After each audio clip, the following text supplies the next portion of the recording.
Good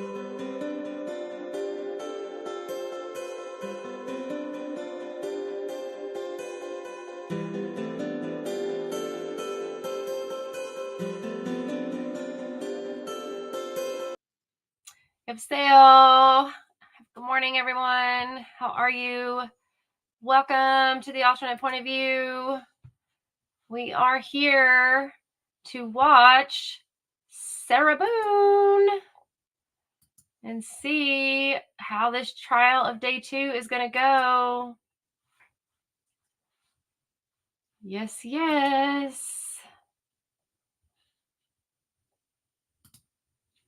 It's going to be another exciting day.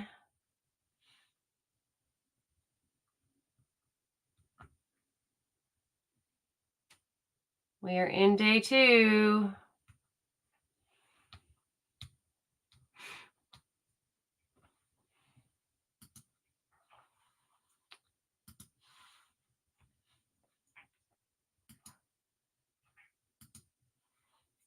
It is beginning.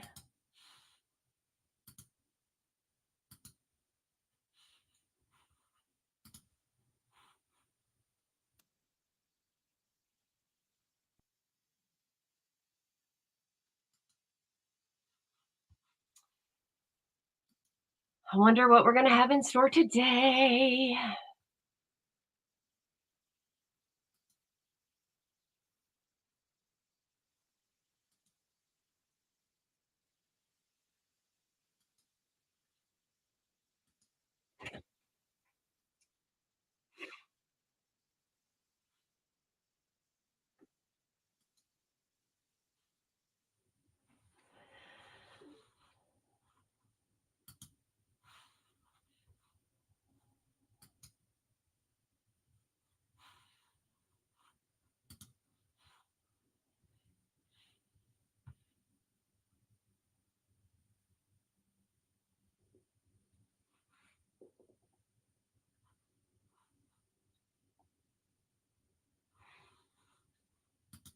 Good morning. Welcome. Trial is about to begin. Welcome to the Boone's Farm, everybody.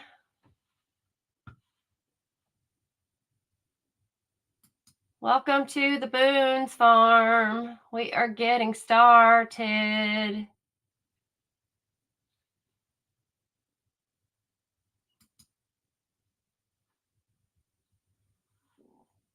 We are getting started, everyone. Welcome to the Boone's Farm.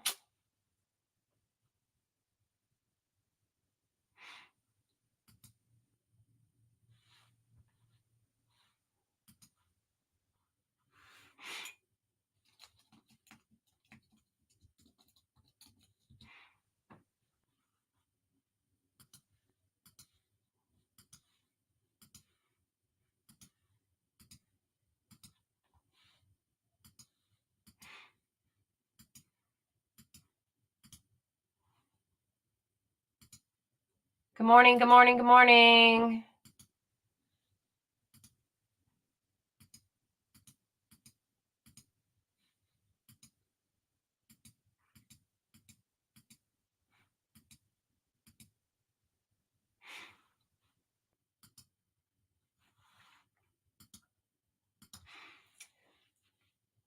Good morning. I hope you have coffee and not Boone's Farm. If you're from the South, you know what Boone's Farm is. Especially if you were a teenager in the South. You know what Boone's Farm is.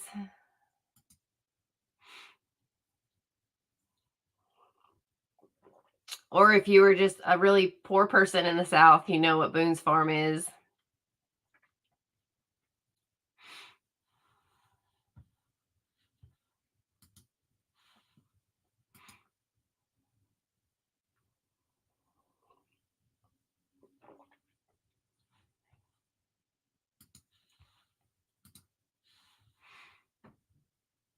I guess they have Boone's Farm everywhere. I don't know. But in Alabama, that was the stuff to have. Boone's Farm and MD 2020. If y'all, God forbid, ever heard of that. Hey, that was the good stuff. That was like a I guess like a wine cooler. No, it was stronger than a wine cooler, but wine coolers were the thing then too. Now it's White Claw. But basically those are the equivalent of a wine cooler. People don't know today, but yeah. And Zima, Zima was a thing. I think they're bringing Zima back. They always bring stuff back.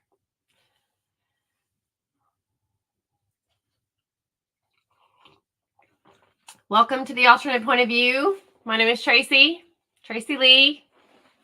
Y'all come on in, join the chat, introduce yourself.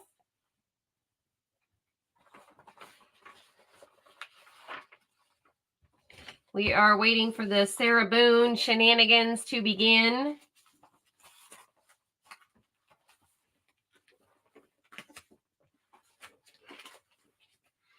This is where all the excitement happens, y'all. You just didn't know it.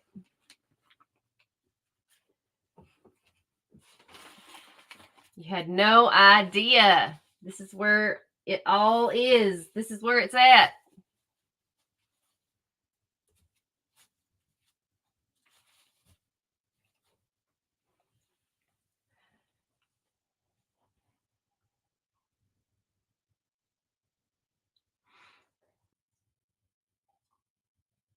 Still getting sleep out of my eyes. I'm trying to wake up.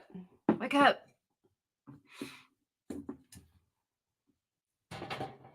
But some people were up waiting and waiting and waiting for this.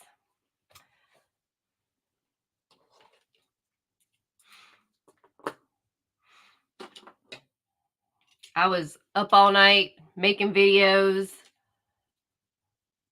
and then squeeze in a little sleep, get back up, and get ready for this trial. There's so many trials going on, y'all. There's the Delphi trial, which we can't see or hear or know what in the world is going on in there. We just need to hear little tidbits. There's the Quentin trial going on.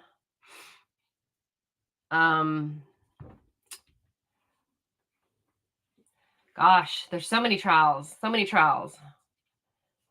But this one is supposed to be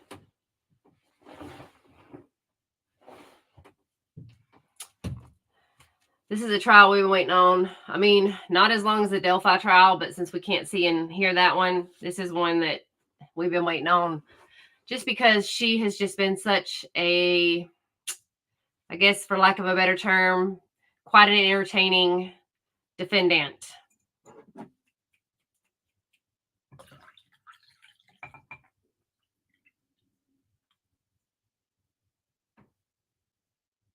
Somebody that has been I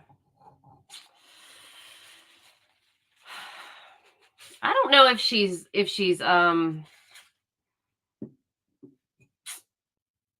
stupid, smart, or just weird. I really don't know what she is, but she's something. She definitely plays it like she's in it for the long haul.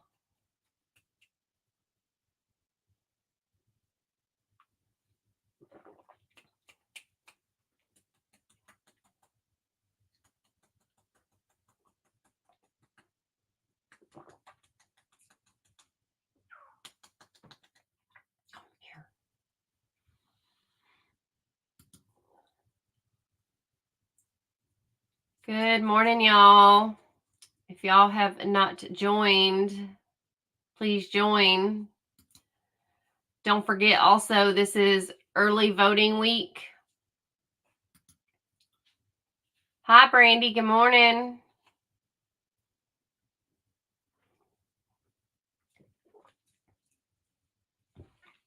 We are waiting for the Boone's Farm to begin.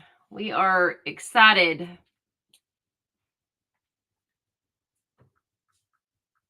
Seeing what is going to happen.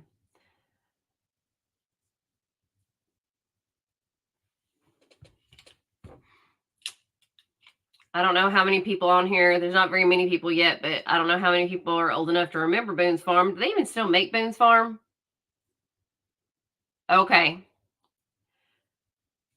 School, school, school.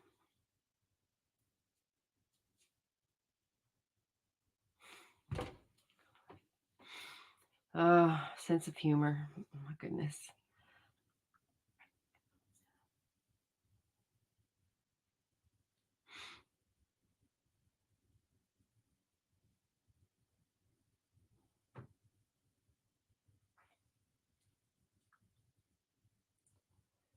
Good morning. Please join the chat and say hello, where you're from. If you're on YouTube or if you are on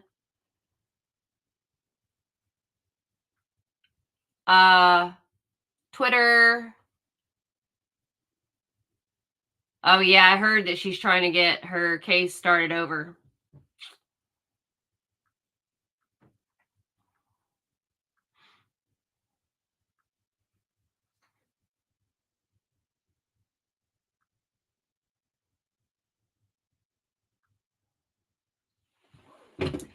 That's what I hear.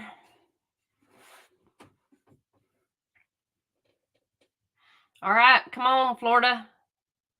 It's already after 8.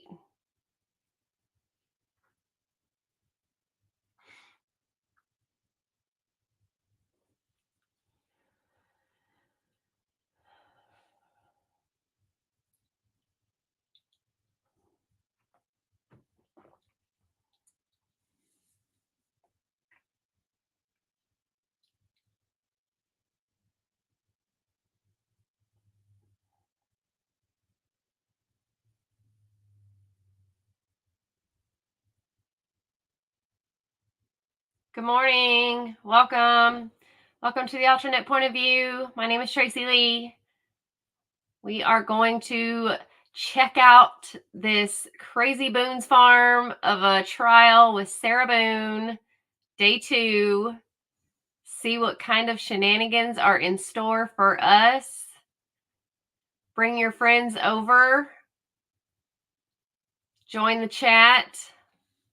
Let me know what you guys think about this. She was given a plea deal last week and turned it down. So I have a feeling, I don't know. This is a jury trial and you never know what can happen in a jury trial. So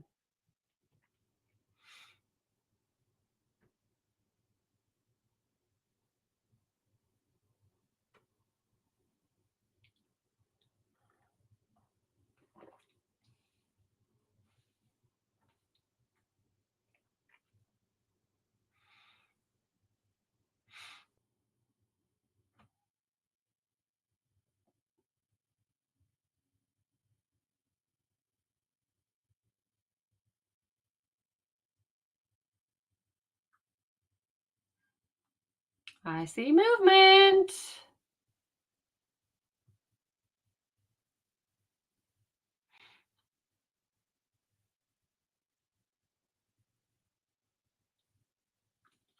Good morning.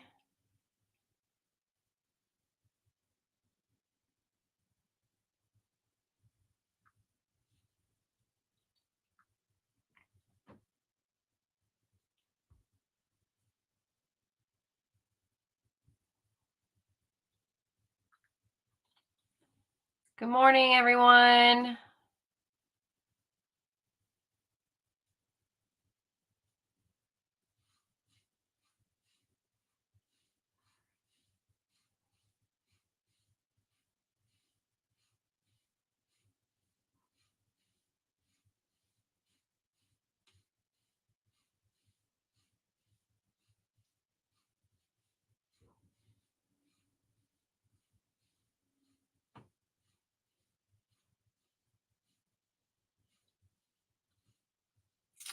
Good morning. Good morning.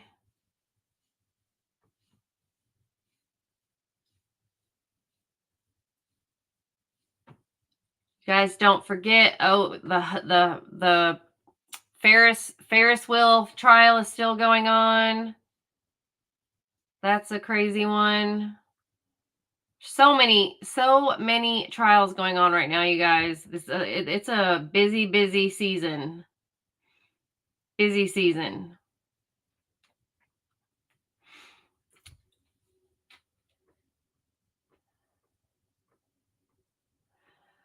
Oh, another one. Good grief. Daniel's trials. Oh my goodness. Is it Daniel Boone? No, just kidding. Just kidding.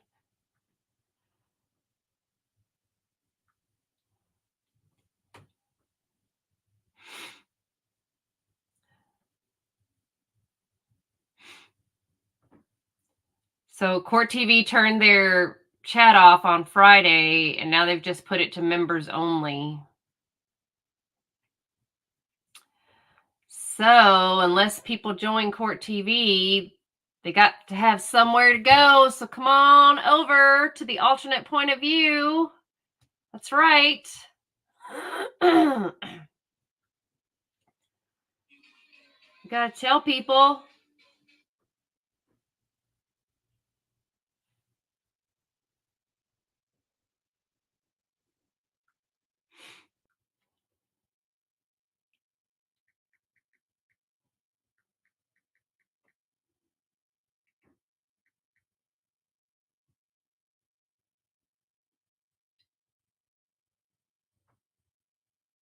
Oh.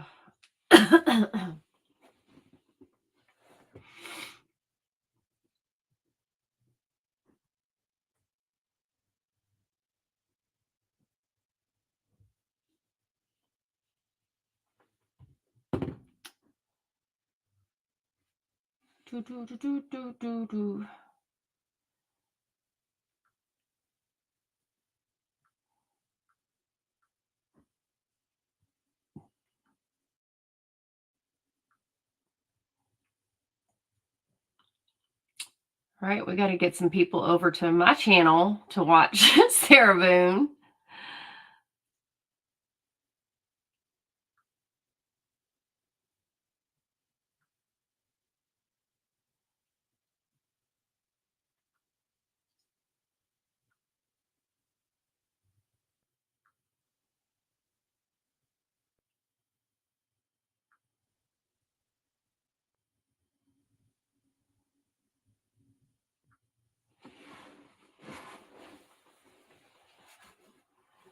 Long crime chat. Yeah, they might be on. Okay. I'm just trying to like indiscreetly get some people over to the alternate point of view to watch. Every time I try to spell Sarah Boone's name in my phone, I put Sarah Boob.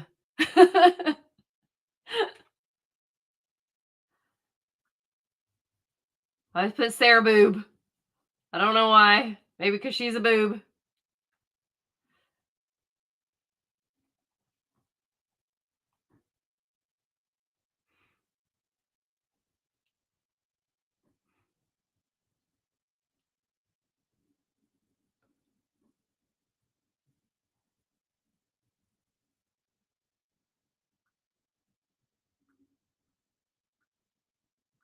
Sarah Boob.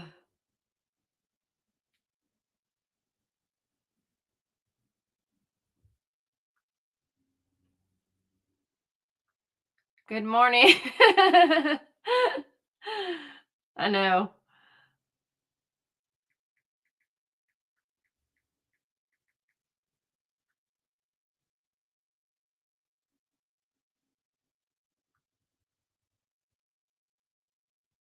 Green screen photo. Oh. Oh, there it is. All right. Okay. Okay, you guys are going to be on video. It's going to be... Yo, still, all my beautiful people. Tracy Lee from the alternate point of view. Come on over to the YouTube channel, the alternate point of view, and watch the Sarah Boone trial. Head on over and check out the Boone's farm. Let's see what's happening on day 2. Sarah Boone, the suitcase trial. Check it out. live stream, the alternate point of view.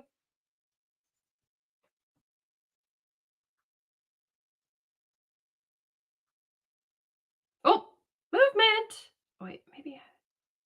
Yeah.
Whoa, whoa, whoa, whoa, whoa.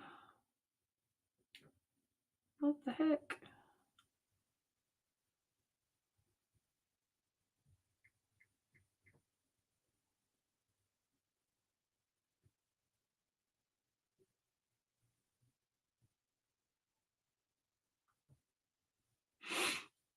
Good morning, everyone. Welcome to the alternate point of view. We are getting ready. Well, I'm sorry, you guys. We are ready for day 2 of Sarah Boone. Welcome to the Boone's Farm, y'all. We are coming to see what shenanigans Sarah Boone is going to be doing today. Actually, what her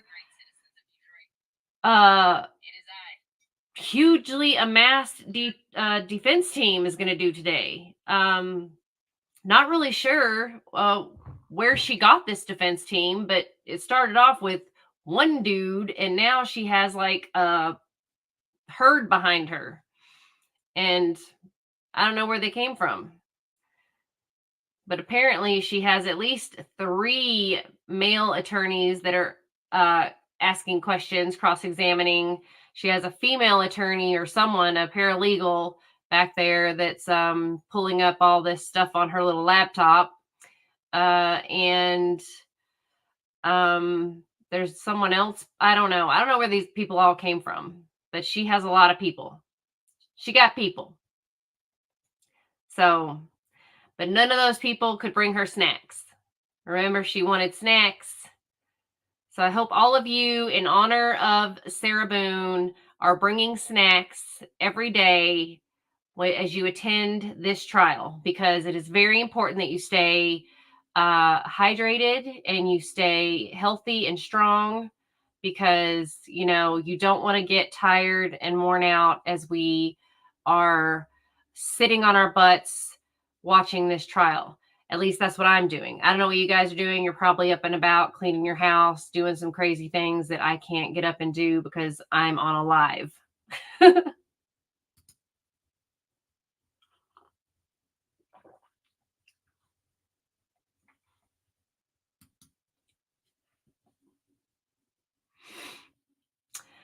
Well, I don't know. I don't know. We will see what happens. It's very strange because she turned down that plea deal. She had the plea deal of a lifetime as far as I'm concerned. But what will honestly, here's the hiccup. Here's the hiccup that I'm just thinking, and I'm just saying this as the alternate point of view. I'm just saying this because you got 12 people's brains that you have to convince, that you have to I don't know what 12 people will decide to do. There's 39 people in this live right now. There 40 with me. Out of the 40 of us, you know, I would love to see who would say that she's not guilty and who would say she's guilty, just based off of the fact that they were both intoxicated, okay? He willingly got in the suitcase. Now, if you go by her story, she said she went upstairs and fell asleep and forgot about him in the suitcase, and it was an accident. Is that plausible? I mean, and if there's any person, any one of us out of the 40 of us that think that that is a plausible possibility, then she could be found not guilty. But there could be someone that could be like, you know, he did get in there and she was super drunk. If you hear her in the video that she did herself film, I mean, she was very intoxicated. That does not excuse anything, but she could have fallen asleep and forgot all about him. She could have. I mean, he got in there. I mean, these are things people are thinking. These are honestly things people are thinking. And I don't think there's a single person out there that's not thinking that. That's not thinking this dude got in the suitcase. And I hate to sound that way, but I'm just playing both sides, okay? He got in there willingly. I know he was so small, but that doesn't change the fact that he got in there on his own. So he got in the suitcase and he would let her zip him up in there. So there has to be a small truth to her story that they were messing around, that they were playing, I mean, why? Brandy, I can't even get you to test the theory of the suitcase. You've yet to send me any proof of fitting in that dang suitcase.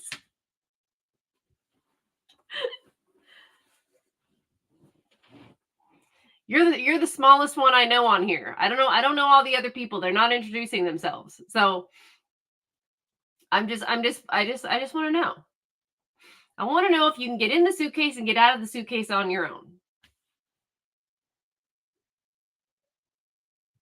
I mean, I feel like you could get out, but I don't know. I don't know what position he was in, how long he was in there before he realized that she wasn't letting him out.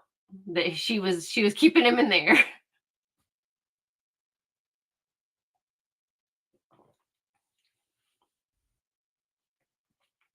I don't know.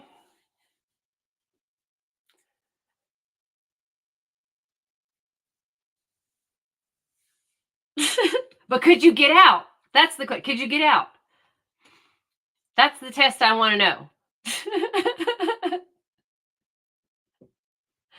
That's the part I want to know, Brandy. Get out. Get out.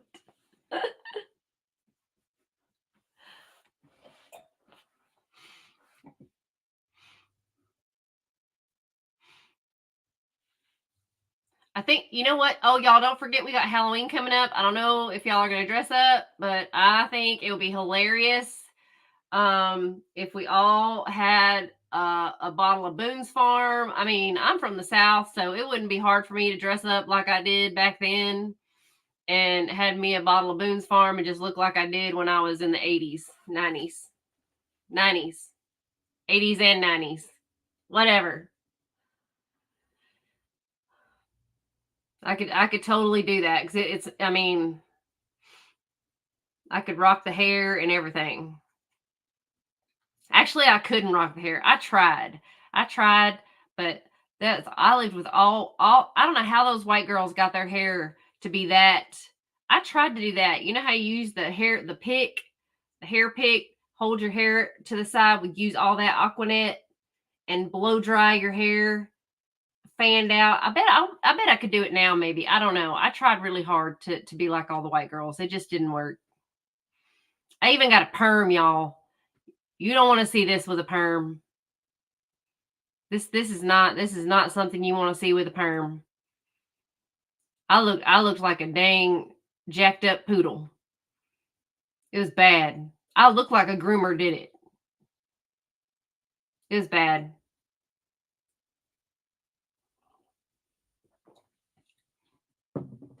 And what's funny, when you're in Korea,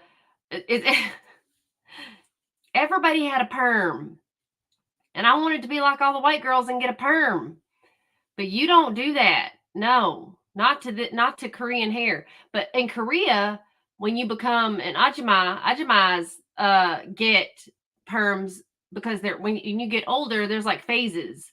As you get certain ages in Korea, you eventually get a perm and you start to cut your hair shorter, and because that lets people know, obviously you're getting older. So so once you become a certain age in Korea, you're older. They start getting they have short hair, and they put it in little curls. It looks like a little hat, a bonnet. I mean, I don't think you should do it to hair, because it burns your hair off, fries your hair off. But my sister, she perms her hair. She has really curly hair, but she used to have straight hair, and I liked her long straight hair, but she likes her curls, and she keeps getting her hair permed, which is it's her hair. She really likes her curls. I really like her straight hair. I think it makes her look, longer and leaner. Curly hair, I don't know. Curly hair is pretty too. I mean, I love curly hair on the right. I don't know. So you always want what other people what you can't have. I would love curly hair if it was really pretty curls. But my hair grows in like these ugly wave. I don't know what's happening half the time kind of thing. So it's weird. But and I don't know what's happening with Sarah Boone's hair. Jail has not been nice to her. So you probably got like Farrah Fawcett hair or something, Brandy. You're probably like Farrah Fawcett. That's what I picture, just Farrah Fawcett. All tiny, can fit in a suitcase. Farrah Fawcett, feathers. Yeah.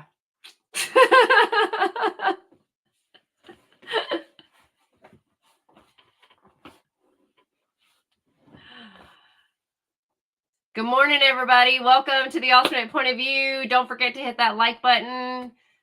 Leave a comment. Tell me who you are, where you're from, what is happening, what is interesting to you about this case.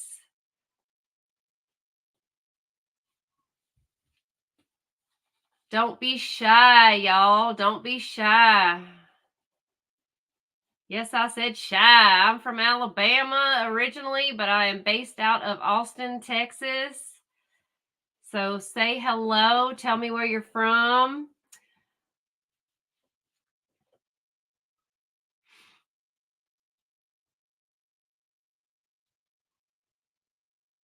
If you like this channel, if you like live streams, let me know. I don't do a lot of live streaming, but when I do, we are here for it.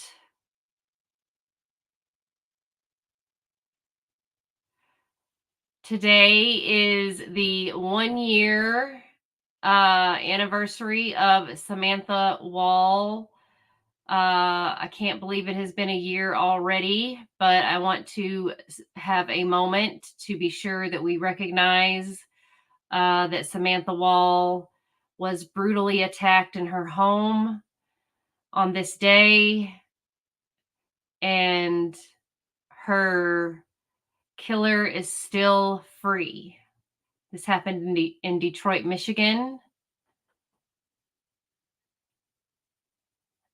And I just want to pray that she get justice and that God lays his hands on the entire justice system in Detroit and her family and her synagogue. And I pray that God will speak to her family and speak to someone in that police department, in the DA's office, someone who will come out and speak out the truth, because the truth shall set them free. And I pray that the man that they accused wrongfully will finally be exonerated. His name will be cleared. And I pray that Samantha can be kicking and screaming from above and say that the man that they accused is not her killer, and the real man or woman will come forth and expose themselves and shed this guilt. And finally, Samantha Wall will get justice. And this I pray in Jesus' name. Amen.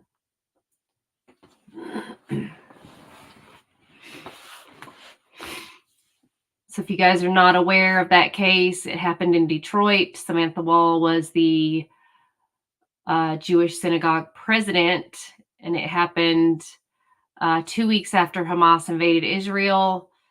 She was a beautiful woman, just a beacon of light in Detroit. She did many good things. Everyone really loved her. And it was very, very sad and brutal the way that she was taken off this earth. And unfortunately, there's not been justice served. I really don't want the case to go cold, so I want to keep it in the public so people can never forget. And hopefully the corruption in Detroit will be exposed, and someone will come forth and say who did it, because they know they're wrong. They know they're wrong, but they just don't want to admit it. And that's sad. It happens a lot in our justice system. We don't have a perfect justice system in America. But we have a good justice system. It's just not perfect. Unfortunately, everything is along with everything that makes the world makes the money go round. Money makes the world go round. And unfortunately, the same thing is in the justice system. So that is why this is the alternate point of view. I see everyone is innocent until proven guilty. Sometimes, though, it is pretty easy to see the guilty right away. So you think, or so you think. We're always quick to judge, though. So we got to be careful. That's why even in Sarah Boone, it's easy to think that, she's quite the narcissist and that she doesn't have any emotion or feeling. And that's the same way it seems in her body cam footage, that she was very concerned about herself. She was concerned about what would happen to her. She didn't seem to show any tears or anything like that for Jorge, a man she'd been with for 3.5 years. She didn't seem to be that upset that he was deceased. But she was asking how did he pass away? What happened to him? She did not believe that this is the way you could look at it. This is one way, you guys. I'm just saying. She honestly, in her mind, did not believe that she did this. She believed that he had like an aneurysm or something happened to him in the suitcase that was beyond her control because she fell asleep. Take that for whatever it's worth. She was also highly intoxicated still, because even that morning she was drinking.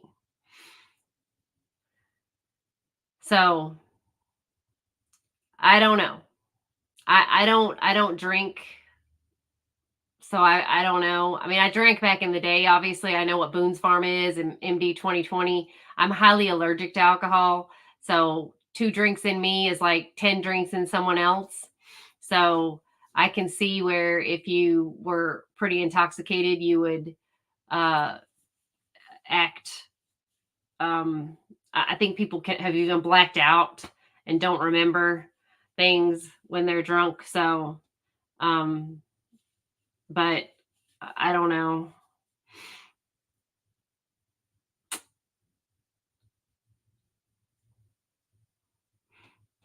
I honestly I don't know what's worse is if like alcohol or drugs are worse as far as like doing something like that. I mean, I could see you getting so drunk you pass out. I know that. I've definitely done that and I've seen people do that. So that's why I think uh instead of her hinging her defense on the battered woman syndrome, but I think because she hadn't made that video, she she wouldn't need to hinge her defense on that. But if she'd have just stuck to the accident situation, I mean, when she made the video, sure, she was probably mad at him. She was probably using the suitcase situation to her advantage, that she had him in a spot where she was like, "Yeah, I'm going to talk smack to you now." And then she could have been like, and then I passed out, and fell, and then I passed out, and then I woke up 20 million hours later. It was, you know, I mean, that's not like that can't happen. You can't get so drunk that you pass out.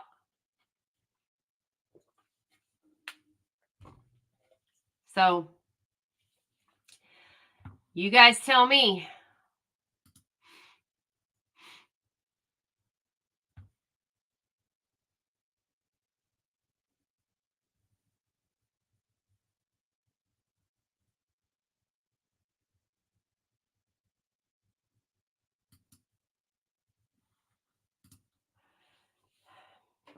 Once again, I will mention, you guys, early voting has begun. If you are not registered, I'm sorry for your luck, but if you are registered, please, please be sure to early vote, or at least get out and vote on the day it is time. We have until November 5th. November 5th is the big day.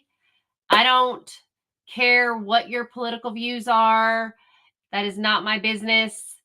But please vote. Every vote counts. It's very, very, very important.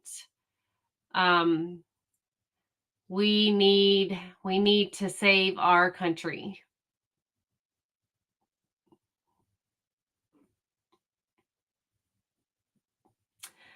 I mean, yeah, if she was so afraid of him, yeah, what did she think? Apparently she thought he was going to take his 103 pounds and whoop the snot out of her. I don't really know. Um, but again, I don't know if there's intoxic like I don't know. Florida's got some crazy defenses, so I'm not really sure if they have like an intoxication defense or like I don't know. Apparently they don't because they're not using that, but I mean, she was highly intoxicated. Uh he was highly intoxicated. I don't know. I really don't know. Uh I just don't think that the battered spouse syndrome is the way to go with this situation. I think that will be her downfall, is using that as her defense. I think if she would have stuck with the it was an accident, I passed out. You can hear how slurred and drunk I am in that video. I passed out and I screwed up.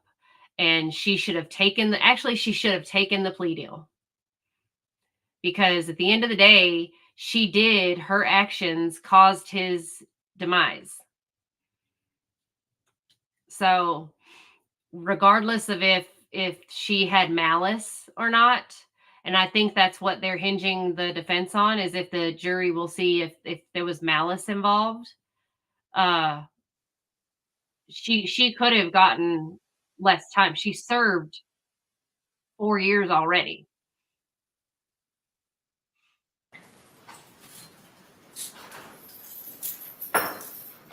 Judge, can the parties approach the bench? As soon as Madam Clerk calls it, we can do that. Good gracious, here goes the defense already with their shenanigans. William J. for the state. James Owens for Sarah Boone. Tell me how you sing for Sarah Boone. Kevin Becker would have to. Ms. Bowen, raise your right hand and be sworn. Please do you swear or affirm to the testimony you should give, just be the truth, the whole truth, and nothing but the truth, so help you God? I do. Good morning, ma'am. Can you state your full name and date of birth for the record for me? Sarah Boone, 10-10-7-7. Ms. Boone is seated at counsel's table wearing a black jacket and a white multicolored shirt. Looks like some splotching on it. She is in custody. However, she's not wearing any restraints. So we will be standing when our jury panel enters and exits. The parties may approach. I would say that haircut is bad. It is bad, but she had that haircut when she was arrested. I was going to say, like, the jail must not have very good stylists, but that was her haircut before.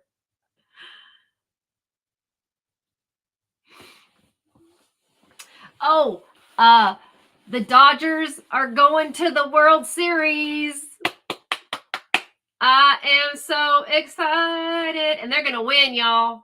So just so you know, I'm excited. I can't. My football season this year is just sucking. So State I got to anything hinge we on need to address baseball right before we now. bring in our panel this morning. Not going to say. Defense. No, sir. All right. Ms. Boone, just a couple of questions before we bring in our panel this morning. Are you still satisfied with your lawyer's representation of you in this matter? Very much so. And are you still on board with the strategy that they are utilizing in your defense? Yes. All right, very good. Let's go ahead and stand and bring in our panel. You know, Brandy, I just can't root for squat for Michigan right now until something comes out of Michigan that like impresses me. At this point in time, Michigan is not on my favorites list.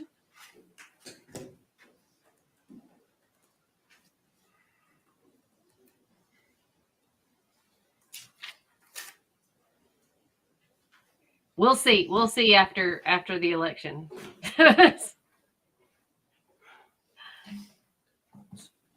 Good morning, everyone. Sarah Boone trial is beginning, and it looks like the judge only has 2 bodyguards today. He had 4 yet the other day. I'm still sticking with the bodyguard story.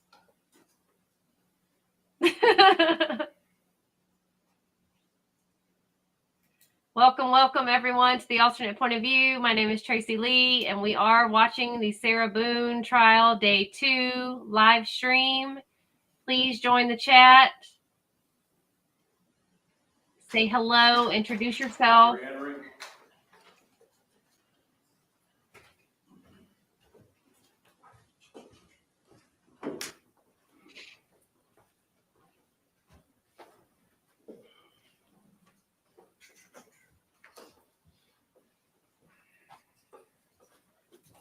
The jury is filing in.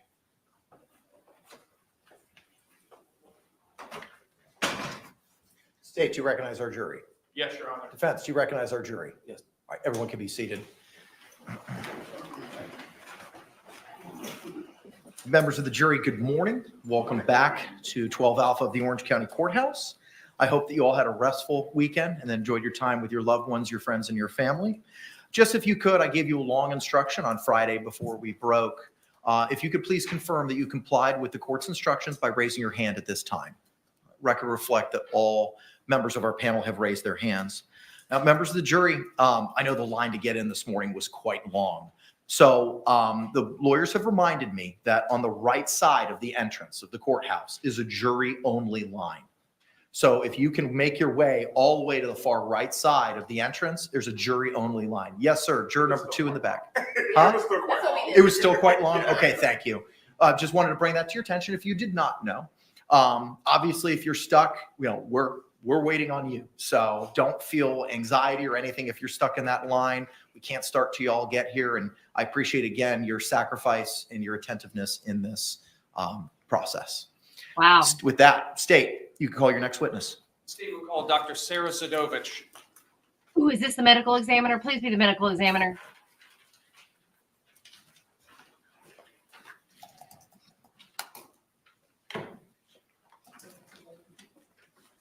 Y'all, also, it is dumpster day. So my dog will go bat nuts crazy. I will try to keep him from doing that, but once he hears the dumpster man, he loses his mind.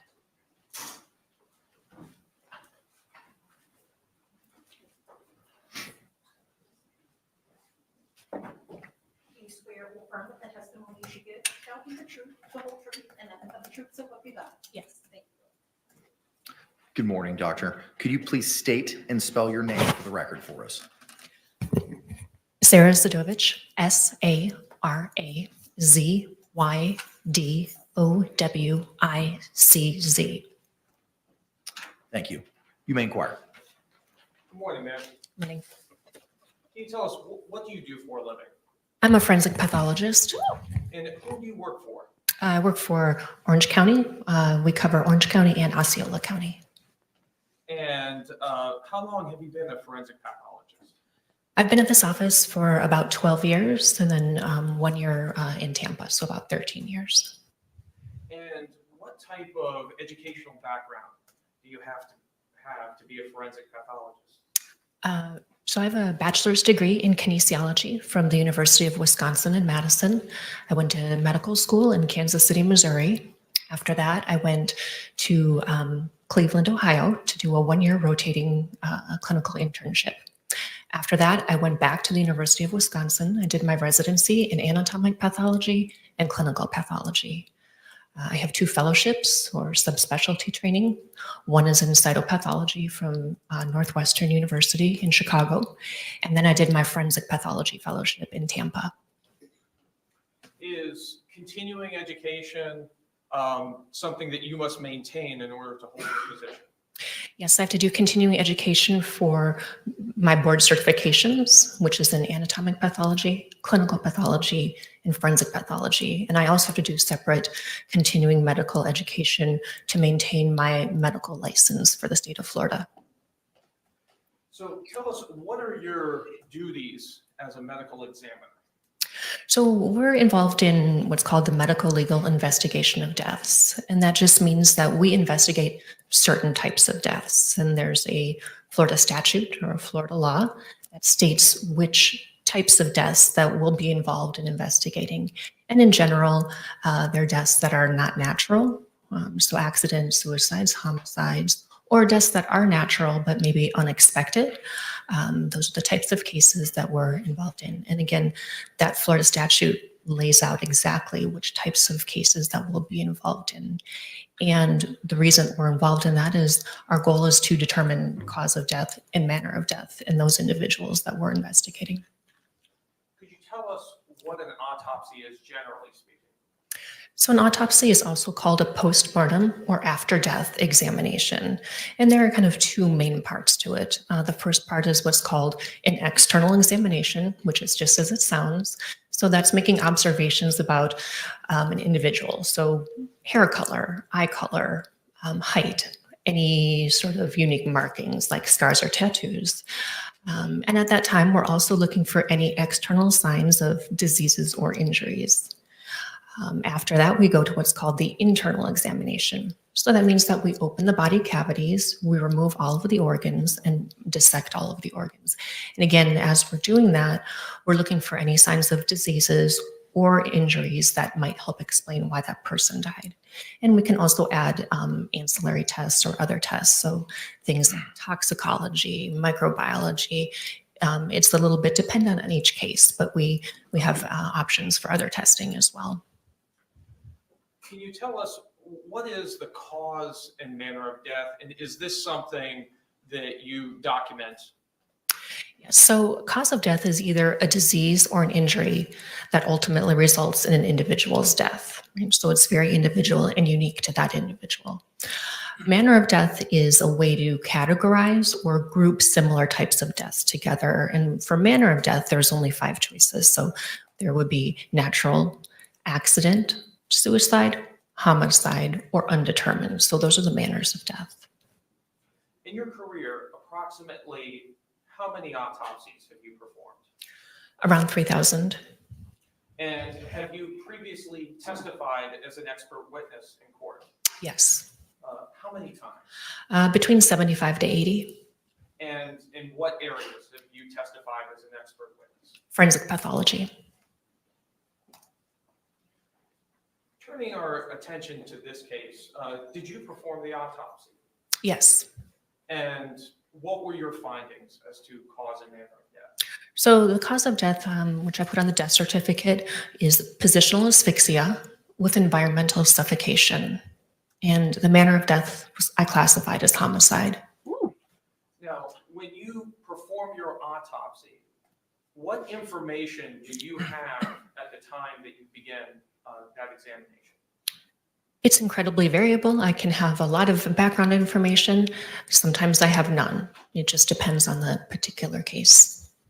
In this case, what information were you provided at the time? So the information I had was that the decedent was with his girlfriend, and at some point in time in the night, he got into a suitcase, which was then zippered shut. At another point at time, I believe she went to bed, and then the next morning discovered that he was still in the suitcase. And I think that was in about an 11-hour time frame from the information that I had. You mentioned asphyxia. Can you explain for us what asphyxia is? Sure. So asphyxia is a very general term. It would be kind of like saying, I drive a car, right? That's very generic. And we know that there are many different types of cars out there, right? So asphyxia simply means lack of oxygen or inadequate oxygen for an individual. And there are different categories of asphyxia. So you can have suffocation, which just means that there's obstruction of the airways. So that could be smothering, that could be somebody choking on a piece of food, or maybe just being in an environment where there's not enough oxygen in the air to sustain that individual. There's a category called strangulation. That would be compression of the neck, either blood vessels or airways. There's another category called mechanical asphyxia.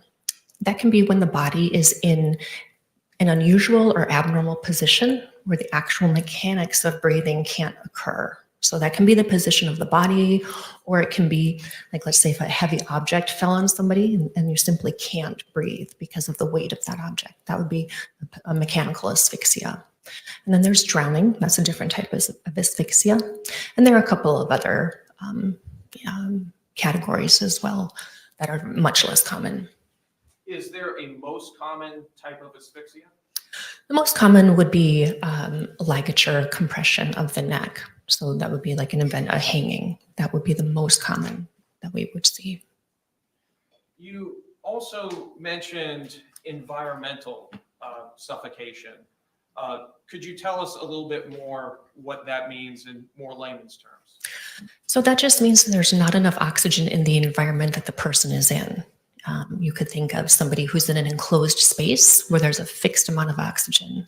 So as that oxygen is, as that person is breathing, they're using up all the oxygen. And once it's gone, there's no oxygen left. Or you could think of maybe people who are, climbing Mount Everest. There's not as much oxygen up there, and that's why they have oxygen tanks. So it just means that the amount of oxygen available in the air around that person is not enough to sustain them. In this case, what can you tell us about how long George Torres was in that suitcase? There's not a really good way for me to give you a time frame as to how long he was in that suitcase. Again, because there was both the component of positional asphyxia, being in an unusual position for a period of time, and then also the environmental suffocation component, because within that suitcase, certainly there's going to be oxygen, but it's not going to be the same as if you were sitting in a room like this. And because there are those multiple components happening at the same time, there's not a really good way to estimate or say with scientific certainty, oh, he was in for X amount of time. There's really not a good way to do that. How about, is there any good way to approximate or determine the time that George Torres died? There's not a good way to do that either, again, because there are so many different Hi, 40 components gram, at play welcome. at the time of his death. You know, sitting in a normal room like this, the percentage of oxygen that's available is about 20 to 21%. If that were to drop to 10 to 15%, the person can be impaired with judgment, they can be impaired with activity. Once that percentage drops between 8 to 10%, most people will lose consciousness. And at a percentage of 8% oxygen or less, that's when we would expect the death to occur. And so again, there's not a really good way to measure the amount of oxygen that would have been available to him in that suitcase, in addition to the fact that he was in an unusual position. What position were you able to determine he was in that suitcase? I wasn't able to see what position he was in. By the time that our medical legal death investigators were at the scene, he was already removed from the suitcase. Based on some of the findings, I favor that he was most likely in like a fetal type position. So knees flexed, arms flexed, and the head most likely flexed forward. But again, that's from my findings. I didn't see what position he was in. What side of his body would he be resting on in this fetal position? That's that most likely his left side. However, I do say the caveat that some of the findings are dependent on time, meaning that, you know, if that suitcase had been moved or flipped over. Yeah, you missed the suitcase yesterday, 40 gram. That could be different than what I'm seeing at the time of my examination. Tell us, what is skin slippage? So after death, the body goes through a series of progressive changes. And one of those changes is skin slippage. And Friday. what that does is it tells me that that person is a little bit further away from the actual time of death. So it's not something that's going to occur immediately after death for most people. It's something that would occur a little bit later on in that process of changes that happens after death. And tell us, what is rigor mortis? So rigor mortis is also called the post-mortem stiffening of muscles. And again, that's one of the changes that occurs after death. Most of the times that will occur before we see skin slippage. But these changes are very variable from individual to individual. And it also depends a lot the environment the person is in. So for example, those changes that we're going to see happen more quickly in a warm environment. Somebody who maybe is engaged in a physical or violent struggle, those changes are going to occur more rapidly. And then it also depends on the person themselves, you know, their relative size, their relative health. Those things can all impact the changes that we see after death. How does skin slippage and rigor mortis inform your findings about how long George Torres was likely in that suitcase? So again, you know, the time frame that I had was about 11 hours, just from the last time that he was known to be in the suitcase versus the time that he was found. So I'm basing it off of that. So about an 11-hour time period. Well, when I did my examination, the rigor mortis was already dissipating or leaving. Also, there was some skin slippage. And so if he had not been in the suitcase, if he had been out of the suitcase, I would not expect that advanced amount of change. It's compatible with him being in that suitcase for a longer period of time. It would have been warmer. And also if he had been, you know, struggling to get himself out, you know, engaging that physical activity, those are things that are going to accelerate or speed up that process. So my findings at the time of the examination are compatible with that 11-hour time period, or, you know, somewhere around there. Additionally, did you note any injuries to the body of George Torres? Yes. These injuries that you noted to the body of George Torres, Did you document them on what's called a body chart? Yes, the diagram on a body chart, and Morning. we also take pictures as I'm going through my examination. Finally got the forensic pathologist. Been waiting on this one.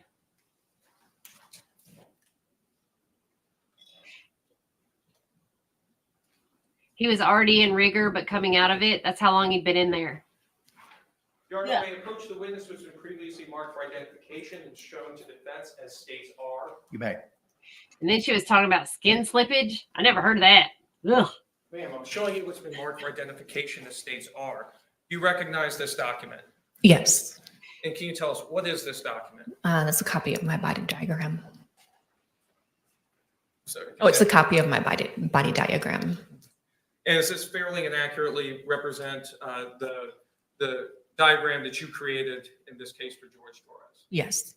Your Honor, at this time, I'd like to move what's previously been marked for identification as states are into evidence. No objection. What was pre-marked as states R will be received into evidence without objection as states 12.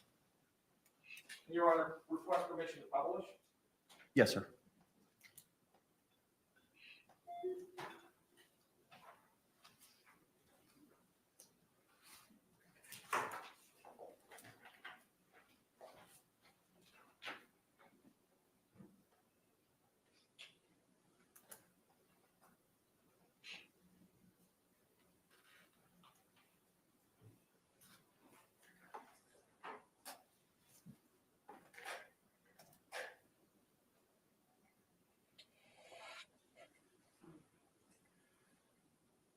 So, ma'am, on this body chart, can you describe for us and point out what was the first blunt impact injury that you identified?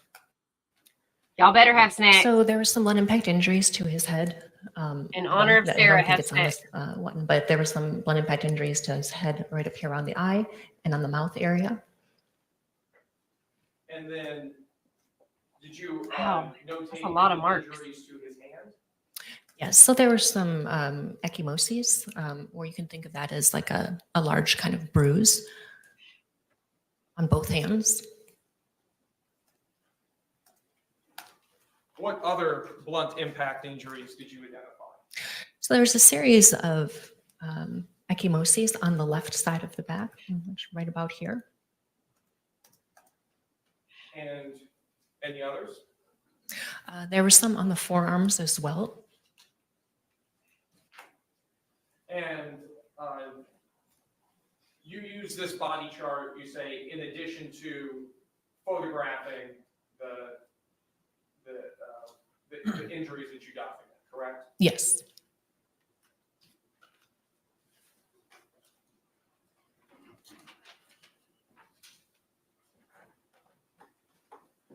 As part of your examination, and I believe it's on the body chart itself, do you document the height and weight of the person as well? Yes.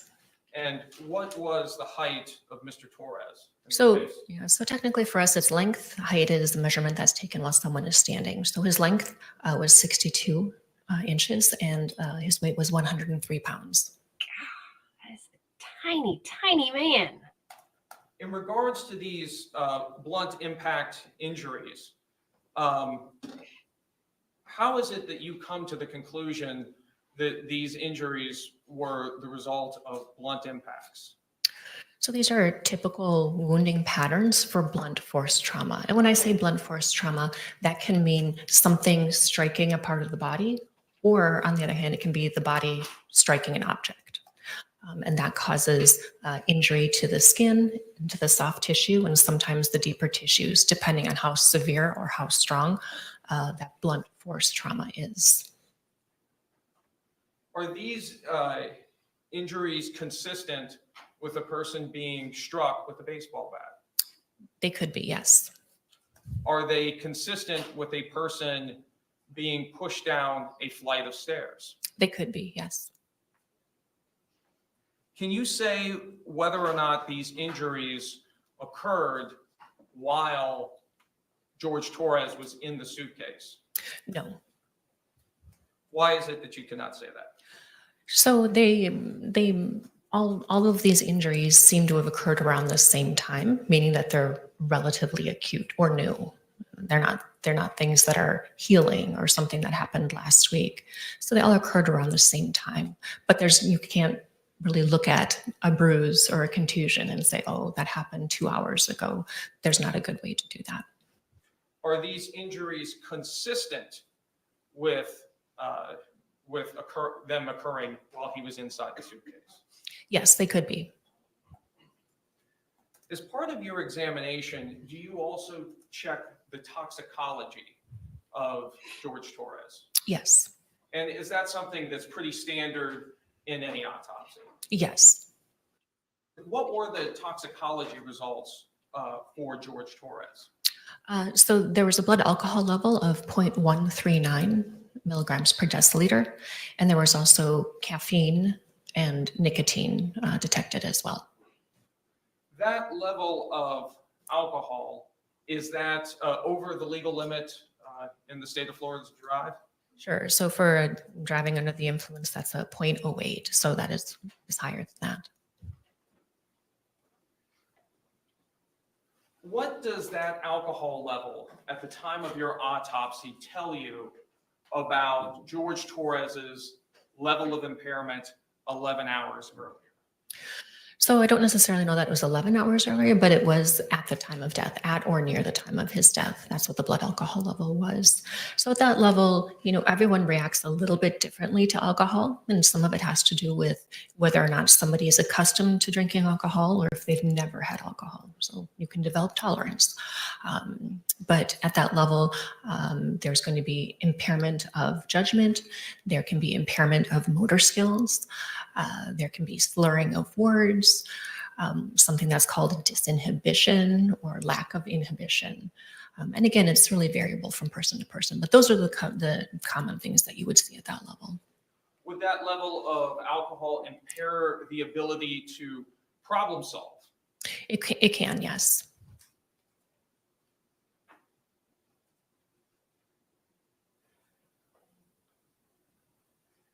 You also stated earlier that you document your autopsy findings also photographically, correct? Yes.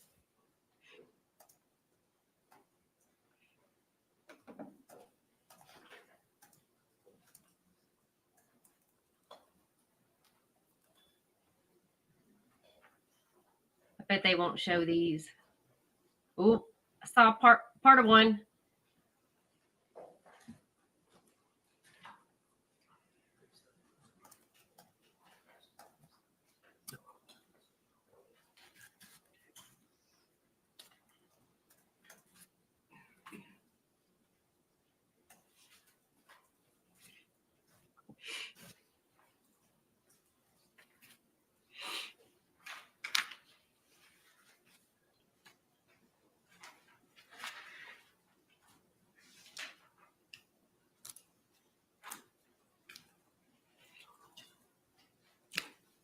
Your Honor, may I approach the witness who's been marked for identification as States Q and been shown to defense? You may.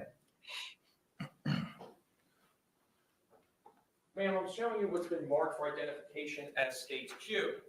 Could you take a look at this composite of photographs to yourself and then look up once you're finished?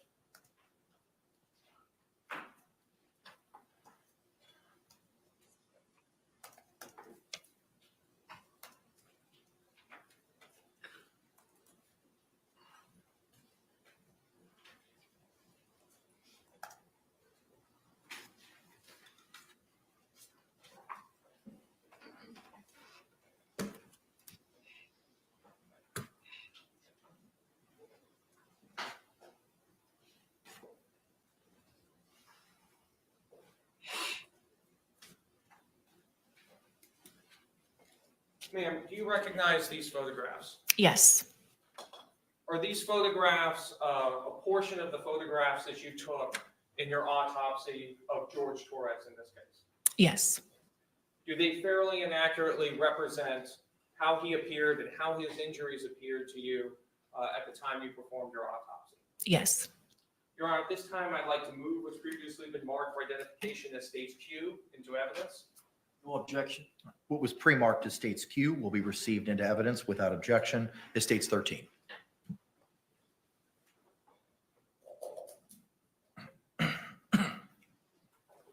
Your Honor, request permission to publish. You may do so.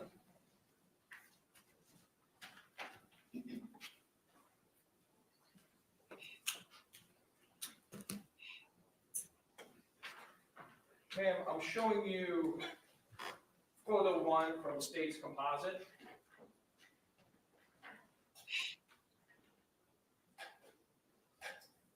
Tell us, what is this a photo of? So this is the identification photo that's basically just showing from about the level of the collarbones up. And this is George Torres. Yes. Did you note any signs of injury in this photo? So there's some ecchymoses around the left eye. This picture, it's a little bit hard to see, but I think there's another one coming up.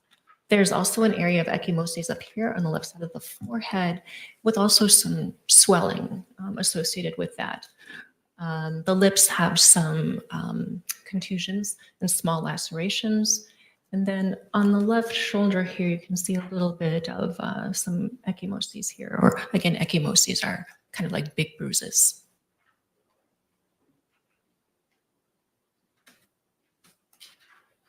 Turning to photo 2 from State's Composite.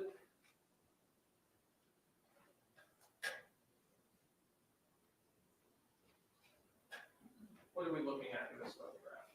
So this is his right arm near the elbow. And right here, you can see this kind of darker area. So this looks similar to an abrasion, but it's actually, it's what's called drying artifact. And again, that's one of the reasons that I think that he was in that suitcase for a little bit longer. Most likely that was a pressure point where part of that suitcase was resting on his elbow in that area. And then after death, that tissue dries out, my and gosh. that's the discoloration that you're seeing there.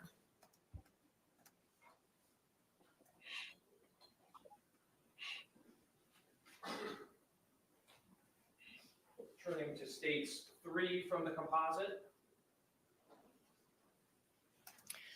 So here you can see a little bit better. I don't know if you can get a feeling for this, but this area is what we call edema or swelling. So this whole area is edema. It's a little bit discolored, so ecchymosis. And then again, really at the corner of the eye here, you can see that darker discoloration. And so those are injuries from blunt force trauma.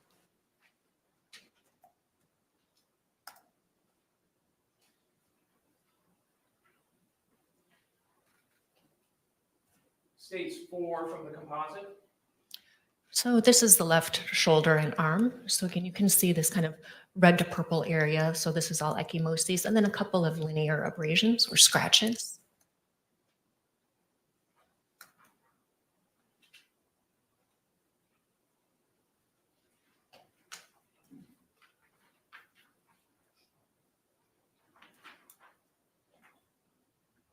States 5 from the composite. This is the same area, just a little bit closer up, so you can see this whole area of ecchymosis. It's a little bit variegated, differential in color, but again, that's all blunt force trauma. And what part of the body is this we're looking at? This is the left shoulder.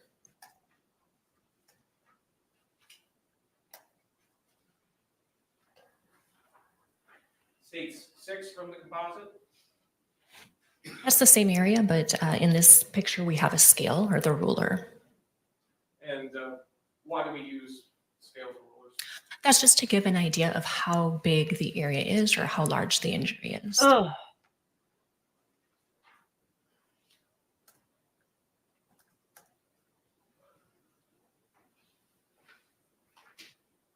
States 7 from the composite. So this is the left forearm and hand, and you can see the area right here that's a little bit red to purple, and then also right here on the left hand, right here and here. Those are all areas of ecchymosis, again, blunt force trauma.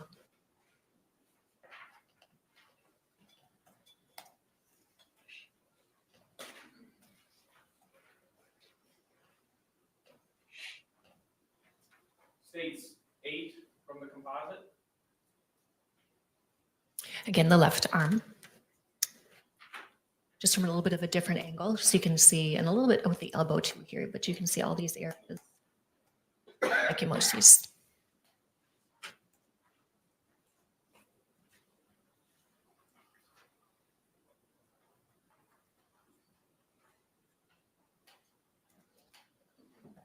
States 9 from the composite.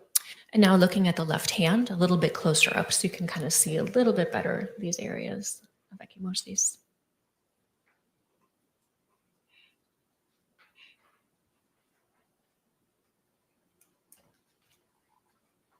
Ooh, those are some nasty bruises. States 10 from the composite. And again, the left hand just closer up.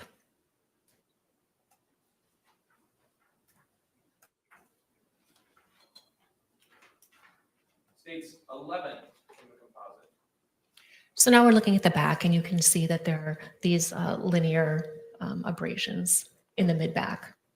Are those scratch marks for? They could be scratch marks. They could also be blunt impact, more of just a straight-on blunt impact, especially being in that suitcase if there are objects in there. What is the discoloration that we see around his shoulders and then some other spots on his back as well? Sure. So you're talking about this area? Yes. So that's called livor mortis or lividity. And that's one of the changes that we see again after death. And basically what that is it's postmortem after death, settling of blood in the blood vessels. And so it's dependent on gravity and it's dependent on the person's position. So what I mean by that is we're seeing it on his back because after the time of death, at some point in time, he was more positioned on his back. And the areas that are lighter, that's because for a couple of reasons. It could be the position of the body, meaning that it's not in the gravity dependent position, or there could be something pressing on it. So either one of those.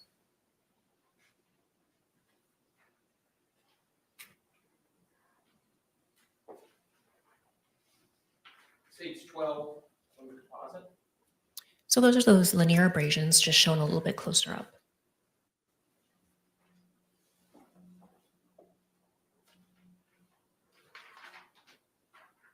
States 13 from the composite. And the same, but with a scale.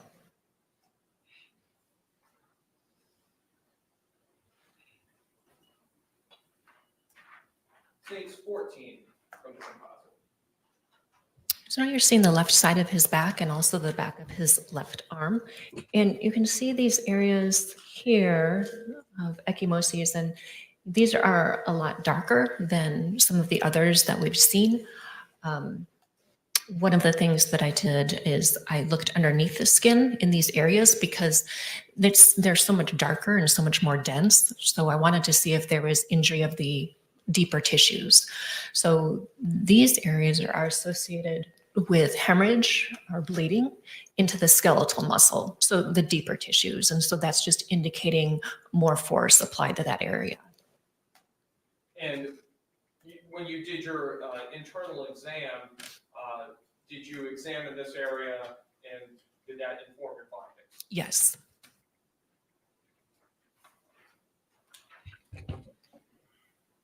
Good morning, everyone. It's the forensic pathologist on the stand. States 15 from the composite. And that's showing those areas a little bit closer up. So you can see that they're much more dense. There's at least 3 distinct areas here. There could be more than 3 impacts, but there's at least 3 separate ones that can be seen.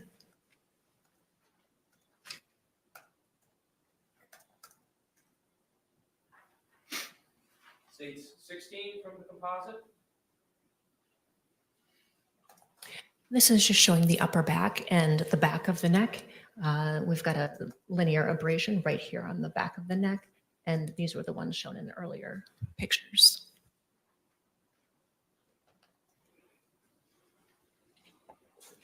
And states 17 from the composite. And this is just showing the same area of the back and the back of the arm, but just at a different angle. So we've discussed and seen evidence of many different injuries. In total, how many blunt impact injuries did you identify? I can't give you an exact number. Again, you can have multiple impacts in a very close area. So it can be hard to discern each one. They can overlay each other or they can be so close to each other. But at least, 5 to 6, most likely more than that. And when you were going through your body chart as well, and I guess we also saw some of it photographically, as you also mentioned impact to the left side of the head. Yes. And I believe that was subgaleal. Subgaleal. So kind of similar to what I was describing on the back. I looked at the underside of the scalp. And so in those areas on the left side of his forehead where there was the edema, when we reflect or we fold the scalp over, there was hemorrhage or bleeding that went through the entire scalp and was deposited on the skull.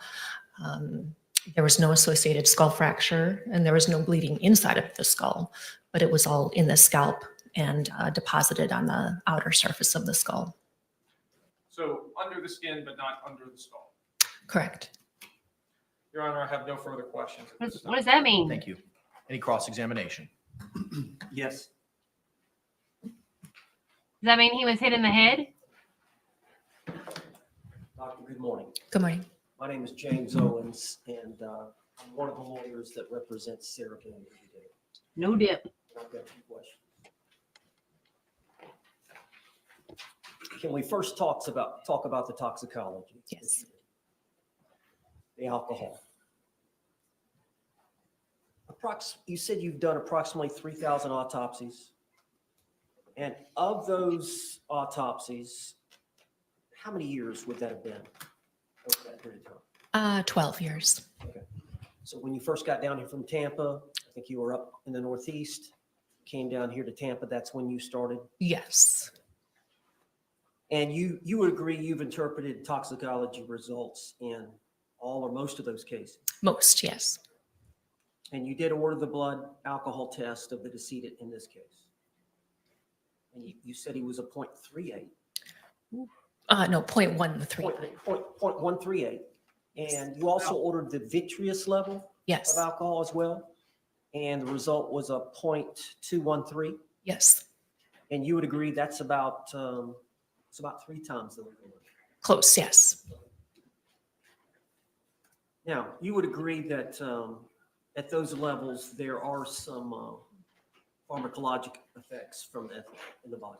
Yes. And I know you mentioned some, but you agree that that level of alcohol in the body would impair somebody's judgment For most people, yes. and their decision-making abilities. Yes. And it would release inhibitions, Yes. and they would be more apt to take risk that they otherwise would not. Yes.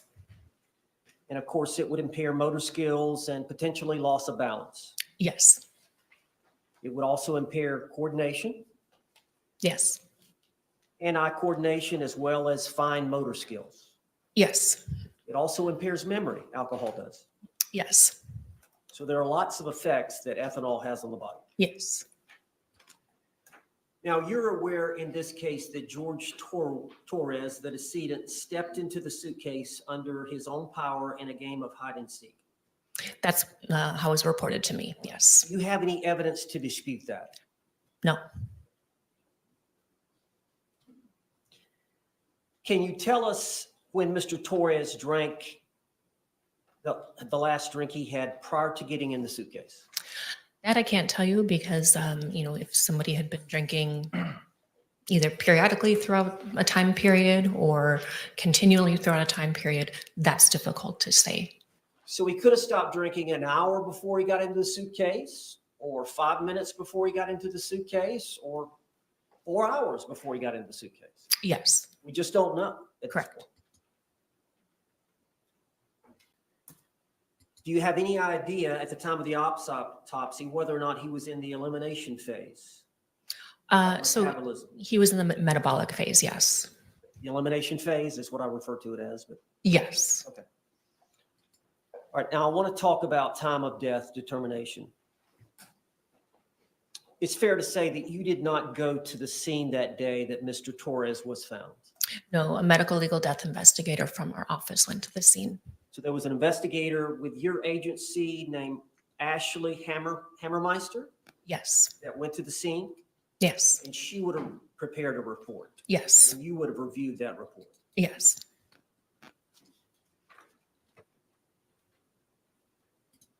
Do you agree that fire and rescue assessed Mr. Torres at 1:07 p.m. on that date, February 24th of 2020?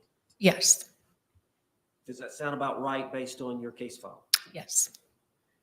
And so this investigator that we mentioned, she did not arrive on scene till 6:27 p.m. So nearly 6 hours after the body was discovered, she arrived. Yes. And the body was laying supine, stretched out Yes. in front of the suitcase. Yes. Now you examined and assessed the body of Mr. Torres at the time of the autopsy. Yes. And you said that the body was ambient temperature.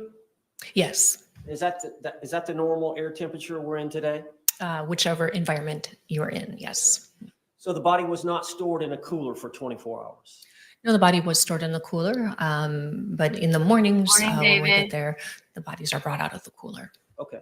How long had the body been out of the cooler before it was examined by you? Do you know? Most likely an hour to an I did hour a and half. 1-year video for Samantha. Now you said that the lividity was in the back, correct? There's lividity in the back and also on the left side of the body as well. And you agree the body is stored at the morgue on its back. Correct. Yeah, she went through 8 Now, attorneys were before you it finally went aware to of the trial last this one. time that Miss Boone, my client, actually saw her boyfriend alive or observed him in the video, in the suitcase by video from her phone? I think in the report it was around 12:30 or 1 in the morning, somewhere around there. Have you looked at either one of those videos from her phone? I briefly saw one that the detective showed me. Do you know if that was the 2-minute video or the 20-second video? I believe it was the shorter one. So would it be fair if I said the time last seen was around 11:30? Would you dispute that or? No. Okay. So really, from the time, I guess it was 11:30 that evening with the videos, and then you understood that the body was found around 12 hours later the next day or so. Would you agree that the death occurred sometime within those 2 periods of time? Yes. We don't know exactly when that is. So Yeah. it would be a guess if we tried to speculate about that. Yes. Now, considering the 3,000 autopsies, how many cases have you ruled the cause of death as positional or postural asphyxia? A handful of times. It's not very common. So about 5 times or less? Yes. And we're going to talk about environmental suffocation in a little bit, but let's talk about this positional asphyxia component. What was your ruling in those 5 cases that you ruled that it was positional asphyxia? What was your ruling in terms of your diagnosis? I'm going to object as to relevance. Approach. Hmm.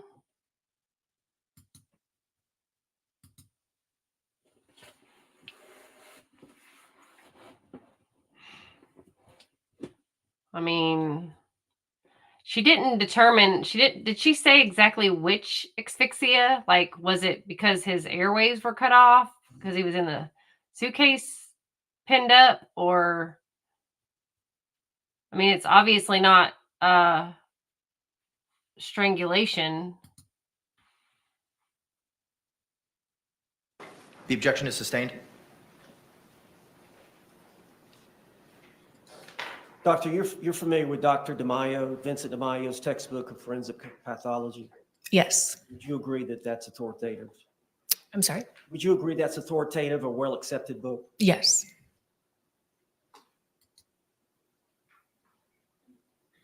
Environmental suffocation is a lack of oxygen. You would agree? Yes. Now, how many of those cases of the 3,000 that you've done where you found environmental suffocation? Probably 2 to 3.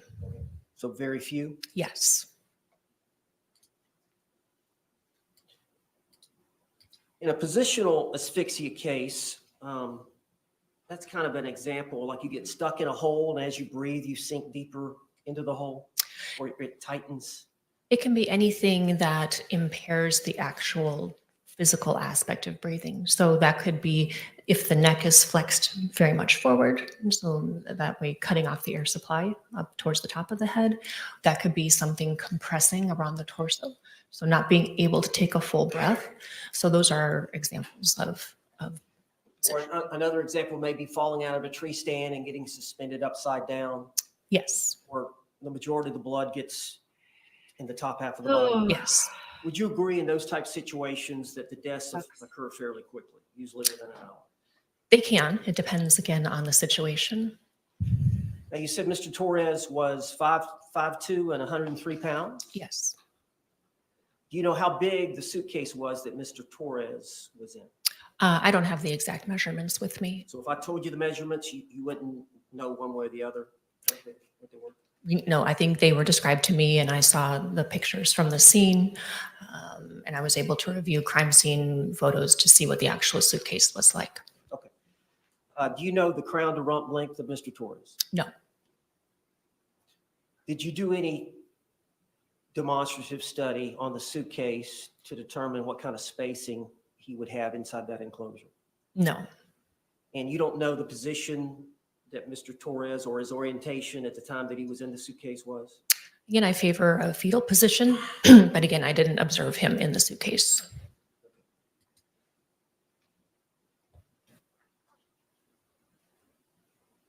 But you don't know exactly what the positional component was that caused or what led you to believe caused his death.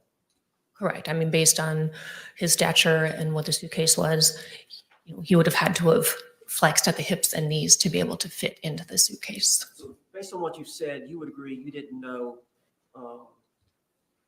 how much Mr. Torres would have been able to move and stretch his various extremities inside the suitcase, did you? No. So you would agree that his repositioning inside the suitcase would have been easier if he didn't have so much alcohol in his bloodstream?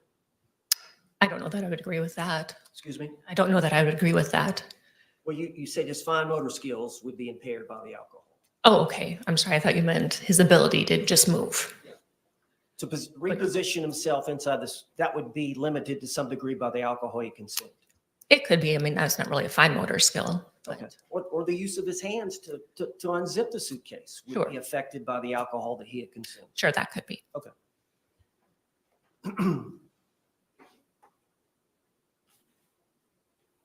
Now, the environmental suffocation deals with the lack of oxygen, Yes. correct? And due to that insufficient oxygen that we breathe in the air, so you essentially run out of the oxygen in the space. Yes. So I guess years ago, how this sometimes would occur was a child would somehow get into an old refrigerator and it would be enclosed. So it was airtight and eventually you would run out of oxygen. Yes. You would agree with that? Yes. And I think you said the normal makeup of air has about 20% oxygen. Yes.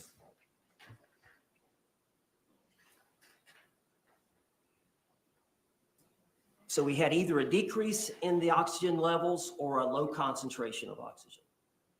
In the system. Yes. Yes. And also, keep in mind that while he's in there, every time he's exhaling, he's pushing out carbon dioxide. Okay. So again, whatever oxygen is there is most likely diminished because it is an enclosed space. It doesn't have to be no oxygen, but it's decreased from what we would have in a normal room. But every time that he's exhaling, there's more carbon dioxide that's in that space as well. So Oh. that displaces any oxygen that might be there too. So what volume of air do we inhale and exhale in a normal breath at rest? Well, it depends. I mean, you can take a deep breath, you can take a shallow breath. It depends. And then there's also the rate at which people breathe. So that's variable. So if it was average, would you say 500 milliliters on average? Depends on the person. At rest, you take a normal number of breaths per minute of 12 to 14? That would be considered the normal range. Yes. Okay. So 6 to 7 liters per minute Yes. at rest? Do you know the volume of room air contained in that suitcase? No. Do you know how porous the fabric of that suitcase was? No. Did you run any tests on the suitcase? No. Were you aware that the suitcase, the lock on it or the zipper on it was broken? The pull handles were broken? Yes, I did know that. Do you agree if there is a portion of the zipper that's open, that air can travel in and out of that space? Yes. Do you know what the anticipated exchange of gases would be through that fabric? No. Do you know if, the suitcase was out in the rain and it rained, do you know whether or not rain or the liquid would pierce the interior? I don't know.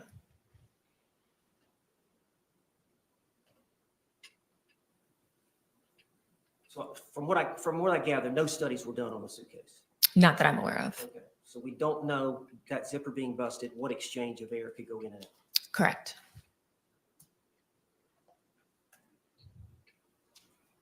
Okay. I think you said there are physiological effects once the value or percentage of oxygen is decreased from the norm. Yes. You said 8 Morning, to 10% Gwen. you become Welcome. unconscious, Yes. and then a value of less than 8% death occurs. For most people. Yes. Excuse me. For most people. And the normal oxygen saturation in adults and children is 95 to 100%. Yes. So if it decreases, the oxygen decreases less than 10%, someone would lose consciousness and die within less than 30 minutes. So that's hard to give a time frame on that. Studies that have been done show that the oxygen, content is anywhere from 4 to 6. Unconsciousness can occur in less than a minute, death within minutes. But those have been empirical studies. So, and I know that's kind of, maybe you tell me, that's kind of why you gave the two different diagnoses, the environmental and the positional, is because the environmental may have had an effect or the positional may have had an effect. You're not sure, so you listed them both. It's not that I'm not sure. I think that both mechanisms were at play at the same time, and that's not unusual in deaths, as there can be multiple factors occurring at the same time. But you don't know the percentages, 50% for one or 70% for one, 30 for the other. You don't know. No. But you would agree in concert, if these two causes, the positional as well as the environmental, if they were acting in concert, that would render a relatively short amount of survival time. I can't say. You just don't know. No.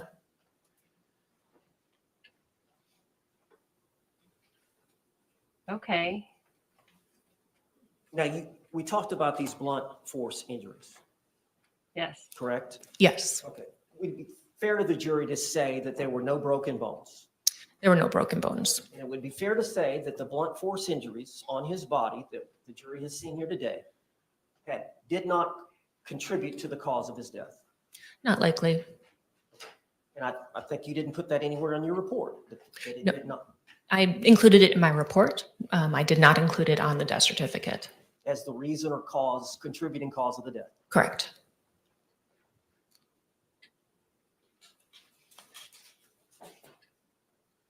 Judge, can I put up a couple of those exhibits?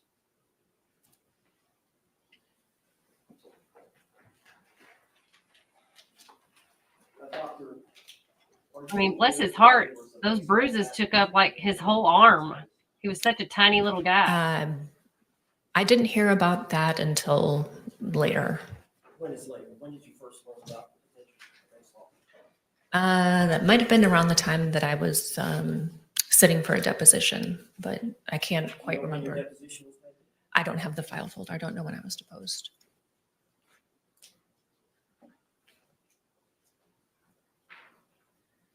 I'm going to show you this exhibit. This is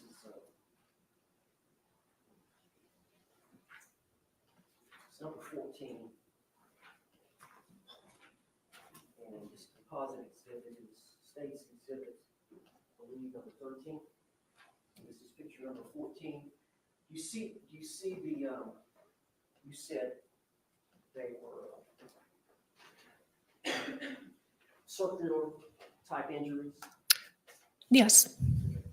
And you've seen a regular baseball bat or a kid's baseball bat, Yes. a wooden bat. And if you were to swing that bat and hit somebody's body or hit a suitcase and the blunt force, that would be a linear line across that person. would it not? It could be depending on the position of the body, the position of the suitcase, and the position or how the object came in contact. What is a linear injury mean? So linear injury is if you think, linear, it's more like a line.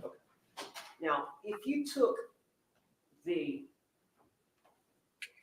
barrel of the bat, the very end of the barrel of the bat, and you poked into the suitcase with the barrel of that bat, would those spots there in this exhibit, is that consistent?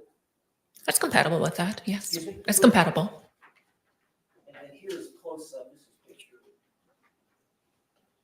number 15. We are watching the forensic pathologist Same question. in the Sarah Boone trial, you guys. Would that be consistent with poking the suitcase, if he's in the suitcase at the time, thrusting the barrel of that bat, the crown of that bat, would potentially let those type injuries? Yes, it's compatible with that.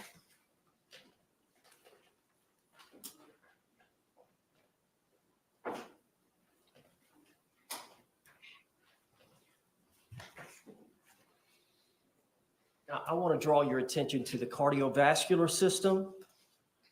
Do you have your report? I do. Okay. You describe the proximal third of the left anterior descending coronary artery having greater than a 75% narrowing of the lumen due to its centrically placed firm yellow-white fibrolipid atherosclerotic plaque. Yes. And is that pretty much verbatim with what you said in the report? Yes. And that terminology is synonymous with a single vessel, high-grade atherosclerotic coronary artery disease. Yes. And in that location, it's kind of a classic location for what people refer to as the widowmaker, Yes. because of the location in that vessel that supplies most of the circulation to the left ventricle. Yes. If you had a spasm in that artery, that could nearly totally obstruct the lumen and cause a fatal heart attack, could it not? It could. It could cause a dysrhythmia. Yes. I'm sorry, A dysrhythmia or an abnormal beating of the heart. but that could kill him. It could. The lumen is the inside space of the tubular structure of Yes, that, and so that was blocked over 75%. it was. But there was no evidence of myocardial scarring. So when the vessels become blocked, you prevent blood from getting to the muscle of the heart. So there was no evidence that there was any scarring. There was no evidence that there was anything that happened acutely. When that happens, we can see changes in the actual muscle of the heart.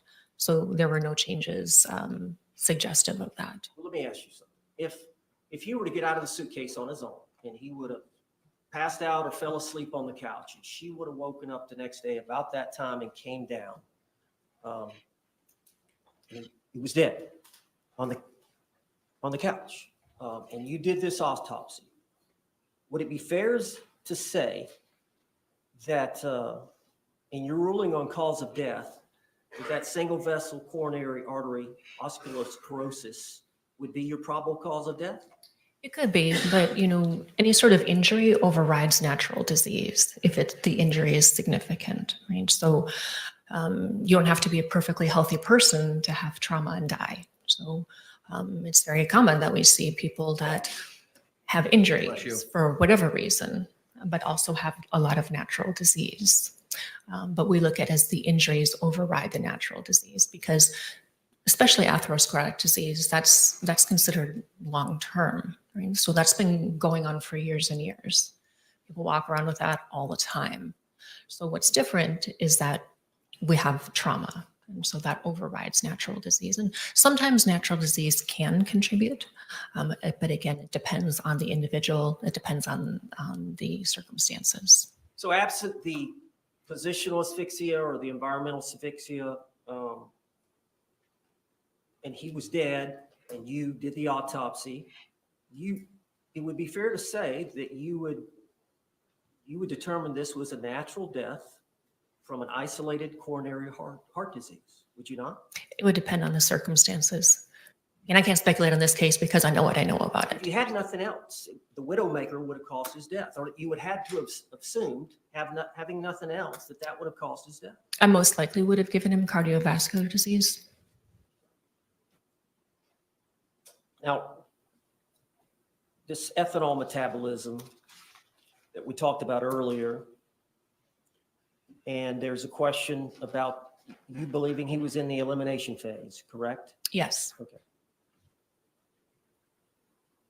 Is it fair to say that George Torres, the decedent, was in the elimination phase since the blood ethanol was below the vitreous value? Yes. Given the vitreous value was a 213,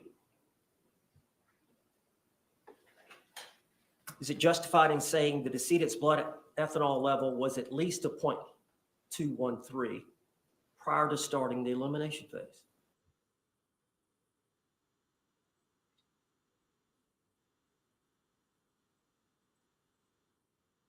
Prior? Yes. Is that standard?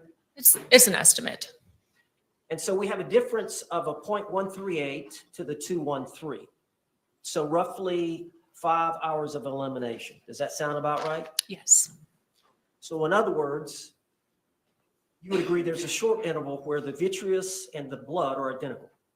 Yes. And then the blood drops beneath the vitreous value as ethanol is metabolized in the blood. Yes. So is it fair to say, given the significant difference in the blood and the vitreous ethanol values, that the true vitreous and blood ethanol level had to be much higher than what is reported in your report at the time that he passed? At the time that he passed? Yes. No, this is reflective of the time that he passed. Say again? This is reflective, the 0.139, that's reflective of the time that he passed. There's not metabolism after death Okay. of the All alcohol. right. Well, let me. What I'm saying is, he could have been prior to that time of passing. He could have his blood alcohol level would have been much higher. It was at least at the same level as the At least the vitreous. two. Yes. At least the 213. Yes, It could have been much higher. it could have been, yes.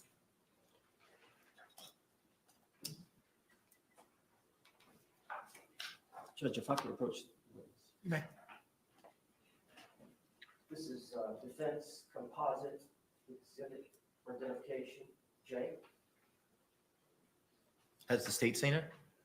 Yes. So he's trying to say he died of a heart attack.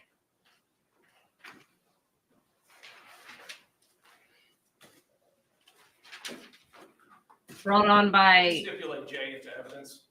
It was his pre-marked as defense J. the amount Will of be alcohol. Received into evidence without objection as defense 1.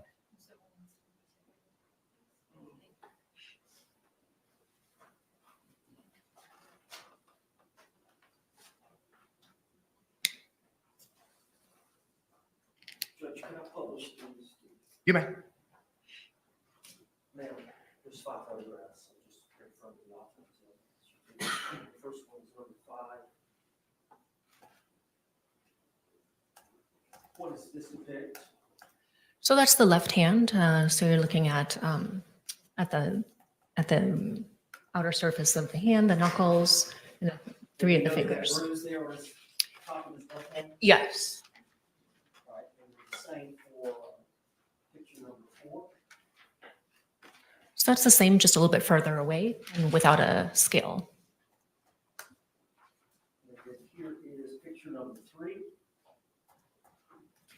So now you're looking at the thumb and the index finger? And then it shows some bruising on the hand. Yes. And here's picture number 2. So what you're seeing here is, from the scene, our investigators put brown bags over the decedent's hands, and that's, we collect evidence at the time of the autopsy. So at the scene, brown bags are put on the hands to preserve any evidence. And so that's why you're seeing this, because this is a picture that we take. We cut the bag open and we take a picture to show exactly what the hands look like. You agree there's bruising here on the Yes, back of the there. hand, and Mhm. also up around the knuckle area. Yes. Near the fingers, and also on the section here. Yes.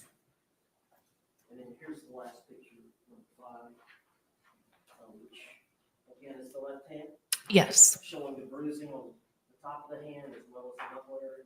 Yes.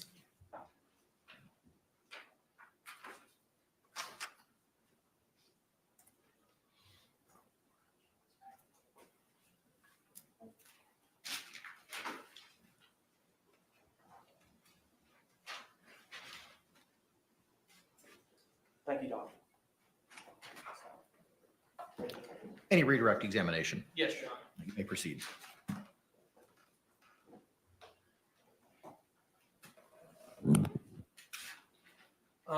You were asked several questions on cross-examination about the alcohol level in this case. And I believe there was a term, metabolic phase or elimination phase. Could you just explain for us what that is? Sure. So in the toxicology testing, there's 2 different levels that I ordered for levels of alcohol. One is they look in the blood to see the level of alcohol. The other is in what's called vitreous fluid or eye fluid. And we look at both areas because that can give us an idea of whether somebody is metabolizing through the alcohol or whether it's still rising. It just gives us an idea sometimes of how close to death they were when the ingestion of alcohol happened. But basically, the level in the eye fluid trails behind what we see in the blood. There will be a small point in time, as we discussed earlier, that they will be almost the same. But you can just think of it as the blood alcohol goes up, and then a brief period of time later, the alcohol in the eye fluid will start to show. So again, it's just to give us an idea of whether somebody is metabolizing or whether they're still, the level is still rising, or if they're still, intaking alcohol. So the result in this case was indicative that George Torres's level was coming down. Yes. And I think some of the math was a little bit difficult to follow on the fly. But with that rate of dissipation, would it be fair to say that he would have been in that suitcase for approximately 5 hours, because he couldn't be drinking whilst in the suitcase, that we're seeing this rate decrease between these 2 levels?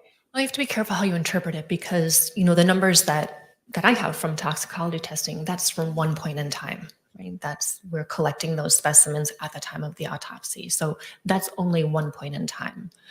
It's possible, but I can't say for certain. All I can tell you is that at some point in time, his blood alcohol was at least the higher level that we saw in the vitreous fluid. So if, the calculation of the 5 hours, that's an estimate, because again, everyone's a little bit different.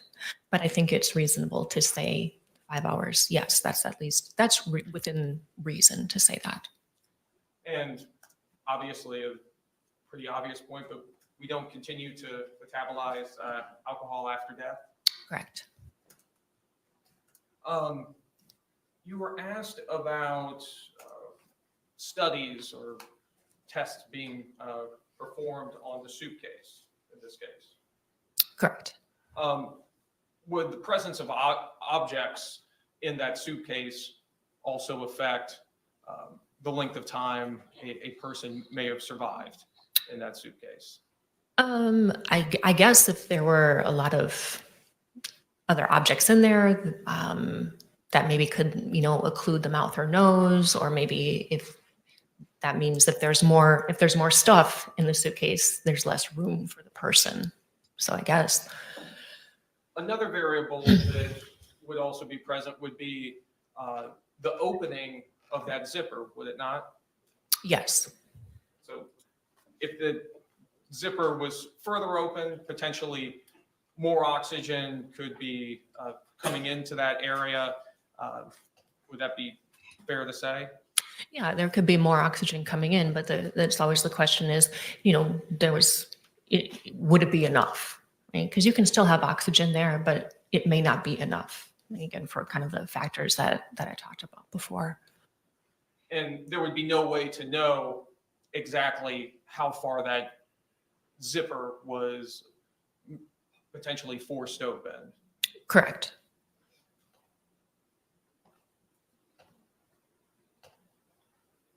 Yeah, and if his mouth was anywhere near the zipper, Can this witness be released? Yes, Your Honor. and how long Thank you, that ma'am. poor guy suffered in there before he The lost parties approach for a moment. oxygen.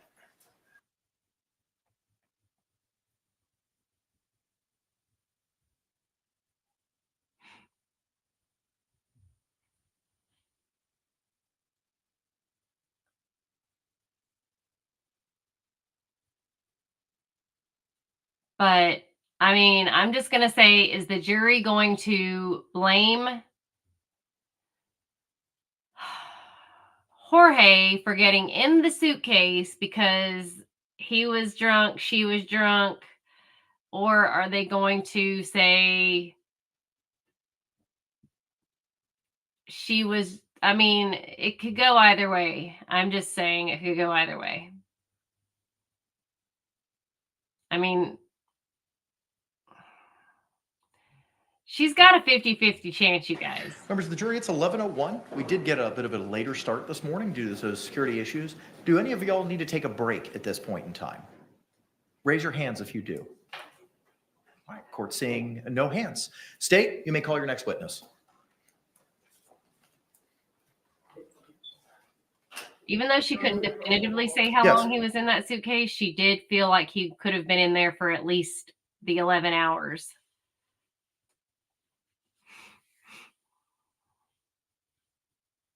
So,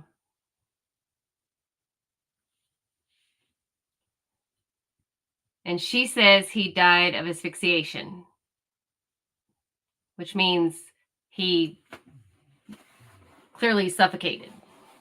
He did not have enough air to breathe. So he was in there for a while. And I didn't think about the breathing, like inhaling carbon monoxide when you're in such a tight space.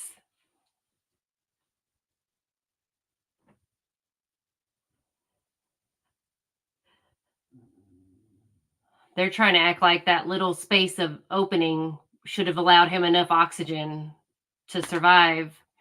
But if you're in that position, that fetal position, and you're drunk, there's a lot of components, which is what the defense is pointing out. Is no, but she said none of the bruising was a cause of his death. That didn't have anything to do with it. And the bruising was on top. It wasn't under. It didn't break the scalp. It didn't break anything. It was all the bruising was on top. It was very recent, so it hadn't even done anything So she said none of that. Members of had the jury, anything I to- have a matter I've got to take up with counsel outside of your presence. I promise course. it won't take too long. We'll bring you back in as quickly as possible. Again, same instruction I've given you previously. Please don't conduct any independent or investigation or research regarding the persons, places, things, or charge involved, and do not have any conversations among yourselves or anyone else about those things. We'll bring you back in as promptly as possible. Thank you. Yeah, we don't even know where the zipper was supposedly undone at. If it was within his reach, if it was, I mean, we don't know. We have no idea. So, but again, I think the defense is pointing out that he did get in there. They were both intoxicated. They're grown adults. Y'all may be seated. Thank you.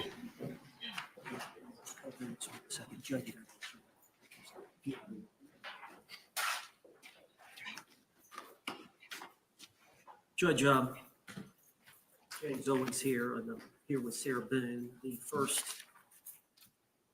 exhibit is State's Exhibit F for identification. It is the title Stipulation Victim Identification, and it was signed by Mr. Cacciatore, Sarah Boone, and myself, October 2nd, 2024. And the other stipulation? The other is a stipulation of FDLE report, again signed by Dave Cacciatore Jr., Sarah Boone, and James Owens. It is it's listed as identification State's Exhibit N. It is a two-page FDLE laboratory report generated June 3rd of 2020.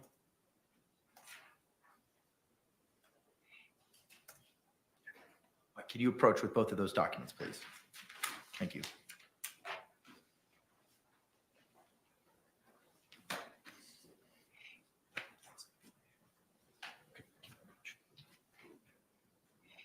State, anything else to add over and above what Mr. Owens identified? No, Your Honor. All right. Ms. Boone, good morning. You were previously sworn earlier today. I hold in my hand two stipulations. The first stipulation, pre-marked as State's Exhibit F, reads Stipulation of Victim Identification. Reads as follows. The Assistant State Attorney, Dave Cacciatore Jr., the defendant, Sarah Boone, as well as his lawyer, we have a scrivener's error there, James Sullivan, okay. Sullivan Owens stipulate that the identity of the deceased in this case is George Torres. Signed the 2nd day of October, 2024. Ma'am, have you had the opportunity to go over this stipulation with your attorney? Yes, Do you understand what this stipulation means? yes, Are you freely and willingly entering into this stipulation? I am. Did anyone force you, threaten you, or coerce you to enter into this stipulation? No, All right, the court accepts this stipulation. How do we want to handle the little issue with regard to his lawyer as opposed to her lawyer? I'm fine with the court making an edit to scratch out his and insert her if that's acceptable with the defense. Acceptable? Yes. Ma'am, is that acceptable to you as well? it is. All right, thank you. The court will make that handwritten interlineation, removing his and adding her. State, do you seek, we'll move this into evidence in front of the jury, correct? Correct. All right, thank you, sir. Moving now to what was pre-marked as State's N. Ma'am, this is a stipulation of FDLE report. It reads, the Assistant State Attorney, Dave Cacciatore Jr., and defendant Sarah Boone, as well as his lawyer, James Sullivan Owens, stipulate to the admissibility into evidence at trial of the FDLE lab report authored by Carolina Benito on June 3, 2020. It bears Mr. Cacciatore's signature, your signature, and the signature of your attorney, Mr. Owens. Have you had the opportunity to review this stipulation with your attorney? Yes, Have you had the opportunity to review the two-page FDLE report that will be attached to it? yes, Do you understand what this stipulation means? yes, Are you entering into this stipulation freely and voluntarily? yes, Did anyone force you, threaten you, or coerce you to enter into this stipulation? no, All right, the court accepts this stipulation. Any issue with striking through his and adding her? State. No, Your Honor. No, sir. All right, the court will make that interlineation as well. Anything else we need to address? State, I will return these to you for the purposes of moving them into evidence with regard to these two stipulations. Yes, Your Honor. So nothing else? Nothing else. Okay, thank you. Defense, anything else? All right, thank you very much. Anything else we need to address before we bring back in our panel? No, sir. No, Your Honor. All right, let's go ahead and stand and bring back in our panel. Thank you. I mean, I agree. If not for her actions, he wouldn't have passed. But also, if not for his own actions, he would not have passed. I mean, we all have free will and the right, and we're able to make our own decisions. And even though, I mean, you could say the same thing about him. He was very intoxicated. He chose to get into the suitcase. He was super drunk, and he got into the suitcase. And if he hadn't have decided to get in there, he wouldn't have passed. And she was super intoxicated and she didn't let him out, even though he begged her to let him out. So, I mean, it can go both ways. It just depends on how 6 people in the state of Florida, there's 6 of them, that are going to decide her fate. Will 6 people look at this and go, this guy got,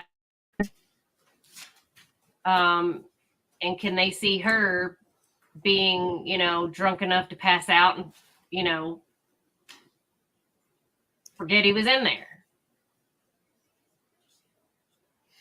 Or could they look at her and think, she was a cruel, vindictive witch and left him in there on purpose? It just depends.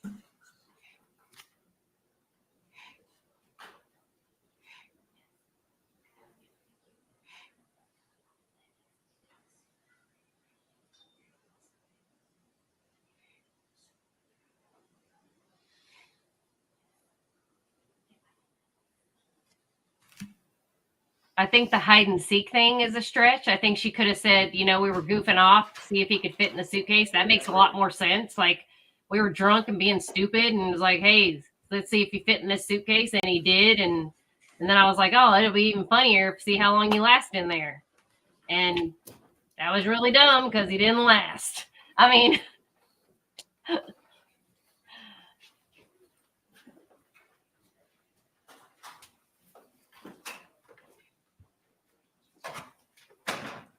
State, do you recognize our jury? Yes, Your Honor. Defense, do you recognize our jury?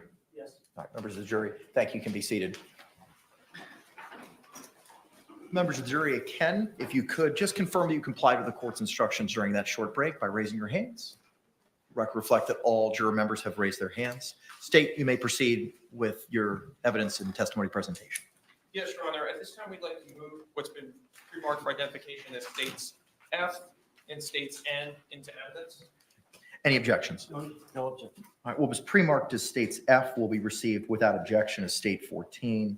What's been pre-marked as states N will be received into evidence without objection at state 15.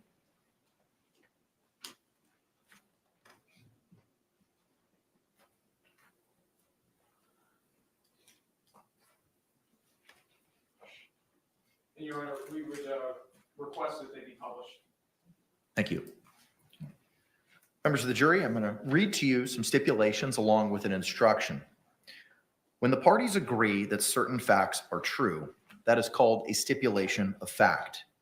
You must accept stipulated facts as having been proven. However, the significance of these facts, as with all facts, is for you to decide. In this case, the stipulated facts that you must accept as true are as follows.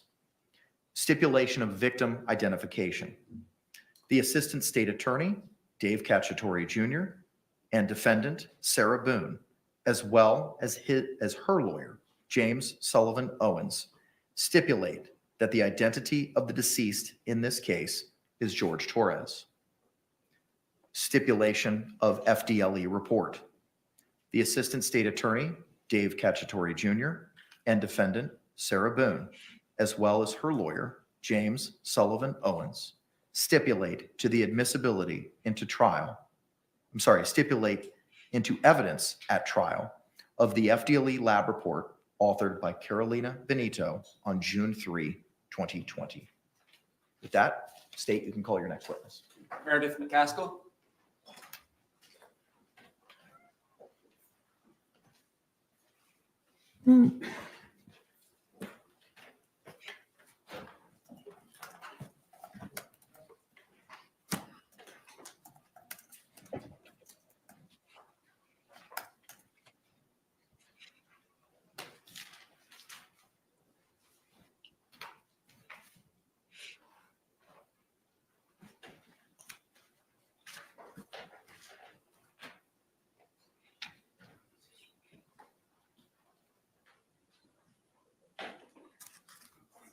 Raise your right hand at this time. Please do swear or affirm that the testimony you give shall be the truth, the whole truth, and nothing but the truth, so help you God. I do. Ma'am, good morning. Could you please take a seat and state and spell your name for the record for us? My name is Meredith McCaskill, and it's spelled MEredithMcCaskill. Thank you. Mr. J, you may inquire. Thank you. Where do you work, ma'am? I am employed at the Florida Department of Law Enforcement, the Orlando Regional Operations Center. And is that also called FDLE? Yes, it is. And what do you do for FDLE? I am a senior crime laboratory analyst in the biology DNA section. And what is your educational background? We'll get into training and experience as well, but what's your educational background that allows you to do that job? I have a Bachelor of Science in Biological Sciences from Clemson University and a Master of Science in Biomedical Forensic Science from the Boston University School of Medicine. And when did you first start working for FDLE? I started at FDLE in April of 2011. Did you have any prior work experience as a forensic examiner of blood or biological or DNA evidence? No, I did not. So for the last 13 years, your experience has been with the FDLE. Yes, that's correct. And do you have any sort of in-house training and then continuing education that goes on as an employee at FDLE? Yes. So when you become a crime laboratory analyst, you have to successfully complete a training program. This training program takes about 1.5 to 2 years. It covers all of our policies and procedures and manuals, reading textbooks and scientific articles, and performing a lot of in-house testing and training under the supervision of a qualified analyst. There's also written and oral examinations, and you have to successfully complete every part of that in order to work cases as a crime laboratory analyst. And then every year we have continuing education. So that's education that we need to do in order to stay current with new trends and technologies in the field. Does the lab itself enjoy any accreditations, and what process, if so, does it go through to get them? Yes, FDLE is accredited by an organization called ANAB. It's the American National Standards Institute National Accreditation Board. So we've been accredited for, I believe, over 30 years. It's a process where every 4 years they send people to come and inspect our lab, make sure that we're doing everything that we're supposed to be doing according to our policies and procedures. And then we're also following national standards that have been set down. That's every 4 years. It's very in-depth. And then we have additional kind of like spot checks every year just to make sure that we are maintaining everything that we are supposed to be doing. Have you ever given testimony in court about your opinion about serology analysis or DNA analysis? Yes, I have. Approximately how many times? Approximately 35 to 40 times. Have you ever not been allowed to give opinion testimony in those areas? No, I have not. Can you tell us about the place, particularly within FDLE? Tell us about your workspace and what personal protection equipment you may wear when you're doing DNA analysis. Yes. So in my workspace, I have what I call a clean side, which is where I keep all of my paperwork. And then I have my other side, which is used for actual screening of evidence items. So this is a surface where I can clean it with a detergent. I clean all of the instruments that I'm using. So scissors, markers to take notes, anything like that is cleaned with a detergent, both before I start and after I finish. And it's cleaned and maintained in between every item of evidence. So only one item of evidence is open at a time, and this is to minimize any potential contamination. So DNA from one item getting into DNA from a second item. I also wear what is called personal protective equipment. This includes a lab coat, face mask, gloves, and potentially a hairnet, depending on what type of evidence that I'm working with. And then the gloves are disposable, so they are changed before and after each item of evidence. It's also changed if I have to touch my computer to take notes, I change my gloves. If I have to touch another surface, I change my gloves. So it's a lot of procedures that we use in order to prevent my DNA from getting onto the item of evidence. When DNA analysis is done, are instruments used to assist you in that process? Yes, we have an instrument platform that we use that allows us to run the DNA in batches in a efficient manner. So there's multiple instruments that are used across the varying processes.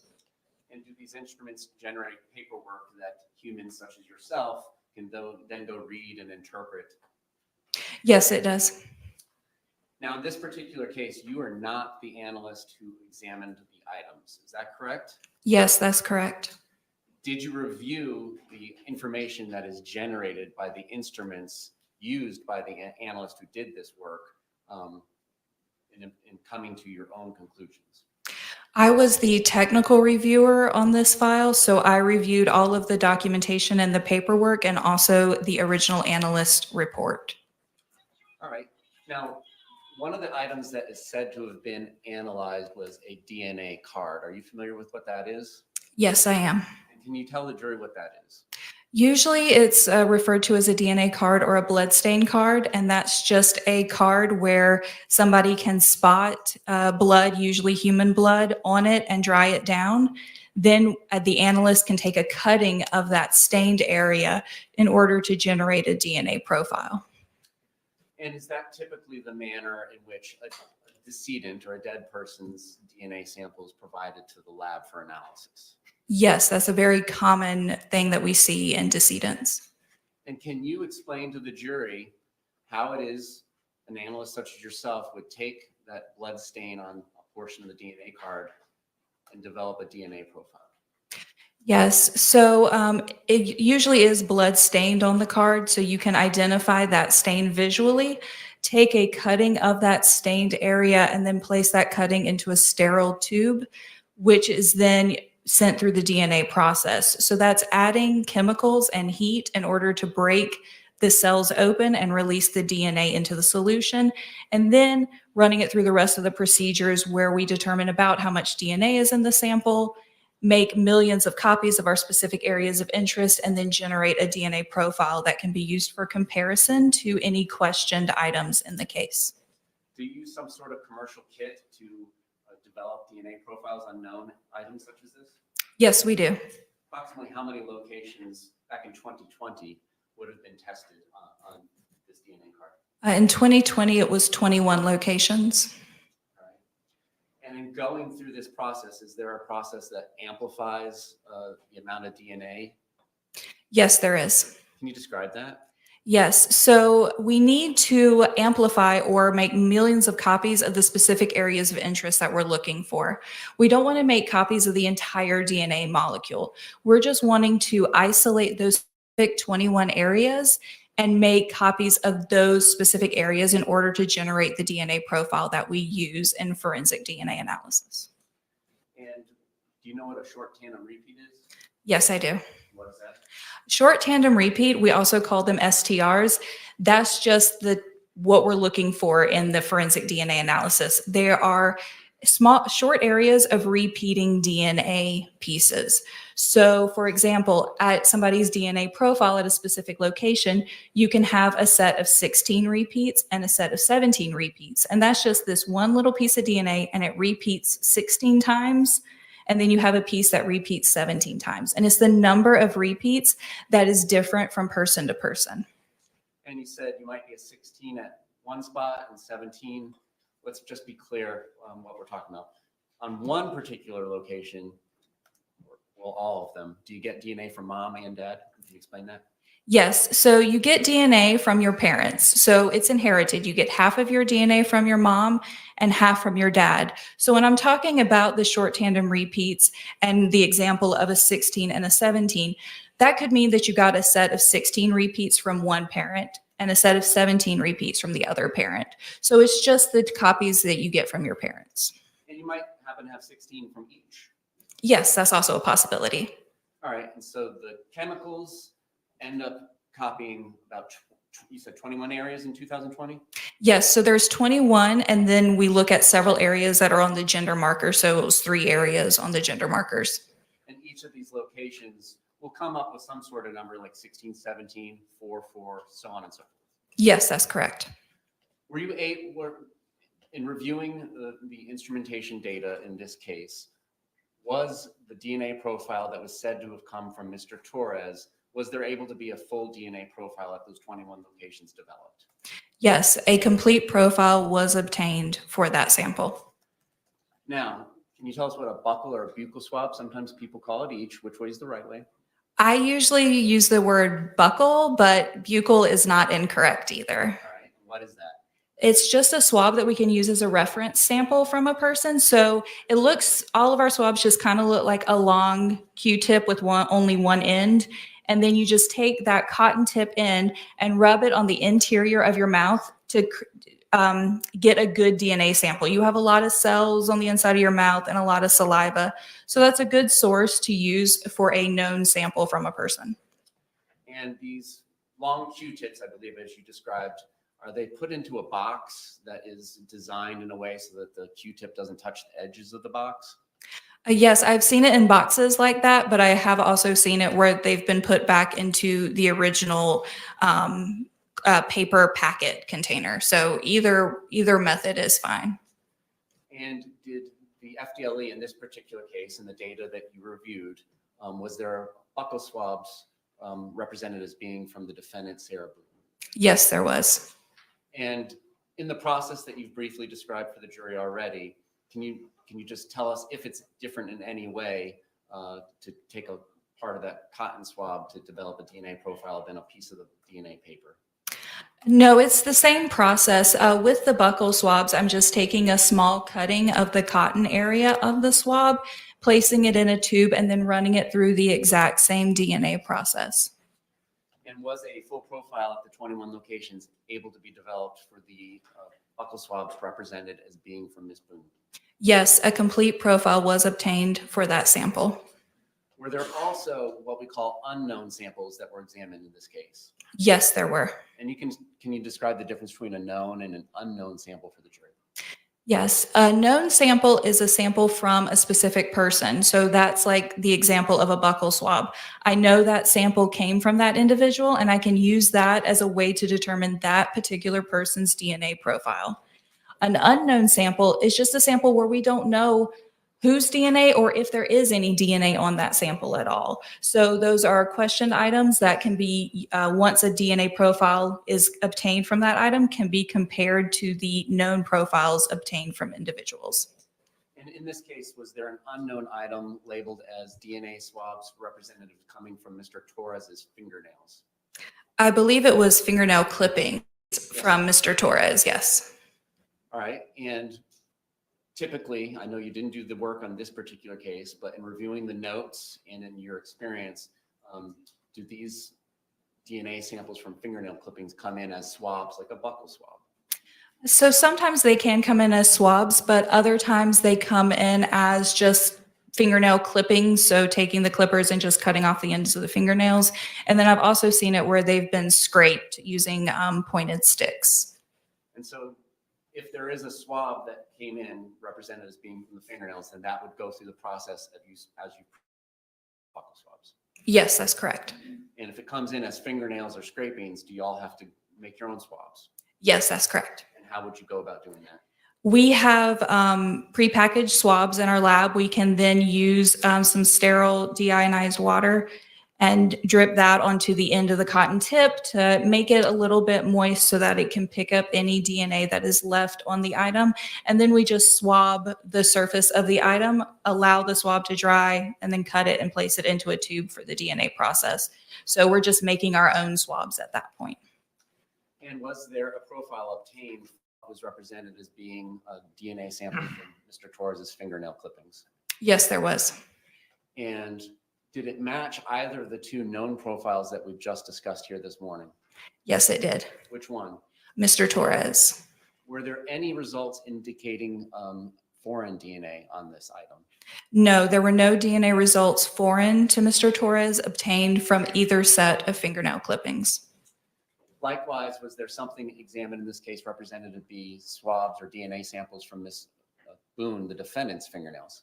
Yes, those were swabs that were sent represented as being from her fingernails.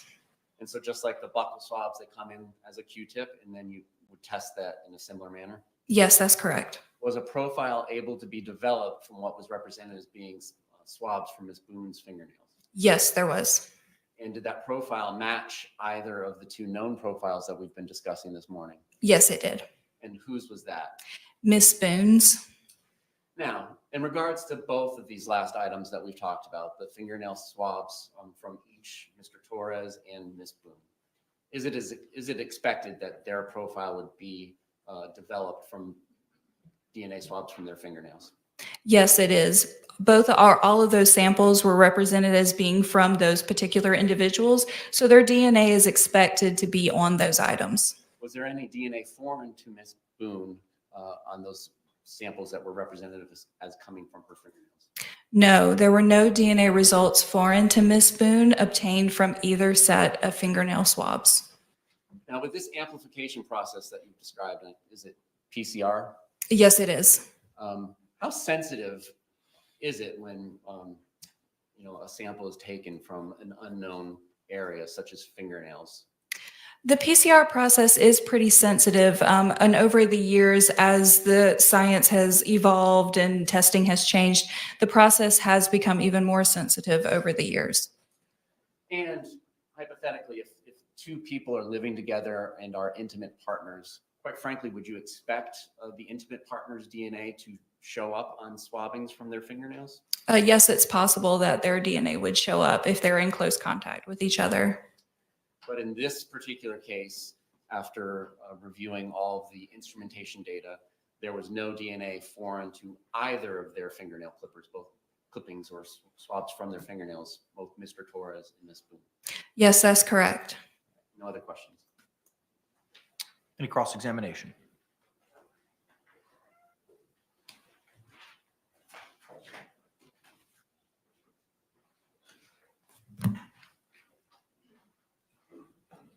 Good morning, ma'am. Good morning.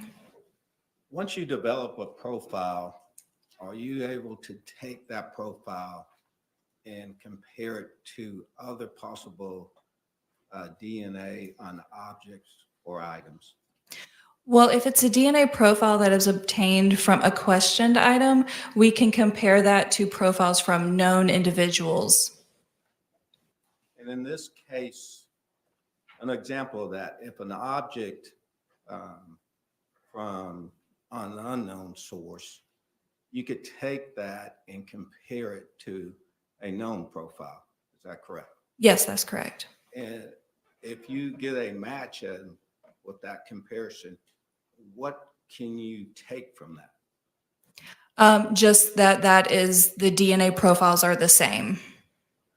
So if it's an object, let's say like a bat, and there's a DNA profile that's obtained from the bat, and it matches a known profile, could you make the conclusion that that person touched or handled that bat from the known profile? No, I can't. There's nothing in the testing that we do at FDLE that will allow me to determine how any DNA ended up on an object or how long it's been on that object. Now, you said that in this case, what was sent for DNA comparison? In this case, there was a blood stain card or a DNA card represented as being from Mr. Torres. Buccal swabs represented as being from Miss Boone. Fingernail clippings from both hands represented as being from Mr. Torres. And then fingernail swabs from both hands represented as being from Miss Boone. Those are the only items that were sent to your lab for comparison. Those were the only items sent to the DNA lab, yes. Thank you, ma'am. I have no further questions. Any redirect examination? No redirection can be excused as far as the state is concerned. Defense? Yes. All right, ma'am, you're excused. Thank you very much. All right, thank you.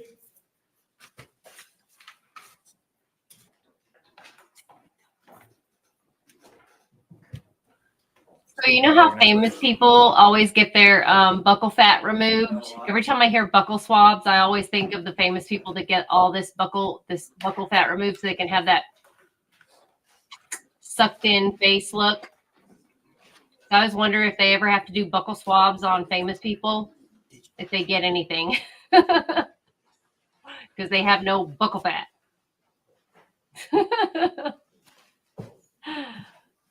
Their faces are all sucked in. Gone are the days of just doing highlighter. I don't even know how to do that.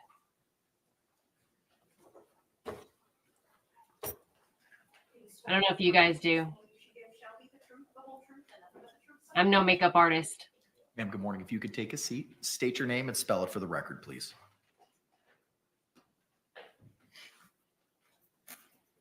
First name is Janella, Junella. Last name is Wadden, UAD as in Delta, AN. May it please the court? You may proceed, sir. Where do you work, ma'am? I'm currently employed with the Orange County Sheriff's Office here in Orlando, Florida. And what does Sheriff Mina currently having you do? I'm currently, my current position is a digital forensic examiner. And how long have you held that position? I just hit 6 years. And can you tell us about, and we're going to break it down, education, training, and experience. Let's just talk about your education. What's your educational background prior to becoming a law enforcement officer? In particular, what is relevant to being a digital forensic examiner? I actually started in crime scene investigations with the Sheriff's Office. So I have a bachelor's in forensic science through the University of Central Florida.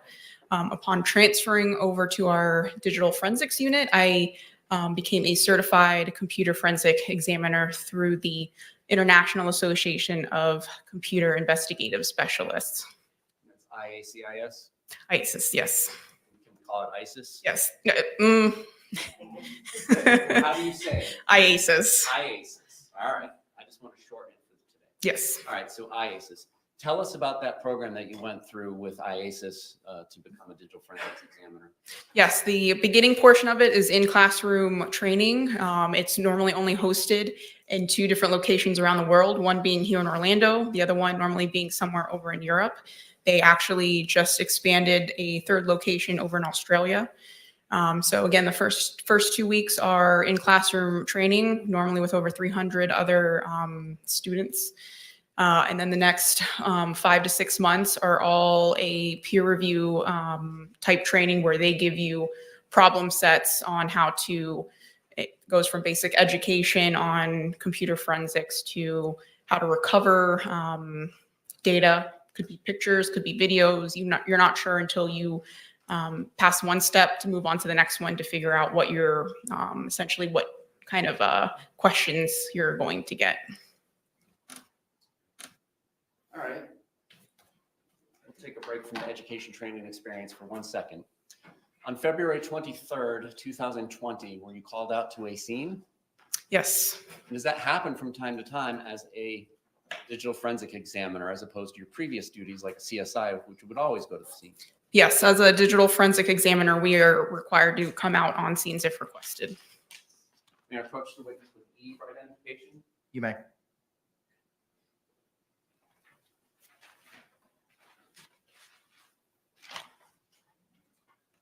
Showing you E for identification, do you recognize states E for identification? Yes. And how is it that you recognize that? I recognize the front label or the portion filled out on the envelope with my handwriting, as well as evidence tape sealed, also initialed with my initials. And the information on it includes like your case number and some of the other information you just answered. Yes, case number, date of collection, and the item description. And what is said to be contained inside of that envelope? An Apple iPhone Model XS with a pink case. All right, and if I am not incorrect, I believe there's 2 sets of evidence tape on that item. Yes. Can you tell us about each set?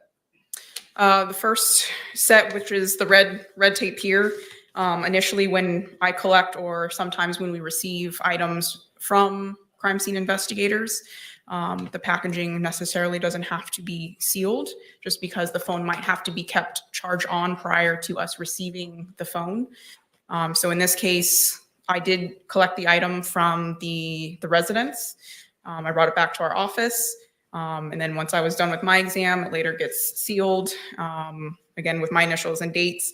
And if there's a, later on an evidence review or somebody needs to review the item again, if we need to do an additional examination, the package might be reopened and then resealed again, hence the blue tape here at the bottom. All right, other than the blue tape, is that item and the packaging substantially in the same condition when you were done examining what is said to be contained inside? Yes. May I approach the witness? I was literally just saying that she must be the one who Package confiscated the without cell showing it to phone the jury at this point, data. See if you recognize what's inside of the envelope. And oddly enough, Gwen, once they remove that buccal fat, they can't put it back. So they just look sunken all the time. Like fish. A fish face. Yes, there's a phone with a pink case inside. Do you recognize that as the item that you collected from the scene that you went to on February 23rd, 2020, and then later examined? Yes. All right. So this scene, February 23rd, 2020, where is this scene? I believe it's 4740, or can I refer to my report for the address or to the numerical? If it would refresh your memory, go Yes. ahead. And then when you're done refreshing your memory, let us know if your memory was refreshed.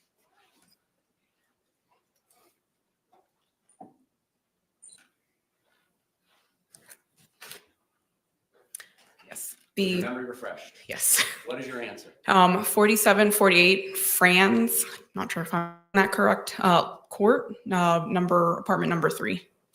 Now, I know you work for the sheriff's office in Orange County, but I still need to ask, is this in Orange County, Florida? Yes. All right.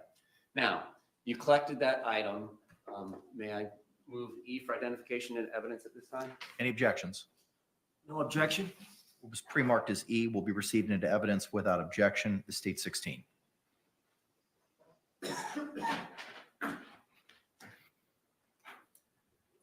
Did you do anything with that item while you were on scene? Yes. What is it that you did with that item while you were on scene? I was requested to come out. I was informed from the detectives that the user of the device gave consent for us to download her phone. So I responded out, and once I located the phone, I immediately started to extract the data from the phone. All right. So now let's talk about what tools you use to do that. I assume there's some software involved with this process. Yes. Can you tell us about your familiarity and the training that you had in regards to using that software back in the time of February 2020? Yes.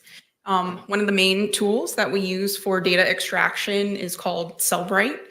I did obtain, again, transitioning to our digital forensics unit, I obtained 2 certificates with Cellbrite, which is an operator certificate, knowing how to operate the hardware and the extraction software, as well as a certificate in their physical analyzer software, which is more used for the analysis part. So once we download the phone, we get a digital file, which to us is a lot of data, which humans, we can't read. So their software basically makes it more readable for us humans, which we can then generate a report in different formats for review. So in this case, we used Cellbrite. They actually started to develop software for cell phone companies. So if you remember back in the day when you went to go upgrade your phone and you had to go into a brick and mortar store, They actually had the software to help transfer your old data from your old phone and transfer it to your new phone, like your contacts, your pictures, your videos, a lot of the data that you didn't want to lose when upgrading your phone. But they are now a predominantly digital forensics company, and they provide the software that we use to extract data off of digital devices. And is there any hardware involved to use this software? Yes. Tell us about that. Yes, in this case, and especially at that time, we had two options. There was a portable tablet. In this case, you can still use a computer, and they have sister software that mirrors the exact same software that's on the portable tablet. So in this case, I had my call-out laptop with the extraction software installed on it, and just like you would to connect your phone to, let's say, your computer to export photos or take photos off of your phone if you want to save them. We're doing essentially the exact same thing in the field where we're connecting it to our computer, and we're letting the software pull all that data or the contents off of that phone. When you were told that you had Miss Boone's password to her phone device, do you do anything to try and make sure that the data cannot be manipulated or destroyed from the outside world? Yes, it's standard protocol. Like once we receive a phone, hopefully somebody did it before it's handed to us. But again, if we're responding out to the scene or we're the only ones that are interacting with the phone, we for sure try to, if we are given a passcode, we try to confirm the passcode. And then the phone is immediately put into airplane mode, which will disconnect it from any outside network. And we also try to ensure, because not always, once you place your phone into airplane mode, it doesn't always turn off your Bluetooth and or Wi-Fi connections. So we may go in and make sure that those settings are also disabled before we extract the data. All right, take us through this extraction process. I understand that there are many different levels of information that you can get depending on a lot of things that you'll tell us about. Can you tell us the level of extraction you were able to do on site with this cellular phone device? Yes, for this specific phone, we were trying to minimally get the user data. Again, the stuff that you guys can see when you're looking through your phone, your calls, your messages, your pictures, your videos. And in this case, that's the level of support that the on-scene software that we're able to use is able to download from the phone, especially with having a password or passcode. All right, so I think we're all familiar with Windows.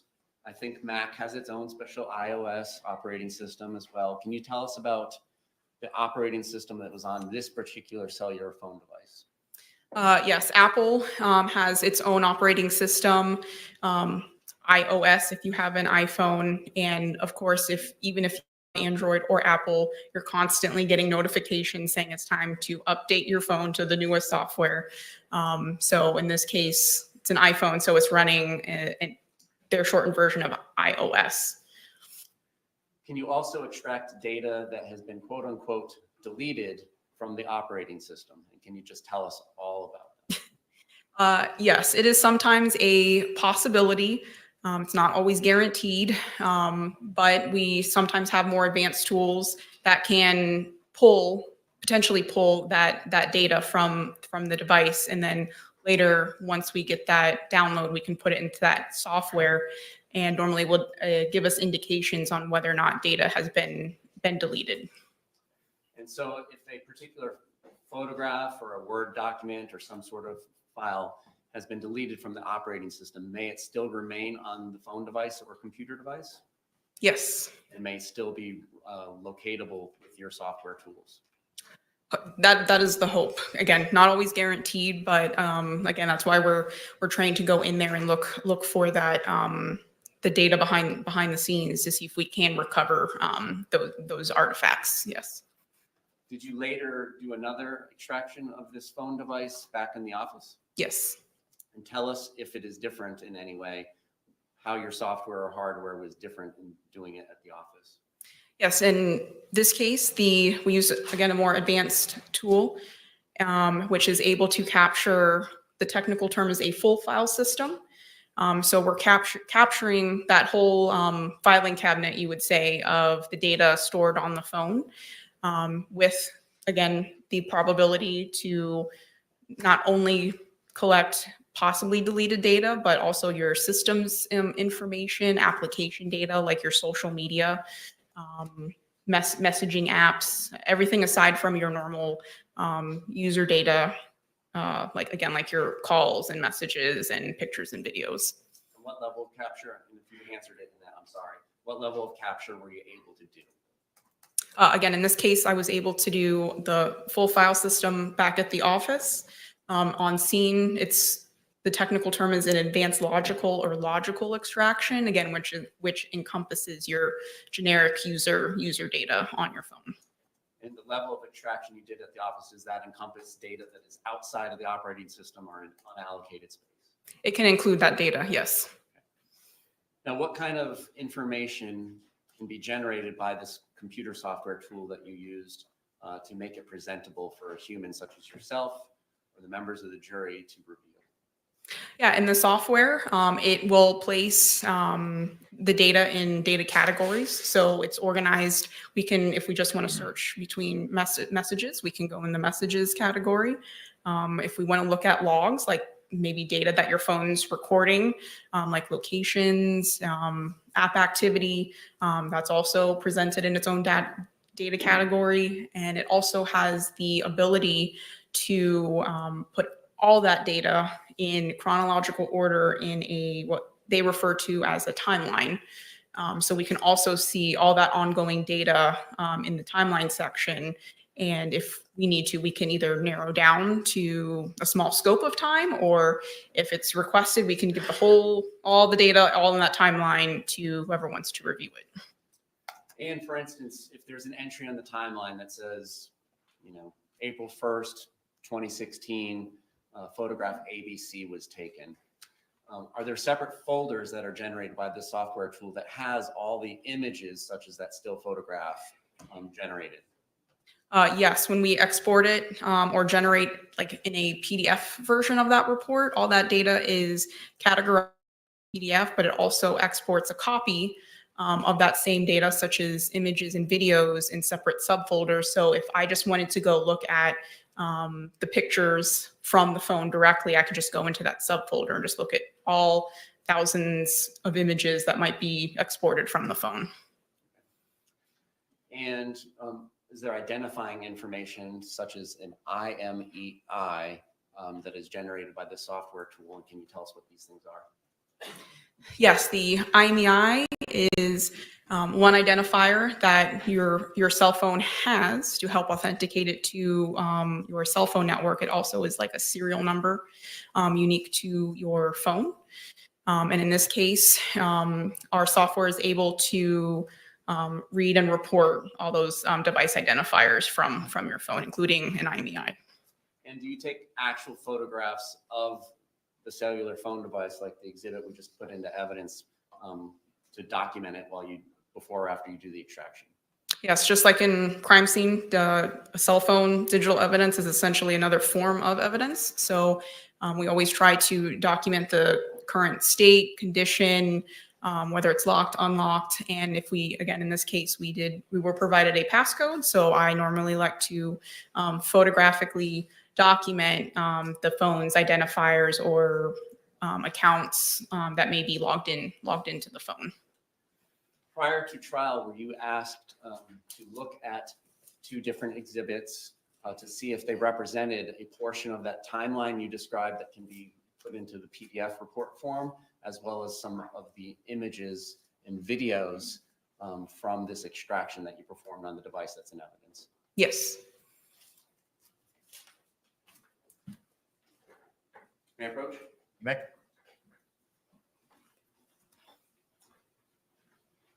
What I'm showing you first is O for identification.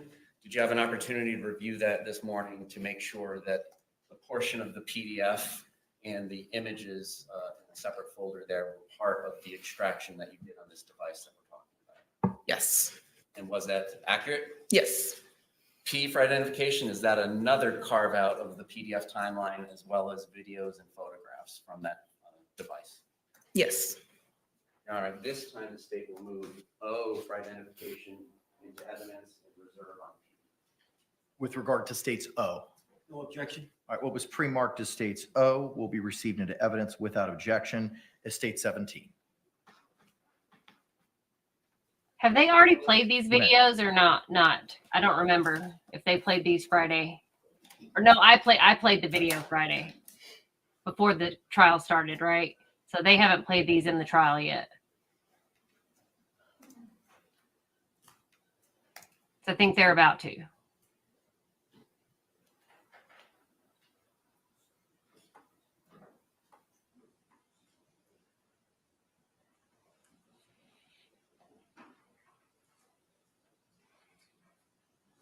Opening up the file labeled extraction.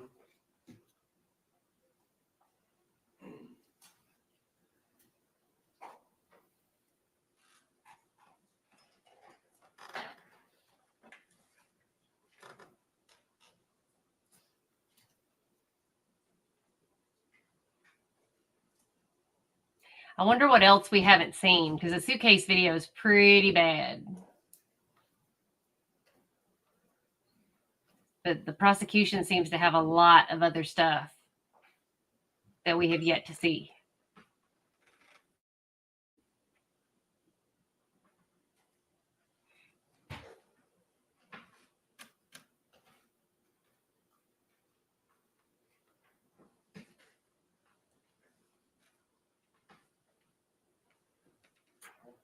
Guess we don't get that long. All right, so sorry about your neck. Looking at entry 31079, can we just go column through column and explain what we're looking at? Yes, the first column normally is just an assigned number, just like a line item number for the report. Because again, this is an excerpt. There could be thousands and thousands of line items when you're looking at the entire timeline. So the far left-hand column is just a line item number, followed by again, the data category for whatever data you're looking at.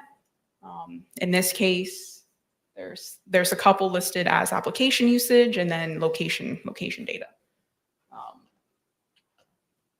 Let's talk about the column that has dates and times, and can you explain to us what UTC -5 means? Yes. Another column, again, we're looking this at a timeline, so we want to know dates and times. So we'll include the date and time of the data that was recorded onto the phone.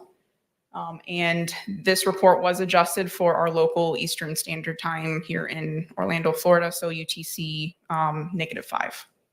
And going up to the top line there, 31075, that indicates that there's a start time for the application com.apple.camera, and then going back to our original one, 31079, that's the end time. Can you tell us what that means? Yes, so Apple is very good about recording activity on the directly from your device. When you open up a certain application, such as the camera, Apple is making note that you, in this case, it's indicating a start time. So you opened up your camera at 10:21:36 p.m. And then you stopped using it, maybe closed it out or stopped recording at 10:21:38 p.m. And in this portion of the PDF timeline, there does not appear to have been any videos or photographs captured while the camera was open. Is that accurate? Based on that excerpt, I don't see a recorded media file. All right. In the surrounding entries, can we just talk about what I would unfairly probably call spam of locations? What is going on there? Again, if there's usage, application usage, or you're just in a really good location, or your device is just set to record locations wherever you are, your phone is also recording that data as well. And in some cases, like again, your phone, if you have it set for your camera to record your location when you take a picture, again, like when you reopen that picture, it'll show you, hey, you were located at 2500 West Colonial Drive. That's that data that's being recorded in the background while you're using that application that it might have that permission to record that data.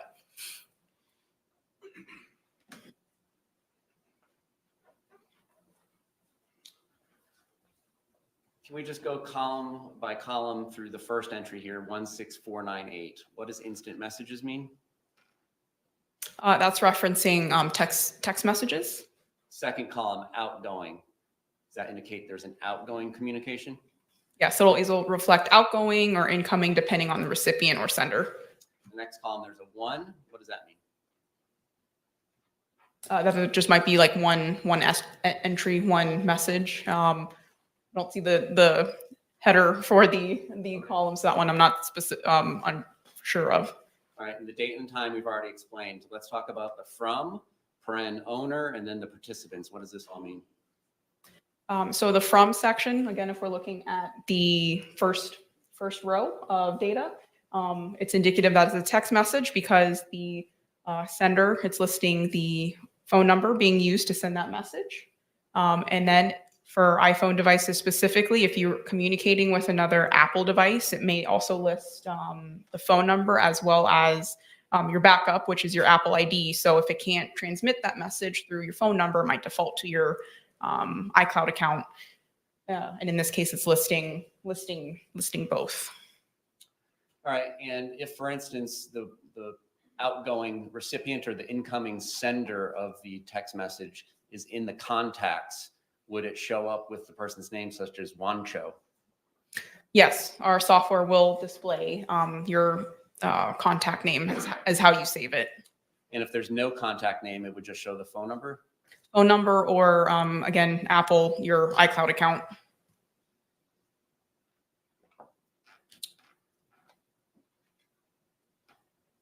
Videos, 16499, capture time, what does that indicate?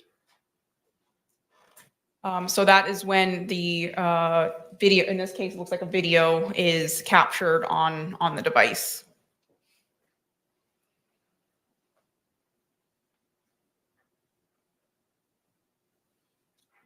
Let's specifically talk about entry 16520.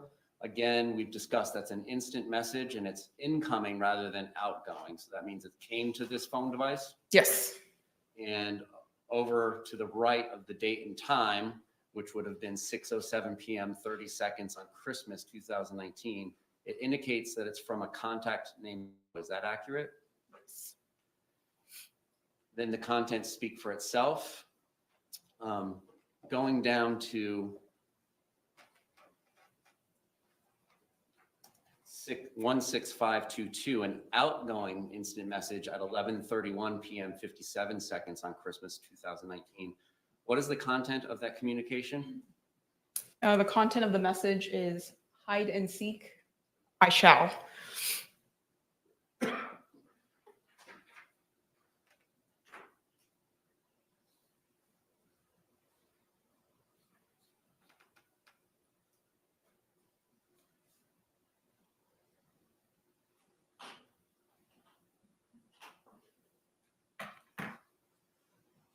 Turning down to 17167, it's an instant message that indicates it's outgoing from this device on January 13th, 2020, 5:01 p.m. 41 seconds, and it's from what is paren owner. Does that mean it's from the device?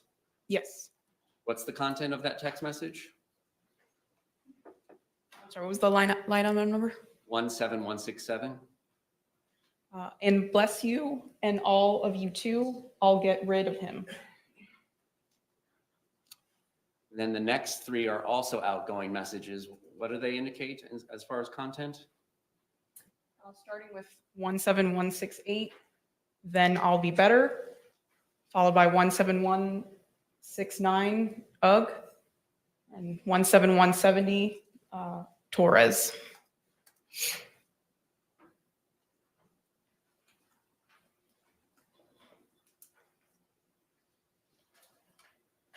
Turning now to entry 31103, which is on page 49 of the 59-page PDF.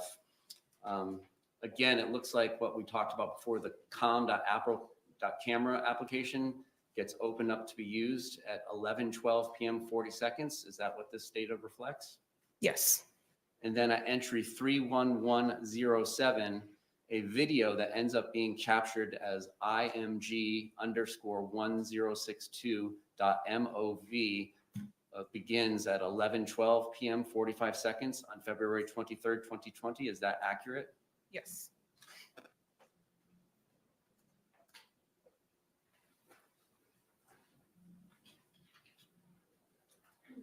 And then there does not seem to be any intervening closing of the camera application before we get to 31113.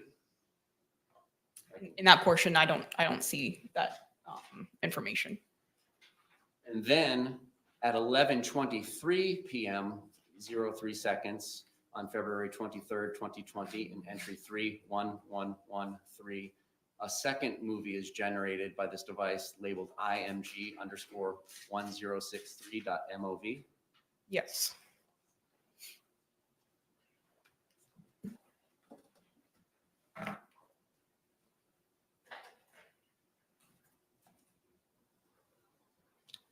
I'm going to continue publishing from this exhibit.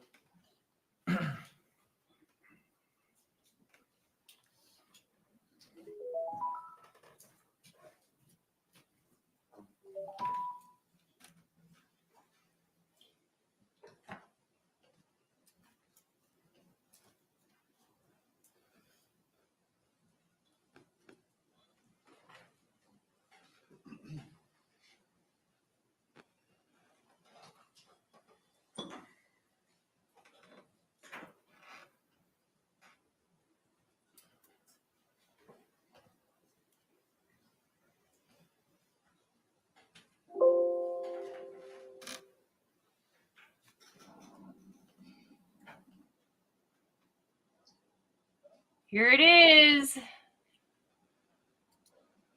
For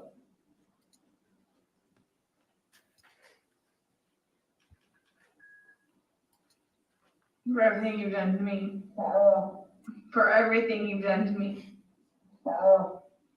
Fuck you. Fuck you. Stupid. That's my name. Don't wear it on. I can't fucking breathe, babe. Seriously. Yeah, that's when you do when you choke me. Sarah. Sarah.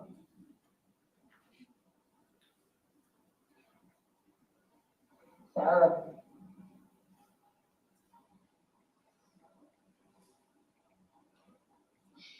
Sarah, I can't breathe, babe. That's on you. Sarah, I can't breathe. It's on you. Sarah.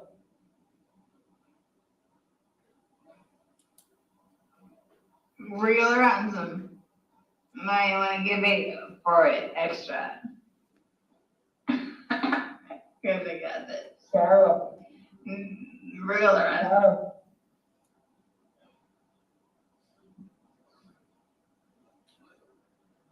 Sarah. Sarah, I can't breathe, babe. Oh.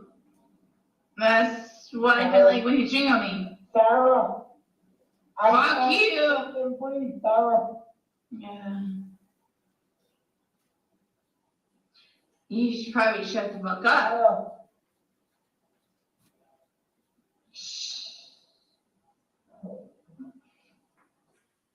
For the record, that was IMG_1062.MOV, now publishing 1063, same respective file name.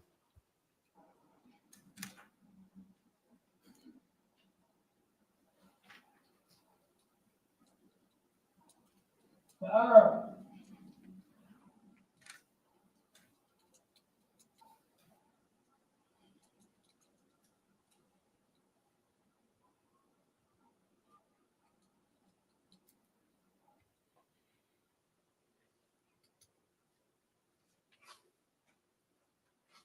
Hi, Melty Man. Welcome. Yes, this is a suitcase murder.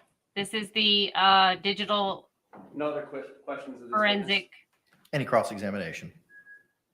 technician that extracted the phone data.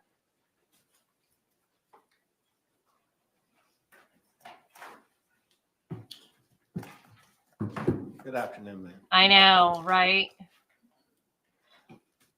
Welcome I to the believe you chat. stated on Please like, direct subscribe, that and you were share. called to the scene and you were asking. Become a to member get if you like. Analysis out there, is that correct? Would love that. At least a download. Download. What type of phone was this? Apple iPhone XS. And how were you able to get into the phone, for lack of a better word? I was provided with the phone's passcode. Okay. With an Apple phone, without being given that passcode, are you able to get in an Apple phone? Maybe not necessarily unlock the phone, even though that is an option through some of our advanced tools that is supported. Thank you. But it can have the ability to download the phone even in a lock state and pull 80, 85% of that data. Is it a much easier process when you have the code? It's quicker, yes. And how were you provided that code? I believe either through Detective Copsel or Connolly at the time, or I may have asked Miss Boone just to reconfirm the passcode. And did she give you the passcode? Yes, somebody did, yes. Now, on the first exhibit that went up, or when you're talking about the communications or the identifying factors of the phone, one of the things that were identified is dates and times. Is that correct? Yes. Right. Also, you said it would tell you if the source was incoming or outgoing. Is that correct? Yes. All right. And then you said it would identify, it could identify either by phone number or name. Is that correct? Yes. All right. On the examples that you gave us, who was the identifying name as to the outgoing on this phone? Sorry, can you repeat the question? Who was the identifying name for the outgoing text or calls on this phone? I think in some of the line items that were shown above, it was just listed as a phone number. Was there ever a name listed? A physical name, possibly in other line items, but in this, and again, in those excerpts, it's just by phone number. Okay. Did you ever see the name Brian Boone? Yes. Okay. Where did you see the name Brian Boone? I believe in one of the iCloud or accounts that was logged into the phone, there was an associated email address. Taking that, was it any other place where you would see in a different name as to the outgoing, other than Brian Boone? Again, there might have been other names listed in other portions of it. But again, in those excerpts, it was just either by phone number or, again, with the Apple iPhone listing, the iCloud account. Do you have a copy of the exhibit up there? No, not on me. Can we get that pulled up, please?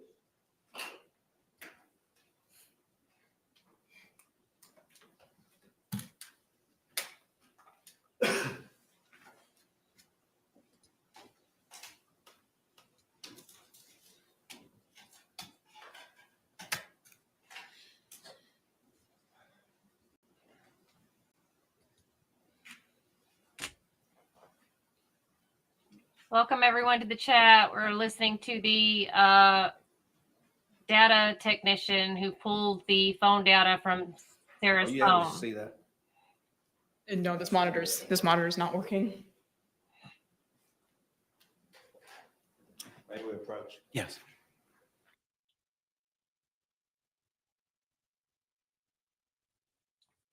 So Sarah gave up a plea deal last week. She could have taken a plea deal that would have given her 22 years. She's already served 4 years. She would have gotten away with 5 to 7, possibly more years, and then been free. But this is only day 2 of the trial. So she could have been free if she'd have taken the 22 years. She would have probably served another 7, and she would have been out, but she chose not to take that. She's gone to trial, obviously. There is a jury of 6 in the state of Florida that will decide her fate. Yeah, she probably should have taken the deal, but as devil's advocate, you know, Jorge did get in the suitcase. They were both highly intoxicated. So it could go either way. I mean, I don't know. Yeah. I mean, she said they were playing hide and seek. I think that's a lame excuse. I think she could have said, hey, you know what? We were drunk. We thought it would be funny if he got in the suitcase. He got in there, and then I thought, hey, you know what? I'm going to mess around with him and try to get some revenge on him for being such a butthole. And then I passed out because I was drunk. I passed out. It happens. People pass out when they're drunk. And then, you know, basically forgot all about him. And he passed away in the suitcase. It could happen. And it was an accident. That would have been more plausible than her saying we were playing hide and seek. Because, I mean, who's going to hide in a suitcase and your person who's seeking you know it? Yes. So, yeah. But also you can look at it on the flip side of, but for not her actions and not taking him out of the suitcase, he would still be alive. Yeah, right. So, I mean, yeah, we've all been at that point where we've been so wasted that we're just like, you know, and we just completely pass out and you don't even remember what you did the night before. We've been that white girl wasted, you know. So, I mean, we've been there. But now she's trying to use battered woman syndrome as her defense, also stand your ground as her defense, which I think is a completely overrated defense that they use. So those are defenses that I think that are she shouldn't be using at this point. Yeah. Black girl wasted. You can call it anything. So yeah. So I think at this point, those defense options are, I mean, she could have gotten away with, dude, I just passed out. Look, we were messing around, got drunk, did stupid crap, and passed out. And it was an accident, man. It's a freaking accident. And it could go either way, right? But instead, now she's using the whole battered woman syndrome. She's using stand your ground. She's trying to say she was in fear for her life, that he was trying to break out of the suitcase and she was afraid of him. And I think that's where she's losing and will lose the jury. But that's just me. That's my view. I don't know. If they would have stuck with the whole drunk accident, I think they would have had a better chance. That's just me. That's my alternate point of view. You guys chime in. I have a feeling I know what most of your all's thoughts are, but you know. Ma'am, were you able to see that? Yes. There's a entry on 12/25/2019. Is that correct? And are you referencing like the instant message row? Yes. Yes. All right. Does it, as far as participants, what does that show you? What does it tell you? So it's listing the owner in reference to we'll say the first phone number, 8684. It's referencing that phone number as well as the Gmail account or iCloud account associated with the phone, and then it's listing a physical name of Brian Boone. Okay, so it's showing Brian Boone as being the owner of the phone. Is that correct? For that phone number and or one of the participants in that message conversation. Did you recall seeing any other name associated with that phone number other than Brian Boone? Not sure I'm understanding the question. All right, when you did the analysis of this, and you would look for the participants and get that information, match it up with the phone number. Then in certain cases, they will show you the owner name because you said Apple is very detailed in some of their Yes. applications. So did you ever see another name associated with this account other than Brian Boone? There was another iCloud account logged in on the physical phone. Okay, There was no like name attached. there was no name attached. Bless you. Now, when you're identifying these sources as being either outgoing or incoming sources, and is that basically telling you what device is being used? No, it does. It's not indicative of a specific device other than we know outgoing.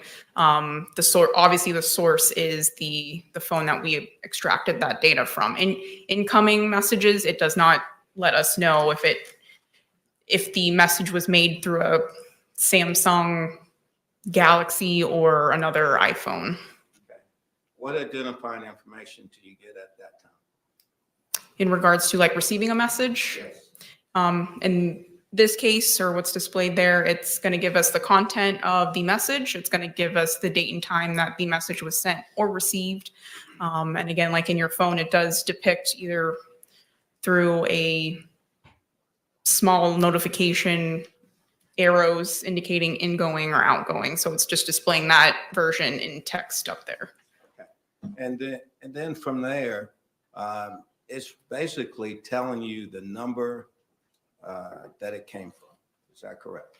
Yes, like in reference to that top row, it's saying that that message came from that phone number. Again, the top line item, last 4 digits is 8684.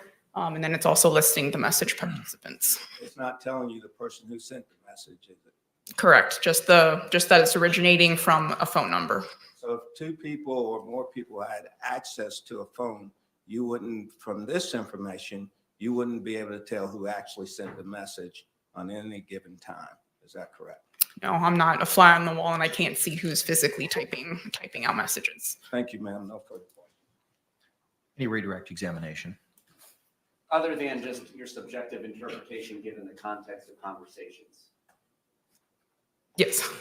And if photographs or videos are taken during these conversations, that could be indicative of who is behind the phone device as well. Based on sound and visuals, it does help. Thank you. Can this witness be released? As far as the state is concerned, yes, sir. Yeah, Milty Man, I think, Yes, you know, Your All right, ma'am, you're released. Thank that you very video much. is very, very State any other witnesses or evidence to call at this time. for Not Sarah. for the morning presentation. Okay, all right. Members of our jury, it is Where are you 12:21. from, At this Milky point in Man? time, we're going to go ahead and take our lunch break. I'm going to ask you to report back here at 2 o'clock at 12A at the Orange County Courthouse. I'm going to give you a similar instruction, as same instruction I read to you last week. Jurors, you must not conduct any investigation on your own. This includes reading newspapers, watching television, or using a computer, cell phone, the internet, any electronic device, or any other means at all to get information related to this case or the people and places involved in this case. Colorado, This applies welcome. whether you are I'm in the courthouse, Austin, at Texas. home, or anywhere else. You must not visit We have places people from mentioned in the trial or Michigan, use the internet to look at maps or pictures to see any Virginia, place discussed Carolinas. during the trial. Jurors do not watch local news Got or people read from local newspapers. Germany. Jurors must not have discussions of any Africa. sort with friends, family members, or even your fellow jurors about the case All or the people over and the places involved. world. So do not let Yes. anyone make comments to you Have or ask great- questions about the trial. Great viewers, I subscribers. want to stress again I love that just it. as you must not talk about this case face to face, you must not talk about this case by using an electronic Yeah, device. y'all are all amazing. You must not use phones, Have amazing, computers, amazing or people. other electronic devices to communicate. Do Appreciate not all send of or y'all. accept any messages related to this case or your jury service.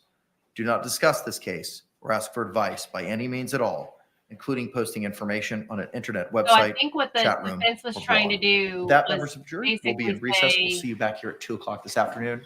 that the phone, I guess her phone, her ex-husband was still, she was on her ex-husband's plan. So the phone was showing her ex-husband's name, Brian Boone. So the defense was trying to poke a hole in the phone data, saying that it wasn't her sending those text messages, which is a very far stretch. I'm just going to say, because the phone isn't in her name. It's in Brian Boone's name, but clearly that video is not Brian Boone. Okay, let's see what they're addressing real quick. Scheduling of events this afternoon. The next witness we would be intending on calling would be Detective Copsel. Capsule, I apologize. Just the publication of the interviews in this case would be approximately 3 hours in length, not to mention any direct testimony and cross-examination testimony. So that's likely to take us beyond the 5 o'clock hour. I don't know if we can work late to accomplish it all. I'm inclined to work late. It's just if they're on board with that. Okay. If we need to go after 5 o'clock due to that presentation, we can. How long Oh yeah, do you we're going to be anticipate doing this trial going? till the You had end. to ballpark it. So we're in it. We're on the Boone's Farm train. Depending on the length of the cross. What about in your side of the ledger? I And think, she's going to testify, my Milty direct Man. exam questions will probably be Going to be 30 fun. to 40 minutes. Okay. How long do you anticipate your cross-examination being, Counselor? Mr. Henderson? Judge, not too long, 30, 35 minutes. Okay. If that, but here's the only concern that I have. Yes, sir. We have one juror who has said and told us during voir dire, as long as we're getting out of here at 5, my scheduling is okay. After that, that causes a problem. That's the only concern I have. Okay. So if we could let them know early, if that's the plan, so she might be able to make some arrangements.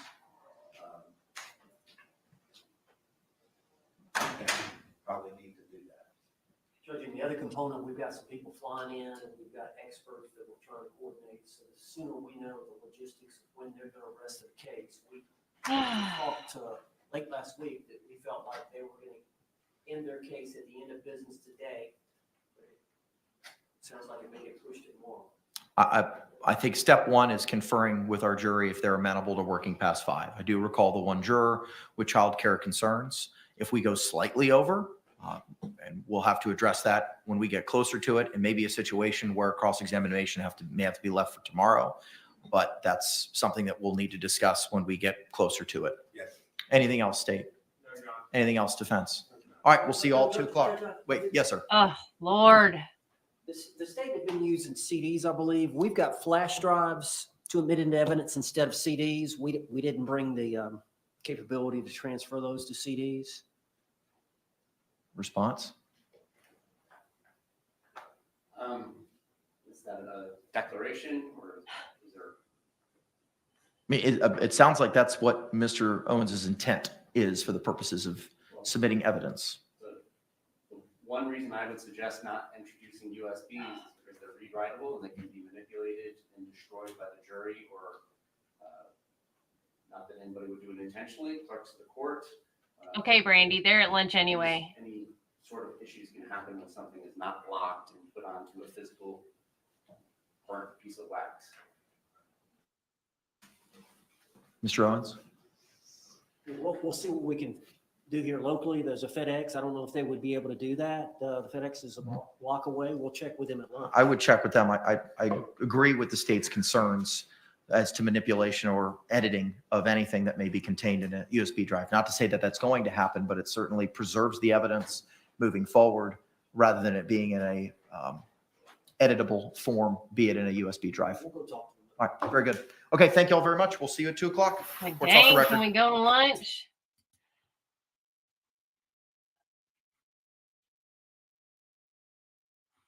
Okay, y'all. So, just to kind of catch everybody up, she has been through 8 attorneys, y'all. 8. She was at the point of representing herself. The judge was fed up with her and was like, "That's it. You're representing yourself." And then she put out like a job posting. It was really weird, and was like, "Please, somebody, don't you want to be famous, basically, and represent me because this is such a high profile case?" And these people came along and were like, "Yes, we'll represent you." And then they thought they were going to be able to get this case continued again, even though it's been being continued for the last 4 years. And the judge was like, "Heck no, we're not continuing this case. It's not my fault that you decided to get your 15 minutes of fame and come in here and represent this woman." And he said, "This case is going to happen October 7th, come hell or high water." Well, guess what? Hell or high water came in the form of Hurricane Milton. And they postponed it for another week. And it started on October 14th. But then they had to pick a jury. And in the state of Florida, they only require 6 people on the jury, which is wild. But it took them an entire week to pick a jury. And they have 8 alternates, as far as I know. So, believe it or not, it was really, really hard for them to pick a jury in Florida because the defense team is completely cuckoo for Cocoa Puffs. And it was just so hard for them to find a jury because this trial is going to last 3 to 4 weeks from what they say. And it was hard for them to find anyone that would sit on the jury that long. And it was hard for them to even find anybody that could sit on the jury for till 5 even. I mean, they couldn't find anybody to sit on the jury till 5 p.m. Yeah, so Florida is different. And they also have that stupid stand your ground, which is, I think, overused and ridiculous. But anyhow, that is what's happening. She also had that final Hail Mary pass, as I said, with the plea deal literally on the day, like the final 11th hour, and she turned that down. So this lawyer she has is literally doing this for, I think he thinks he's going to make a name for himself, like the Jose Baez guy did with Casey Anthony. There's so many attorneys out there that are just trying to get their face out there, and I don't know why you would want to be associated with that face, but I guess so. Whatever. But anyway, I'm going to put on a video from my channel for you guys to watch during the lunch break, because today marks the 1 year, in case you have not been watching my content and you are new to this channel, today marks the 1 year anniversary of Samantha Wall and her death and her unsolved murder. So I want to make sure you guys don't miss out on catching up on this trial. Welcome, all my beautiful Or people, investigation, to the alternate rather. point of view. My name is Tracy Lee, So and today we are going to be discussing the 1 year anniversary. you guys enjoy your lunch, Samantha and I will Wall. see you Samantha Wall was murdered at 1 2. year ago today, October 21st, 2023.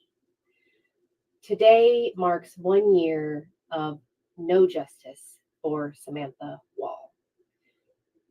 And today marks 1 year of more questions than answers in her death. And today we are going to go over the evidence that we have seen. We are going to go over what it is that we can do to figure out how we can find justice for Samantha, because Samantha and her family do not have justice to this day, and we do not want Samantha's case to go cold. And it is unfortunate that we are here because the answers are sitting in front of the Detroit Police Department's face, and in front of the district attorney's office face and in front of the attorney general's face in Michigan and in Detroit, but they are not looking any further than where they are because they think they are right. And it's sad, it's unfortunate, because I would like to see this case solved and not go cold. But we all know what it's like when people don't want to admit they're wrong and they don't want to basically scrap everything and start from scratch and do this right.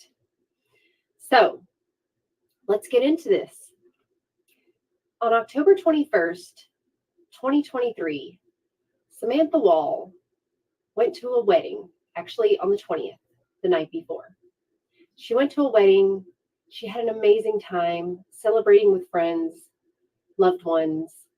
She was dressed in a beautiful blue dress, purplish blue dress, and she looked beautiful. She's smiling. Samantha's always smiling. I haven't seen a picture of Samantha yet where she wasn't always just beaming. And I know they always say this in every crime YouTube channel, every crime show, everything, but Samantha really, really did light up a room. She really, really did just draw people in. And she was so down to earth that she really made people want to be and feel like she was their friend. She was very personable. And all of that while being very involved in the community, very involved in politics, and a Jewish synagogue president. So she did not make herself untouchable or unapproachable. She made herself really just get along with everyday people because she considered herself an everyday person. And that is what makes Samantha Wall such a tough loss to Detroit and, of course, to her family. So I want everyone to just remember that this is about Samantha and getting justice for Samantha. And I want everyone to pray for her family, pray for justice, pray that God puts his hands on the entire justice system in Detroit. And I pray that her family and everyone will wake up and see the light. And please do not let this case go cold. And please look at other avenues and not have tunnel vision. Because at the end of the day, we want to fight for justice for Samantha. Amen. Now, what happened to Samantha Wall? October 21st, 2023. Samantha Wall comes home at 12:30 a.m. She gets home. Her door opens at 12:31. That is what her ADT motion sensor says. Keep in mind, she had an ADT alarm system, but she did not use it. She did not turn it on. She did not turn it off. She just had it there for the sensors. So her sensor showed her door open at 12:31. And she gets an alert on her phone at 1:01 a.m. that tells her that her door is still open. Now, keep in mind, when you have an ADT system, anyone who has one probably knows this, but you have the little sensors on your door, okay? And you have another little sensor on the frame. And if these sensors are not touching one another, they're not touching. If they're even off a little bit, it means that your door is going to show open. Now, does that mean your door is wide open? Or does it mean it's just cracked? We don't know. We don't know. According to the police and according to the district attorney's office, they say her door was wide open. Just an open invitation for anyone. That's their theory. But according to the ADT company, it just needs to be off by just a quarter of an inch, 3/4 of an inch, maybe. to show that it's open. Then at 1:29, there shows to be a motion in the living room. Now, possibly because in that time frame, from the time that Samantha got home, she goes to her back door at 12:35 a.m. because it shows her back door open, and then it shows her back door close at 12:38. Now, we don't know if she's letting someone in. We don't know if she's going out to get something. We don't know what she's doing because there's no way to tell. It just shows motion. But what we do know is that she does go upstairs and she does change out of her lovely dress and put on something more comfortable, because there are crime scene photos that show that her dress is laid neatly on the bed, and she has changed into something more comfortable, some sweatpants, a t-shirt. She has a hoodie on, and she comes back downstairs, and she ends up at some point laying on the sofa because there shows motion in her living room at 1:29 a.m. Now, again, there is no more motion. The sensor shows idle at 1:24. Now, in order for a sensor to go idle, that means there cannot be any moving about. No moving. No moving. So, whatever point Samantha came back downstairs, she got comfortable, she sat down, and the sensor sensed nothing. And it went idle, which means it didn't see or feel or whatever, any motion anywhere from 1:24. It just started scanning for motion, didn't sense any motion, there was no motion. And then suddenly at 1:29, there was motion. And from 1:29, it didn't go idle again until, we don't know. There was motion ping again at 1:54. So this ADT alarm system is very confusing. Are you confused? Because I'm confused. There's a lot of confusion about this ADT motion, idle, no motion, what have you. So let me break it down for you again. 12:30, Samantha gets home. 12:31, the door opens. 1:01, she gets a notification that her door is still open. At 1:24 a.m., it goes idle, which means there's no motion. At 1:29 a.m., there's motion. And the system doesn't go back idle. At 1:54 a.m., there's a ping, a motion ping, like a modem ping. It's just like a ping. And then the back door, remember, was opened and closed at 12:35 a.m. and 12:38 a.m. So that's the back door. Now, there's no other motion, any other kind, until 4:20 a.m. There's motion in the living room, just motion, and then it goes idle again at 4:22. So idle again means there's no motion. Now, according to the ADT testimony, it stops recording for 2 to 3 minutes while it's looking for motion after it senses motion. So from 4:20 to 4:22, when it went into idle, that means there was no motion from 4:20 to 4:22. That means when it went into idle at 1:24, there was no motion for a couple of minutes at 1:24. And then there was motion again at 1:29. So from 1:29 a.m., there's motion going on in that townhouse. And 4:20 a.m., there's motion. I just don't understand the motion, okay? I don't understand how, and this is the prosecution's theory, that Samantha Wall was attacked at 4:20 a.m. by the person that they put on trial. This is their time of death they marked as 4:20 a.m. Not the medical examiner, an ADT motion sensor. That's what they marked it as.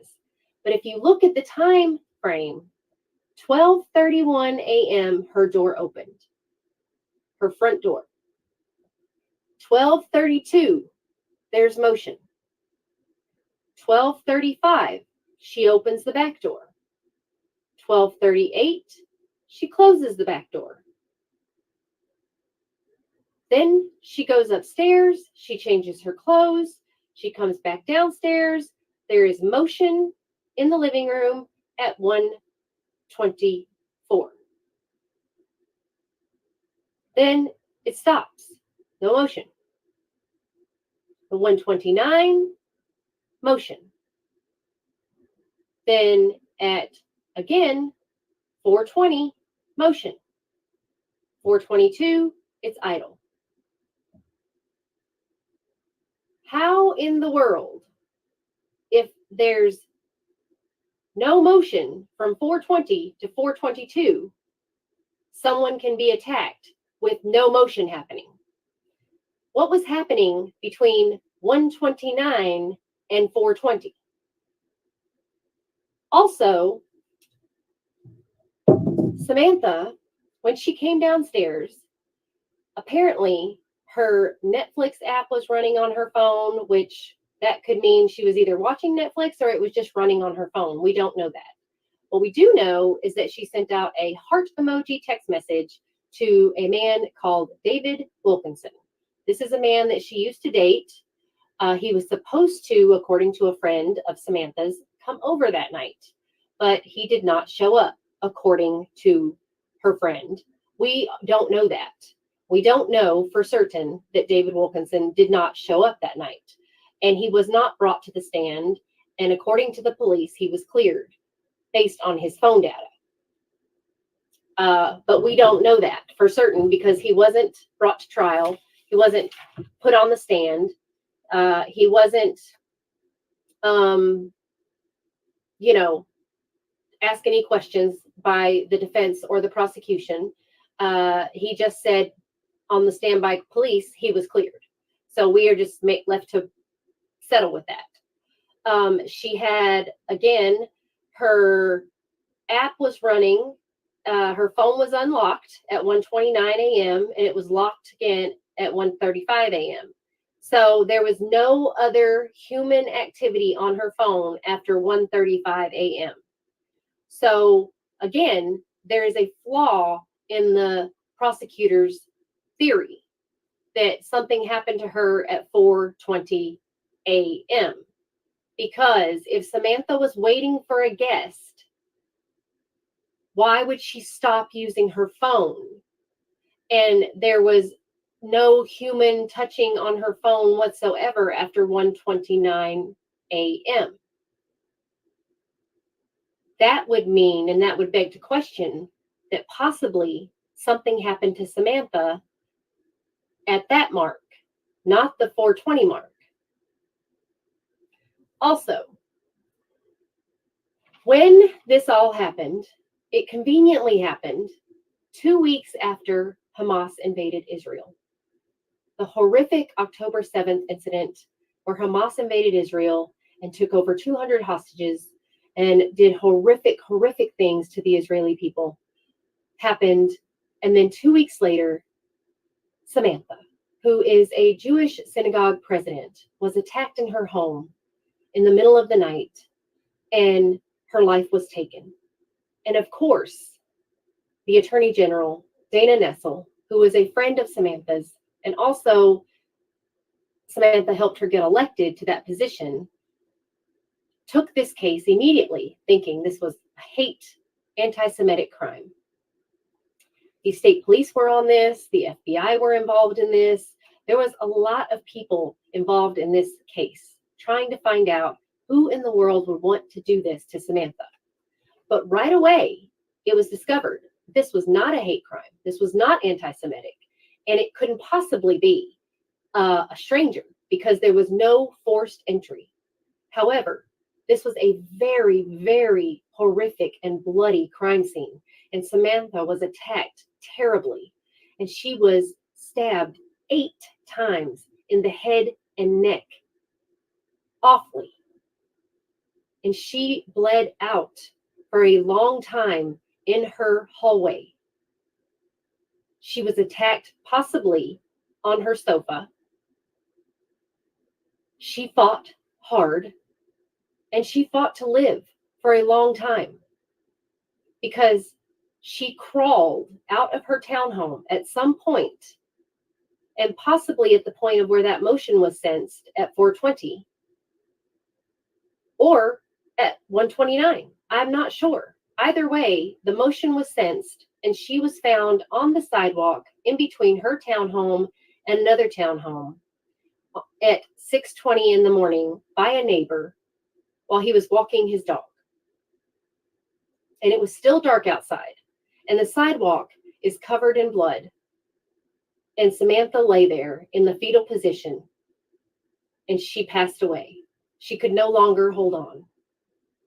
And we don't know how long she had been out there on the sidewalk, but guessing possibly 2 hours at least.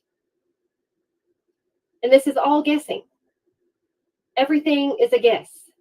And why is it all a guess? It's all a guess because the coroner's office, the medical examiner's office, did not complete the autopsy. Samantha was literally buried, and due to Jewish custom, the next day. Within 24 hours in Jewish custom, you must be buried. And so, therefore, the autopsy was not complete. There was not a time of death put on the death certificate or the autopsy report. There wasn't an estimated time of death. There wasn't anything. So basically, we're going off an ADT motion sensor to tell us when they think Samantha passed away. And not attacked. They're not giving any time for the attack.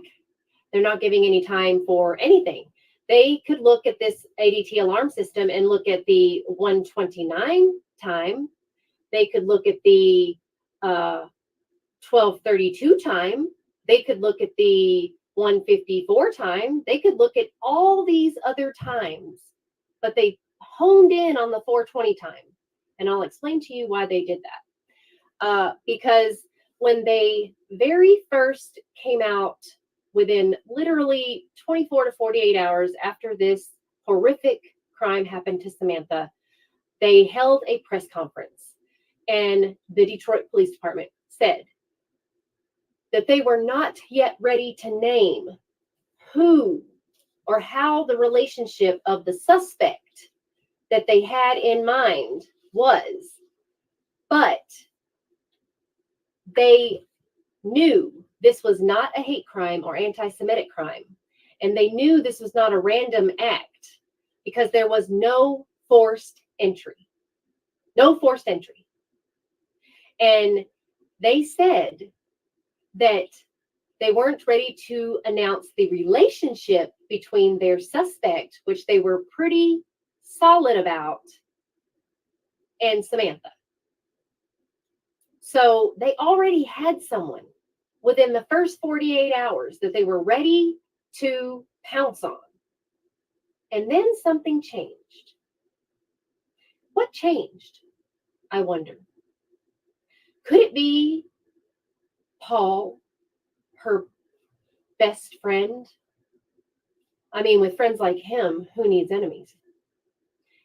If you haven't watched the trial or haven't watched any of my other videos on my channel, please feel free to check them out. I have an entire series, Murder at Joliet Place, so check it out. Like, subscribe, and share, and let me know what you think.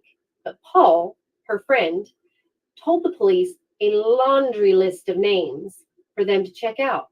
Men, of course, that Samantha had seen or had some type of relationship with at some point in time, and thought they should have a little bit more looking into. Now, Paul basically threw Samantha under the bus and ran her over and over and over again. Now, Samantha is a pinnacle of the community. She is a saint, according to her family and friends. They had no idea that sweet, adorable, kind and loving and giving Samantha was living her best life as a single woman in downtown Detroit. And she had a lot of friends. And her family is not happy that this is all being put out and aired out as dirty laundry.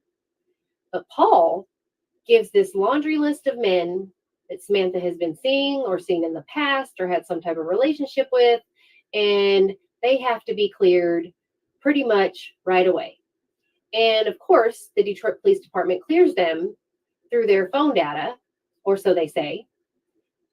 David Wilkinson, the man that she sent the heart emoji to, the last and final text message on Samantha's phone that we know of was sent to David Wilkinson, and we don't know what David Wilkinson sent to her. We weren't told that in the trial. That was left out. David Wilkinson never took the stand, as I stated, and we don't know if he was actually supposed to come over that night, but Paul says he was, and we don't know if he actually did come over that night. The back door was open 3 minutes and closed. And Samantha did go upstairs and change into something more comfortable to lay around in, chill out. She was also wearing a hoodie. I want to say, it is Detroit. It is October. It is a little chilly, right? But to me, if you're going to lay down and fall asleep on the sofa in your own home, you're not going to be wearing a hoodie. Wearing a hoodie means that you're going out, or you're waiting on someone, or you're doing something. You're not sitting around the house chilling, or you have someone over, someone's coming over or something. So I don't know if Samantha was waiting on David or waiting on someone else. Another curious thing about Samantha is Samantha was, again, so friendly. She had a key lock box on her front door that had a key to her house in it.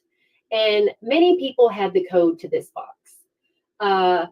Samantha would give this code to anyone who wanted to stay at her house whenever they needed. She had people who could get the code if they wanted to. She would just allow friends, family, what have you, have the code to this key lock box.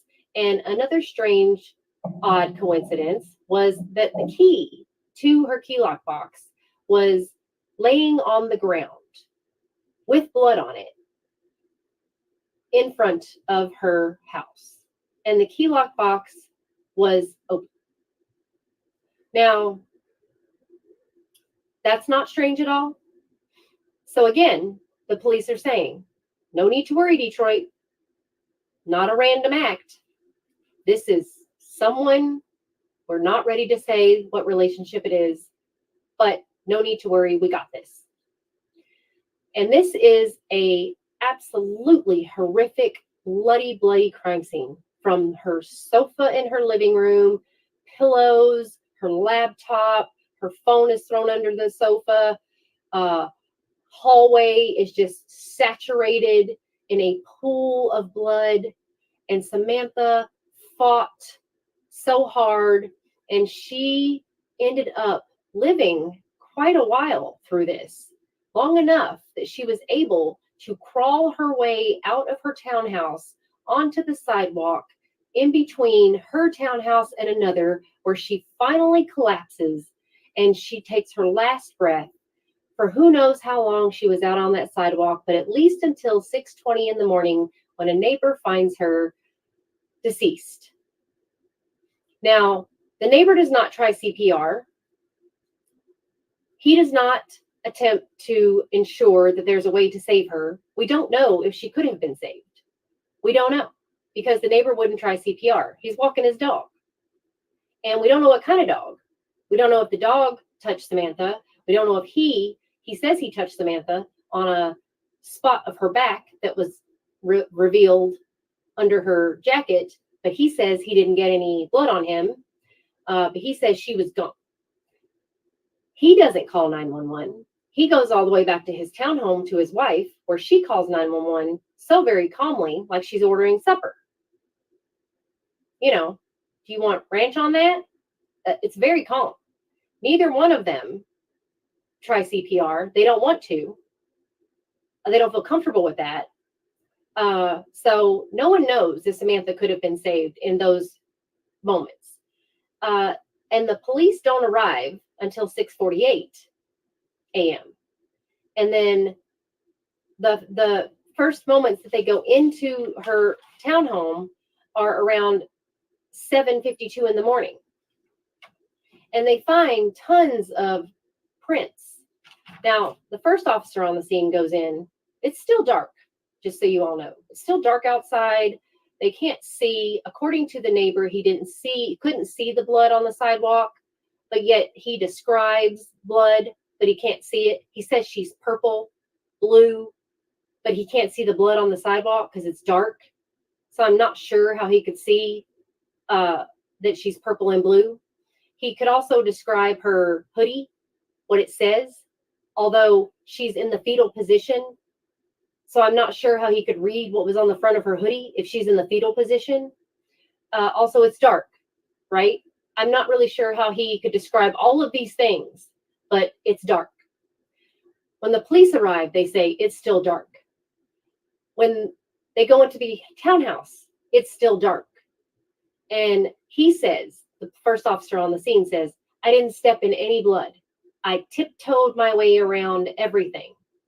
I was using my flashlight on my fishing pole, using my flashlight.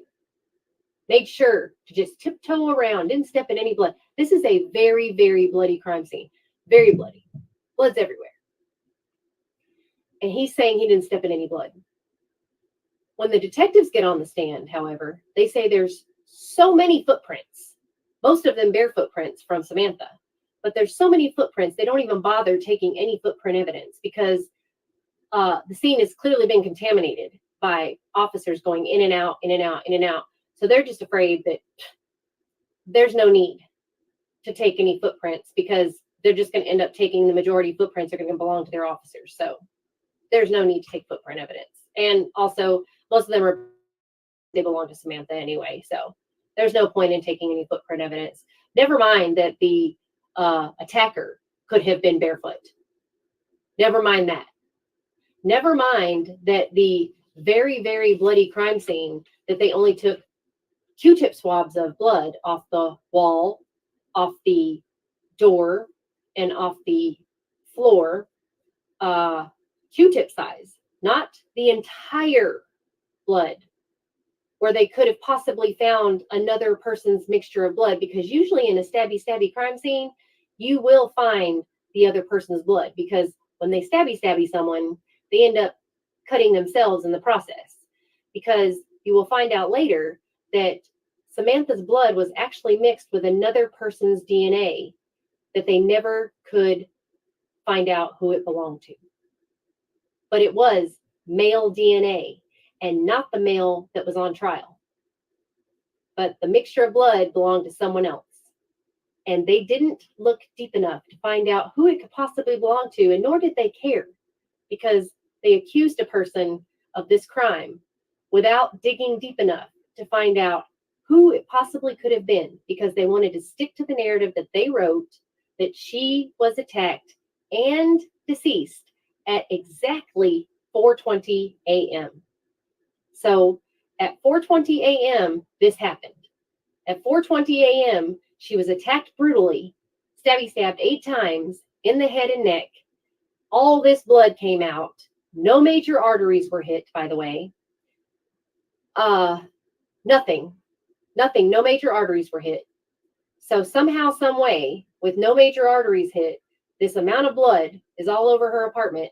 And somehow, some way, at 4:20 a.m., she's attacked, deceased, and crawls outside her townhouse and ends up on the sidewalk. And nothing.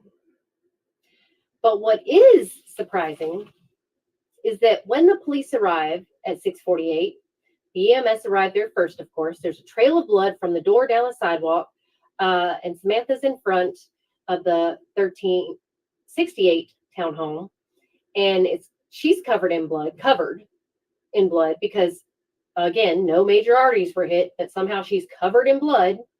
So I don't know how this happens in the span of a minute or 2 minutes, 420 to 422, when the ADT alarm goes idle, because this is what we're depending on, right? Is an ADT alarm system, motion sensor system. So that's what your life is, counting on. That's what the DA is counting on. And she's wearing a hoodie, only her hands and legs. She has no shoes. You could see her face, according to the neighbor. And they go back to her townhouse, and it's still dark. Okay. The screen door, the light in the living room is on in the corner.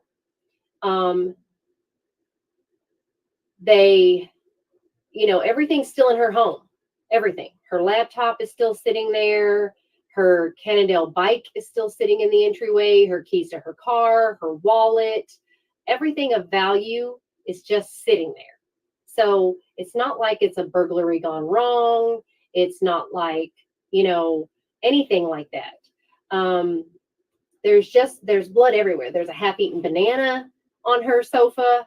I guess Samantha ate it. They didn't test her stomach contents at the autopsy, so we don't know. The back door is locked. There's no blood in the kitchen. There's, the body cam. When was it turned on? We don't know. So they point out that they feel that the front door was wide open.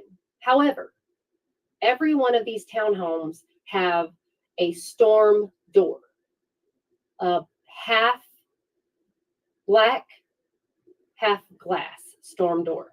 There's not very much lighting in this townhome area. There's trees and there's black doors. So it's dark. It's in the middle of the night. You couldn't tell if her door was wide open.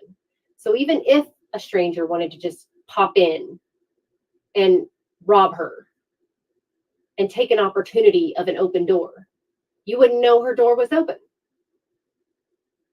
Unless you just opened her storm door and were like, oh, yay, this door's open. Let me go in here and steal something. So they didn't show the body cam of the first officer on scene at all to see his initial walkthrough of Samantha's home. Did he have a body cam? Where is the body cam? So the defense didn't ask that. The prosecution didn't show that. None of that was shown. The blood was still damp.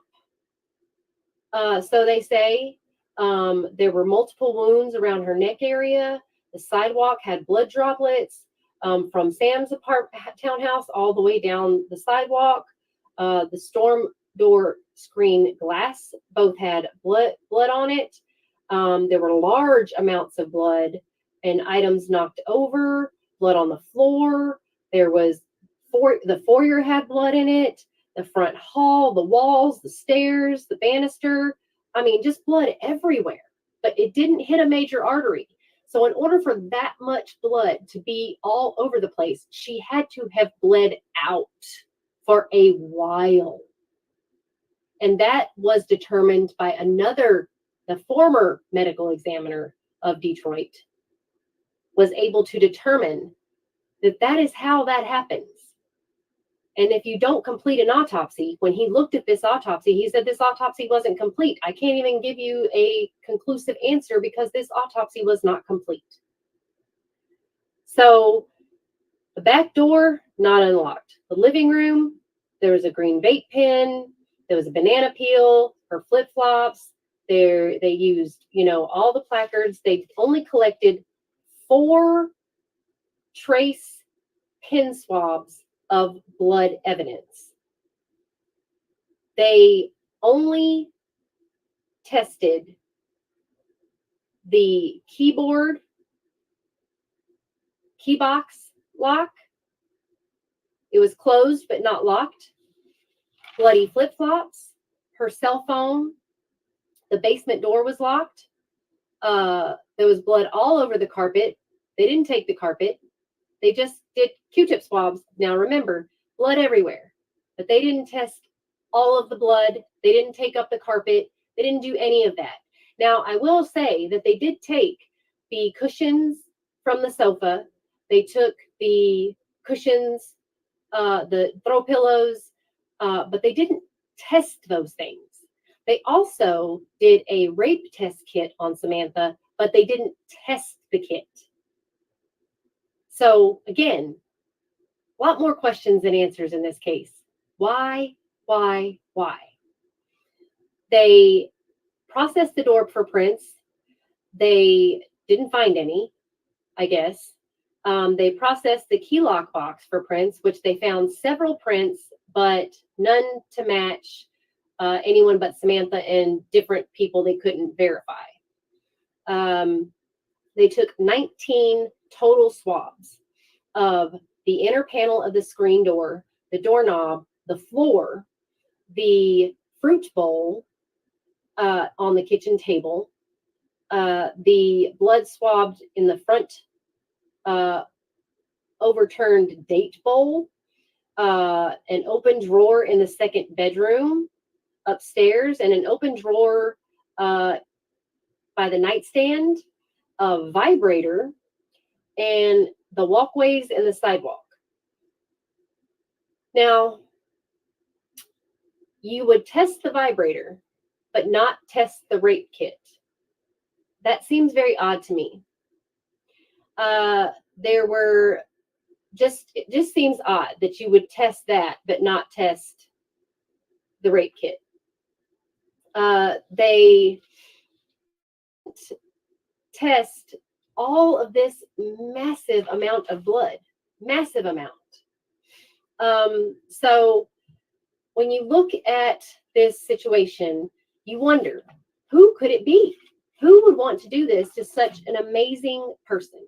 Someone that is beloved by the community, someone that has given so much, someone that has put and helped so many powerful people be put in such powerful positions, right?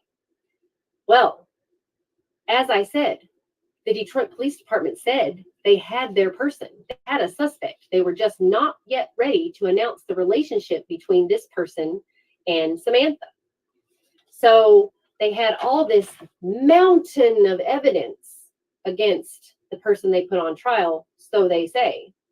So much blood, but they only took 4 Q-tips and a total of apparently 19 swabs. So approximately 19 total swabs of anything. They didn't take any footprint evidence because, well, they just thought most of those were Samantha's anyway.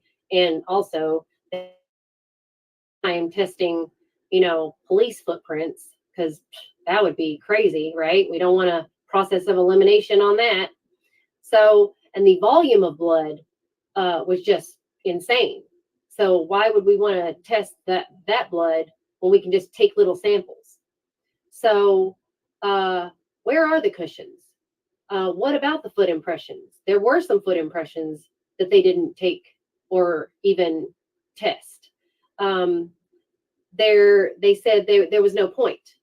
They weren't told to do that. So many people were involved in this. I mean, the Violent Crime Task Force, the FBI, the Detroit Police Department, the state police, everyone was involved in this and everyone had a job to do. And everyone was just kind of like, no, that wasn't my job. That wasn't my job. That wasn't my job. They just kept passing it off to the next person. So they only took photos of the blood, but they didn't test all the blood. So then we go on to who were the possible suspects. Now, we already know David Wilkinson was supposed to be there that night, but he wasn't. And we also know that David Wilkinson is the last person that she texted that night with the heart emoji. And we don't know what David Wilkinson texted to her. We have no idea. That was not entered into trial. And then we also know about this confession? Or do we? No. You know what? We don't know about this confession because the police didn't announce this confession until the trial. Yes. So Samantha had a boyfriend. She had many boyfriends, according to her friend Paul, who ran over Samantha with a bus, threw her under the bus, ran over her, and ran over her again by putting out all her dirty laundry, and her family just sitting there having to listen to how much fun and the best life Samantha, single, was living in Detroit. But he brought out every guy that Samantha had ever had any type of relationship with and named all of them. And Samantha was having some relationships with some married men, some people that her family knew very well, and most of these men were Jewish. But apparently the selection pool in the Jewish community is pretty tight. It's pretty small. So, Samantha was on the hunt, okay? But she wasn't finding anybody that was a match. But she had one guy. She had one guy that was at the synagogue that she'd known for many years. And then she finally started dating this guy, Jeffrey Herbstman. Jeffrey Herbstman and Samantha dated for a little over a year. And they had kind of a weird relationship. Samantha's very outgoing. She's very bubbly. She's a great person. Jeffrey Herbstman's kind of a introvert. Not as bubbly and outgoing as Samantha. And as far as everyone is concerned, Jeff was not a good match for Samantha. No one liked Jeff. No one cared for him. No one had anything really great to say about Jeff, but no one really had anything like super negative to say about Jeff, but he didn't win any awards. I can tell you that. But what Jeff did say, what Jeff did do, was Jeff said, "I may have murdered my girlfriend." He called 911 on himself in Kalamazoo, Michigan on November 7th, just 2 weeks away from Samantha's death. And he says, "I may have murdered my girlfriend. I think I may be a danger to others. What have I done? I know I'm in big trouble. I'm having a panic attack. I'm convinced that I may have murdered my girlfriend and I don't remember it. I have the motive, the opportunity, and I may be trying to outsmart people." And what did the police do in Kalamazoo? Well, they go to him and they say, "Honey, you're not in trouble. Do you have anything on you? Do you have any knives? Any weapons? Do you need an ambulance? Do you need a doctor? Are you okay?" And he's just freaking out. "Yeah, I have a knife. There's a knife in the car. There's a knife. It's a pocket knife. It's in the car." "Where does your girlfriend live?" "She lives in Detroit." "How old is she? What's her name?" "Samantha Wall." "She's 40. "What's your name?" "Jeffrey Herbstman." JEFFREYHEB. It spells his name perfectly. "What's your phone number?" Gives his phone number.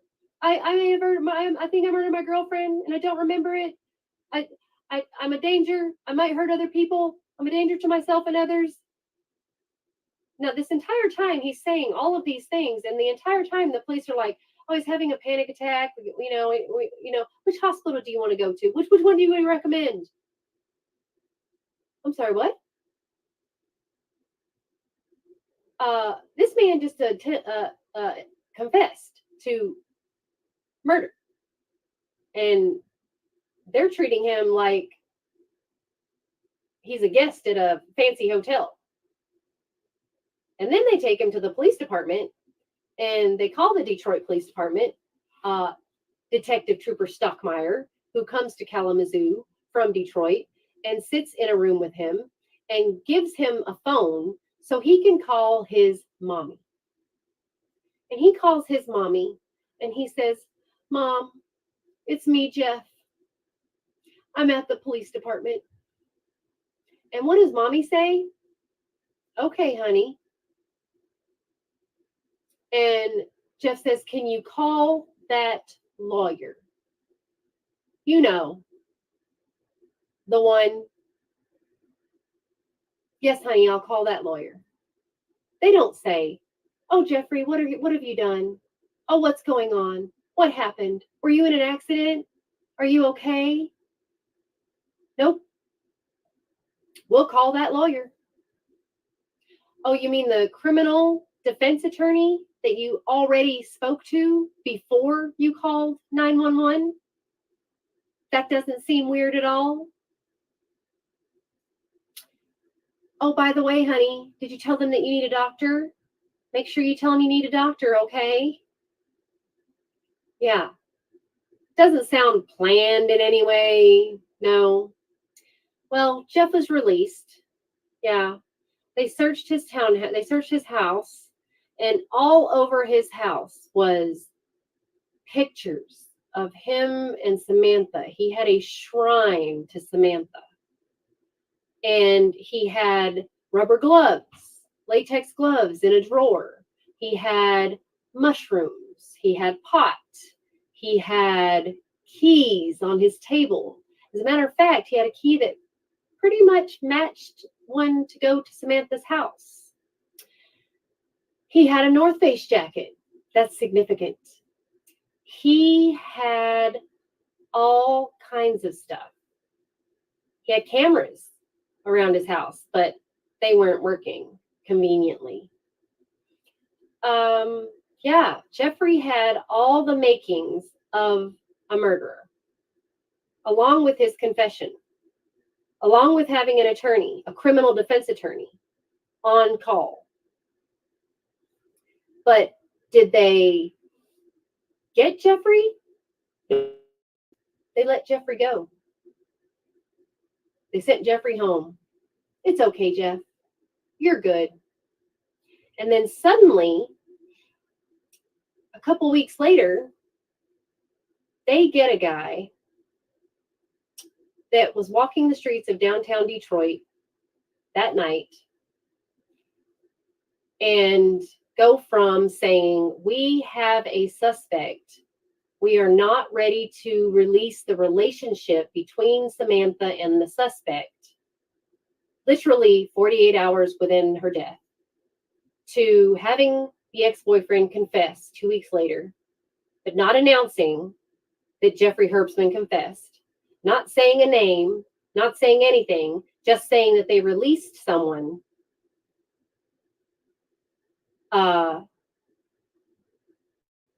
That's it. No, nothing. To suddenly arresting Michael Jackson Bolanos, a 29-year-old Black man who was walking the streets of downtown Detroit that night, not making the best decisions in the world, but not murdering people. Yes, Michael Jackson Bolanos has a criminal background, but not murdering people. He is involved with theft, but not murdering people. Now, I will say, we've all made poor decisions in our life. We've made stupid decisions in our life. But to go from, let's say, I lied on my resume a little bit, I beefed up my resume some or what have you, to murder, that's a jump. I stole a car or someone gave me a stolen car and I got in trouble for that and I served my time, to murder, that's a jump. So that's what happened to Michael Jackson Bolanos. He was working. He had a regular job. Yes, he was out on the streets in the middle of the night, walking in downtown Detroit, looking for stuff that was easily available to pawn, basically. He was taking pictures of cars, nice cars, cars that people like. He wasn't stealing cars, He was checking cars out and taking pictures of them. And he was in the area. So his phone was pinging off towers in downtown Detroit. So they saw this opportunity and they were like, hey, this guy's got a record. And he was in the area. And I don't know what made them get off of Jeff or any of the other 30 hundreds of suspects, possible suspects that they supposedly interviewed and that Paul handed them on a silver platter, and suddenly go to Michael, a complete stranger that doesn't know Samantha at all, and that is supposedly such a thief that he took this moment of opportunity to go into her home that she supposedly left wide open. And they victim blamed her in the opening statement and said, due to Samantha leaving her door wide open, she allowed a stranger into her home to come and steal from her, but he didn't steal anything. Not that thousands of dollar Cannondale bike, not her car, not her laptop, not her wallet, not her computer upstairs, not her phone, not anything. Just decided to just rage and take her out. That's what a petty thief decided to do, because she was asleep on the sofa. That's so scary. I don't understand their theory, but Jeffrey Herbson, obviously, as he stated, he had the motive, the opportunity, and he was trying to outsmart people. Motive. Samantha had broken up with him, and she wanted to get back together. They got back together, and then they broke up again. And then she wanted to get back together, and then he decided, no, I don't want to get back together. But he regretted that decision. And then she was like, no, I can't do this again. And opportunity, because he has a key to her house and he knows how to get into her house, because, hey, there's a key laying on the ground and the lockbox is unlocked and her door is open. It's cracked. Also, the back door was open by someone, whether it be Samantha or Jeffrey or David or any of the other hundreds of men that Paul handed to the police on a silver platter. He also had a way to outsmart the police. What did he say? I was at synagogue and then I went home at 8 o'clock. He knew his times, 8 o'clock at home, 8 o'clock, listened to a podcast and then played a record and then went to sleep at 10. And then I got up at 7:30 and went to the grocery store. His phone, they could not determine where his phone was because his phone couldn't be tracked. Now, why would your phone not be able to be tracked? Either your phone is on do not disturb or it is on airplane mode. So your phone can't be tracked because you have it because you're trying to outsmart the police. And by the way, Jeff is a data scientist. He's not stupid. So Jeff knew exactly what he was doing. Did they interview anyone at the synagogue to see if he was actually at synagogue? Also, the Isaac Agree Synagogue records their services. Did they think to look and see if he was at the service? No one ever said that. They never pointed that out in the trial, not the defense, not the prosecution, nothing. They never asked. But everything was put on Michael Jackson Bolanos, and it was all said that because he was downtown and his phone was pinging down there, that he is the one who did it. And that he was in her house. They tried to tell him in his interrogation, which was an interrogation of confrontation and threats, and you did this, and complete accusation saying you did this. You were there, you were in her house, and he had no idea what they were talking about. And then suddenly he is brought in under false pretenses, by the way. He is pulled over by the police on his way to work. His car is searched. He's brought in under pretense of theft. And then suddenly he is confronted by murder. And he's like, what? What?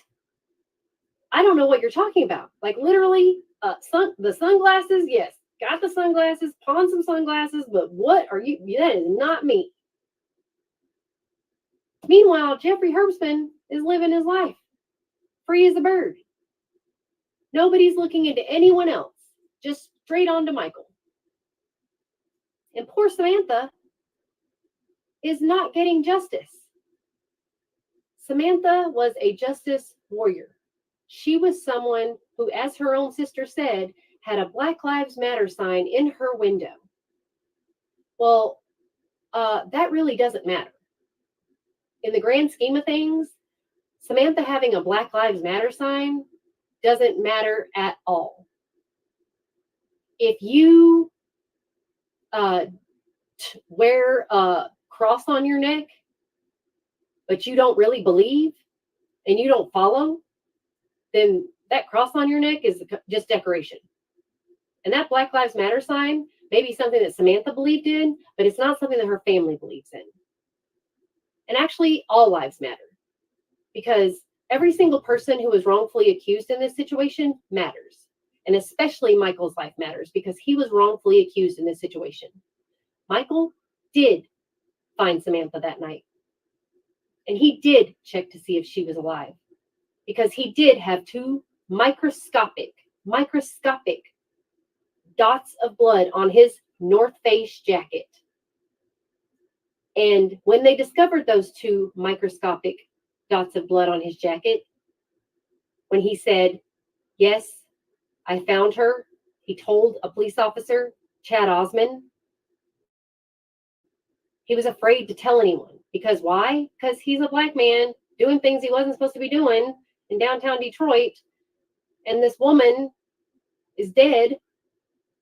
He doesn't want to say, like, holy crap, I found a dead body. You're going to automatically think I did it. But when they find these microscopic amounts of blood, they're mixed. They're mixed with someone else's blood, not Michael's. But no one even bothers to question that. They don't even bother to wonder, why is it that these microscopic amounts of blood that are found on her are mixed? 64, 36% mixture. That's a big mixture, you guys. Big.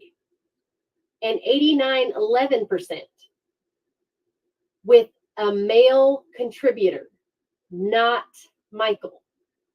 That means if they would have just tested all of the blood in the townhouse, they quite possibly could have found a match to someone, even if it's not Jeff, who confessed.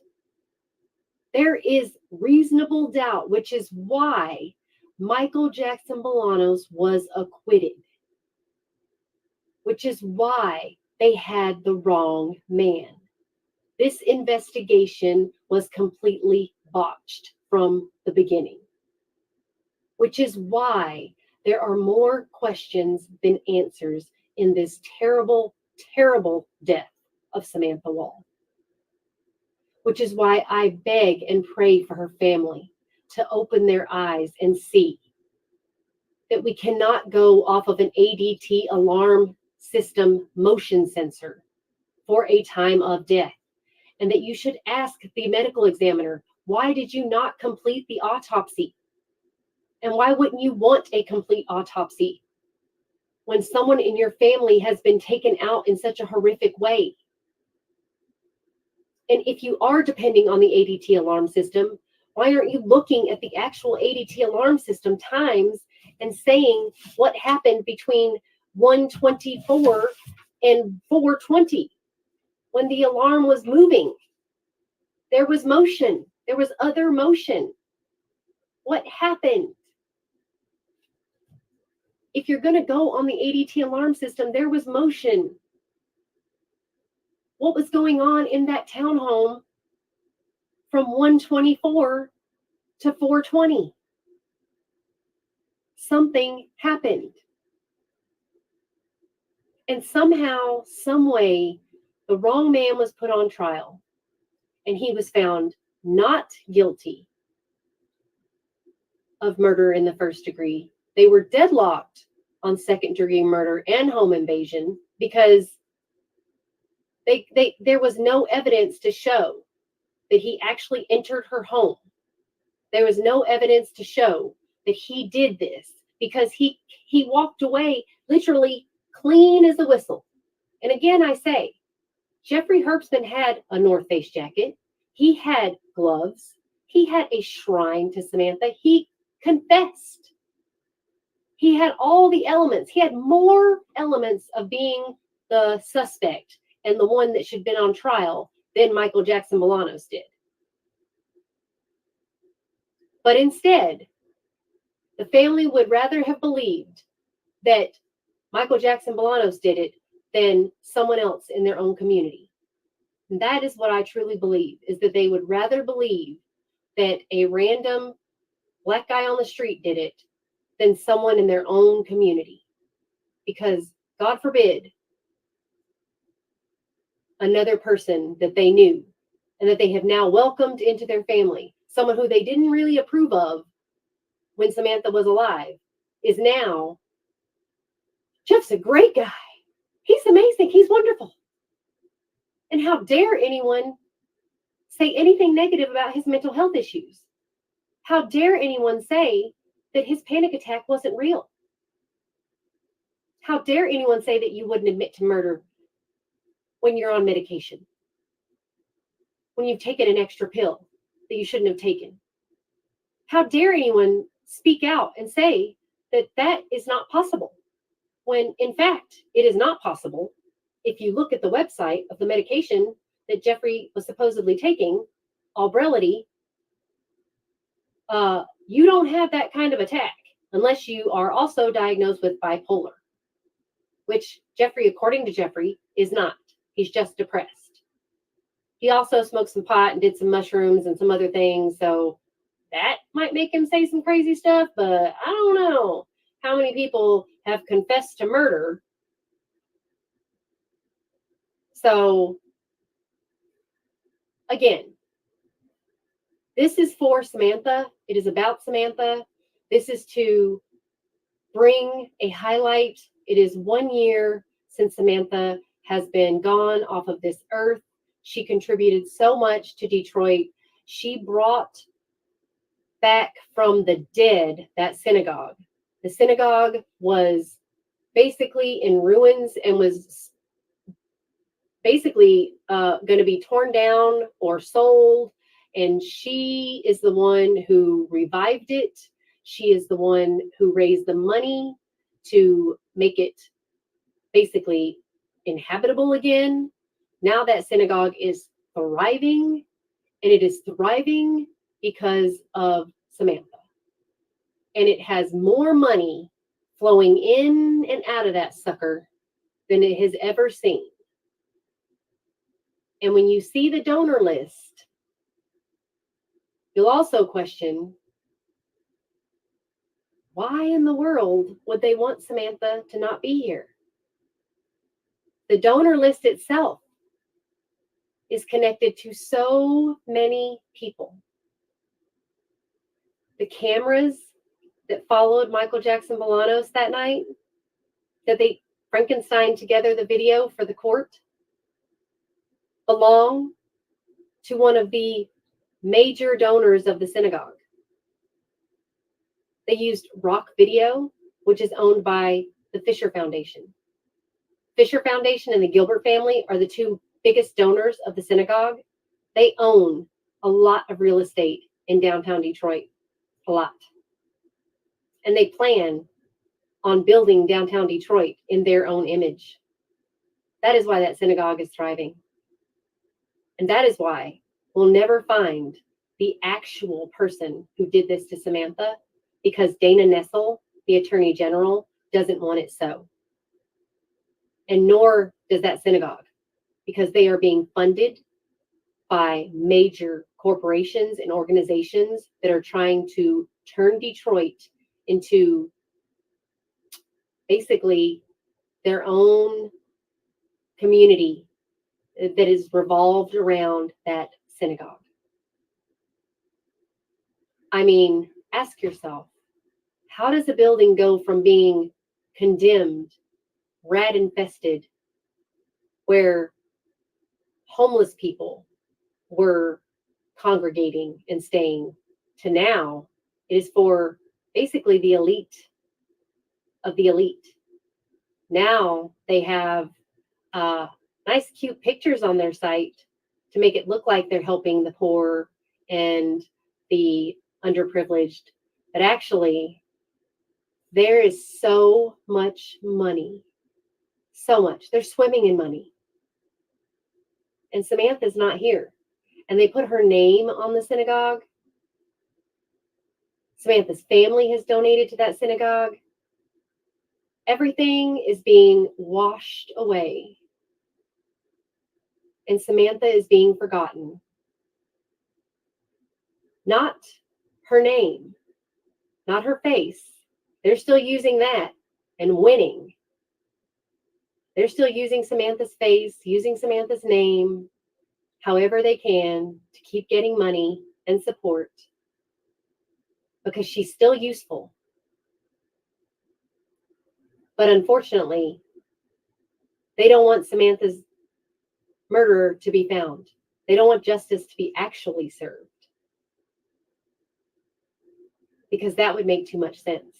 And it would expose what's actually going on with the synagogue. That is my theory, my opinion. I'm allowed to have it. And that is what I believe. I believe that this was a railroading of an innocent man. And I believe they know more than they say they know. And I believe that the Detroit Police Department and the District Attorney's Office and the Attorney General's Office are all in cahoots with one another. And they will never, ever reopen the case to Samantha Wall until a new mayor and a new attorney general and a new district attorney is put into place. And Michael Jackson Bolanos was found guilty of lying to the police, which who wouldn't lie to the police if you're being threatened and you're being confronted the way he was? I mean, he wasn't talked to like Jeff Herbstman. Jeff Herbstman was treated like a fancy guest at a hotel. Are you okay? Do you need anything? You want a water? Michael wasn't offered water. Michael wasn't offered anything. Michael was called names. He was called a low-down, dirty criminal, basically. He was said he was worthless. I mean, when you're talked to like that, do you want to come forth with any information? No. And then on Fox 2 Detroit, this detective actually had the nerve to say that Michael's lying was not feasible because Michael has been truthful with the cops before, because he's called the cops when he needed them. But there's a difference, buddy, between calling the cops when you need them and talking to the cops when they're talking to you like you're a piece of garbage. So let's get that right. If you're being talked to and disrespected and not being treated like a human, you're not going to say anything. And Michael wasn't treated like a person. He's being treated like trash. So of course you're not going to be forthcoming with anything. You're probably going to be scared out of your mind. And there were several times that Michael asked for an attorney, and Sergeant Ford disregarded him. But yet, Detective Trooper Stockmeyer drives to Kalamazoo and allows Jeffrey Herbstman to call his mommy and let her call that lawyer. And the prosecutor, Ryan Elsey, victim blames Samantha Wall for her own death. And her family is just fine with that. They're just fine with the fact that, you know, Samantha is being blamed for her own death. Her own family victim blames Samantha. What a shame that you can't even leave your own door open, that you can't keep your door unlocked, and someone come into your home and do this to you. In downtown Detroit? No, you can't do that. But hey, let's just blame the person who died. That is appalling. So I am just going to say it has been 1 year and there's no resolution. And until things change in Detroit, until people are moved around, voted out, things are shaken up, we will not see Samantha get justice. So I hope and pray that someone sees this video, someone decides they want to speak out, they want to say something. Chad Osman, I hope you will want to say something. Lance Sullivan, who pieced together that Frankenstein video, who's now retired from the Detroit Police Department, I urge you to say something.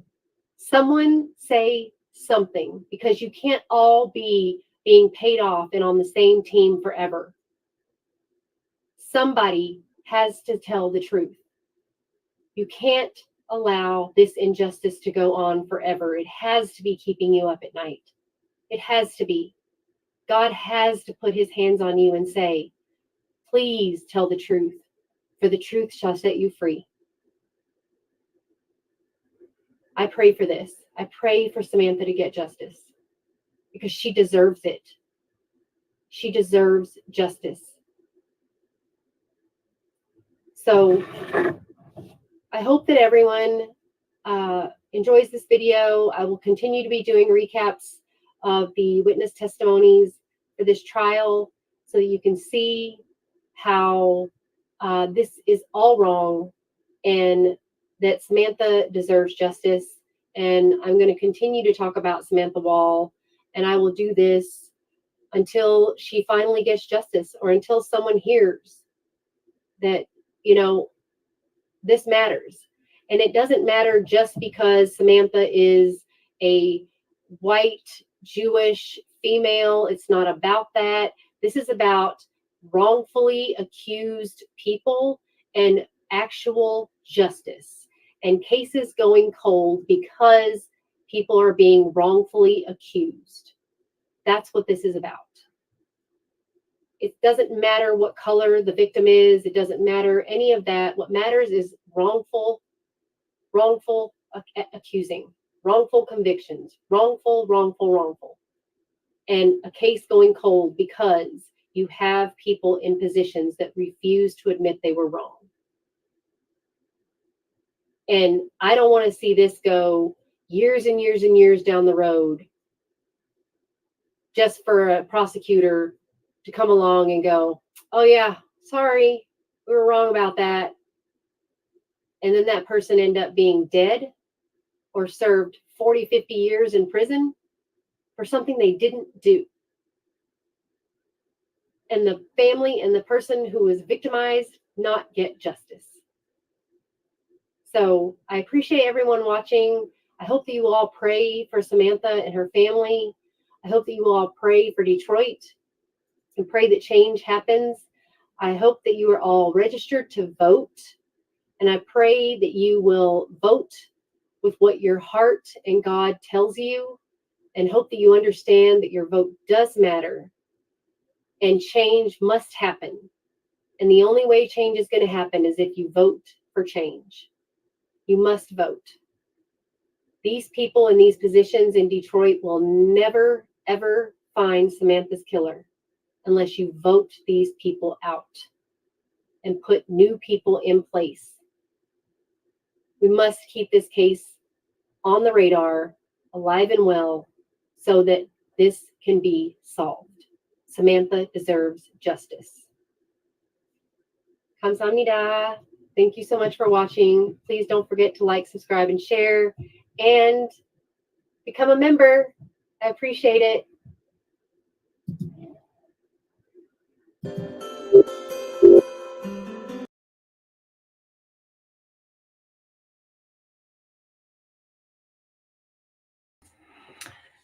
Welcome back, everybody. How are you guys doing? I hope you liked the video. I know some of you have already seen it. So, hi, Melty Man. That was your introduction to my I have many more videos about that trial. I started out, so just to give you a little background information about me. I came from the criminal justice world. I went to college for criminal justice and forensic science.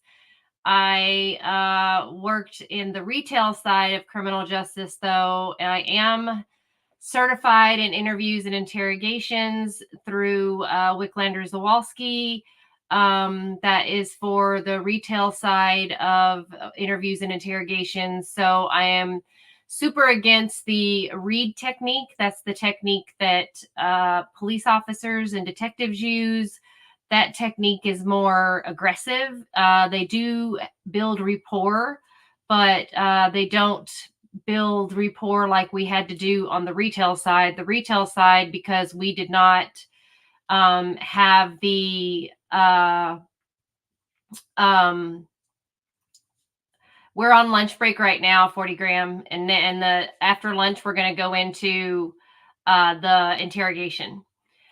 So the read technique is they're allowed to lie. According to Frazier v. Cupp from the Supreme Court, police officers and detectives are allowed to lie in order to get a confession, and it doesn't have to be a real confession. It can be a false confession. They don't care as long as they get a confession.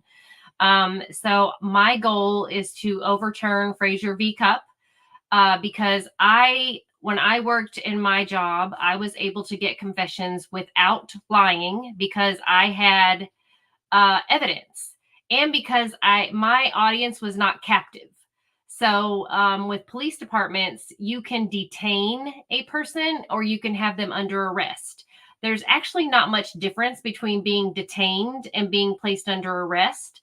The only difference between being detained is you don't have to be read your Miranda rights, and being under arrest, you have to be read your Miranda rights. So being detained, they can hold you and question you as much as they want to. And you don't have to have a lawyer. You have to stay there for as long as they want you to. Most states have the 72-hour rule, but you can be detained and you have to stay there until they can hopefully find enough evidence to actually place you under arrest. But you do have to answer questions. You do have to do all the things, the same thing you would have to do if you were under arrest, just without your Miranda right protection, which I think is a bunch of cock-a-doodle. So under Wicklander-Zawalski, because it was retail security, if I called you in as an employee for stealing from the company, I would actually have to have all of my ducks in a row because you could get up and leave anytime. You don't have to sit there and talk to me. So I would have to build that rapport. The rapport building is the most important part of the interview. And once I get you comfortable enough, then I can confront you with the information that I have. And basically what I've done is I've painted you into a corner so that you can't squirm your way out of it, because I've put you in this corner and I've backed you in with your own lies, basically, that once I bring out my evidence, you can't get out of it. And that's what I want to change in the law enforcement world. I want to change how they question their persons of interest and possible suspects, because they are lying. They are telling people, we have your DNA at the scene. How do you explain that? When in fact, they don't have anything. There's a 2018 interrogation of a man in Fontana, California, where they used his dog and took his dog into the interrogation room and told him that his dog witnessed him murder his father, and that his dog was going to be put down because he was so traumatized. His father was not dead. This man did not do anything to his father. They had zero evidence that his father was dead. The man called and reported his father missing. He was like, my dad's missing. He went to the mailbox and never came back. I'm worried. And because they didn't like the way this guy was behaving, they just threw out there that he basically deleted his dad and made up this entire story about how he had to have stabbed his dad on the sofa and that his dog witnessed it. And this poor guy ended up in a mental hospital. And freaking his dad was in the mental hospital, and he was told not to be able to get any phone calls. And the nurse finally comes in and says, I know you're not supposed to get any phone calls, but your dad is on the phone. Could you imagine? Could you imagine? So thankfully, the dog was saved. They took his dog to a shelter. I mean, this is awful. This is awful. We can't even determine how many false confessions there are, but up to 30% of confessions are false. So I believe that we should stop. I think we should find a way. Some, like I think 3 states have rules where they can't lie. They can't fabricate. It's basically entrapment to say these fictitious stories to get someone to confess to something that they didn't do. Yes, I think it's really bad. Yes, thank you so much, Melty Man. I have a petition on change.org that I want to overturn Frazier v. Cupp. Also, contact your senator, your congressman. This is something that I'm very passionate about. I'm working with people in Detroit. So when Michael does get out, he was sentenced to up to 15 years for lying to the police, which I feel, Jeffrey, if he supposedly lied to the police when he made this confession, and he wasn't charged with lying to the police. They're claiming that Michael lied to the police because he lied about what he was doing that night, what have you. So most people, when they're charged with lying to the police, it's because they have impeded an investigation and that resources were spent on an investigation. And that would cause you to be like Carly Russell in Birmingham, Alabama, where I'm originally from. That stupid girl called in and said she was kidnapped. She claimed that she saw a toddler on the side of the road, and she plotted her own kidnapping on the phone with 911, and she disappeared for 2 days. And the entire police department of Hoover PD, everybody, search parties, everybody went out looking for her. It was all over the news. It was everywhere. It was national attention. And it was because she was trying to make a point. I don't know what she was trying to do, to be honest with you, but because she was Black, they were trying to say that, there's too much attention put on white girls missing and not enough put on Black girls missing. And so, of course, they give this national attention, and she was a liar. She lied. And that hurts. That hurts the Black community. It hurts all of the other minority races. It hurts everyone when someone does something like that. And she was charged with lying to the police, but she didn't get 15 years. She got probation. She got a slap on the wrist, like, don't do that again, honey. So, she impeded and cost thousands and thousands of dollars of money and tons of resources. So,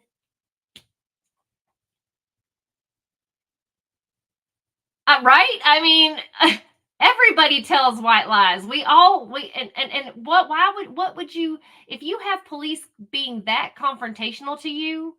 No. So, I have merch. I have a cool t-shirt that I made. God cannot be impeached. If you look at my merch, I have a t-shirt that says God cannot be impeached, because they're always trying to impeach people on the stand with lies. I also have a shirt that says, always ask for a lawyer. Because you should always, the way it says is you should just say, I want a lawyer. But there was a point in an interrogation where Michael was saying, I need to get my lawyer. I need my lawyer. But Sergeant Ford just kept ignoring him. The reason why Frazier v. Cup exists is because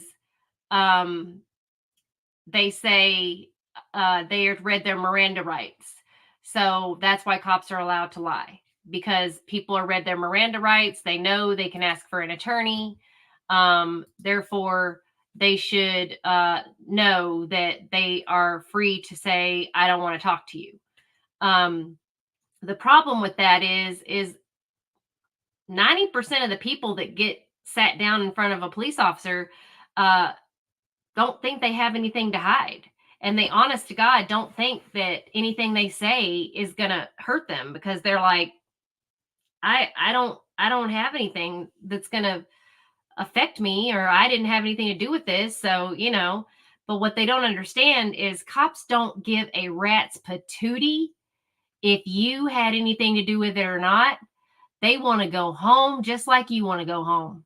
And they want to solve this just like you want out of that room. They want out of that room. And if they can solve this faster by making the buck stop with you, they will. And that's sad. And it's really sad. I back the blue. I love our first responders. I really do. But there are some out there that are lazy. And you will hear Sergeant Ford say it in the interrogation videos. If you go back and watch my series, you'll hear Sergeant Ford say over and over again when he's talking to Michael, I had to come out of my house for this. I had to leave. I was at home. I had to leave the house. Dude, you're doing a murder investigation. Yeah, you have to leave the house. God forbid you have to leave the house. If I was Samantha's family and I heard him say that, I would be pissed. I'd be like, that's my daughter. That's my sister.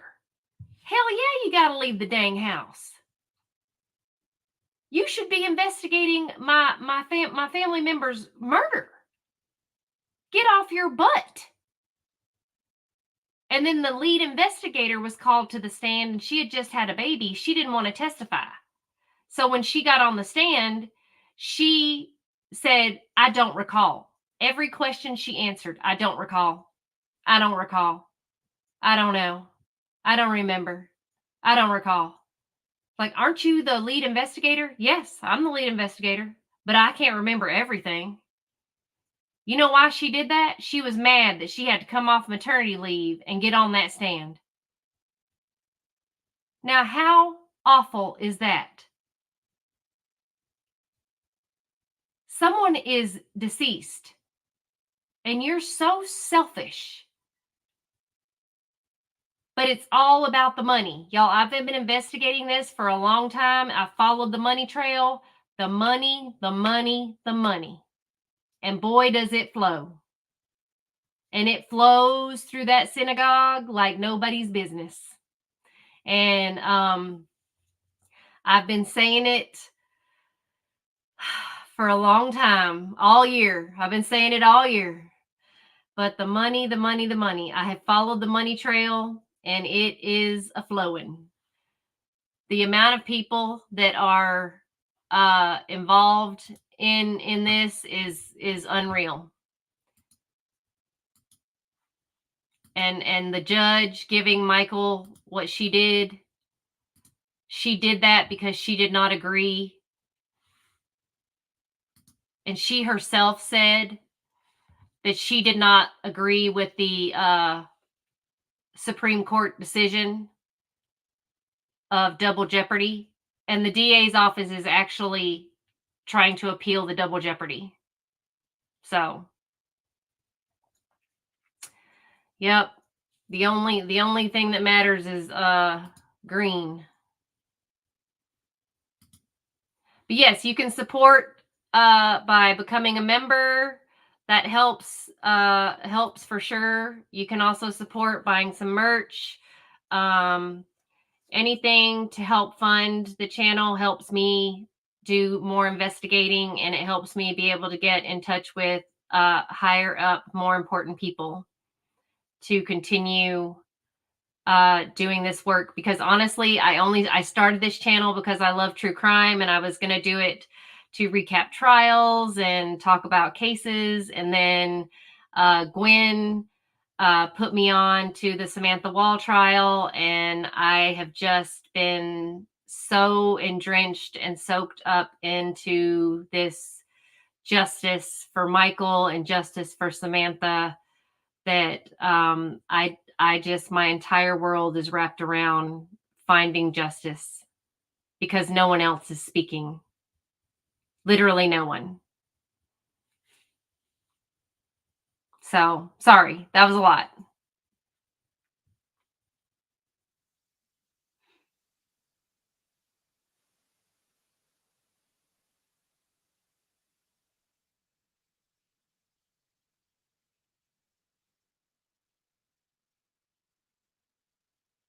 But I appreciate you joining in, Melty Man. Welcome.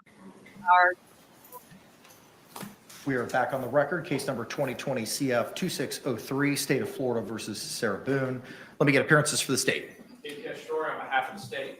William J. for the state. Defense. James Owens for Sarah Boone. Tony Henderson for Sarah Boone.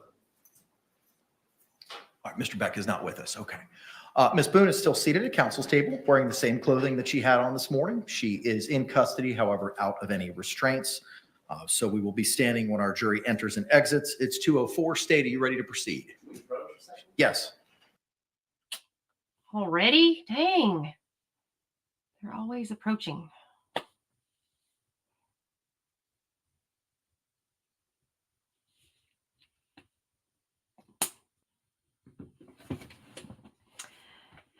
It only takes one person, you guys, and then it feels like you keep getting knocked down. You just got to get back up.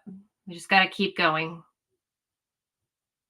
Yes, Leah Larson did a couple of videos. She did great. But no, it doesn't matter, Kirsten. You guys helped a lot. Leah actually did a couple of really good videos, and it was Leah who pointed out the key on Jeffrey's table that actually matched Samantha's apartment. So, but Leah did some good research. She does some great editing. So not to discredit Leah at all. And Kirsten and Leah are both overseas. Kirsten's in Germany, and Kirsten's very passionate about the Michael case as well. We have several people overseas that are very passionate about helping get justice for Samantha. Yes. Jenny Peach will be back soon. She's watching the Quentin trial. So she'll be back soon. I miss her.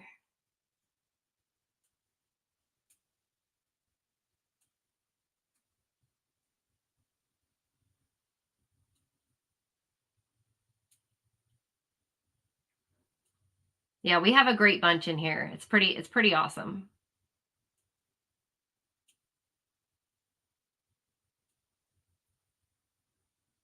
Sometimes we have different opinions, and that's totally great. But we always, at the end of the day, I think what we all want is justice.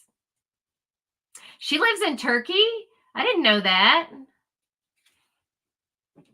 I thought she was in Denmark. But then you told me she was on vacation to Denmark, and I was like, oh.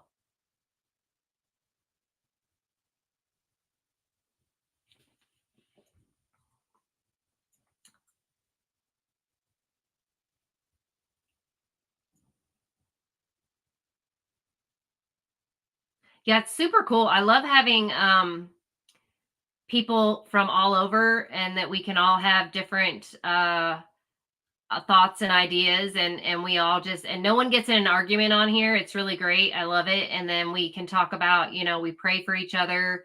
We pray for both sides, because at the end of the day, in these situations, there's no winners. And there's no reason to have any be hateful. In this day and age, everyone's just keyboard warriors and so hateful to each other. But I've been very fortunate on this channel. So yeah, I like Colorado. It's so nice. I've been to Colorado Springs. I tell you what, going to Colorado, you got to be prepared. I slept for 24 hours when I got there. I was not ready for the pressure, the air difference. So, yeah.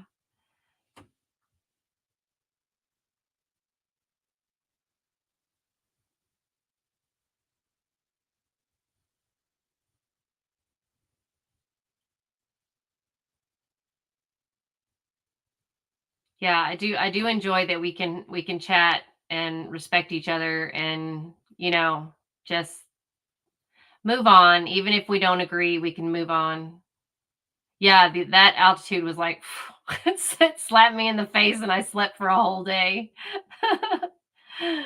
Yeah, Jenny Peach will be back. She said she wasn't getting notifications anymore or something, but I can't wait to see her.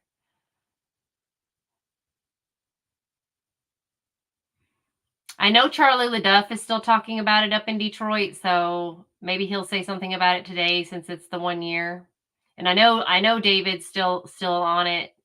So there's some people talking about it, but I don't think as much as I'm talking about it.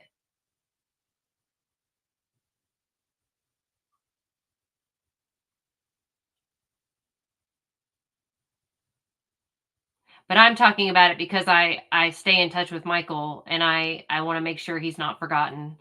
And I want him to get out. He's supposed to be able to get out. Hopefully, we're praying in June.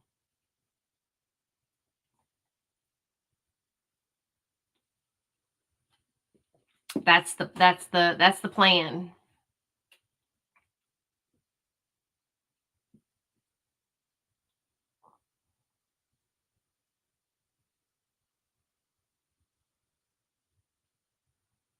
Yes, we have eyes on it. So the timing just has to be right. So we do have eyes on it. I do have people. I do have people. So it's been a long, hard road, but it's all going to pay off in the end. God is good. God is very, very good.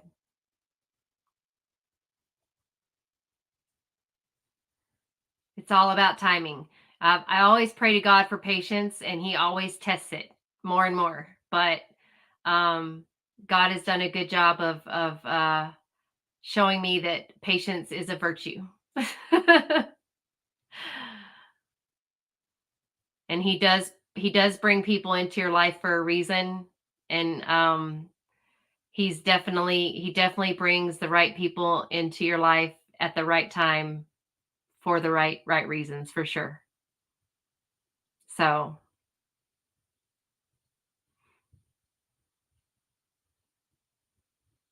I do believe this case will be solved.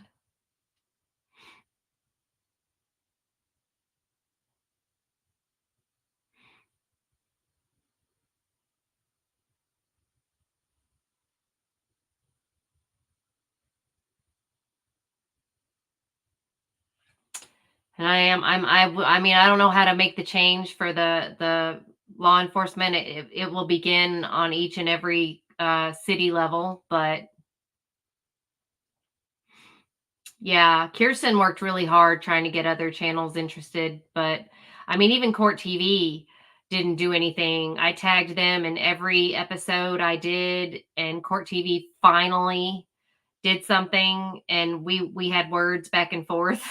They're never going to let me on their channel because I said something. I was like, way to go, Court TV. Finally, covering this story, and they were like, well, we do what the people want. And I'm like, yeah, sure. Okay, whatever. I mean, the White House talked about this case when it very first happened, and then they never talked about it again. So, I mean, it was a big deal. It happened 2 weeks after Hamas invaded Israel. So it was a big deal. It was a national, international story. And then it wasn't.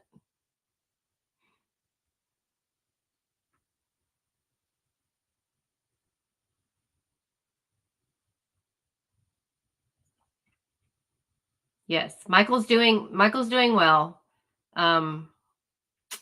So he's just keeping his head down and trying to do what he's got to do to get out.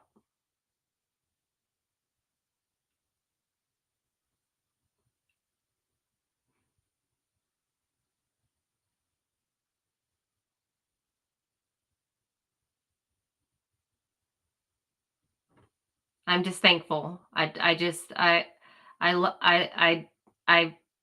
joke with my boyfriend. I tell him it's like I have a son, because he's the age of my oldest son. So I'm like, it's like I have a child.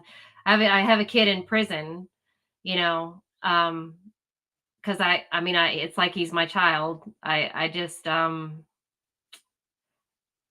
feel like I have to take care of him. I worry about him every day. And I just want him to be okay. And I want him to come home.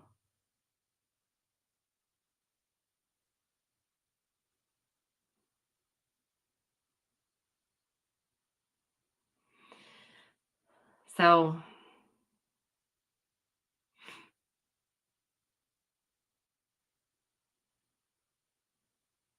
not much longer now. Yeah, I mean, he's a great guy. He's gonna do well. I told him, I was like, you're not gonna do any more stupid things. Learned your lesson. That's good.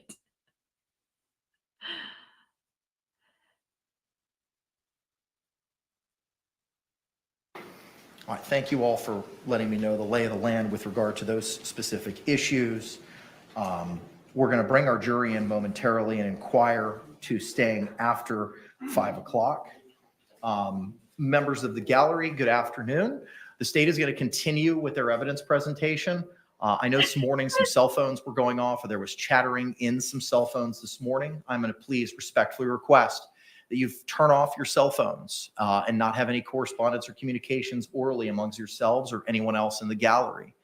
I'm not going to allow any outbursts. If you cannot contain yourself, I'm going to ask you now to remove yourself. This is your one and only opportunity. If you cannot control yourself or there are outbursts, I will ask the courtroom deputy to remove you. Does anyone have any questions with regard to the court's instructions? If you're wearing sunglasses, I need you to remove them. Thank you. All right, with that, state anything we need to address before we bring in our panel. One more thing. Yes, sir. May we approach? Yes. I go.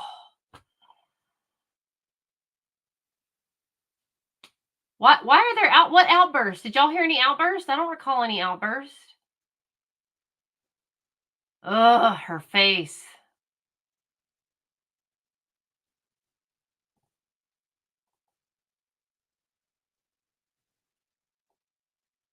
Yeah, Quentin, I know that was ugly of me, Melty-Man, but yeah, I started watching that because I thought it was going to be like another what was that guy's name? The parade Daryl Brooks. I thought it was going to be like another Daryl Brooks situation, but I couldn't get into another trial. Sarah Boone was coming up. I couldn't do it. What? It's in recess till November 4th. Well, Jenny Peach needs to be here.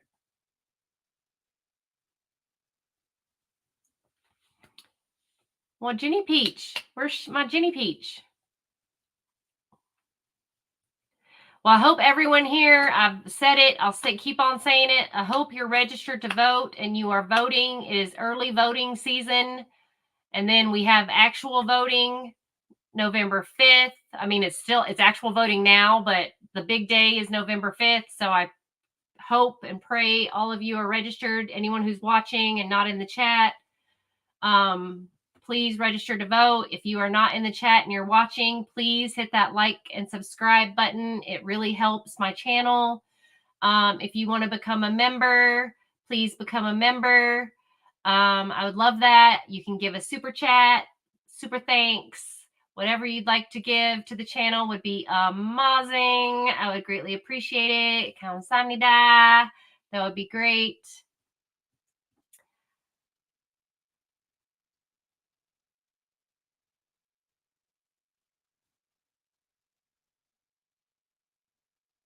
Oh yeah. We saw that in another trial, Kirsten, the wheel thing. Yeah.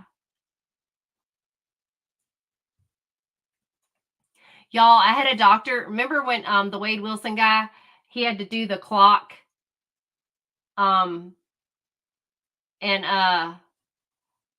he forgot to write a number on there. I had a doctor the other day. She made me write the clock. Y'all, my clock looks like a Willy Wonka. Like it was bad. I mean, I got all the numbers, okay, but clearly I'm no artist. You would think drawing a clock is really easy, but it is not.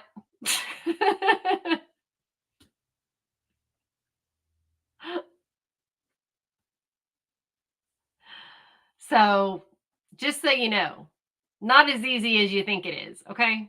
It's probably why I failed art. And I only took art class because my teacher was hot, okay? But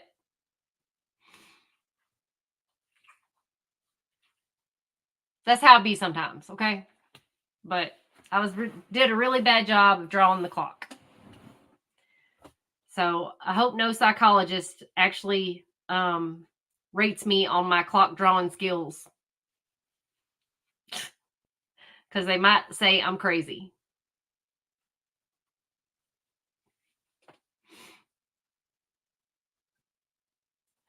Lordy, lordy. I mean, they are really pushing the time.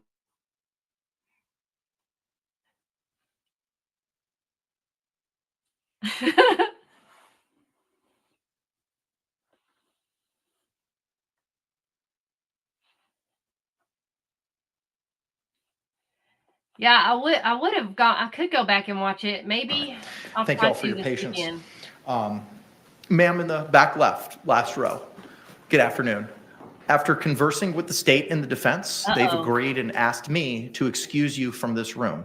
I understand that there may have been an outburst by you with courtroom personnel before the judge arrived on the bench this afternoon.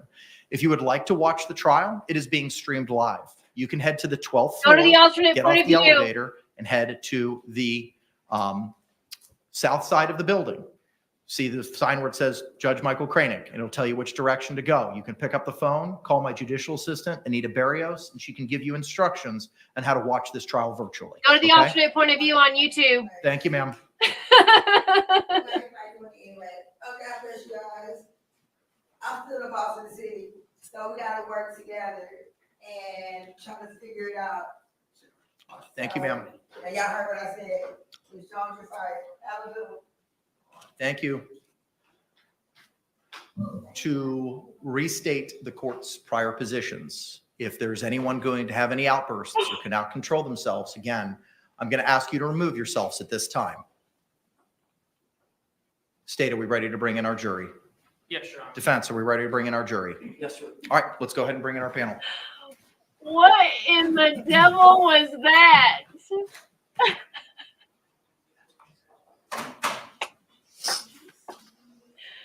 Yeah.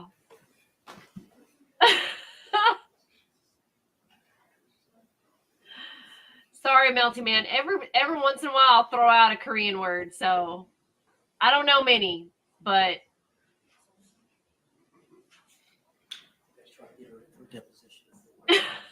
Shabbat.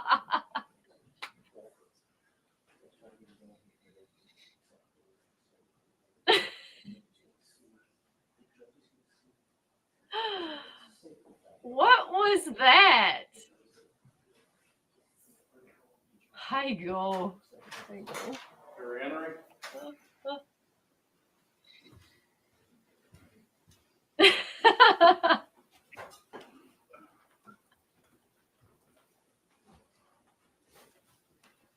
this chick? Now there's another person on their team. Oh, wait, we lost a bodyguard, y'all. State, do you recognize our jury? Yes, Your Honor. Defense, do you recognize our jury? All right, thank you. Y'all can be seated. Members of the jury, good afternoon. I hope that you enjoyed your lunch break. Welcome back. We're going to pick up with the evidence and testimony presentation by the state this afternoon. We may have to work after 5 o'clock, possibly between 5:30 and 6. Woo! As I recall, with speaking with some of you, you have minor children and may need childcare to pick them up. Is there anyone here who has any concerns with regard to childcare staying till between 5:30 and 6? If you have those concerns, okay. Juror in first row, third seat from the right. Yes, ma'am. As long as we get a break between now and then and I can call someone, I should be fine. I would absolutely give you that opportunity right now to do that. Okay. Is there anyone else who has concerns about childcare? If you're able to have childcare, ma'am, is that going to affect your ability to listen to the evidence this afternoon? No, sir. Okay. Can the parties approach for a moment? Gosh.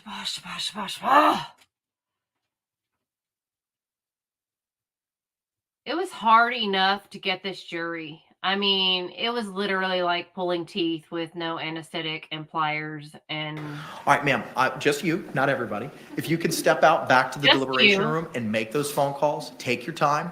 And once you come back in, we'll pick up from there and just let me know if you're able to get coverage, okay? Girl, you Thank may you as so well much. be asking for that every day. Every day. All day. Make sure you got babysitter.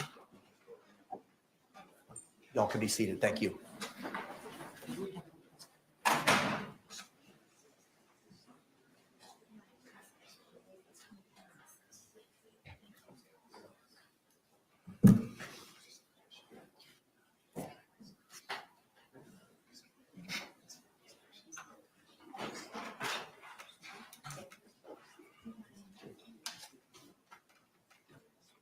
Okay, so while we're waiting, I am gonna do my voter plug just because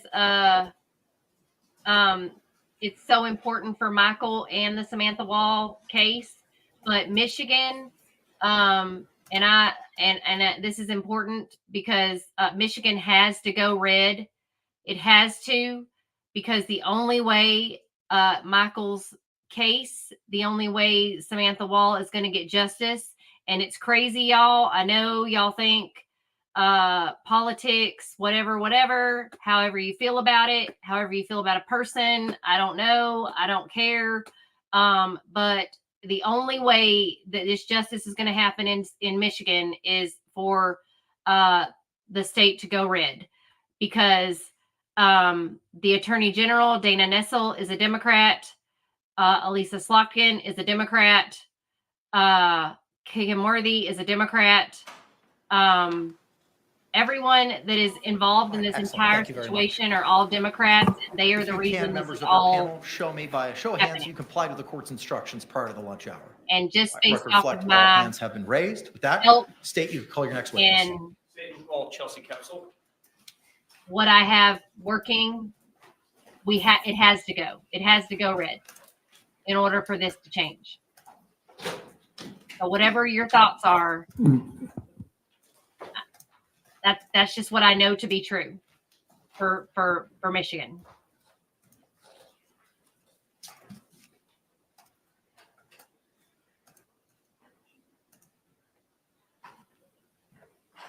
Because every single person that Samantha helped get put in their positions are the ones that are suppressing her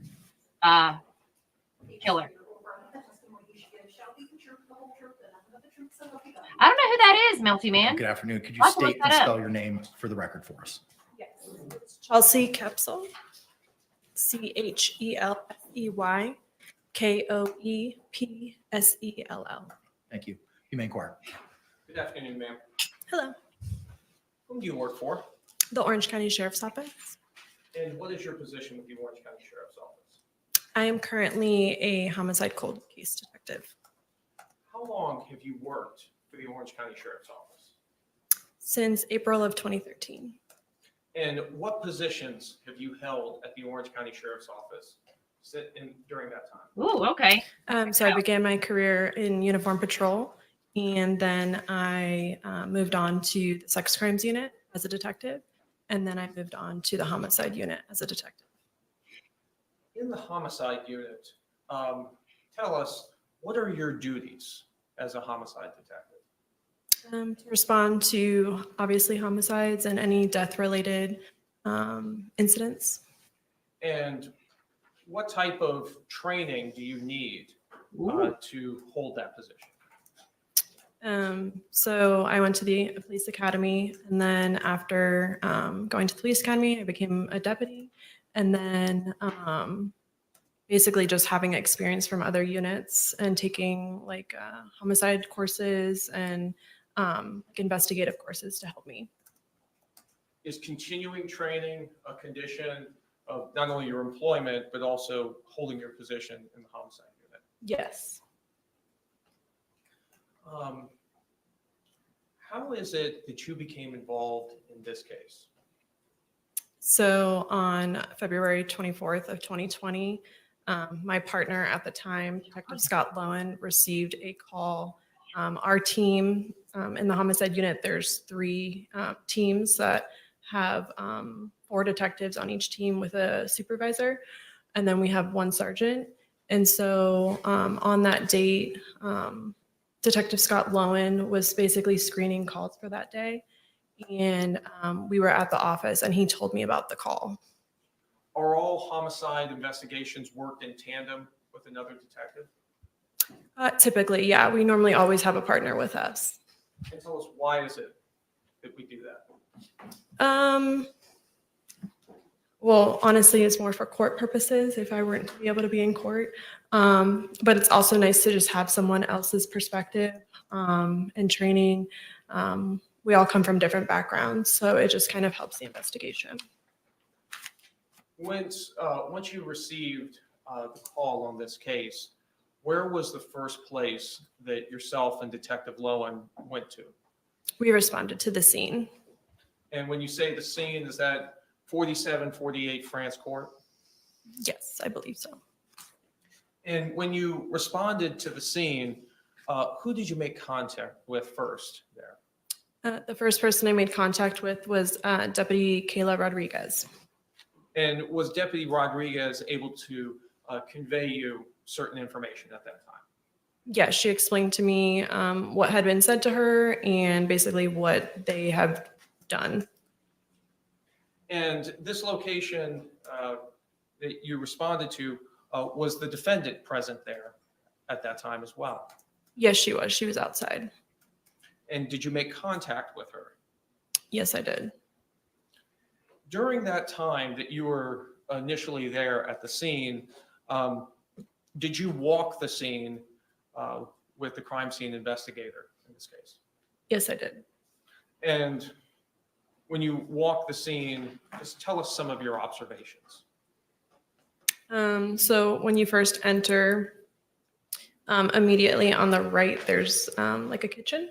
And then if you continue down like a very small, short hallway, it opens up to the living room / dining room area.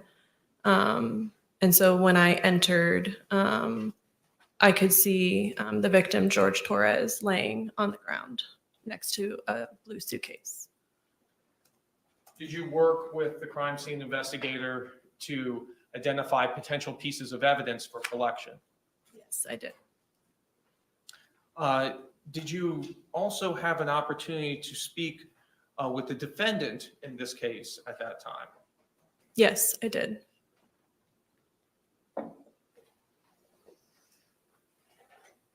Melty Man, the judge called her a charlatan. Well, her trickery didn't work.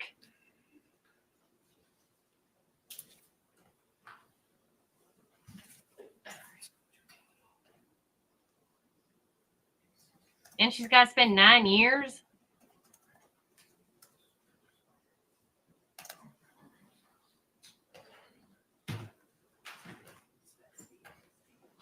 I mean, yeah, she didn't do a very good job. Your Honor, may I approach the witness what's been marked for identification as states T and states U? Okay, this is the interrogation, I think, You may. or body cam, maybe, in the interrogation. I don't know. Ma'am, I'm showing you what's been marked for identification first as states T. Can you tell me, do you recognize what that item is? Yes, I do. Tell us, what is that item? This is the first part of the interview that I conducted with Sarah Boone on the scene. And did you have an opportunity to review that disc prior to coming to court today? Yes, I did. And does that disc fairly and accurately represent the conversation that took place between you and the defendant Need snacks. on February 24th? Yeah. Oh, I could go get my pocket. Yes, the first part. And is that your initials on the disc as well? Yes, sir. Your Honor, at this time, I'd like to move what's previously been marked for identification as states T into evidence. Any No objection? All right, what was pre-marked as states T will be received without objection as Using states those, Exhibit 18. read technique. I may have made a previous objection other than pre-trial issues. Yes, sir. Entrapment tactics.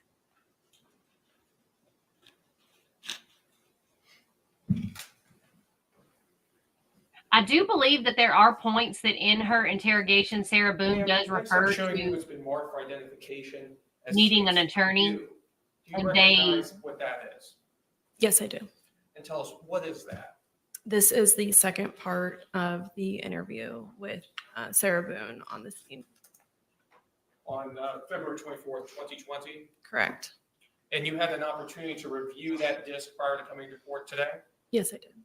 And does that disc fairly and accurately represent the second part of that interview that you conducted with Sarah Boone?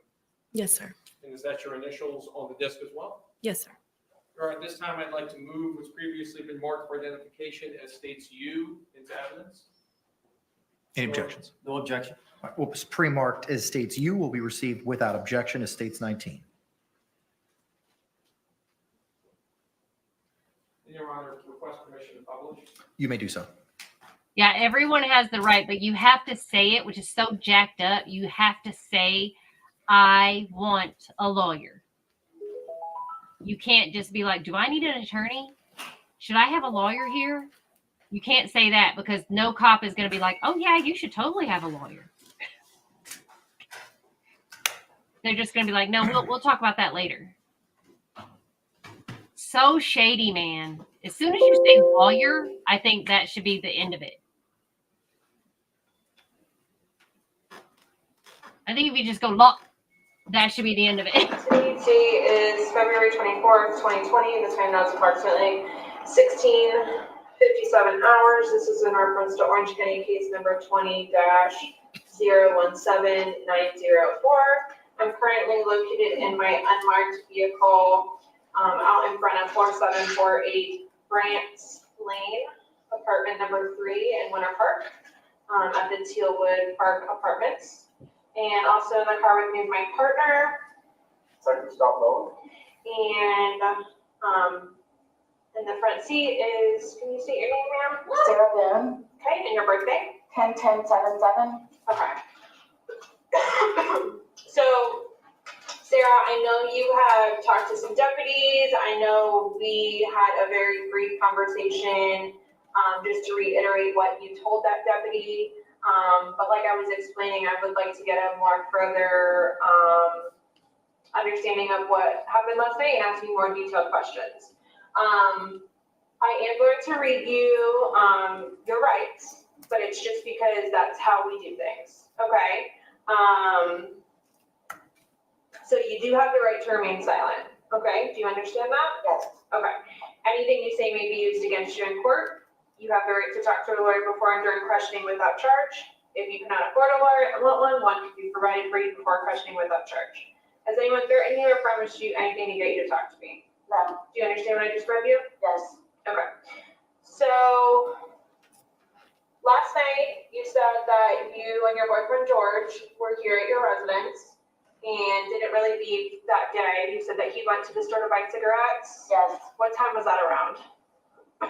if you recall. Was it light out still, dark out? Yes, it was light out It's still. still light out, okay.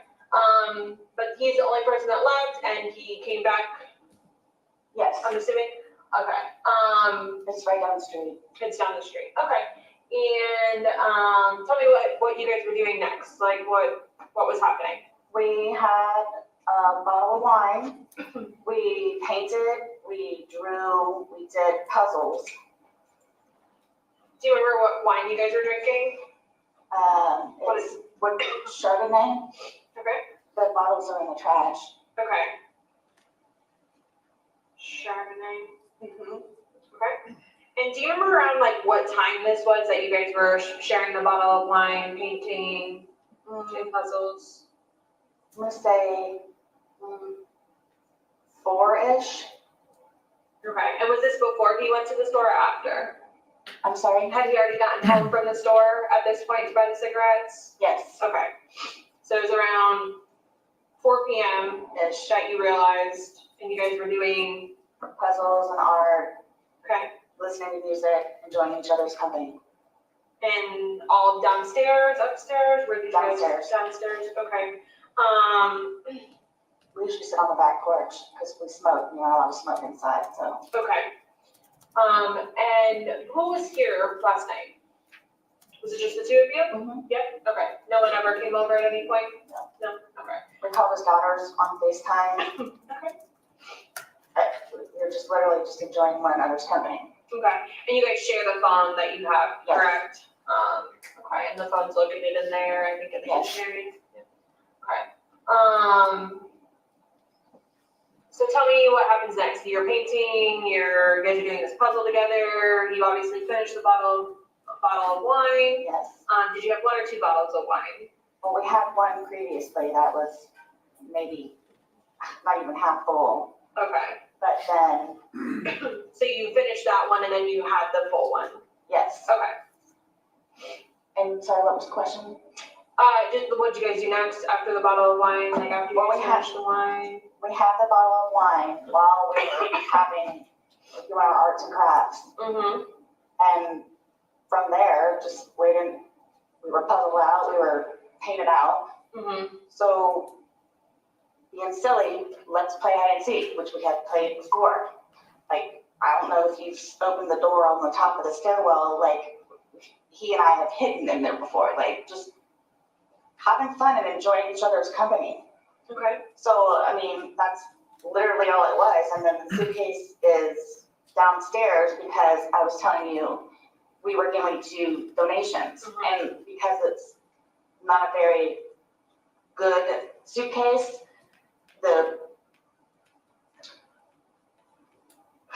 what was the question? I'm sorry. You were just explaining to me that Oh, he decided to hide in there. So being silly, he and I were sitting there laughing at it, like with him in there. And then, so I didn't zip it up all the way, but I mean, enough to where his little fingers were out there and whatever, but still having a good time and whatever. Then I guess I decided to go upstairs and I don't know, I fell asleep. So I woke up this morning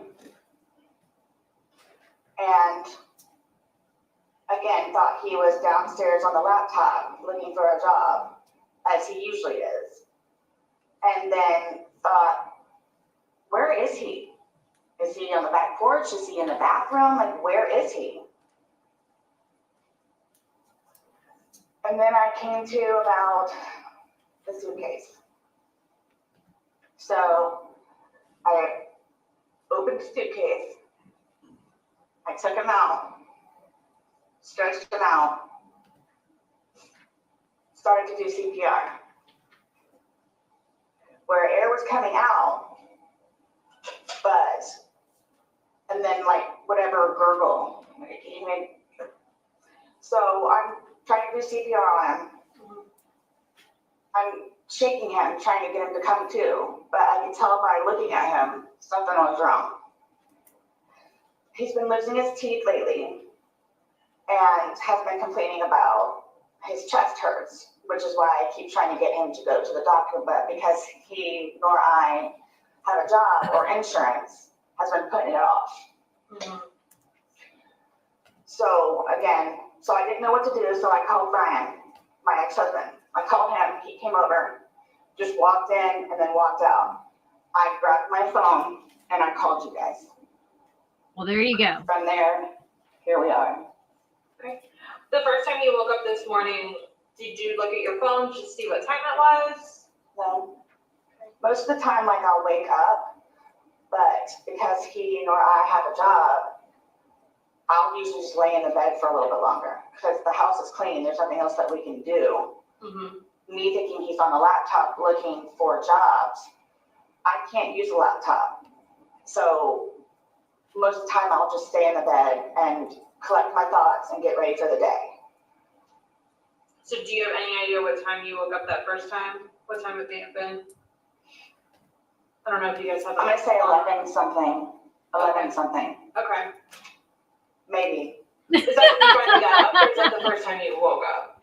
No, that's the time that I decided to get up because I figured he was downstairs on the laptop. seriously painting a look for suitcase? jobs on the laptop, and then usually I'll clean, he'll look for jobs, or vice versa, where I'll look for jobs and he'll clean. Okay. So you think you got out of bed after 11 at some point? Yes. Okay. But we can't recall which time. Do you think you were up for like hours before that, or collecting your thoughts? Brian, because I was supposed to have my son today to pick him up from school. Brian usually calls to make sure, hey, are you sure you're getting Lucas today? Because I've had job interviews. Right. Are you going to pick up Lucas? So after he called like maybe 3, 4 times, maybe 5, I finally answered, and that's like. Do you think you were sleeping and missed those calls? No, I ignored them. You ignored them? Because he's notorious for blowing up my phone. Okay. But I understand why, because he's making sure that Lucas gets home. Right, yeah, okay. And to do whatever he needs to do day-wise so he can schedule around it. Were you upstairs in your room at that time when you were ignoring those phone calls? Yes. Yeah, okay. Okay, so we're not really sure what time you woke up initially, but you were upstairs collecting your thoughts. You figured he was on the laptop downstairs, so you were just getting ready for your day. Yes. You finally got out of bed at sometime after 11 a.m. and had gone downstairs. Yes. Okay. Looking for him and couldn't find him. Looked outside, couldn't find him anywhere. He wasn't in the bathroom. I was thinking maybe he's in the bathroom. But then I came to. And then you called Brian. Yes. He came over. Yes, he came over. That's down the road, right? Not very far. He came over, walked in, basically walked out. You called 911. Yes, I had my phone in my hand. I just wanted to wait for him to get there because I didn't know what to do. Great. Okay.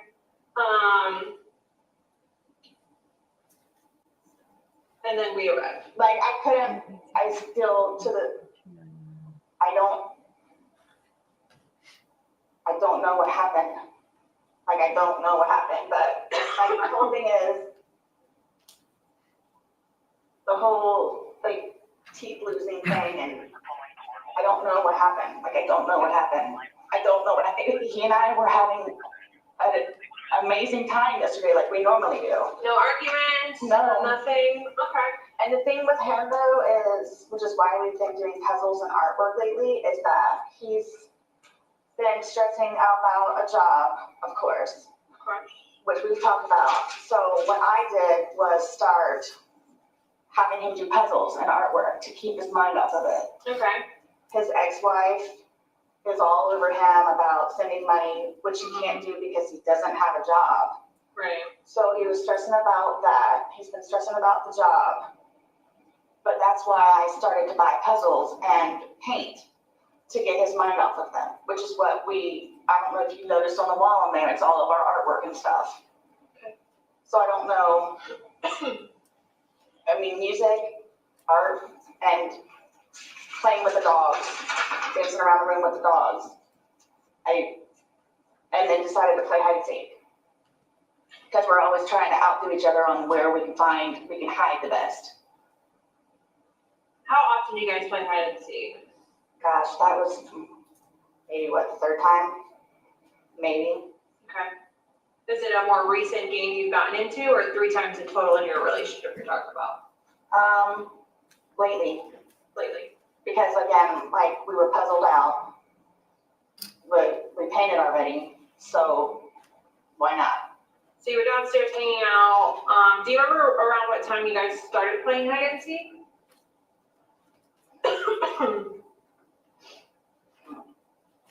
Honestly, I don't. Do you remember if it was dark out? It was dark. Okay. It was dark. But my thing is like when I spend time with him and I try to get him to start doing it, I don't look at the clock. Okay. I'm here with him and we're having a good time. I don't need to know what time it is. Right. I didn't know if you were like on your phone, if you got a text message, if you got a phone call last night. We called his daughters yesterday, FaceTime. Right. What time was that at? I don't know without looking at my phone. Okay. But I ended up, Would that be the only activity that you had yesterday on your phone? I called Lucas.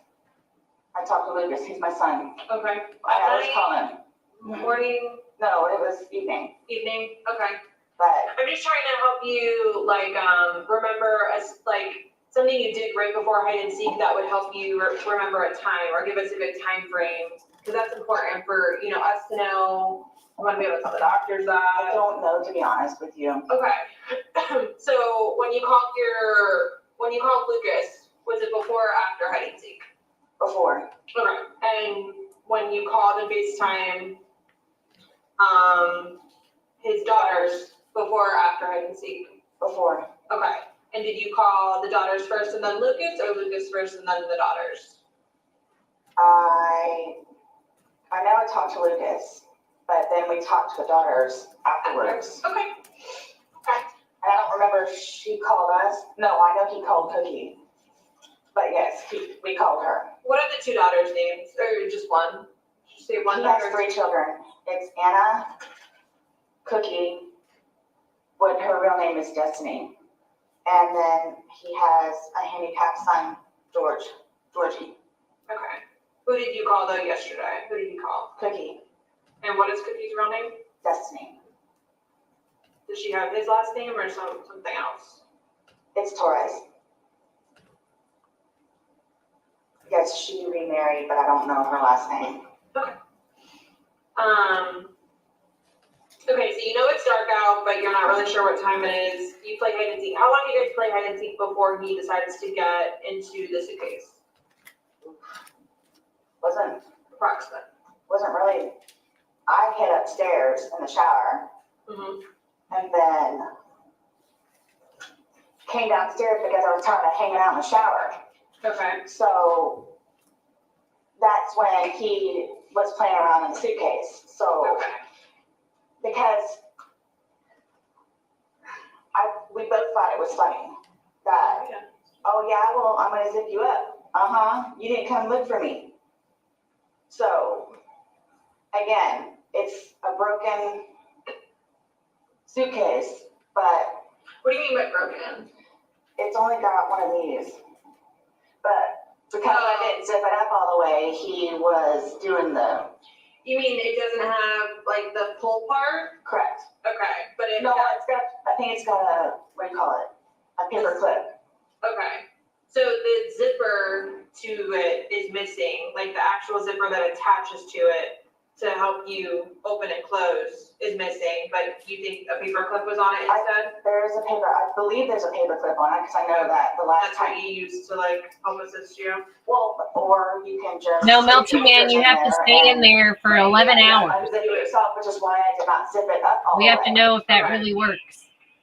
So how much did you zip it up? I mean, I don't really know. You said his fingers were able to stick out? Yeah, two fingers. Okay. Yeah, so. Yeah, I'm 2 figuring fingers. He'll get it. But then I wanted to go upstairs and waited for him, and eventually I guess I fell asleep. I had the dogs in the bed with me, was warm, and then 12 Fell hours asleep. and we'll catch you tomorrow. If you don't show up tomorrow, then we'll know.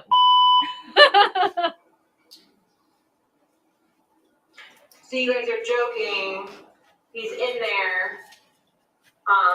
You said you could see 2 of his fingers? yes, And then, like, you just decided, okay, I'm gonna go upstairs now? Or? because I figured he would get out and then go upstairs and have intimate relations like we normally do. But I fell asleep. Okay. And he never came upstairs. So again, I'm thinking he's downstairs on the laptop earlier today. No, And man. then I'm not calling the police. Remember. Don't try to blame me. Okay. So is this something that do you guys play hide and seek before you have sexual I don't know. intercourse? Or I don't know what do you race guys you just are. play hide and seek because you're Are you bored white, and you're black? just trying to pass time and it's fun? we were, again, puzzled out. Can't paint anymore. There's a lot Even riding some on of the this. curves, some of the art that's on the wall now, so.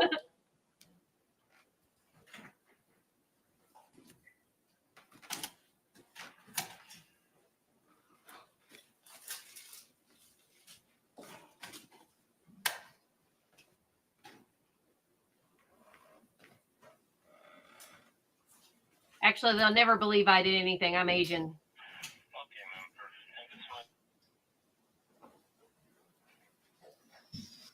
Permission to publish 19? You may.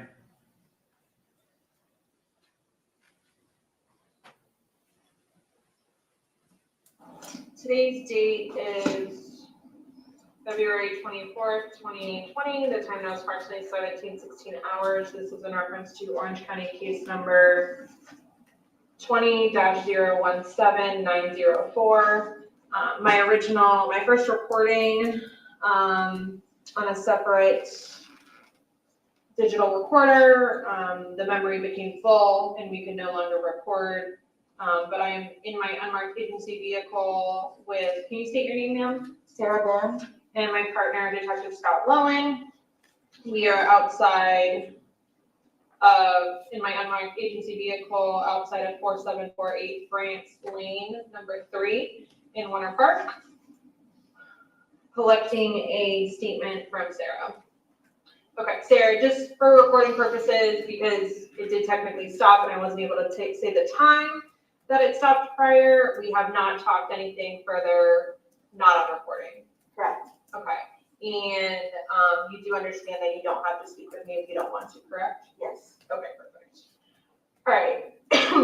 So I think I asked you, my last question was, and I'm not sure if you may have answered or not, but my last question was, you guys were just playing to have fun and it wasn't like something you do right before like sex thing? No. Or it's just because Just you us were, being silly. okay.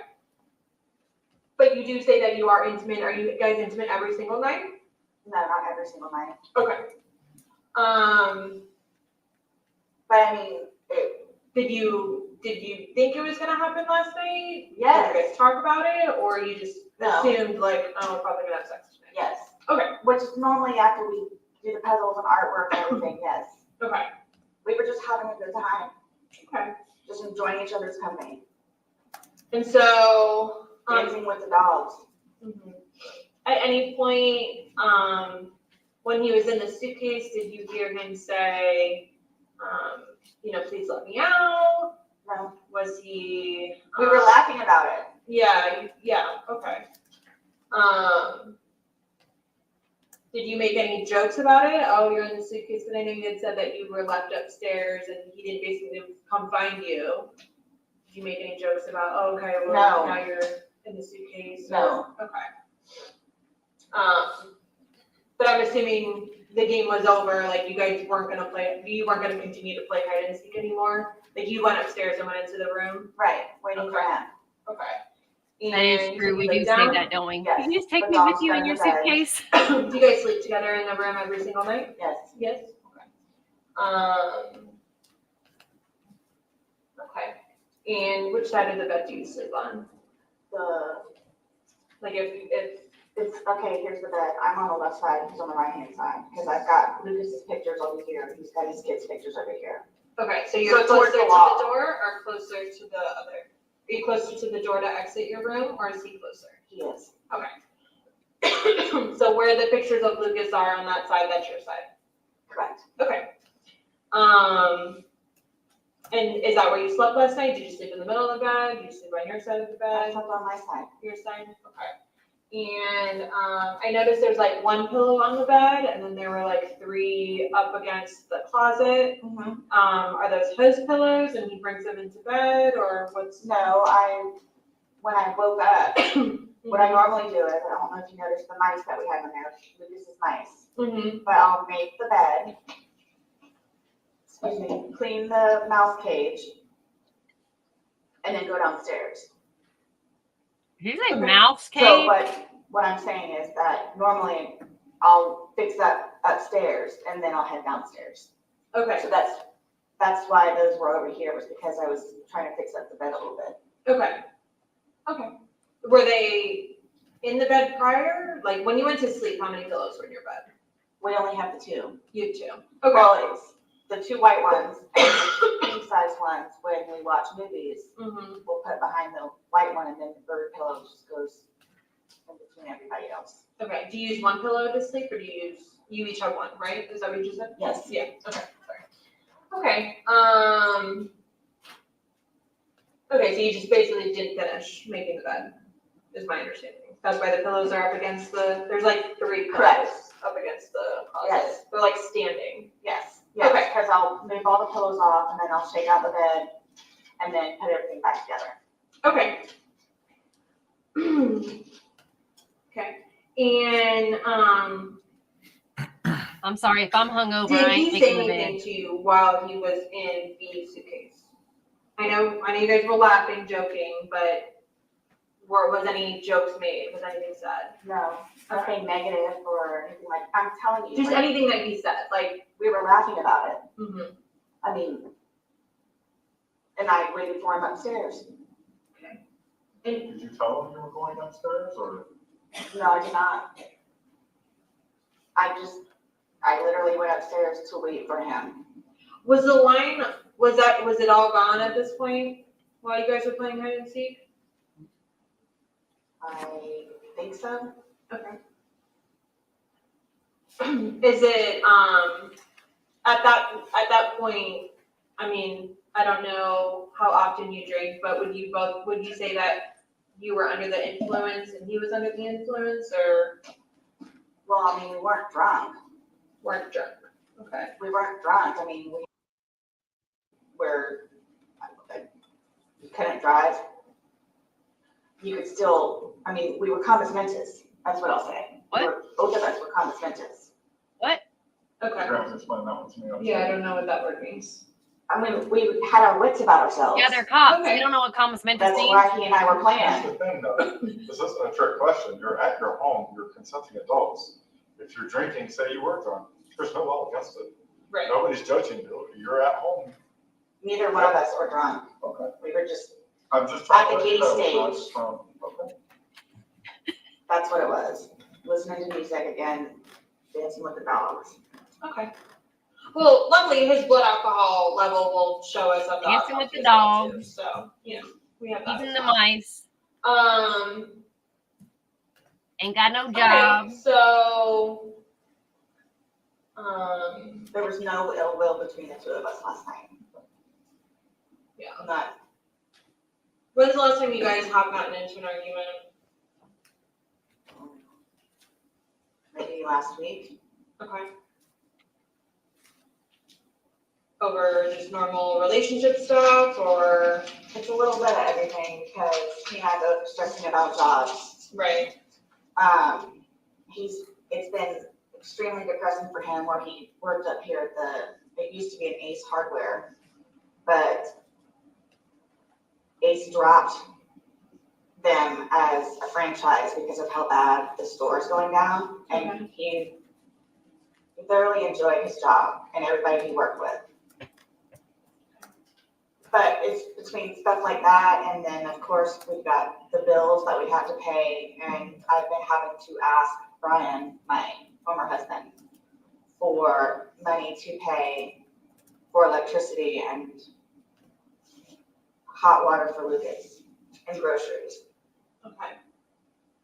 So I think that of course, because he can't support me, has been bothering him, which is why I bought a new puzzle for the two of us to do. Right. And that's what we were working on in the painting. Okay. Do you guys normally argue often, not often, weekly, every other? It all depends on like if he had a good day or a bad day kind of thing, where There you go, he would just be milkman. happy It's to come called. home and see me because he knows that it's gonna get better. And then most of the time he would go for a drink and we would sit on the back porch. He would tell me about his day and we would have a glass of wine and then kind of start our evening-ish kind of thing and smoke. But then we would go inside because we're tired of being outside. And then that's when we started to do the art and puzzles. And then listening to music and playing with the dogs. And it's a thing, tag, you're it kind of thing. Gotcha.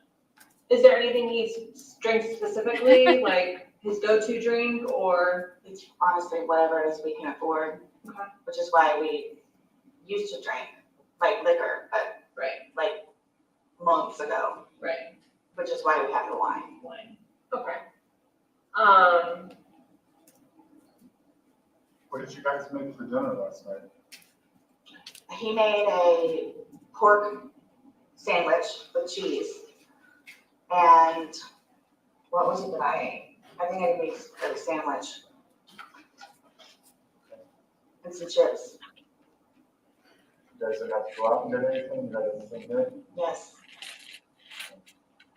Like a sandwich, like a deli sandwich, like deli meat sandwich, or do you think you have pork ham? Like a ham? I made a pork one the other day for him and Lucas. And they were leftovers, so he had that. He made a pork loin sandwich with cheese, and I had there's ham in the Ham sandwich with chips. Okay. Does he normally come up to bed, or will he do the typical guy thing where he's downstairs and will fall asleep on the couch?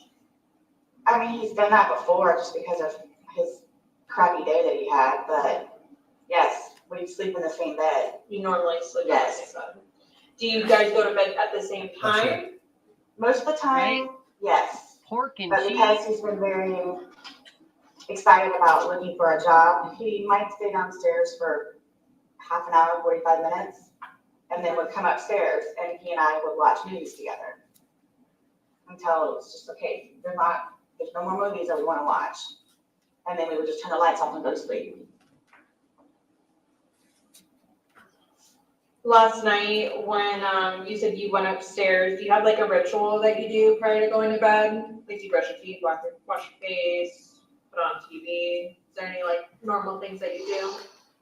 Me, myself? Mm-hmm. No. I mean, I'll go upstairs and maybe like rinse my mouth out with Listerine. Okay. Yeah. Do you recall what you did last night? I just got in the bed with the dogs. And have you seen her face? She Waiting doesn't for have a him. face routine. And how long do you think you were up waiting for him until you passed out? I wouldn't say I necessarily passed out. Oh, Yes, he knows too that I'll go upstairs sometime because of how tired I am, which is why he'll just give me my space a little bit. Maybe I'll watch a show and then he'll come upstairs. So, I mean, nothing out of the ordinary. No, I know, but last night, how long do you think it was prior to you falling asleep? Oh. Like, how long did you wait up for him? Maybe 20 minutes, 30 minutes. I mean, I literally, I dozed off, warm in the bed with the dogs, waiting for him. I didn't even bother turning the TV on. Just got in the bed. He knows too that I would go upstairs because of how tired I am. He knows. Like, I'm mentally exhausted. So. Who usually gets up first? I mean, are you an early riser, or is he an early riser? He Or is. he's usually an early riser? Yeah, he has to be at work by 8 o'clock, so he'll usually wake up at like 6:30-ish if I don't have Lucas. How long has he been out of work? Gosh, maybe, well, he did some odd job stuff up there. But I think his last day was like Friday 2 weeks ago. So he hasn't worked in about 2 weeks? Yes. And during that 2 week period, has he maintained just his body naturally wakes up early, or does he? Yes, it's his body clock. Okay. What time is that normally? Like 6:30, 6:45-ish. But again, if I have Lucas here, I have to take him to school, so we're up at like 6:30. I'm feeling really like weird, guys, like lightheaded. Like I feel really weird right now. You feel like you're sick? No, I'm not sick, just, I don't know. Do you need food? I haven't even fed my dogs today. The mice need to be taken care of still. I don't think they have any food. But again, I'm thinking he's downstairs on the laptop, so he can use the laptop and then I'll use the laptop afterwards. So it wasn't, when you woke up this morning, it wasn't out of the ordinary that he wasn't there? What do You you didn't wake up this morning and go, oh, where's George? You woke up thinking, okay, George got up like he normally does before me. And it's downstairs on the laptop looking for jobs. You had made a comment earlier that he's losing his teeth. Yes. What is I think we don't know. I think that's one of the things subconsciously that has been really on his mind also, is that he keeps losing his teeth. Like, pieces would break off. He lost a whole molar or something in the back the other day while we're eating. And then he keeps talking about how his chest, and I'm blaming it on stress. Yeah. So I don't know what that is. I don't know what the teeth thing is. I know it can't be a good sign. You said he got into, you said an argument, but he had a bunch of facial injuries where he had reconstructive surgery. Yes. So he and his brother got into Yes. a fist fight? Oh my gosh, it was horrific, yes. Was it, I mean, usually when you have that much damage, it's more than just a fist fight. His brother hit him with something? No, wait till you guys see Mo. Mo is a gorilla. Like, he's. It is possibly that's what's causing the teeth to get messed up? Boot it out. Did they have to do work on his teeth or his jaw or Just anything? his eyes. His eyes. Just the orbital sockets? Yes. Well, and they fixed his nose too. Now, the damage to his eyes, is that still, I mean, is it noticeable or? No. Okay, so when they fixed the sockets, they came back and you couldn't tell that they had been damaged? I couldn't tell, but his children recognize it, where they say he doesn't look like the same dad. Okay. But to me, I never noticed it. No other damage to the jaw, the forehead, anything like that? No. It was just his eyes and his nose. Bless you.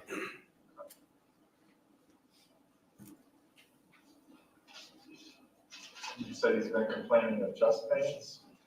He had mentioned it a couple times, where I'm just blaming it on stress. But again, I kept trying to encourage him with or without money, go to a walk-in clinic. Yeah. You'll eventually get a bill. But the teeth thing has been worrying me also, and I didn't want to say anything to him about it. But we were in the process of eating dinner and a tooth comes out.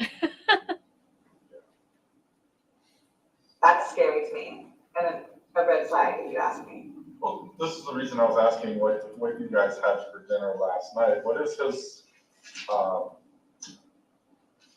his dietary habits been lately? I mean, he looks super thin to me. Now, I don't know George, but he does not look like he's an average He weight. eats, believe it or not, like a horse. Like he'll eat like 4 or 5 times a day. Again, one of the things that has been concerning me, which you all will be the first people that I actually say this to, is his weight for the amount of food that he eats throughout the day, how he doesn't gain any weight. He and I and Luke is going up to Publix every time we step on the scale, and he continuously loses weight. Well, I don't even want to step on the scale anymore. How long has this been going on for? Months. So way before losing this job.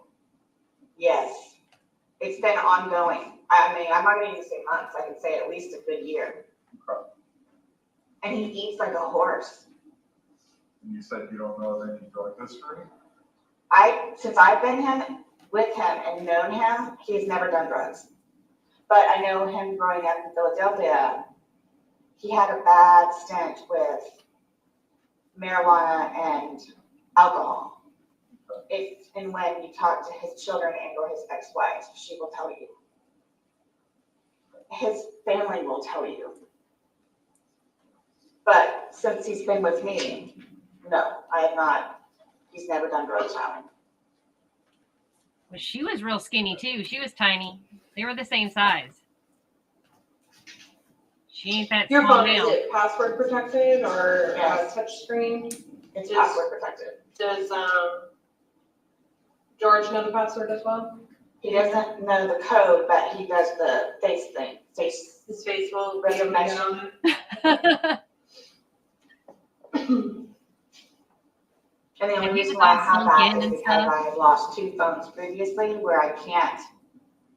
Before I had the passcode was somebody else being able to get into my phone because I lost it twice. So that's the only reason why I have it. Oh, like that's the reason you put a password on it, Yes. just in case you lost your phone? Yes.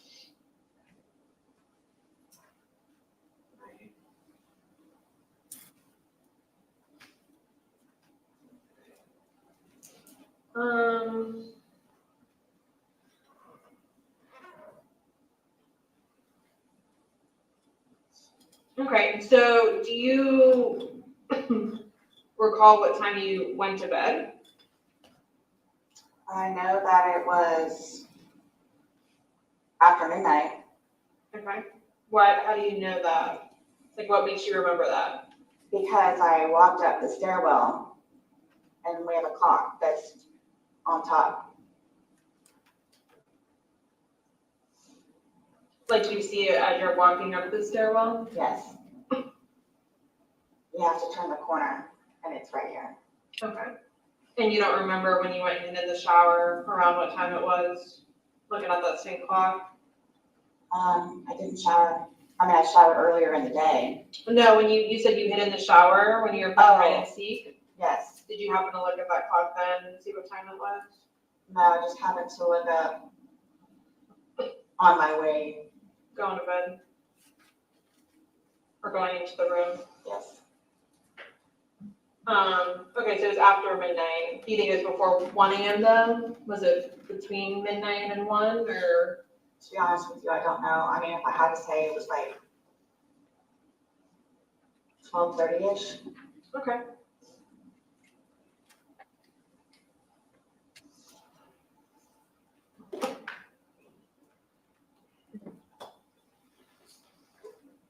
Okay, and when you went upstairs, you and George were no longer having a conversation, laughing about the suitcase. You just decided to go upstairs. No, we were laughing about it. Okay, so you continued to joke about it as you were going upstairs, Yeah, thinking he'll just get himself out and then. Yes, that's why I didn't close it all the way. That's why I didn't close it all the way. I'm like, he'll be up here any minute now. But then I guess I dozed off. And again, I'm thinking he's downstairs on the laptop this morning.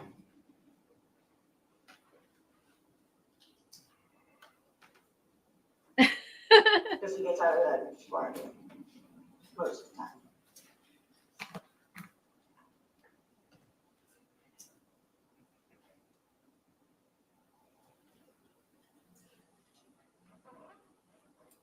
When you put him in or when he got into the suitcase, Yes. correct? So the suitcase now,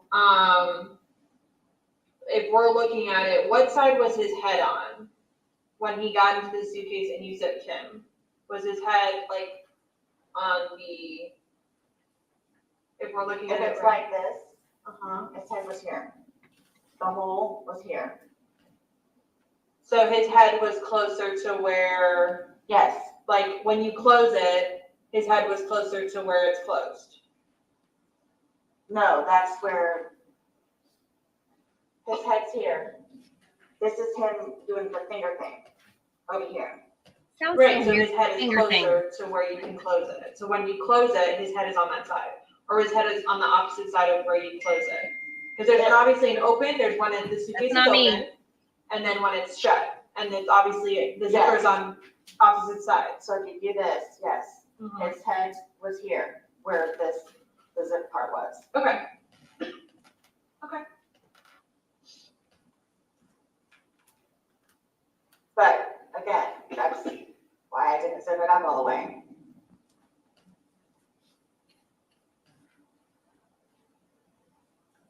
Yeah, that's how you get pink eye. Is there anything else that you think is important for us to know that we haven't asked you? I don't know what happened. Like, I don't know what happened. I don't know what happened. So I wasn't I don't know compos again, mentis. if he had like a heart attack or an aneurysm or what. Like, I don't know what happened. Do you keep your phone on you? Like, is it always in your possession? No. Because it's a community phone between me and him, like if he needs it, most of the time it's on the kitchen counter. Okay. Where it's like, he knows that's where my phone is, or hey, after you're done talking to Lucas, do you mind if I call my daughters? So it's Right. our phone. No, I get it. I just, But no, I don't walk around with my phone on me all the time. okay. Did you bring it upstairs with you when you were going to bed? No. No. Okay. So it stays downstairs. No. Or is downstairs with him? Yes, he was downstairs with him. Because that's how I heard my phone ringing and I knew it was Brian because he called over and over and over and over again, which is what he does. So you assumed it was him, but you didn't know Brian was calling you, but you assumed it was Brian. Yes, because he calls back to back to back to back to back to back. So Okay. I just leave, I finally answer. Okay.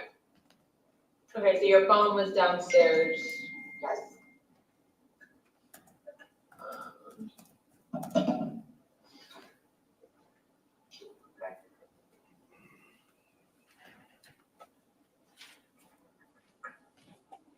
Alrighty. Can you raise your right hand for me? Do you promise and swear everything we've talked about has been true and accurate to the best of your knowledge? Yes. Yes. Okay. But may I ask you though, because I was telling you guys about it earlier, like I don't know if I'm afraid for my life at this point. I know. But I'm afraid. I don't know anything about your guys' history. Like, I don't know, other than the family not liking you, like. And they get upset because of the drinking. That you don't do. And just the things that we have gone through. And I know that they don't want him to be with me, but he and I. Are they gonna tell me that he's an alcoholic? Probably. Okay. Or Are they gonna tell me that you're an alcoholic? They'll say that, but they don't know. They assume. Okay. Why do they say that he's an alcoholic? Because of his track record in Philadelphia and all of the things that he has done. Cars that he's wrecked, ex-wives' cars. He's been divorced twice. And he has. Yes, they'll say that. Okay. They'll say that, but they don't know. They just assume. Okay. Well, people have their opinions. Okay, you can't not. There's nothing you can do about someone having an opinion and saying something like that. As far as what's going on here, I've told you, prior. We don't know. Coming from the interrogation room is very feel like unprofessional. they're gonna not. You should put your phone on silent because it. what happened, Interests and the they're gonna think flow that it's your fault, but of an at this interview and time, interrogation. you cannot conclude and say anything differently. I know you talked about you possibly going somewhere else for tonight. You know, you have to do what you have to do to keep yourself safe, but at this point in time, no one has made a threat to you.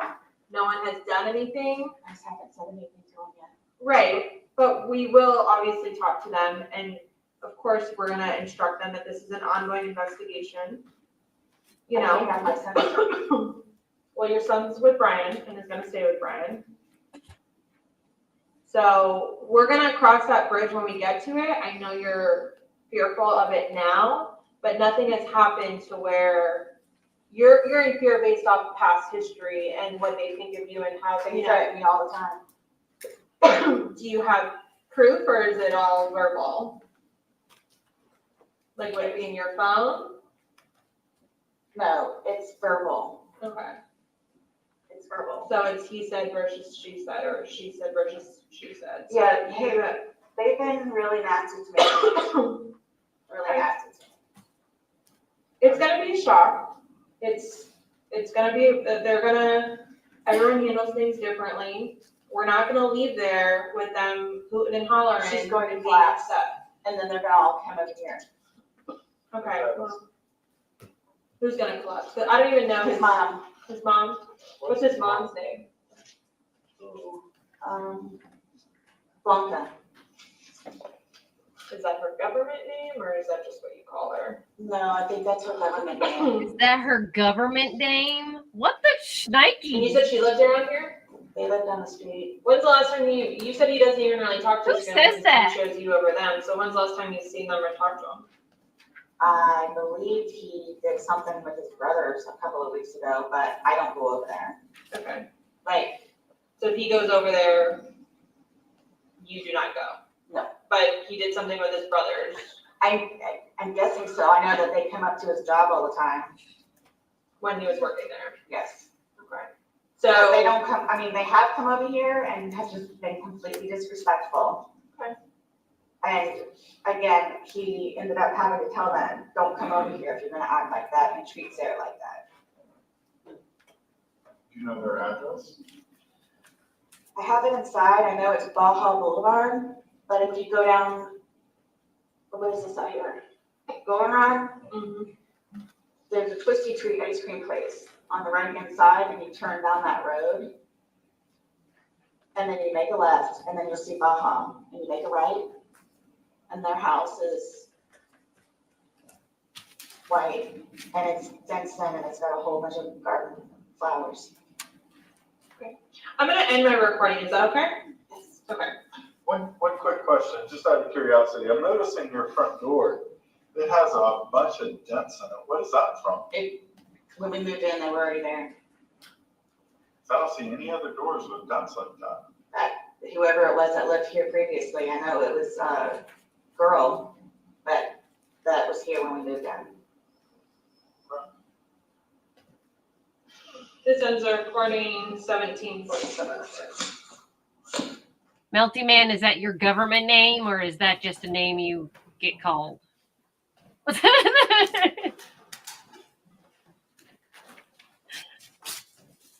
the heck? Like her government name?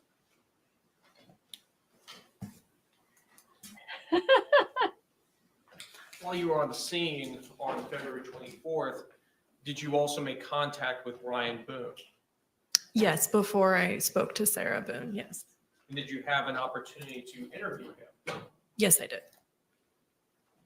While on scene, did you also begin the process of examining the defendant's cell phone? I did not examine it myself, but we have a waivers and affidavits form that has a consent portion on it. And so I did start doing the paperwork for that. You obtained consent from the defendant in this case? Yes, on scene to search through her cell phone. And what time did you become aware of the videos on her cell phone? So a digital forensic investigator responded out to the scene, and she responded out a little after 7 p.m. And I would assume she probably started doing, whatever she needed to do. And then a short time later, she came over and got my attention and expressed to me that I needed to look at something in her phone. And these were the suitcase videos, correct? Yeah, they were 2 separate videos from the night prior. When you observed these videos, what actions did you take? When I observed the videos, I directed the digital investigator to stop processing and downloading her phone any further, and that I was going to write a search warrant for her cell phone. Did you obtain that search warrant for her cell phone? Yes, it was signed by a judge the next day.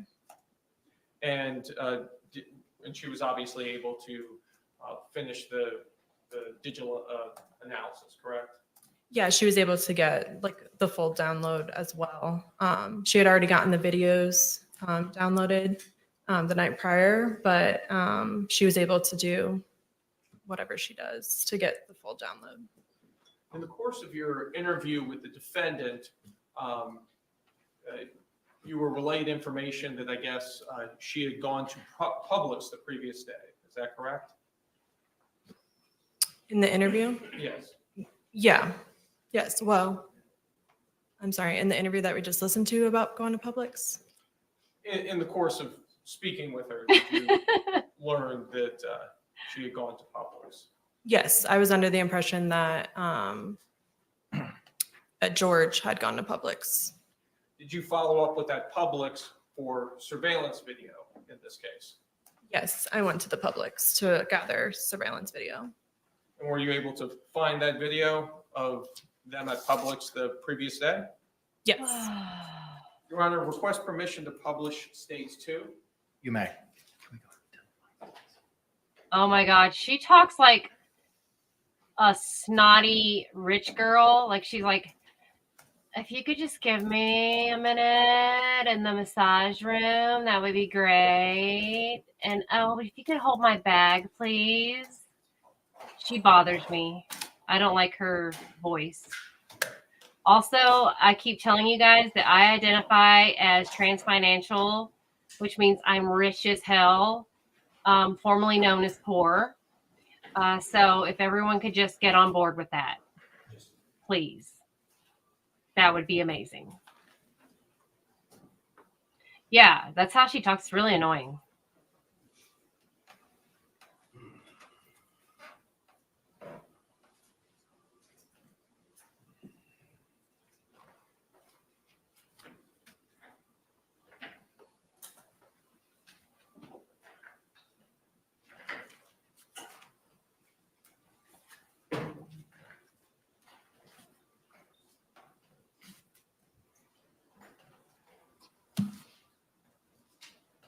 She actually talks like every gay guy that thinks video women talk. taken from Publix on February 23rd, 2020 at approximately 12:15 p.m.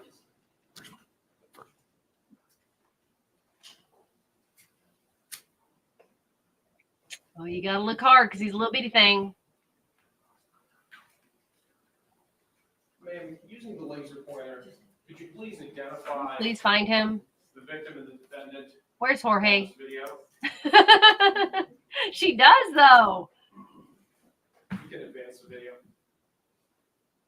Oh, stop it. I'm not going to do that. That's like, oh gosh. That's how she talks. Where's Jorge? Where is he? Little guy. Nope. It's true. I'm sorry. I'm sorry. Lord, I apologize. I'm sorry. That was not nice. Even though it was true, it's not nice. I know, right? They keep calling him George, but his name is Jorge. I'm the only one calling him Jorge.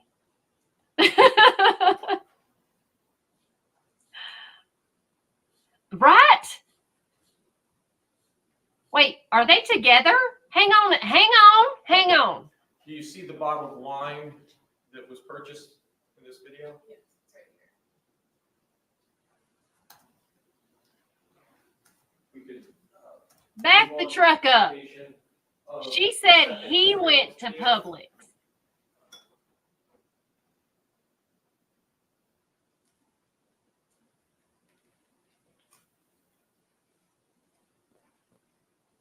Can you identify Mr. Torres for us in this video? Oh, okay, okay, okay. The first barrel. All right, all right. Got a big old booby blonde right there. Is that the second bottle of wine? Okay, okay, okay.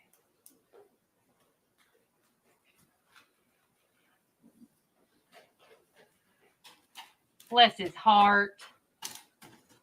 Poor old Jorge. He just wanted to drink some wine, have a good time. Little did he know. In the course of your investigation, did you also interview individuals from the apartment complex while they were living? Yes. And did you have an opportunity to also interview their neighbors? Good point, Brandy. As well. Yes, I did. Did you interview Juan Torres? Yes, the following day.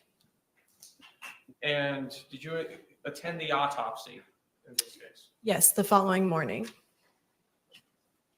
Your Honor, may I approach with the defense? Yes. Could you just imagine being on a date with her? Oh, I'd just be like, what'd you say?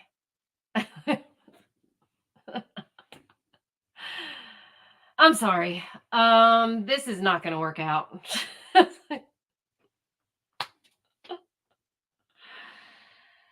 Oh, maybe that's how she gets confessions out of people. Because good God Almighty, man, you just want her. You just want to get out away from her. Members of the jury, it is 3:34. My understanding based on the state is the next part of their presentation is going to be kind of long in length. So we're going to go ahead and take our afternoon break at this For point in the time. love. Similar instruction that I've given you over the last couple of days. Please don't have any discussions among yourselves or anyone else about the persons, places, things, or charge involved. And do not conduct any independent investigation with regard to those things. We'll give you a 15-minute recess. We will see you at 3:50. Thank you so much for your service. I mean, you know what's so sad is like if you first saw her and you'd be like, oh, sweet. She actually looks like her profile pic. And then as soon as she opened her mouth, you'd be like, oh my God. Bad idea. Bad idea.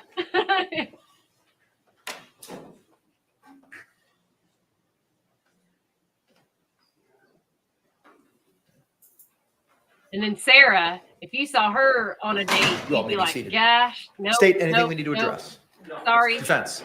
All right, we'll be in a recess for 15 minutes. Thank you.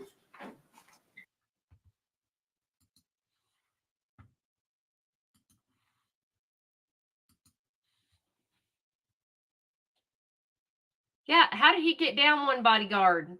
That other one must have had to go to class or something. I don't know. That's wild. Court is on a short break. All right. How was y'all's weekend? I'm sorry. I didn't ask y'all how your weekend was. What did y'all do? Anybody do anything fun? My apologies. I'm so rude. I'm such a rude host. Anybody do anything cool? Exciting?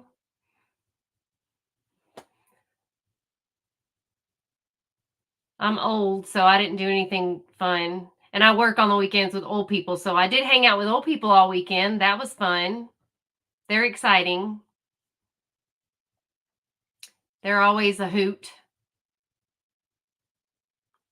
I mean, the fact that they're still alive is a hoot. I mean, you know, they always have some fun stories. Yeah. Yeah, I got nothing. I got nothing. Got some pumpkins, watched the Lions. Oh, I mean, my Dodgers are going to the World Series. My Auburn Tigers are sucking this year. My 49ers are sucking this year. So all I got is my Dodgers. So I'm just happy as crap. Alabama lost again. Yes. So yeah. So I'm excited about that. Texas got beat. Yes. They shouldn't be in the SEC any dang way. So finally, all those old people didn't come out of their apartments because they're Texas fans. I didn't see a single, not one of them in their ugly ass, I'm sorry, Lord, ugly burnt orange colors come out. So there's that. Yeah. And then, of course, one of the old men came out yesterday, and he's a big Texas fan. And I was like, in your face. I was like, that's what you get for coming to the SEC. You shouldn't have come there. You don't belong in the SEC. He was like, what the? And then, yeah, I raced a 90-year-old man down the hallway, and I beat him. So that was my claim to fame. Yeah, that was about the gist of my weekend. You know, I don't know what y'all got. I beat a 90-year-old down the hallway. Busted out an 80-year-old about Texas losing in the SEC. I mean, I'll take down the old folks, man. So I got no shame. No shame. So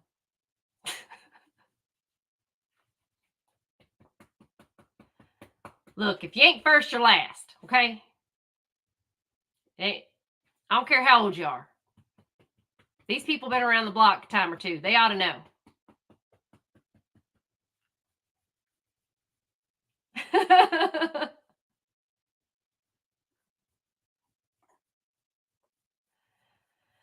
Yeah, well, Detroit's got to have something, okay? But yeah, it is. It is honest work. I love my old folks, man. They're the best. They really are.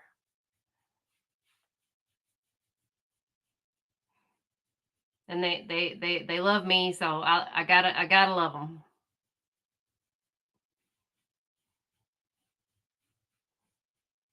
They're fun. They're funny. Boy, do they have some stories.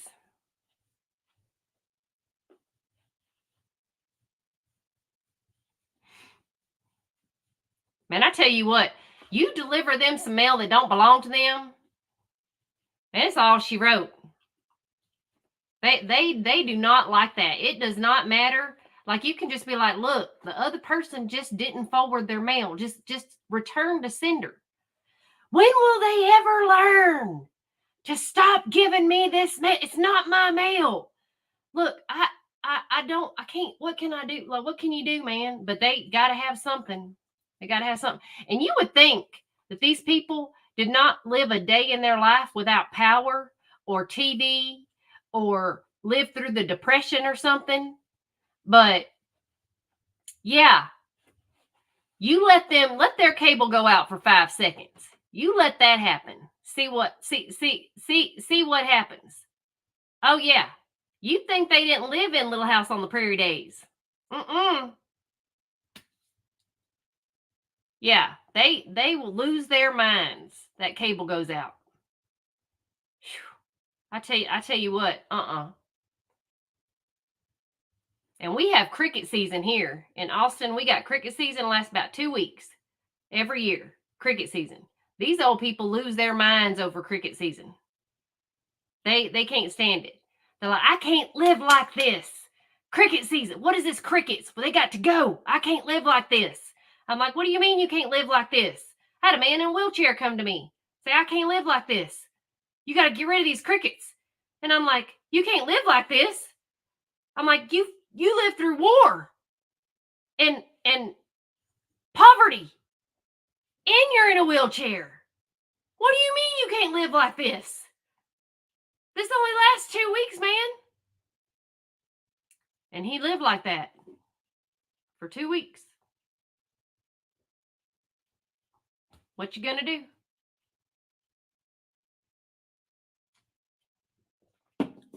Gwen, you're younger than I am. Get the heck out of town. I'm the oldest one in here, I think. I'm pretty sure.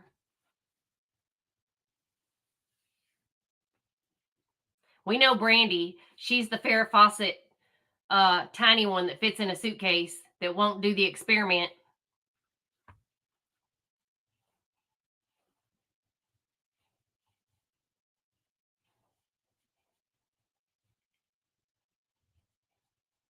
Yep. I'm the oldest. That's okay. That's all right. I didn't think I'd live to see this age, but here I am. Here we are, y'all.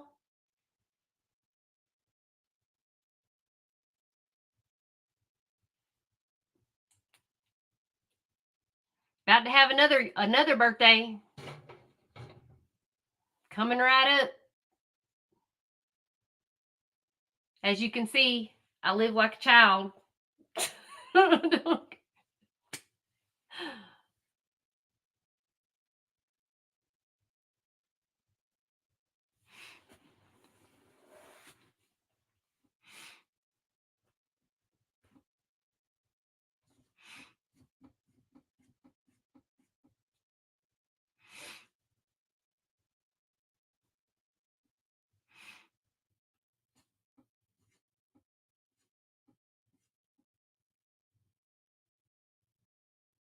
Yeah. Whew.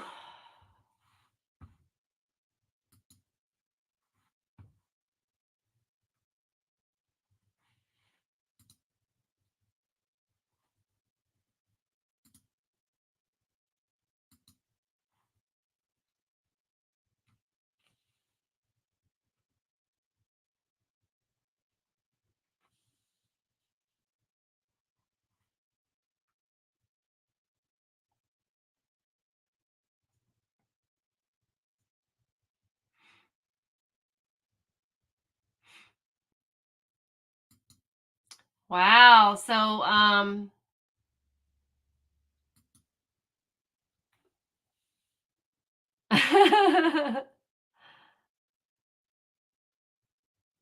I saw that. Yes, Brandy.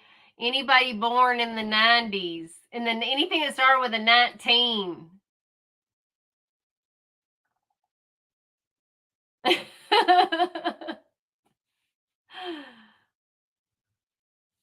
That's right. Yeah, they said how they were talking to the military guys, and they were like, when were you born, Sarge? And the Sarge was like, 1998 or something. And they were like, yeah, that's old. Somebody even said something in 2000. I was like, what the heck? I was like, 2000 something. That's crazy.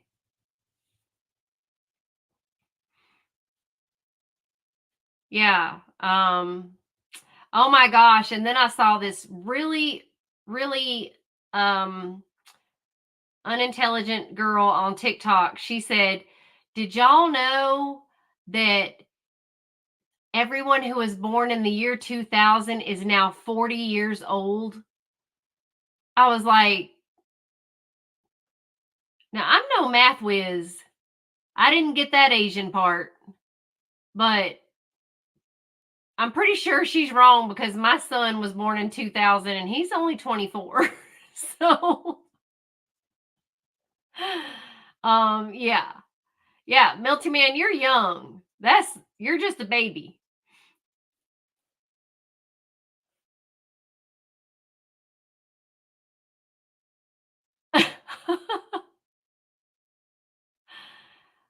I lived through the 80s. Those were the best.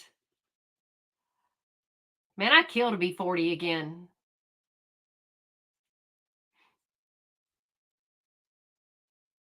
I'd love to roll back 10 years. 10 years. I'd love to have 10 years back. That'd be great. I was skinny. I'm serious, man. You're young. I would love to golly. If I could have 10 years back, that'd be amazing.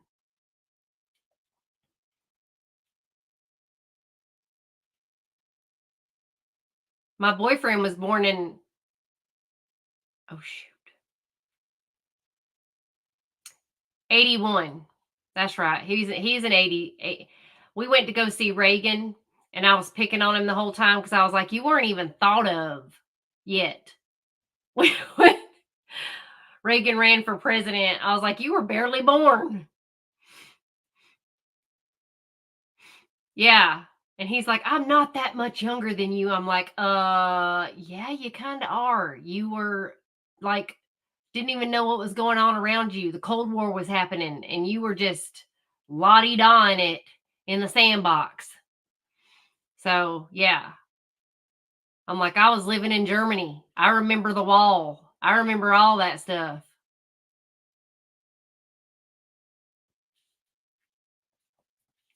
Yeah.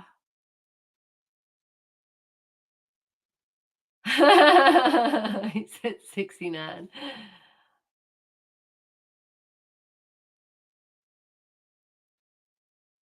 Yeah, I mean, yeah, now you have to have, like, how many different types of bottled waters are there?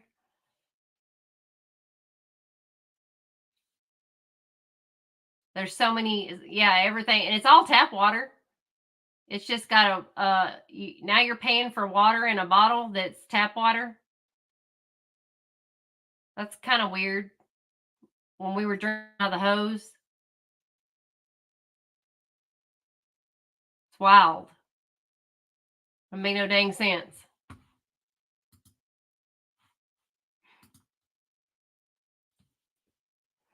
Yeah, now North Korea is siding with Russia. I'm really worried. I'm worried about South Korea. Yeah, I remember. Yeah. I remember when the wall came down because we had just got back to the States from Germany.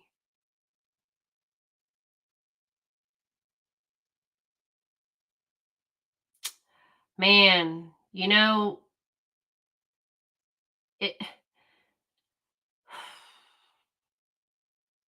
if we did stop spending money, if everybody would stop spending money, that it would. But no one's going to stop doing that. We couldn't boycott enough. But we're going to be forced to at some point because we're not going to have a choice. Everything's so expensive. I don't know how much things are in Colorado, but like where we live here in Texas, our little duplex is I was looking at our duplex thinking about maybe we could just buy it because we're paying rent. And I was like, I mean, surely this duplex can't cost, or it's a one level townhome duplex, whatever you want to call it. But it's in a really cute little neighborhood and I really like it. And I was like, maybe we could just buy it, And I thought, surely it can't be that much. Yeah, this thing is like $350,000 for a 1,200 square foot 2-bedroom, 2-bath. $350,000, and it's like, what? It doesn't have a garage. It doesn't have a yard. It doesn't have that's insanity. And this thing cost back in 2016, it was over 200,000 then. So I'm like, yeah, never mind.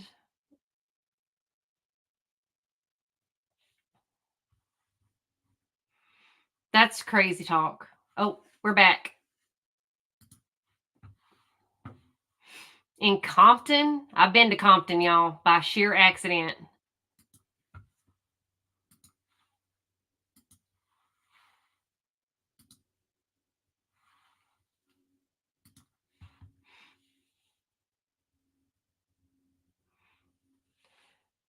well, really, money's not worth anything. We just keep printing it out, but money is worthless.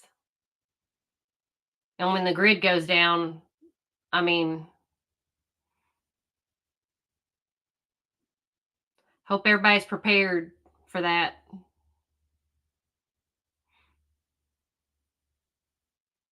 But look, here's the deal. And I'm serious. I'm being serious. Here's the deal. I grew up in a middle class home where my mom raised not one, not two, but 3 kids. And she did not buy our first home. She actually married men with money to buy our homes because she is not dumb enough to work hard on her own. She knew better. She knew that the way out was through marrying men with money. And I'm serious. I'm not kidding. This is for real. I'm serious.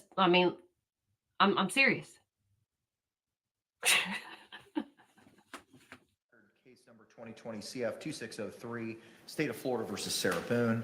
State. David Kestrel on behalf of the state. William J. for the state. Defense. James Owens from Miss Boone. Tony Henry. Living the dream, man. Ms. Boone Living the is seated dream. at counsel's table wearing the same clothing from this morning. She is in custody but not wearing any restraints. So again, we'll continue to stand when our jury enters and exits. I believe we're getting to the part of the state's presentation with the recorded interview on February 25, correct? Correct. And what do we need to address with regard to that in advance, if anything? Judge, I believe it's identified as state's exhibit for identification, S as in Sam. Okay. And I believe that's the 2-hour interrogation video that I had filed the pretrial motion to suppress, which the court had denied, but contemporaneously, I want to make that objection. Okay, understood. Any other objections? No, sir. Okay.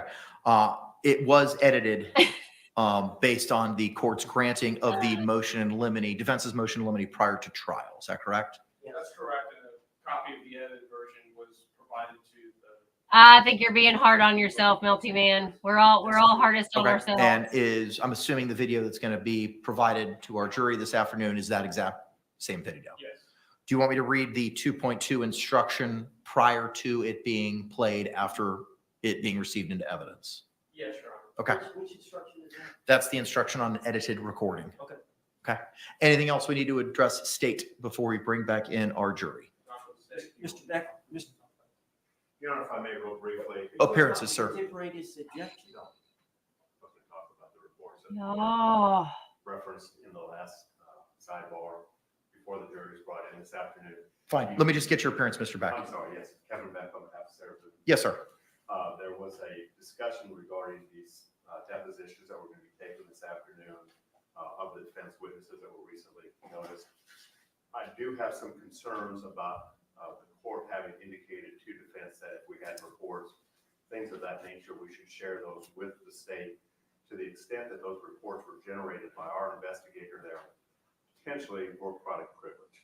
And so we're happy to work with the state, cooperate with the state, give them what we can, but I want to expressly state that we are not waiving the work product privilege by providing whatever information we can to allow this process to move forward. Understood. I'm not seeking to have you turn over anything to the state that may be protected by any attorney-client or work product privilege. My takeaway was there's something that could be provided. If it can, fantastic. If it can't, the court's ruling from previously still remains.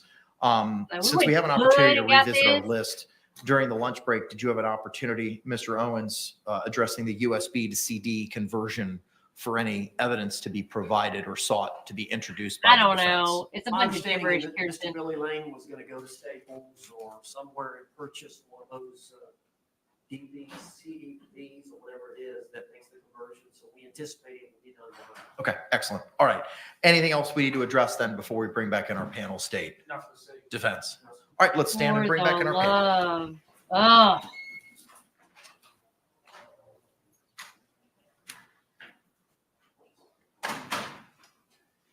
How many famous people did she bring with her this time, Brandy?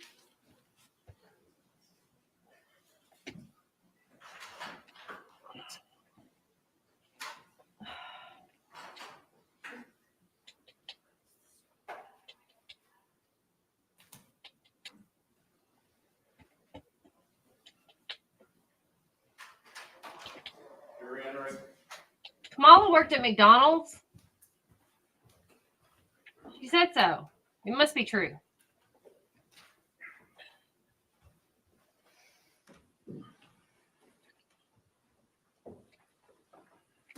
You're not getting my Pocky, so get away from it.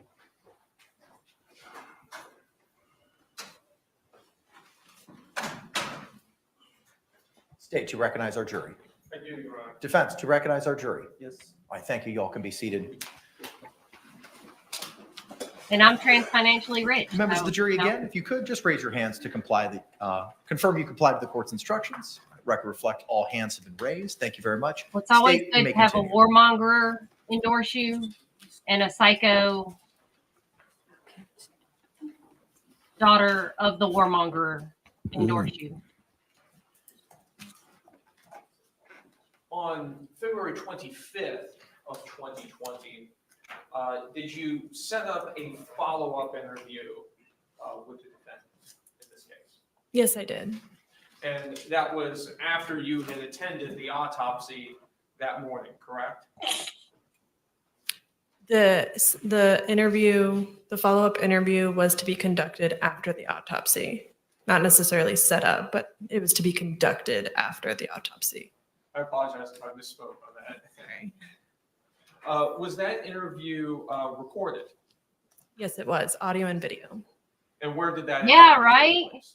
Central operations at the Orange County That Sheriff's guy, Office. didn't he almost shoot the president? Your Honor, may I approach the witness what's been marked for identification as states S and shown to the defense? You may.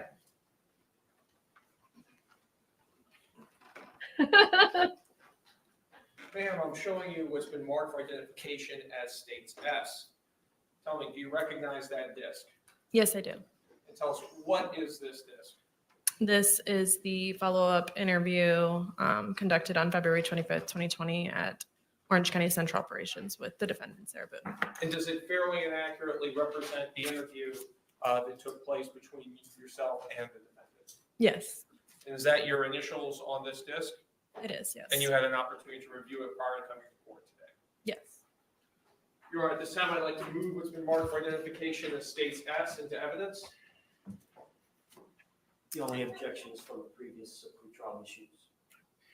The state will, court will receive an evidence that was pre-marked as states S over objection as states exhibit 20.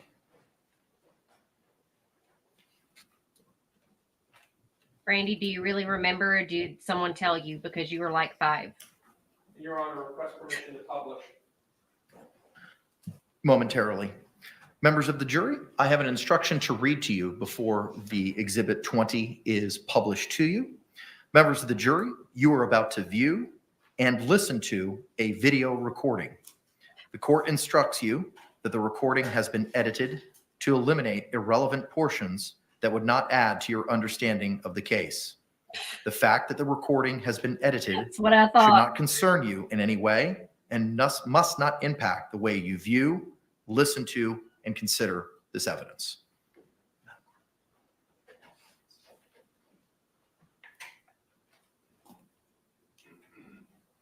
Here we go.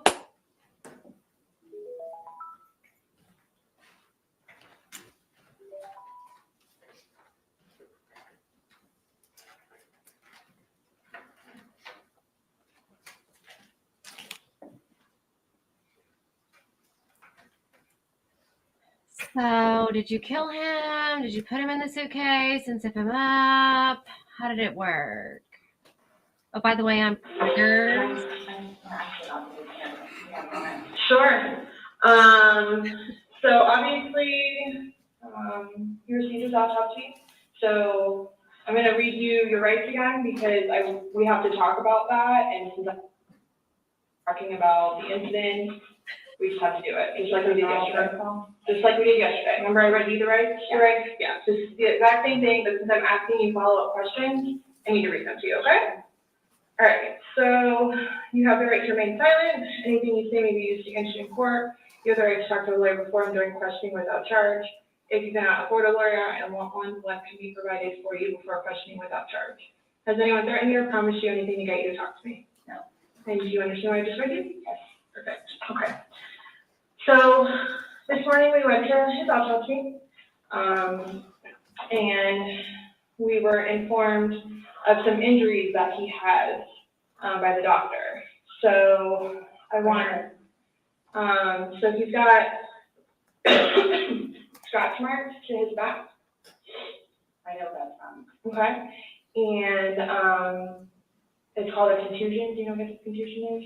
So like basically you're getting hit and then you get a mark from it. You'll get bruising. Like someone hit you or something like that. It's called a contusion. So he had some injuries to his left shoulder. He had a cut near his lip. We could see his mouth was a little. I haven't laid hands on him. Okay. I've also too. He fell off my son's bike. Okay. So I don't know. And he's notorious for running into the wall or the halter. So I. Okay. What about the scratches? Because there's also sex. Yes. Okay. Because there's also like a scratch on like the back of his neck, like kind of like going, but it's like going straight across. I have no idea what that's from. And they're all recent. Like they occurred recently. It wasn't something that occurred post or that occurred a week ago, 2 days ago, 3 days ago. They definitely occurred, the night leading up to when it was. In all honesty, we have not gotten into it. Okay. That's why, the only thing I thought you guys were going to ask me about, which I was going to be honest with you anyway, are the scratch marks on his back. Mm-hmm. Everything else, I have no idea what it is. No idea what it is. Nonetheless, I've had my son over the house too, so. Well, your son was there when? When was he last there? Oh, gosh. My understanding is there last Tuesday? I don't know if it was Tuesday, but yes, he was there last week, so. Well, we're talking about Sunday. We're just talking about what occurred Sunday. Because like I said, the injuries they occurred within that time period. So you're talking about day before yesterday? Sunday leading into Monday. You called us yesterday at 1, but the incident, you guys were painting and stuff the night prior. Correct. So we're talking about Sunday, and then into Monday. Thoroughly confused because we had a good time sitting on the back porch having wine and smoking a couple of cigarettes, and then decided to go inside and literally paint, do puzzles, and play and listen to music. That's why nobody got out of sorts. This is what's mind blowing to me. I have no clue. Nobody laid a hand on anybody. He also had on the left side of his forehead, he had basically bruising, and on his head, his skull. I have no idea. As if something hit him. I consider not touched him. I have not touched him. I have not touched him. How would you get those injuries? Tell me, we'll both know. I have not touched him. Yesterday, when we took photographs of your overall body, and they did the buccal swab, did they go under your fingernails? No. Okay, are you willing to let us absolutely swab underneath your fingernails? Go for it. Okay. I have no idea, and I don't want to seem out of sorts, but I have no idea. We had a good day. Mm-hmm. It was a good day. We've had good days lately, even considering everything that's going on with our jobs and life in general and ex-wives and everything. It's been good. I don't even know where this is coming from. Yeah, I think the last physical was probably, you said, I think, a month ago, where you got the injury, right? You said that was a few weeks, give or take, yeah. A few weeks. That was the last, physical altercation between the two of you? A month ago, you think it was a curtain rod. Yeah, it was a curtain rod. That's why I can't believe you guys didn't take that either. We've been good. I don't know if, since the last time he got out of jail, like, we've been good. He's been having his classes and seeing his probation officer, who's amazing. So What do you mean by good? What's your definition of good? the probation officer, No, you said you guys have been good. What's your definition? I've been good. I don't think you all understand. He comes at me all the time. He comes at me. So it's either I flee or try to go upstairs and go to sleep. That's usually what it is. I don't know if you talked to Brian about any of that, but most of the time when I flee, I go over there. So.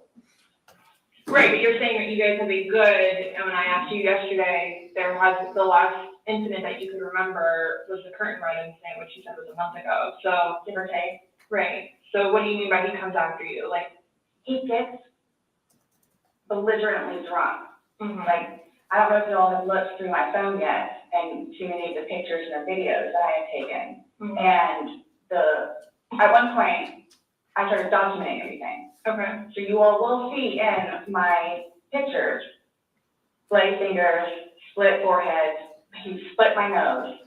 I've got this. Right. I don't know if Brian told you about it, where I had to have almost I had one really bad surgery, but then it got really bad, where I had to go like 4 or 5 more times afterwards and then tend to it. And then poking me in the back of the leg. Right. So it's, And why are you still with him? everybody asks me that. When I tell you guys this,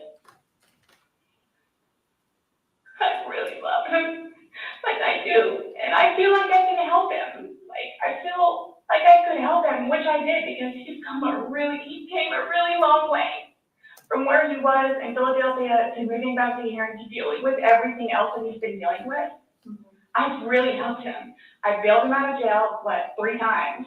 I've gone to every single hearing and every single arraignment, everything that I did for him. Gone to see all his public defenders, go to the state, I've gone to the state. I did everything for him because I'm trying to help him, because I had hope in him. And he was trying. He was really trying. And then he starts to think about things, and I think he gets overwhelmed, and then it's like, next thing you know, he's drinking. So it's like, oh man, I know where this is gonna go, so I'm gonna go upstairs and read a book. Or I'm gonna go for a bike ride, or I'm gonna do something else. Or I don't wanna drink. I don't wanna drink. The occasional wine, whatever, or if it's a weekend, that's when you have a good time. You don't have to wake up the next day. I have to wake up the next day and do things. I have to tend to Lucas. I have to take him to school. I have all this stuff to do. He doesn't know how to, I guess, maintain himself, where I can do 50 things at once and still know the 50 things more prior that I need to get done. He can't process like that. He didn't process like that. So he would not literally, but have smoke come out of his ears. So the next thing you know, he doesn't want to deal with it. I'm going to go get something to drink. So the majority of the time, I would hang out outside or do something else because I don't want to drink. And every time, his job broke his heart. And it made me sad because he had so much pride in his job. And the store that he took care of so much totally went downhill. And that broke his heart because he had put so much work and effort into fixing it up. And his manager was awful and basically gave up on all of the employees. So I think that had a huge bearing on why he would drink so much. His ex-wife is bonkers. She was all over him all the time. Send me money, send me money, send me money. How can I send you money when I don't have a job? And he's still trying to take care of me and Lucas by paying a bill here or there, getting some groceries. So he always had something on his mind, which is why, again, I got the puzzles and the bank to try to get him off of it so he don't have a drink, or he doesn't have a drink. So when you all see my phone, you can see all of the damage he has done to me and the videos of him smashing my television because he's belligerently drunk. Where most of the time, I just don't want to be there. And I try to help him. I try to calm him down. Eventually, he just passes out. Well, yesterday you made it sound like you guys were just drinking like a glass or two. Like, yeah, you obviously had the bottle, but you told me but you told me on recording, like, that you were not drunk, he was not drunk, you guys were having a good time. I can't get drunk. Number one, I do not want to get drunk. I don't like being non-complimented, having my wits about myself. I don't like feeling out of control. So, I'm just saying, you're making it sound like he's a raging alcoholic today, and yesterday I was kind of asking you those questions, and you're like a little defensive, like, no, we're not alcoholics. We are not, but you guys were both sober on Sunday, to your knowledge, because when I said you went and passed out, you were like, no, I didn't pass out, I just fell asleep. So now it's kind of like, what is it? Were you guys drinking and it got out of hand and it got physical? No. Or is it? Sunday was one of the better days that we have had in quite some time. He's dancing with my dog. You can see that too on the pictures, him loving the dog. He loves the dog and dancing around, having a good time, and just being happy kind of thing. Of course. He doesn't know, I can get like maybe 2-3 glasses of wine and I'll be fine. But I have to have my wits about myself because I don't know what to expect. Well, let's talk about Sunday. What was Sunday? How were you? Like, how many glasses of wine did you have? How many glasses of wine did he have? The bottle was gone. I mean, I don't know if you poured any out. Yes. No, that was from previous. You said that there was a half bottle left Yeah, over. And then, that you had wine, I don't even know how how'd you guys get the wine for Sunday? I'm guessing he went to Publix. Does he like leave the house and you stay home, or do you go to Publix? Like, cause Sometimes I'll go with him. Okay. Did you go with him Sunday to Publix? So most of the time what happens is, because the convenience store where we get cigarettes is here, and then Publix literally is cattywampus to it. Okay. So what he'll do is he'll start, go by Publix, and then on the way back, catch the convenience store. Okay. So is that what you did Sunday? I'm guessing that's what he did, because next thing I know, he's walking in with bottles. Okay. So it's him trying to be nice, so I don't have to go out and do it. Plus, there's stuff that are around the house that I have to take care of. So that's usually what will happen. Or I'm folding laundry and he'll go run out and do whatever. So where were you guys at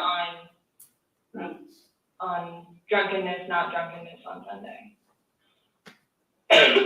I told us you weren't drunk. No, I was not drunk. Right. I was not drunk. So with him, I don't know. I know when it's like, oh, okay, man, where I have told him, slow down. It's starting to catch up with you. Slow down. Slow down. Bless you. And another thing too is I don't like listening to music with him because he gets too involved in the music, and the music that he listens to is a little rough around the edges, and like it makes me fractious listening to his music. So I could ask him, let's just you and me talk. You and me will just be the ones that are talking, which was fine, because I mean, we were playing with a dog, whatever, and then it's like, okay, now let's do the painting. We just did the puzzle, took a break, now let's do this. Sure enough, that dog, we're sitting in there talking, laughing, talking about new movies, we're watching movie trailers while we're doing painting and all that other stuff. So it's still background noise to him, because I think that's what he's used to, is having background noise. For me, I can sit in here all day with not a peep, but he always has to have some kind of background noise, which I didn't mind because the trailers were cool, and he was interested in showing them to me, getting excited about movies that were out or upcoming. Okay. So on your laptop, you're talking about? Okay. And I mean, and then it was. So you said it was a good day. Like, you guys didn't have any conversations about your relationship. You guys didn't go down like the rabbit hole, like had too many to drink, and you guys started getting. Nope. When I tell you this, it made me so happy that he actually listened to what I had to say. With just, we'll get through it. This will be fine. It's a small hurdle that you and I together will get through, because I'm talking about the money, jobs, daughter. Yes. Nothing relationship wise though, like no issues, like did you guys have a conversation about your relationship, or was it just about like what's going on right now? Got it. I try to Best day notice ever. him so he gets it off his chest, because I call him the volcano where eventually he's going to erupt. Right. And what he has learned in his classes is to communicate, which is a huge thing in a relationship, Right. where he has been practicing communication. So he actually talks to me about things and unburdens himself. Put it on me. I'll sit there and try and figure it out for you, like I have almost everything. Not a worry, just tell me, get it out of you. Right. But it was, when I tell you, I was so happy. Like, it was such a good day. I kid you not. The weather was beautiful outside. I'm the one that had him go inside so we can do puzzles and painting, listen to music or whatever else he wants to do. So then he starts doing whatever it is we're doing together in the living room. And then starts talking because I think he gets comfortable with, okay, you know what, we're here, it is a good day. Let me go ahead and explain myself. So I know. Nobody else knows, but I know. Nobody knew George better than I did. I say that I knew George better than himself. And I tried in every way, shape, and form. Ask everyone. I helped him. I took care of him. When that sounds terrible. I miss him a lot, and I didn't even sleep last night. I miss him a lot. I mean, is there any chance it got to be too much for you and you couldn't handle taking care of him? And I never stopped. trying to, I never stopped. That's what I'm here for. I never stopped. No. I'm here now and I'm still trying to help him. yeah, we just don't, I mean, it's unexplainable how he got these injuries and I have no idea. you were the only one with him. 100% right hand to God. I have no idea how he got them. Nobody touched anybody. Nobody touched anybody. Not one time did I touch him. The boyfriend that I live You with. had mentioned that you would take photos, videos, kind of like a proof and just in general. Yeah, I started documenting at one point, but that was way before, I think, the last time that he got arrested. I should have struck you down right there, honey. But then I had him bailed out. I got him out of jail. Right. But because he had violated the pretrial diversion, this time it's probation, so you don't have a choice in it. You have to go see your probation officer. You have to go to these classes. It's court ordered. Where it took him a while to get used to it and understand, they're not messing around. I even went down and met his probation officer, which I say she's wonderful. That's one of my questions to him to talk to you about. Hugged me and said how much she knows that I take care of him. She called me personally one time when George was at work, when he was working. 42-minute phone call. She and I just saying how grateful she is that George has me. And she knows how hard I'm working to help him, just as she is and just as the classes will. So once he started actually going on a regular basis to the probation officer and then to his substance abuse class and his, I don't know what VIP stands for, Better Intervention Program. And actually listening to what it is everyone had to say, he changed. Like I could see a change in him, where before lashing out, he would think about it. And would always come home and show me his papers, and we would look over his papers together. Where it's like, wow, you actually are learning this in class? And some of the stuff that they would show them, like videos, he would come home and be like, Sarah, I'm so sorry for what I've done to you. Because for a video that he watches, to make him feel that way, where it's like, oh man, I have done her wrong. But he's changed. He changed. And that's why you're still with him, even though he said all these things to you. And when I tell you I love him, I love him. And when you love somebody, you have limits. Everybody tells me that. All my neighbors tell me that. The office, property manager. At some point, somebody gets enough, then they have to do something to defend themselves. I would just flee. And I don't know if you would like to see on my phone, or I think it's actually on a laptop. I actually, because, and you have to understand too, I have, like, prior to classes in PO, take him out. How many times? I had him arrested. How many times? But you also went down and built I know, the next day. I know. What's on your laptop? What did I tell you? She's got like an Oh. on-off switch like I've never seen before. Previously, I actually looked up how to file a restraining order. Okay. Because I would take him out, his parents, because of them constantly having to take him back in, his bags of clothes, all his stuff. The last time, the father came out and irate and just not even, I don't even know if he knew Lucas was in the car. Just opened the back of my car and just started throwing all his crap and just throwing it, like the car would jostle and just throwing all his stuff. At that point, because I continually did it, not continually, I think I maybe did it 3 times, and he has nowhere else to go, they got fed up and said, nope, either you're staying there or you're staying here. Because you're staying here at their place, it's permanent. You're not going back over there anymore. So what happens is, he pursues me. So, I don't know if y'all know where Katie Way Trail is. Okay, so it's literally right there from our apartment.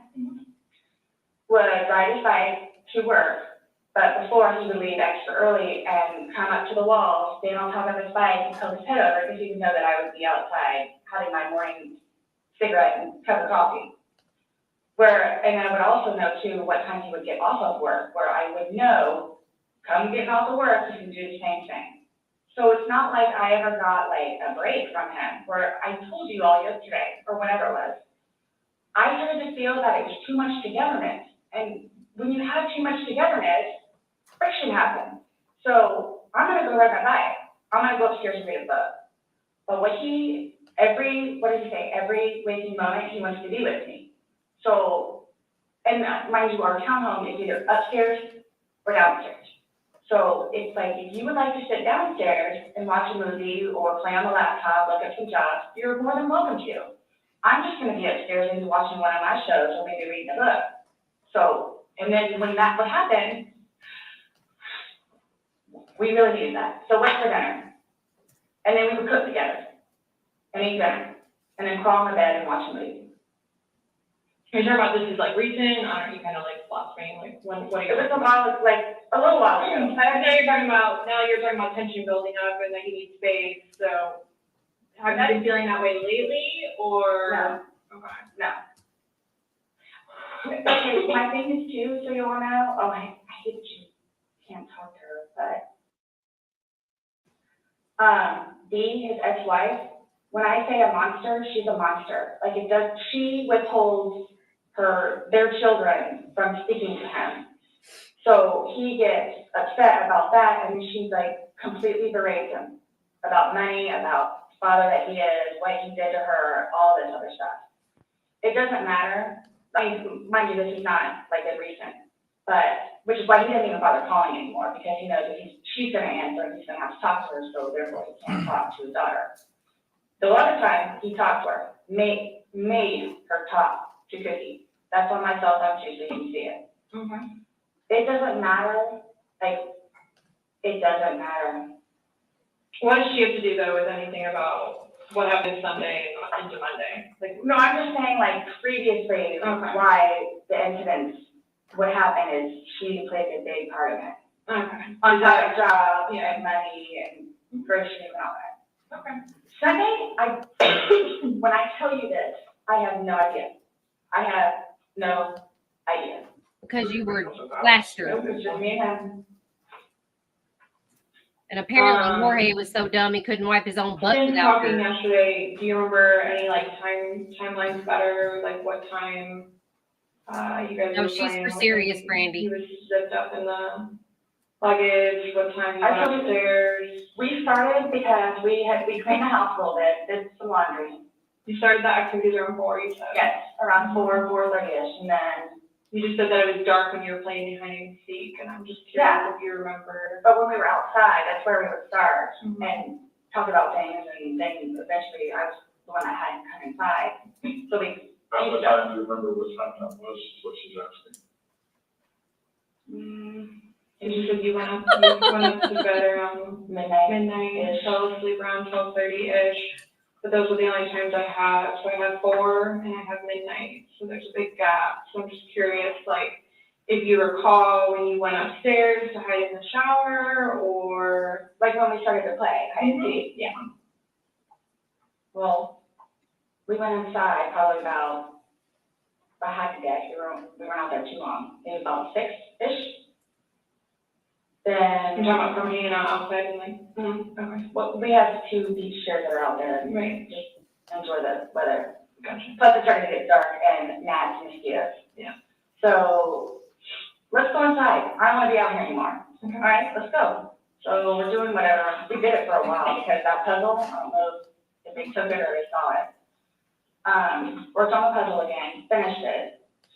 Started to paint. Well, started listening to music for a little bit. Started to paint. Can we turn the music off? No problem. Started to talk, paint, whatever.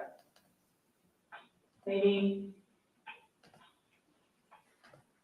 Gosh, that puzzle. This sounds like they were in daycare or an old folks home. So 8 o'clock. I can't decide. Is when I went to hide upstairs originally? No, that's when we were like painting. So then it's like, okay, well, I don't want to paint anymore. Let's just, come on. Okay, you want to play hide and seek? What he does is, okay, tag, you're it. So it's like, okay, we know. Okay, take off. That's what we did. And then you went upstairs, and then you didn't come up, and you came down, and the suitcase was there originally because you guys were planning to do donations, so it was already there. Have you guys ever played you said you played hide and seek like probably 3 times in your relationship? When you have played, have you ever zipped him up in a suitcase prior? No. Okay. So it was just kind of like that prop was there, and it was there, Yes. and it was in play because. Why do you say it like that though? I would never do that. You would never zip them up in a suitcase? Well, I mean, we were playing. No, I know, That's but fine, but I'm saying, I'm talking about hide and seek, which is a game, so. the suitcase originally is in our closet, buried all the way to the back. If you, I know the CSI people saw our closet. Our closet needs to be cleaned out really bad. My son's clothes need to be cleaned out really bad because they don't fit him anymore, and I'm tired of looking at them. So he took it upon himself, including that suitcase, to take it downstairs so we can get all of our clothes, our donations and everything, and just leave the whole thing by the clothing and shoe thing at my son's school. No, I'm just asking, in the past, like, have you ever zipped him up in anything, jokingly or not? But obviously, I understand, you're claiming that Sunday it was a joking matter, you were laughing, he was laughing. But what I'm just asking is in the past, like, is it something that you guys normally do? Absolutely not. Okay. We were actually this last game running out of places to hide because we have a townhome where it's upstairs or downstairs. So. Okay, so do you remember making any videos or maybe having any any photos, videos that you remember doing on your phone on Sunday? No? I think I took a picture of a dog. Okay. But your phone is password protected, you have the password, he has the facial recognition, so it's not like someone else could be on your phone. No, I have both. But you have the face and the password? Yes. Yeah, but he only has the face, correct? No. To be able to get onto your phone, you told me that he looks at the phone. Oh, I misunderstood. I thought you were asking me if I did. Yes, it's me. Okay, does he have access to your phone? Because you said it's your phone. Okay, how does he have access? Sarah, can I borrow your phone? Yeah, it's right there on the kitchen counter. Okay, but how did you get into it? Because it's password protected. He'll come and get it to me, I'll just do a face thing. Where sometimes too, like, but he'll joke with me and say, okay, I need to borrow your phone. And he'll hold it while I'm cooking or just something, do the facial recognition. Okay, so he doesn't know the password and he doesn't have the facial recognition. No, he is the only other person that would use your phone, I'm assuming other. Well, Lucas. Right. So Lucas wasn't there Sunday. Okay. Great. So, to your recollection, no videos on Sunday? Not that I'm aware of. Okay. I mean, I guess maybe take a picture of them, the two of Tess and the dogs, and George and them dancing, but I mean. Dancing with the dogs. Okay. So I have something that I want to show you that we found. And it was from your phone. Can you see it? Can you move it around? Go ahead.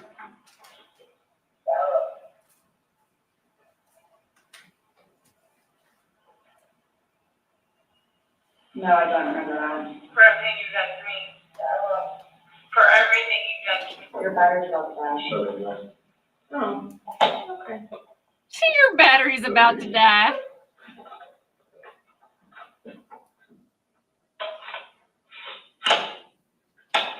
Way to be That prepared. doesn't last very long. It used to last a lot longer than that. I don't know what happened. Okay. Let me just grab some.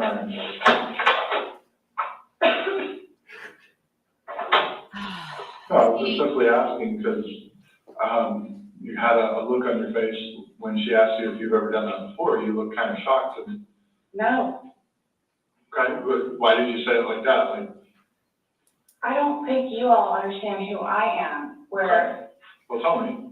I mean, I've always been a straight A student. I am an outstanding mother to my son. I excel at everything. I would not do that. You would not zip somebody in a suitcase? Well, I didn't like completely lock it. I mean, I opened it with one finger. I left enough in there for us to get out. And I wasn't planning on going upstairs and going to sleep. Okay, all of us are parents for the most part. I'm pretty sure not a single one of us would say that we are outstanding. No, it's just the way you said it. You guys are scaring me. Sorry. Why did you try to watch this? It came from your phone. Don't you want to know what's on it? Yes, please.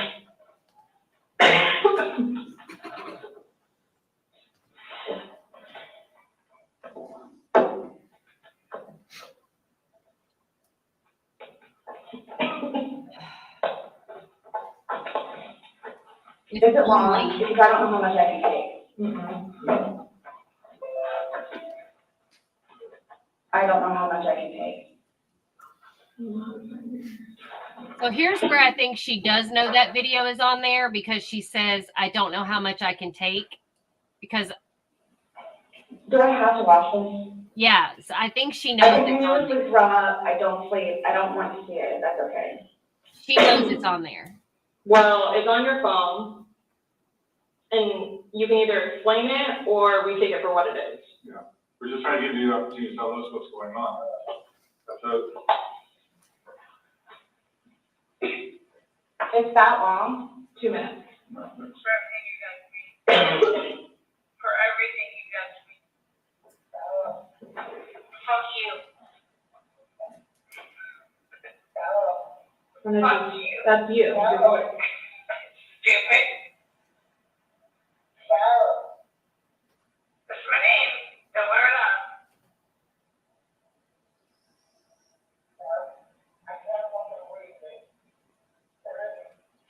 Yeah, that's when you do it. Show me.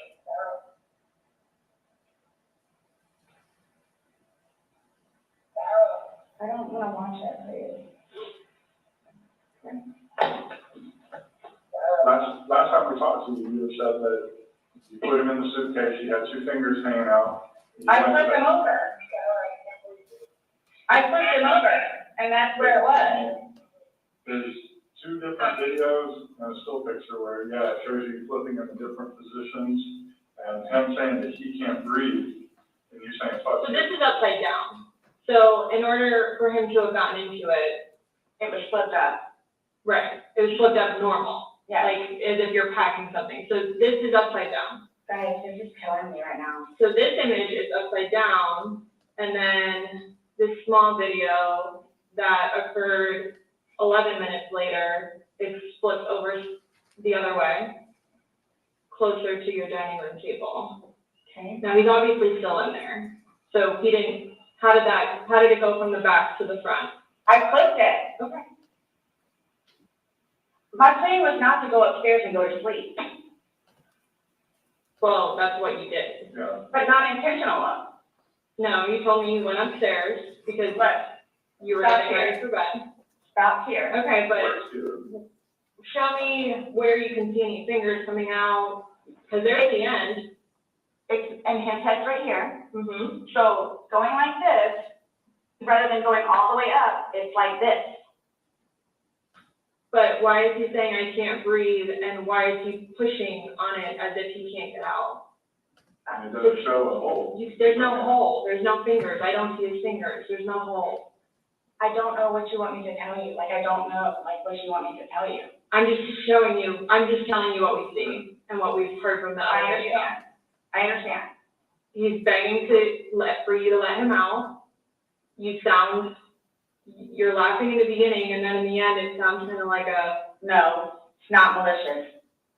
Well, saying fuck you, It's not malicious. then what is that? what does fuck you mean to you? Well, Like if I were to tell oh, like, my friend, yeah, like, I get told everything by a white woman, so my intention was not to leave him in there.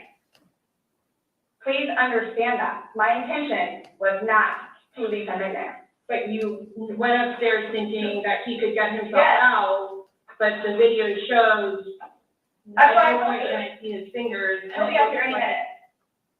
And then 30 minutes later, he didn't show. And he's telling you. And I he didn't can't wake breathe. up. Do you think Not able he's to joking? You told me he was laughing, and I. We were, But the we were. video, there's no When we first laughing. got in there, both of us were. So how long was he in there for? Like, this video is at 11:12, but Sarah still was in there for like a long time prior to recording this. No. So it goes from funny to no longer funny, But but I you're the didn't, only one laughing. but I didn't think that he was, like, panicky. Like, So pushing up on a suitcase saying, Sarah, Sarah, Sarah, I can't breathe. George has done that in the past before too, where it's just like, he thinks that he's woe is me kind of thing, where it's like, He's never been locked in a suitcase, but now he's gonna get up, so. it's kind of, I thought it was And a you boy have oxygen. calling wolf, crying wolf kind of thing. Okay. And again, my plan. But nowhere in there is he laughing, is he joking, he is begging. And you're the only one laughing, Okay. and you're the only one saying derogatory comments, like you're mad. No. Please don't, I don't mean to sound negative, and I don't know if I can say this, but like, it's like you guys are kind of trying to like feed me, like. No, I'm just trying to show you a video that you no longer want to watch because you probably don't want to know the outcome of how and what you said. Well, I know what. You know what's on that video now? No. You remember making that video? No. Why don't you remember making the video? Probably because we had been drinking. But you weren't drunk. Just because I went upstairs and, just You because told you're us- drunk doesn't mean told us that you. times that you were not drunk. You said that you had your wits about you. You said he had his wits about you. Mhm. You said that you don't like not having your wits. In my experience, if somebody cannot remember doing something to the extent of making 2 videos and a video and taking a photo, they are intoxicated. Okay, I understand where you all are coming from. Well, I we're get just it. trying to make sense of it. We're I trying to get it, figure right, out We're what trying you're to saying. figure out this You video. explain it to us. We're listening. I just did, like, we were playing, and then, like, I thought it was, my plan was not to go upstairs and go to sleep. My plan was not to, he'll be up here any minute. But you willingly went upstairs and went to sleep. No one forced you to go upstairs and. My plan was also to leave him in the suitcase, So why didn't you take him out? because I went upstairs, and then I fell asleep. But why didn't you consciously think he's asking to come out? he I can't didn't do it breathe. intentionally. What do you think is gonna happen if you leave somebody in a confined space like that? Well, I thought by not giving it up all the way, it would be okay. My plan was not to leave him in the And what was suitcase, the plan? waiting for him to come upstairs. And then when you did it? I fell asleep. You said you were up there 30 minutes. After 30 minutes, somebody not coming up. Knowing that the last time you saw him was in the suitcase, 30 minutes later, you're like, maybe I should go check on him, maybe I shouldn't. No. When you, that didn't cross your mind. because That's it like, didn't happen. that's like an assumption, like, that's what you all are thinking, just, We're asking. it's the You whole, tell us. it's the drinking.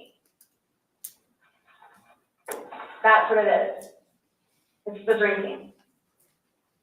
I thought it was like, I thought he was okay. Like I didn't, that, you He's all. telling you he's not. He's telling you, Sarah, I can't breathe.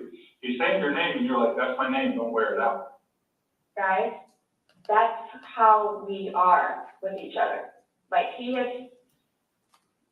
nobody understands our relationship. The whole suitcase thing never happened before. Would you leave someone else in a suitcase? Would you leave Lucas in a suitcase jokingly? Because it was a No. joking matter. You put him in there jokingly. Would you leave Lucas jokingly in there? And you love Lucas, right? And you I love wouldn't do George. that to him either. I wouldn't do that to him. So I just. Well, it's not like, again, I don't think you all understand, like, that was not my intention. But, Y'all don't have any idea what I said. but by your acts, and that's exactly right. You get to the point where you've done so much for somebody and they don't show you any appreciation. He did. Not by your words in the video. I don't get that. He did. Because you're bringing up the fact that when he's choking you, you can't breathe. That's how you felt when he cheated on you, you couldn't breathe. And you verbally, several times, told him, just fuck you. Well, you Well, said it in you said the it video, but you won't let us play the rest of it. I know, When I say it's a cheating, vicious it's cycle. on his phone. Okay. Cheating is cheating. I think so too. Exactly. It's your definition of cheating though, so I mean, that's what the word cheating means. And that's what you told him in the video. That I couldn't breathe when you cheated on me. No. That's how I felt when he said, Sarah, I can't breathe. And you told him, I don't fuck you. know, this is What would you say if somebody told you that they had done this? so much. Set somebody in a suitcase and went up and went to bed. Do you all not think, so you all think that it's like, oh good, I got him in there, now I'm gonna go to sleep? Is that what you guys are trying to assume? Or trying to like, The video is very portraying of the opposite of what you told us. no. It is not leading up, it is not matching what statement you gave us in the car. And So, that's why we wanna know, and I don't remember injuries. doing this. the injuries are not consistent with what you told us. So we have a lot of inconsistencies, and this video explains itself. It really truly does. You don't think that I have thought about that? Thought about the video or thought about? But no, again, if you don't mind, please. So you all are assuming that it's like, oh, good, I got him in there, now I'm gonna go to sleep? Is that what you all are assuming? Well, it's not an assumption when that's what you told us that happened. That's what happened. And the video, yeah, I mean, But I'm not gonna say, you thought he could So, get out on his yes. own. But the video shows that he can knock it out on his own. but when I unzipped it with one finger, From the outside. but it had the hole in it. And you're claiming that it had a paper clip, so that's what assisted you in doing it. No. That's what you told us. When I had my sweatshirt, I thought it had a paper clip on it. It's But got, the zipper part is broken, yeah, which is why we were gonna zip it. I just, You were able to unzip it from the outside very easily, because that's the way they're designed. but you could on the inside too. I don't know how. Well, why wouldn't he have gotten choked out if he could? He was I don't asking- know, like, I don't know if you saw, like, where the hole was.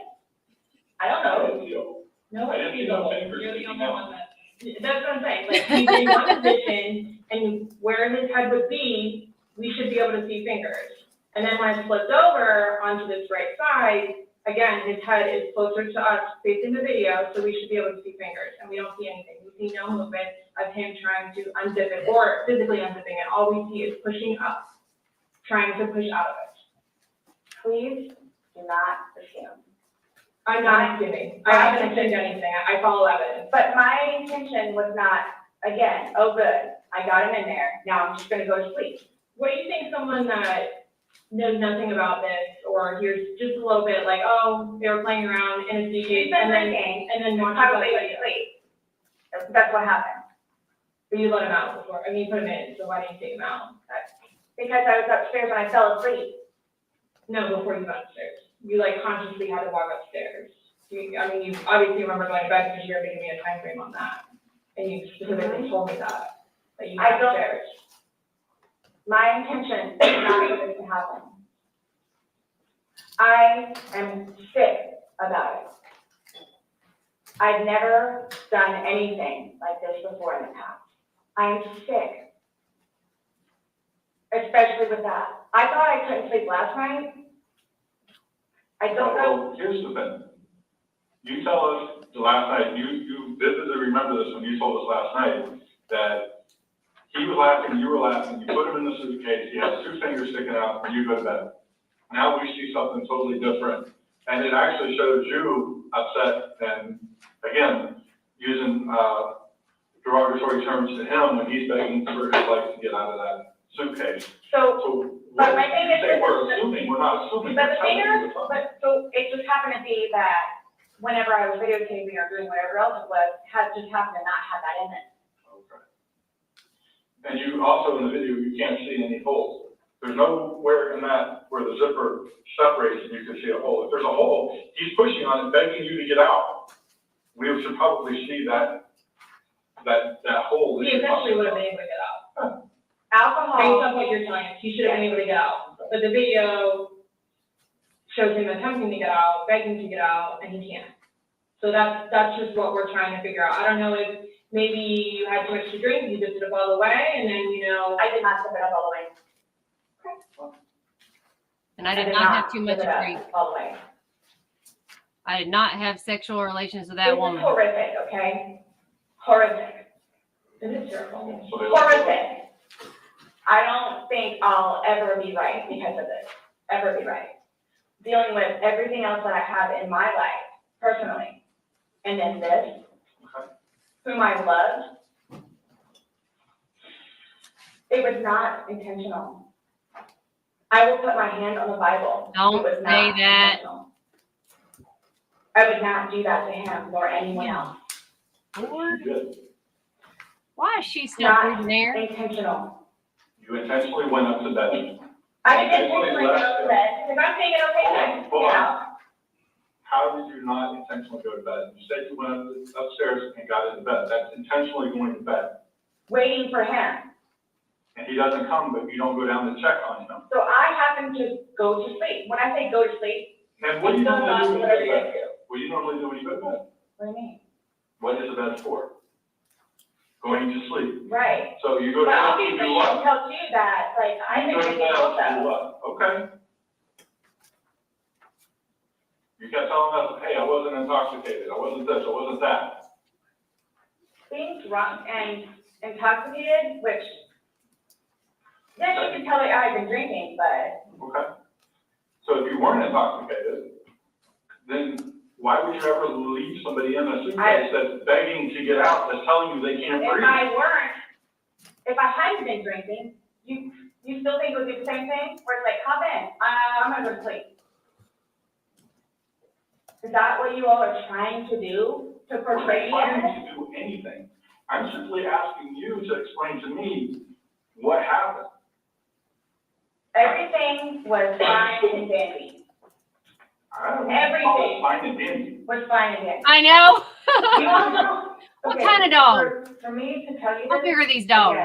again, Why did the dogs mind help you, I've him? been without him for a day now. Dang dogs with no opposable thumbs. I don't know. I mean, I don't know what you all want me I'm to sorry, tell you, Bubba. because this was not I don't in mean any to blame way, y'all. shape, or form. Hand on the Bible. Whatever zipped up in a suitcase, you better try to get me out. So you just I left didn't kill him. You left him there to teach him a lesson.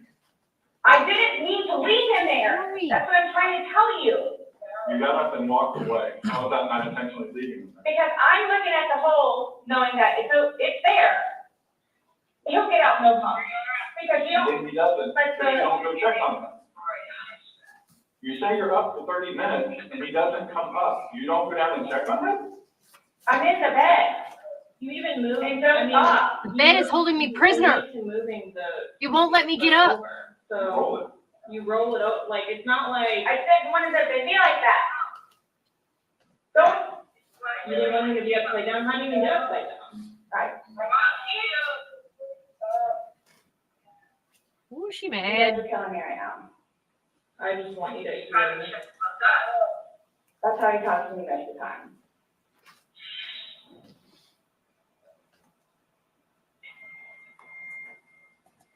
I don't know how you want me to say it. I'm just trying to figure out what you would expect to happen to somebody when you leave them in a suitcase.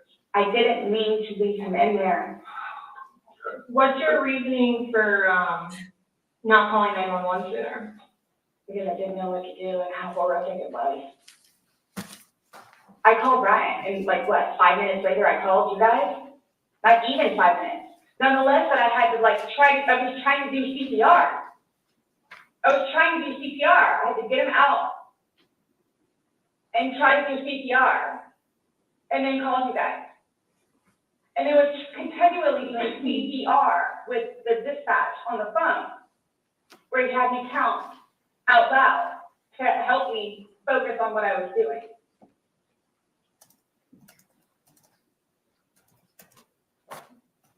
And just,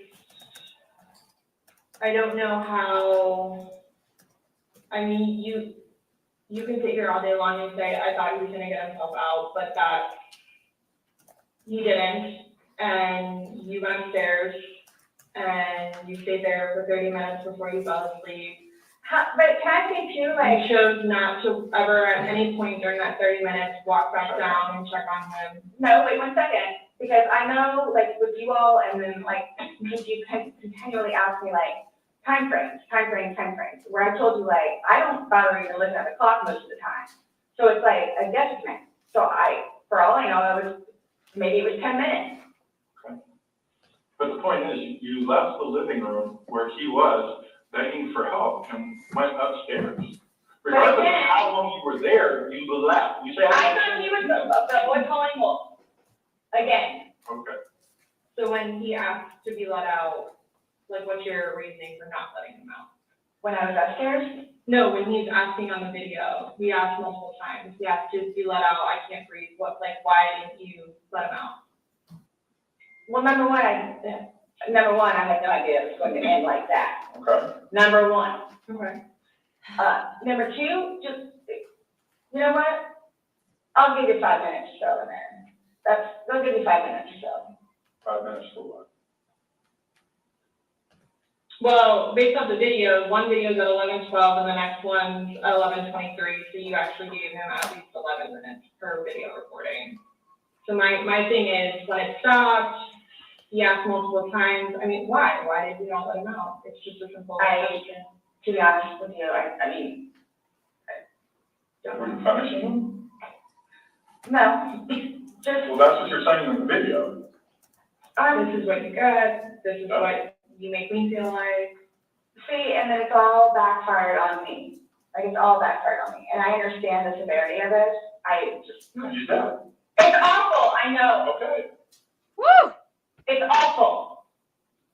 It's like the Kamala Harris boxing And I will review. tell you both this right now too. I will never drink alcohol again. Like, I will never drink Sure alcohol won't, 'cause again. you're gonna I don't be care in what it is prison. in any way, shape, or form. Drinking that prison juice. But let's get back to this. What was the reason for leaving him when he's begging to be let out? I don't understand that. What I have a feeling was, and again, it's the whole time frame thing. You go. I'm not asking a time frame. I don't care about a time frame. He's in the bag saying, My and God. you say, fuck you. For like the whole few minutes that he was in there, like Minimum 11. But yes, go ahead.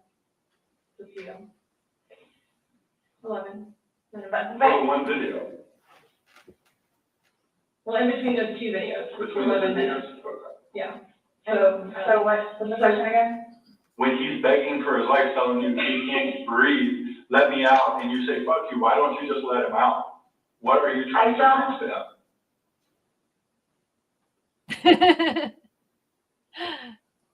There was obviously something in your head that you were thinking of when he was asking to be let out. You're like, Again, it's the boy calling wolf. okay, but where does this game end? I don't. Did you say this is a game? You got Obviously, like the wrong way. So what was your intention for leaving him in there? And it's not fair. It's not fair. You guys are trying to, again, oh, he's in there, night, night. That's what happened. No. That's absolutely what happened. Intentionally. How's it not? You got up off the couch, walked up a flight of stairs, and got in your bed. Thinking he was going to get out. And he didn't, and you still didn't go down And and. it's the whole 30-minute thing that you guys are trying to do, whatever, like, for all I know, it's 10 minutes. He's begging for advice, telling you he can't breathe. I don't know what you want me to tell you. Like, I don't. I didn't intentionally mean for this to happen. But you can't tell us why you left him in there and went upstairs. That's my only issue. Like, what am I supposed to write? What do I write? So my thing is, though, it's, what I have a feeling is, I went upstairs and just hit the bed, kind of thing. But, again, I'm thinking, he'll be up here in a minute. But then I go out. But my question is, why didn't you just let him out prior to going out? I don't know why. He's begging to be let out. He's not laughing. He's not having fun. This, Right, you said, I know. you said this was supposed to be fun. You were laughing before. Before you said he was laughing, you were laughing. You went upstairs. He had his fingers out of the bag and he was playing. But obviously that's not the case. So are you guys, so what is it you're trying to, like, We're just trying to figure out why. why? What? Why? What was the motivation for leaving him in the bag? Why did you left in the bag? Why did I didn't have any motivation. It was me, he and I having a great day, fooling around and being stupid, and apparently me going upstairs and going, hitting the bed, not going to sleep, where it's like, I'm tired now, I'm going to sleep. That's excluding, you know, that's a good analogy for the day, excluding the fact that he's got a bump on the back of his head, a bump on the front of his head, and his lip is busted. And he has a Oh my gosh. I mean, I don't know what you all want me to tell you. Like, this is not fair at all, at all. Yeah. That you Life's all are not assuming fair. that that's from me. where else did it come from? If you were, say it's opposite, you were in the suitcase and you're asking Sorry, to be Bubba. let out, would you hope that that person would let you out? Like, you're asking to be let out of the suitcase, should they not let you out? Eventually, I'm guessing, I mean, I'm blaming it on the wine. Blaming it on the wine. So you guys are like assuming that, You keep saying we're assuming, oh, we haven't assumed anything. but you guys are assuming that that's what I did. No, No, By- that's what you did. what- Like, this is- the facts of what happened. We got there, you said you pulled him out of the suitcase, you said you went up, you went to bed. We're not assuming that. These are the facts that you're telling us. But Now when we're- it's like, oh, I'm tired. Oh, I'm tired. Well, that's what you told me on a sworn recorded statement yesterday. Because when I said, oh, you went upstairs and passed out, you were like, no, I did not pass out. You got attitude with me because you were assuming, you thought I was assuming that you were drunk. So that's an assumption. That was an assumption when I said you passed out. And guess what? You corrected me. You were very adamant about the fact that both of you had your weather out. What's your favorite word to use? Competences. You've used it today too, to say that you guys are within your wedge. There's two empty bottles of wine. No, but you drink both of them. I think you did. We didn't. There's receipts for the They were same both exact purchased yesterday, so I don't know how you did, because they weren't there the day before. So one There's two was. public receipts from yesterday. Only thing purchased on either one was a single bottle of wine, two of them. So we have each bottle of wine that was empty in your garbage can that you purchased yesterday, or he purchased, but you two would have consumed together. Okay, well, I mean, it's receipts, so it's not even worth the going back. so this is. So I Lee, don't if you don't know stop what coughing. you guys are. I don't Same know. airspace. We were just hoping that we could figure out why you, What was the motivation? There was no motivation.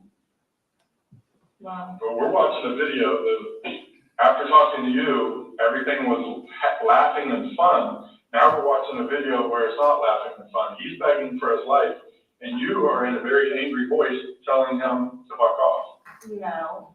Yes, that's absolutely what it was. It's not an assumption. The video's there. We played it for you. So you guys think that I intentionally You It got up, off the couch, doesn't and matter walked what up we the couch, or walked up the stairs and got into bed. That was intentional. There's no way getting around that. You intentionally did that. Nobody drugged you up there. You didn't float up the damn stairs. Okay, well, it's not fair. It's not fair that you guys keep trying to say that that's what I did. You told us that. You didn't go upstairs? Again, there was a hole in the suitcase. I insisted from the hole with one finger. Well, the damn hole didn't do him no good, did it? Wow, that grammar. But he could push it open. No, he didn't. Amazing. The video was him pushing up. If he could push it open, why wouldn't he have gotten out himself? Why would he beg you to open it? Because you can't breathe. Okay. If someone can do something for themselves, they're gonna do it. They don't need assistance unless they need assistance. So, but why would he start doing it? Because he couldn't, because it was all the way zipped. Okay. It wasn't. I intentionally didn't do it. That I intentionally did not do. Well, you didn't intentionally do what? Zip it all the way. He nor I, nor. That's why this. You didn't lay hands on each other. No. No. I don't have anything.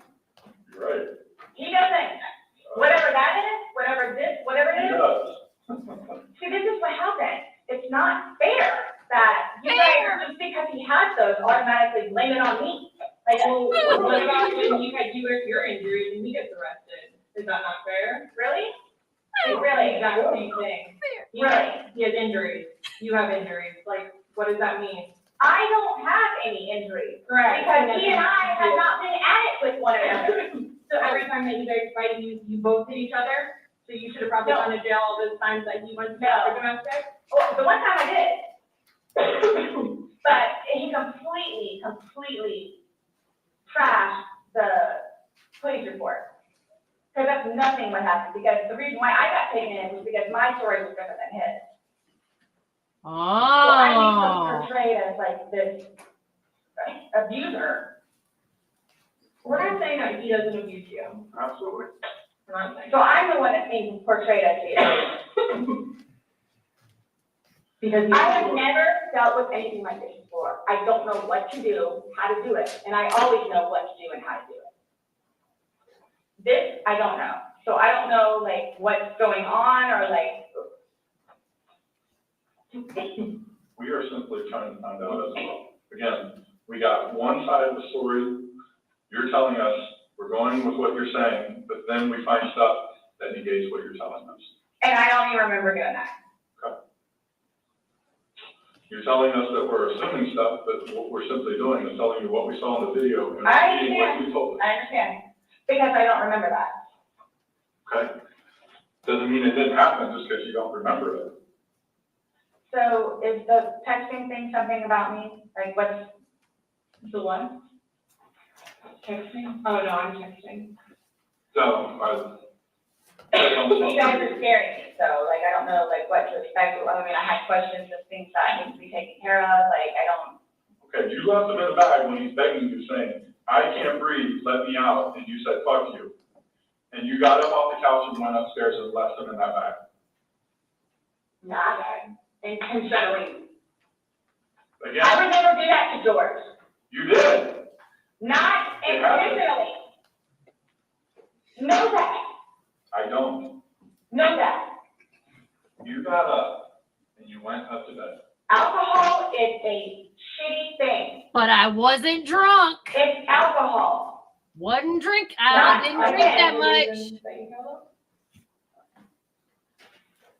You all, Please sit down. listen to me. Please sit down. You In Orange all, County. listen. Florida. I did not intentionally. Did not Kill him. intentionally. Was your intention? I don't know what it is I need to do, or how to do it, or what to say, or how to say it. But what was your intention? Everyone knows, everyone knows, Everyone. everything that I've done for George, and loved him, and continuously helped him throughout his life, with me, Everything. and made him a happier, better person. Better person. Everyone knows that. Everybody has their limits. So it's like, okay, so while We we're all in a good know. place right now, I'm gonna snap. Is that what it, while we're in a good place right now? Yeah. Absolutely. I got you on video screaming, "Fuck you." This is what it feels like when you're choking me. This is what it feels like. Which was however long ago. You said. The videos from last But night. clearly, So it wasn't that, yeah. they're still feeling. Yeah, it's another trial You wouldn't melting say it, in. you didn't feel it. But I would never do that. But it happened. But you- But that's after being playful. But no one's And having laughing. a good day. No one's laughing except you. Everyone's having a good day. Oh, I'm sorry? I would hate to see a bad day. Y'all are making me out to be a person that I'm not. Or will I ever be. Or are you a different person when you're drunk? People have different personalities after they consume alcohol. It depends. Well, Because you're sober now, so sober you, Nice what about person. drunk you? not, it's both of us. It's both of us. And it's not fair that you all are assuming that the marks that he has on him are from me. We asked you where they came from. I have no idea. Well, nobody else was there, so nobody else. I have no idea. I swear I did not lay a hand on him, You just zipped them in the back. nor he. You just zipped them in the back. And then you flipped the bag around several times. I didn't do that intentionally. You didn't intentionally flip the bag around? No, why would I do that? Well, you Good told us question, you you did. did. When he was upside down. Right. But you had to put them upside down. You can't get in a suitcase upside down because the. It's on my God, channel because too, the melting other in. That's fortunately, nobody else was there. That's We been have a fortunate. video showing the suitcase in several different positions. So, it shows, one, like she just said, it had to been on his back with the lid open for him to get in there, you just zip it up. Then it shows it on the other side with him in it, so you had to flip it to there. Then there's another video where it's on his back again, so you had to. I'm leaving it like this, please. I'm leaving it like this. I did not intentionally do this. No malicious intent or effort was towards this. No malicious. I would say I'm this is pointing- help you sleep, but you're not sleeping, so. I mean, Last night, I maybe got an hour. Right. in your voice, you can hear the maliciousness. The fuck you is very, very. You don't talk to people like a common, like, I hey, didn't fuck flip the you. suitcase It's intentionally. not common. It's not something people do. And no one that sees that is gonna think that. Total accident. So we were trying to give you an opportunity, and it is what it is. There's no maliciousness towards that. I would probably be telling myself that. My intent was not for that to happen. But you went upstairs and went to bed. Or maybe you passed out, I don't know. Waiting for him. And the whole time frame thing, it's like, it's regardless, that's not really fair. Regardless, waiting for him, it's not like you walked up the stairs, you can't fly up the stairs, no one can take you up the stairs. You go up the stairs, you lay in the bed, and you wait for him. Who cares if it's 5 minutes, who cares if it's 30 freaking seconds? He's begging for his life, he's begging to get out. You go upstairs. You leave them. It doesn't matter, so get the time frame out of your mind. It's totally, it's like, it doesn't matter, it doesn't matter, because there's this. So it doesn't matter anything what it is I say, so it makes no difference whatsoever. It just, you're lying, and like, you're now changing your Who's lying story. about what? You're now you were drunk. Oh, I never said that I was drunk. Exactly, but you did here today. There you go. That's okay. You said earlier. Everything was. Alcohol. You blamed it on alcohol. You blamed it on alcohol. Alcohol doesn't lie to people. Yes, but I never said I was drunk. Alcohol. You did that sober. You knowingly left them down there sober. I have already told those of you also that we were both drinking. But you want to admit that you were drunk. Is that? I'm telling you all both. This has changed my life. I will take this. Well, it certainly changed Jorge. I don't know. Yeah. That's a true statement. Absolutely.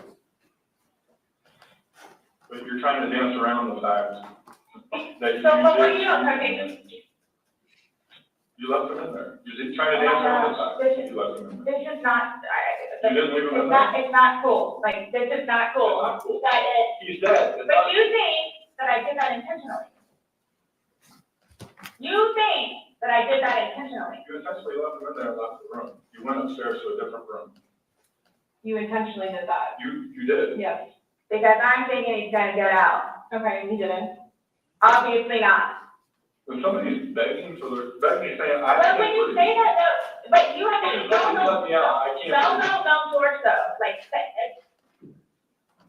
again, I thought it was a boy crying wolf, so it's just like, what? Oh, so if your son was in there and said, I can't breathe, are you gonna open it, or is he 9, so he's not, really, it's not a big deal? I'm just asking a question. Oh, you said you would never put your son in a suitcase. You would only put George in there. No, George got in the suitcase. And you zipped it up. Not all the way and not intentionally to leave him there. That's what happened. But you keep going away from it. I don't know. That's exactly what happened. You went up to the bed, don't put your Are you all trying to have me admit that? Like, are you trying to have me admit that? Because I will never admit it because it's not true. It's not true. I'm basically stating as a fact that that's what happened. Okay. You videotaped him asking to be let out. You go upstairs. So what, guys? So what? Like, just, I don't know what you want me to say, other than it was not out of maliciousness or intentional. I don't know what or how I can say it. I love George. Love him. To this day still. Love him. Love makes you do crazy. It doesn't do, it's not one of those things where it's like, oh gosh, you know what, I've done enough for you at this point. I never gave up on him. Why I'm here today, I'm still not giving up on him. I would do anything for him. Well, you gave up checking up on him. I don't know about the suitcase. Oh gosh. Okay. Gwen does have her own channel. We're simply just trying to go through, I mean. Reading the again, Bible you in a gave us year. A completely different story that you churched up to, this was such a lasting matter. It was fun. Not by that. All day, all day, Not by that video. all day. All day having a great time. Anybody look at it, I don't think anybody will look at that video and go, George is having fun right now. So why is it you all think that y'all don't know me? Nope. Well, you're Would an do something like outstanding that, mom. especially having great a student. 9-year-old son. I don't know. Like, why, I know some. like, Why are you so like caught on what we think Yeah. when because you should be more concerned about what you told us? It's because like you guys are like trying, The things that the video shows that are opposite of what you told us, and then what you know. like what is opposite? Well, you said that it was funny, and you're the only one. We were playing before that. Okay. But then it stops. Yeah. It obviously stops being fun, Well, because you're screaming at him, he's I'm not begging to get screaming out. at him. Sounds like screaming at me. I don't know what you all want me to tell you. In no way, shape, or form, that he's intentional. At all. Ever. Okay. Are you still gonna allow us to do your fingernails? Go for it. Go for it. Okay, cool. All right, I'm gonna get that set up. I did not intentionally eat this pocky and then complain about how fat I am. Ask about it. So what? Just don't understand. So it I was. don't understand how your story changes so much to the fact How that. did it change me? Please help me explain it, understand. You went on about how this was such a playful thing and you guys were laughing, and it probably was for a few minutes, but then it obviously changes. The whole demeanor of this whole situation completely changes. It's not the funny, laughing matter. He's not laughing at all. I didn't think he was being serious. You absolutely sound serious. I in your didn't think answer. so, like, it just, You don't think your voice, you sounded serious? it's, okay. I don't know what you want me to tell you. It was a great day. Okay. It didn't end well. Obviously. I mean, I can't explain to you how horrific it was to find him. Horrific. Because I don't remember taking this video. How horrific. I'm thinking he's in the bathroom. I'm thinking he's downstairs in the laptop. I can't find him. So what's gonna happen?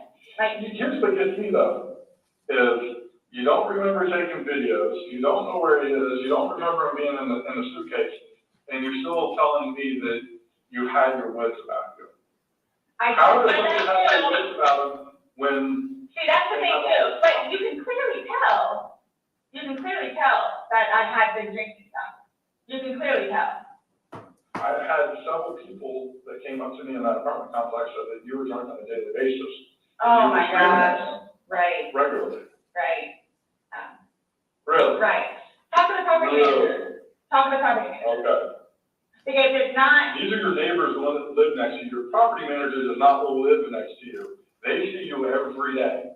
How many Oh, do you my have? person. What are your questions? Yep. Who's coming? Did you do the fingernails? Yes, you said that we said. And you don't have to allow us to do it, just so you know, so don't take that. I don't have a problem.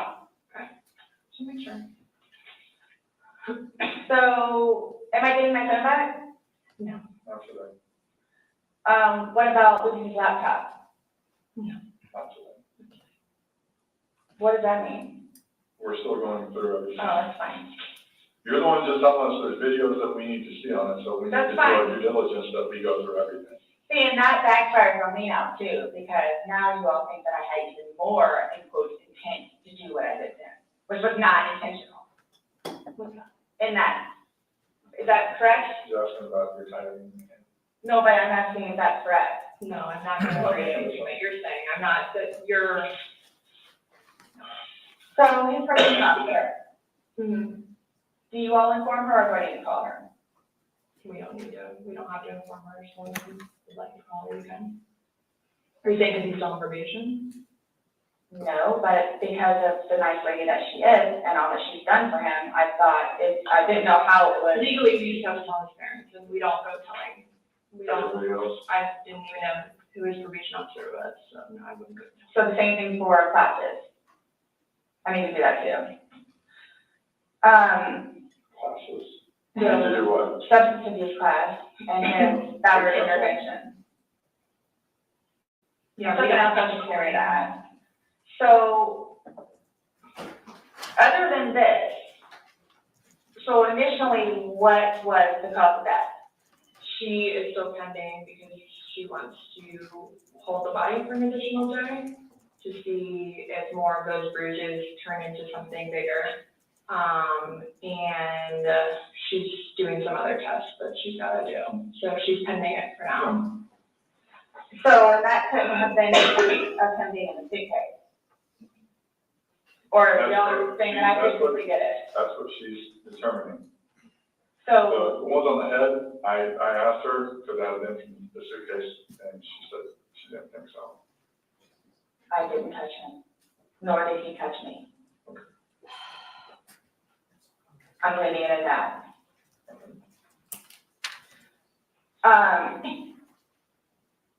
So I don't know if you all know how to do this, because so that's what I was gonna ask, you already asked. So are you all updating his parents today, or when you get final, whatever? What does it matter? What we tell his parents meeting? Because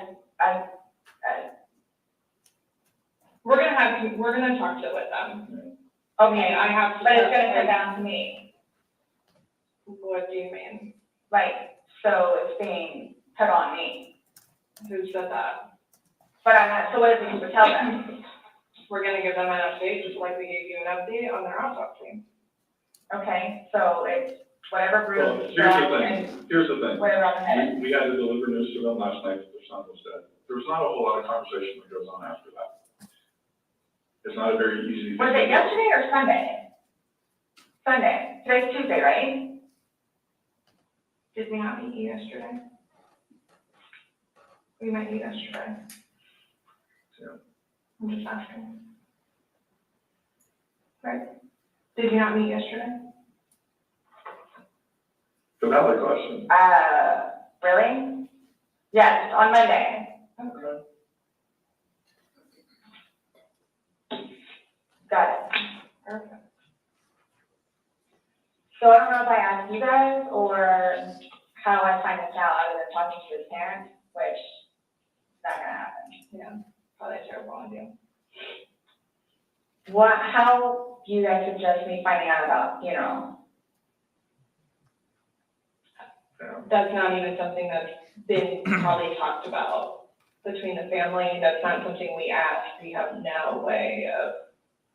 I didn't know, that's why I'm asking. It'll be up to them to make the arrangements of what they want to do. Like she just told you this quick, just being told last night, I'll pretty much be willing to wager that they have not even considered what they're gonna do. My body can't even be released, so. I've been there with parents, grandparents, and uncles. So I don't know if I have the right to or not, but like I was gonna call his former employees whom he really cared for and let them know. You can call whoever you want. I just don't want to do something that I'm not supposed to. How do I go about getting his wedding ring, engagement ring? It's at the medical examiner's office. It'll come to us eventually, and then. It'll be released to Oh, the next of kin. Yeah, okay. I bought it for him. That is a civil issue. It was on his finger, it goes to them, they're the ones that are gonna release it, we don't have any say in that. So I won't get that back.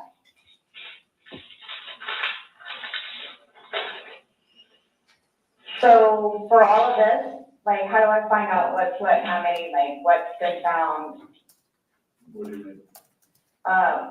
Pillow with stain, swab of stain from pillow, suitcase. That will all be sent off to the daily Board of Department of Law Enforcement. They do their testing. So, and then like whatever white can with blood and necktie with blood was from the suitcase. Why would you guys, you'll see it in there, the baseball bat for Lucas and the feet. And this is just his phone, my phone, and the laptop. Yeah, when anything can be released, we will release it, but we are very early in this investigation and it's not an overnight process, unfortunately. So what's next? They're gonna come and swab your fingers. No, I'm talking about like in the long run, like what do I need to like, do I need to be doing something or like? I can't tell you what to do. I mean, like, so like for, like, I don't understand, like, I don't know if you guys are just gonna like, because it makes it sound like to me, like, I'm being accused of something that was not intentional. I'm being accused of it. And a handful of other things I'm being accused of. Okay. So I don't want to be at home with Lucas and you guys show up. So, We're still investigating, so I don't know what you want me to tell you. so is there going to be concrete whatever it is, and then it's like, okay, this is what it is, kind of thing, or like, because I've done the whole court thing, I've done the whole attorney thing, I've done whatever, so if I'm not admitting anything about being intentional and I killed George, that's not the situation, but it's trying to depend on me. That was not my intent. But it's trying to depend on me. So however, or whatever it is I need to do in order for that to be proven, then I need to do stuff, which is why I'm trying to get my ducks in a row. So that's why I'm asking what the next step is, other than me getting my nails swabbed. I mean, you want me to tell you how to not be accused of a crime? Is that what you're asking? Like, I don't know what you. I'm trying to prepare myself for whatever may need to be done so I can, I guess, stick up for myself. I mean, I think you're doing just fine. You came, you talked. I just don't want you guys to, again, show up and Lucas is in the house. Well, we did tell you yesterday that we don't want to do anything around your son, hence why you came to us. So I don't know why you think that's gonna change. That and or me not just show up back home. I'm sorry, what? That or what? Me just not show up back home. That's what, oh, he's so happy that I'm staying over at the house with Brian, like so happy. And I'm not going back to the house, to my house, for however long I can stay over here because of whatever to blow over. And again, if you don't mind me asking, so for whatever it is you all are claiming from the videos, which, yeah, is that what you're gonna tell him, like his parents? It's like, oh yeah, and by the way, she did. Did what? I mean, what would you tell him? I don't think it really matters what we're gonna tell the parents. Oh yeah, it is the fuel to the fire. Well, we can't hide things, and I don't know, I'm not saying we're gonna go, I'm not saying that we're gonna go and tell them every single thing we have. But again, this is the Orange County Sheriff's Office of Public Records, so eventually, like, this all will come out. So, it's just, like, you're making it sound like we're gonna tell them something, so then your life is in danger, and I don't like that accusation. So, let's just nip that in the bud right now. Well, that's what's going to happen. I cannot choose, but we can't even, but, so, technically, there's no concrete report yet, even. Right, so it's, you want me to like tell you exactly what I'm gonna tell them? I don't know what I'm gonna tell them, let's just leave it at that. Just like you don't know why you went upstairs, I don't know what I'm gonna tell them. So, Parents that are dealing with. can I call you the way that I did last time? Yeah, my phone is mine. This should be there now. No, I'm not. I get it, look, I get it. That was really bad. So that's what scares me. Like, what do I need to plan on? Like, what do I need to plan on? I promise you, on my son's life, it was not intentional. I promise you, on Lucas's life, it was not intentional. I don't know you, I can't say I know anything about you, I don't know what would be a true statement, what would not. I mean, if you're promising on your son's life, that's fine. That's how much it means. Sorry. That's how much it, look, that's how much it means. I hope you take that to heart, please.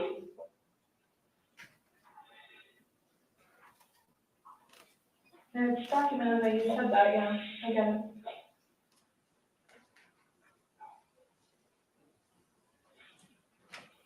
Do you have any idea when I can get my phone back? No telling. What do you say? I just said no telling. I mean, our digital forensics unit is, got a lot of cases on their plate. I mean. Well, and that's not technically my laptop, it's Lucas's laptop, but you'll see all the games he has on there. As soon as we can get that back to Lucas, we will. As soon as we can release your phone, we will. But we have no way of being able to tell you because we don't have control over their case other than how they arrange what they do. So I don't know. And at this point, I think, honestly, with everything else that's going on, it should probably be at the bottom of your list of worries. I'm trying to make Lucas happy so he can have his laptop back. Did Brian not have a laptop for him? He has his laptop that he has to do for work, but he doesn't want him using it or breaking or dropping.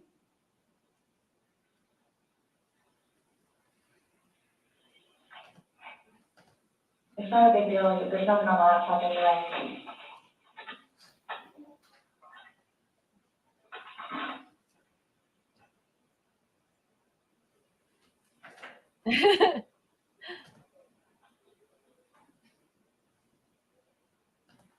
So you will keep me posted, like updated. Oh my gosh, get on with it. Arrest her already. That's my thing, is I'm trying to figure out what I need to do in the meantime. You ain't got to do nothing but stand up with your hands behind your back. Like, I don't know what to tell you though. Like, but you all have more information than I do, where it's like, yeah, you might wanna, or yeah, you might wanna. Like, we have more information on what? Like, We told you everything that we have. You know everything that we know. And most of it we got from you. but, like I was telling her, like, yeah, that's bad, like, which I swore my son's life was unintentional. So that's why I'm trying to figure out what I need to do for myself going forward with it, nonetheless, with his family. And are you all just showing up with Lucas now? We've already both told you that we would be mindful in these situations.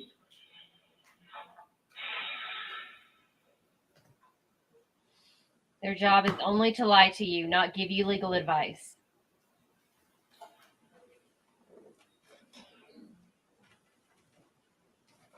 So do you guys, I guess you're gonna call me tomorrow?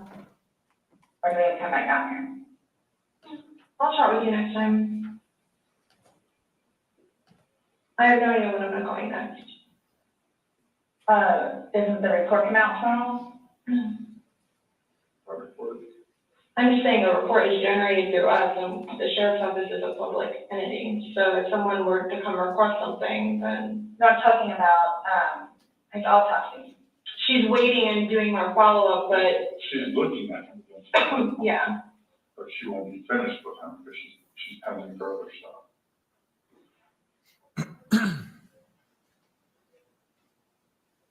So after this, what? I'm done for now?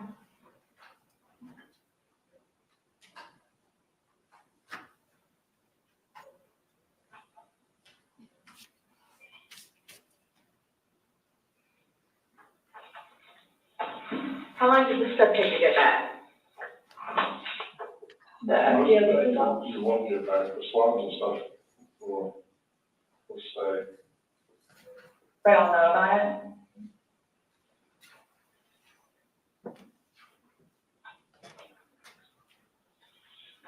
Our dispatch center keeps calling my phone. I keep having to have other people call them to see what they need.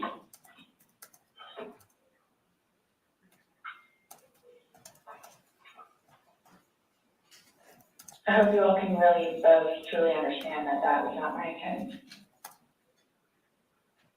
I miss him a lot. I mean, No, but my question has remained the same.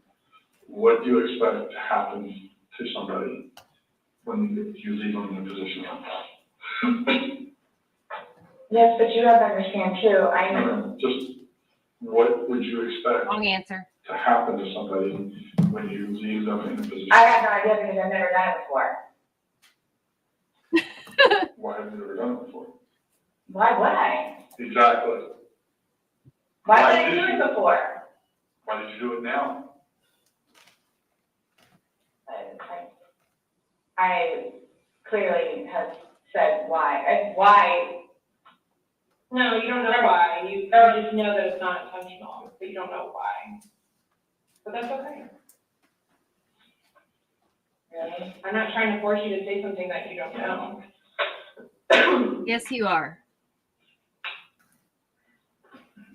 Stating and penning.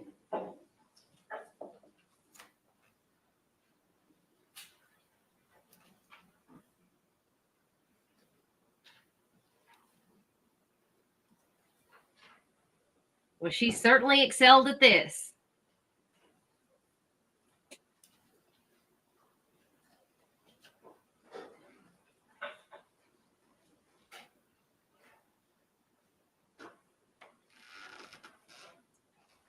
Oh, the uncomfortable silence. I wish you guys would feel that I'm that kind of person. We're not assuming anything. We're going by the facts. It happened. Like you said, you don't know me.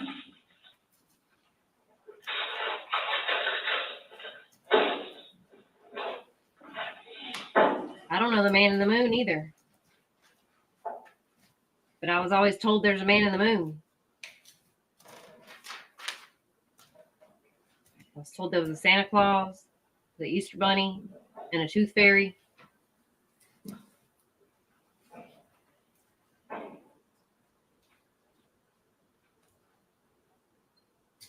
What time is it, please? 4:46.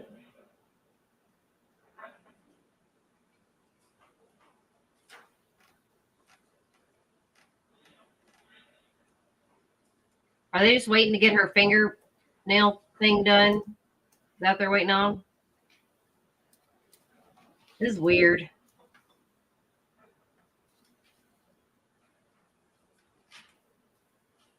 Well, anyway, as you can see, they built zero rapport with her. For me to have to live with getting him out and doing what I did is punishment enough. Oh. The female cop had a really good opportunity. I kept telling Steve.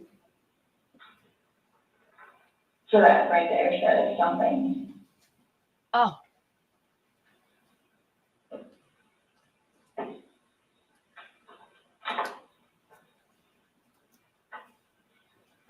As a female, Not my intention. to build a rapport with her, get to know her a little bit.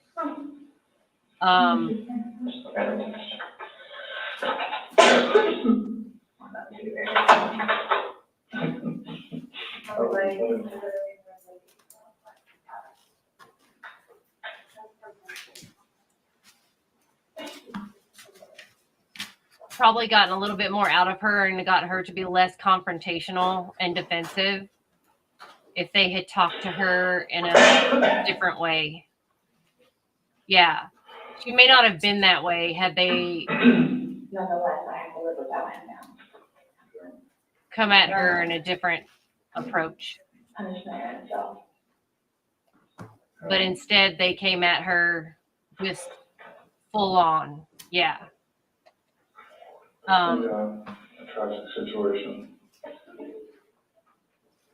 What they did do pretty decent was, though, the first interview, she did paint herself in a corner saying that they didn't drink much, they weren't drunk. She's made a lot of statements that in this conversation turned out she couldn't prove to be so. Now she's saying, well, we were drinking a lot, alcohol played a role, blah, blah, blah. So it just exploded everything that she said the day before. So that's what you do, is you paint people. Are you trying to make it worse? They just didn't do it very neatly. Sorry, what? Are you trying to make it worse? Make what worse? How I feel? Just a compliment. I mean, She is fine. That was there yesterday. I think she took your photos.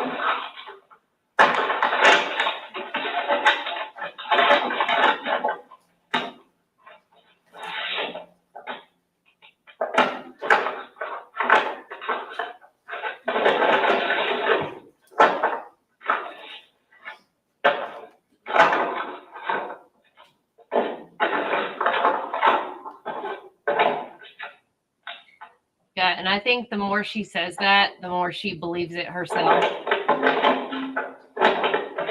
She's not very sad. Like, if you lost the love of the person that you supposedly love so much, I think you would be pretty upset.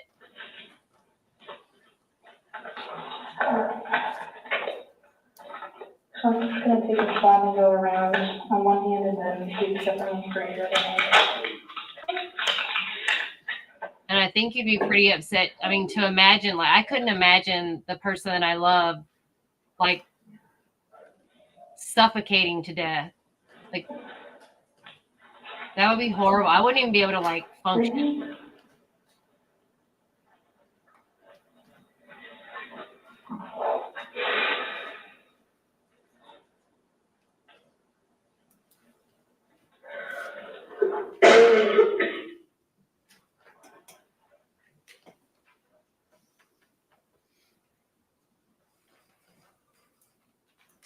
And to even think for a second that it was like because of something that I did, I mean, even if it was intentional or not, I would be blaming myself. The whole time I would just be sitting there going, oh my God, this is all my fault. This is all my fault. This could be in the favor of the defense. This can go either way, Kirsten, you're right. Because she literally is completely denying constantly the entire time. Like, this was not intentional. This was not intentional. Like, I did not do this on purpose. And she's completely saying that over and over and over again. The problem is, though, is that she should have stuck with she never should have said we weren't drunk or we weren't intoxicated or what have you. She should have just been like, yeah, man, we just had a great day. We drank a bunch. We danced. We played. We whatever. And then I passed out. We were joking around, messed around. He got in the suitcase, zipped that sucker up, and then I don't know what happened. I passed out. And if she legit didn't remember making that video, then, I mean, she probably could have got off with a slap on the wrist. But for her to go in there and say, I don't want to see that, I can't watch that, kind of tells me that she kind of remembers there was something, we did something.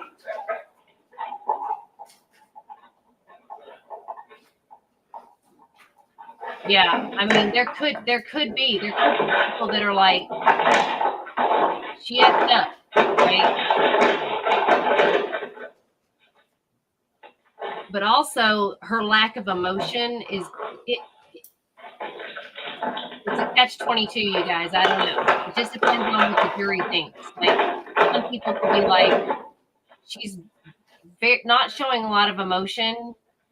I mean, if your person you love has passed like that, you would think they'd be a train wreck. But she is so just talking about herself so much and how wonderful she is and how terrible he was.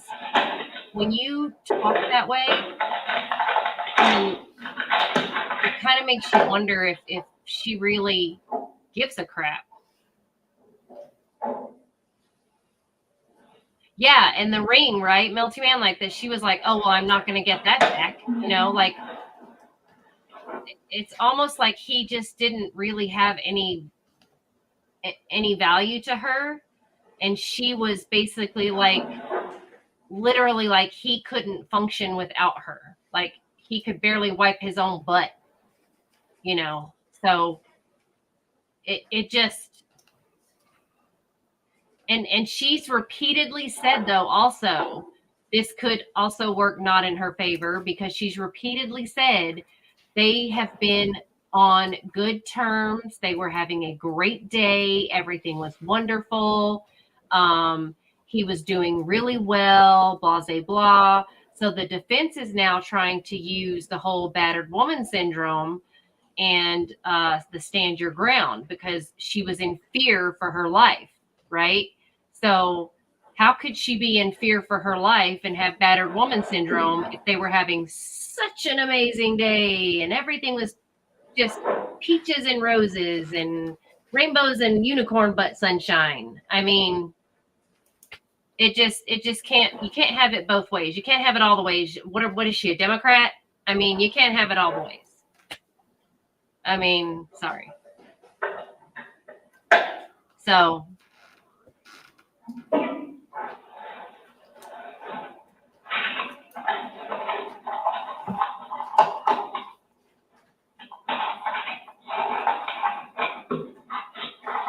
not that all Democrats are bad. Just, you know, there's a difference between a Democrat and a college student.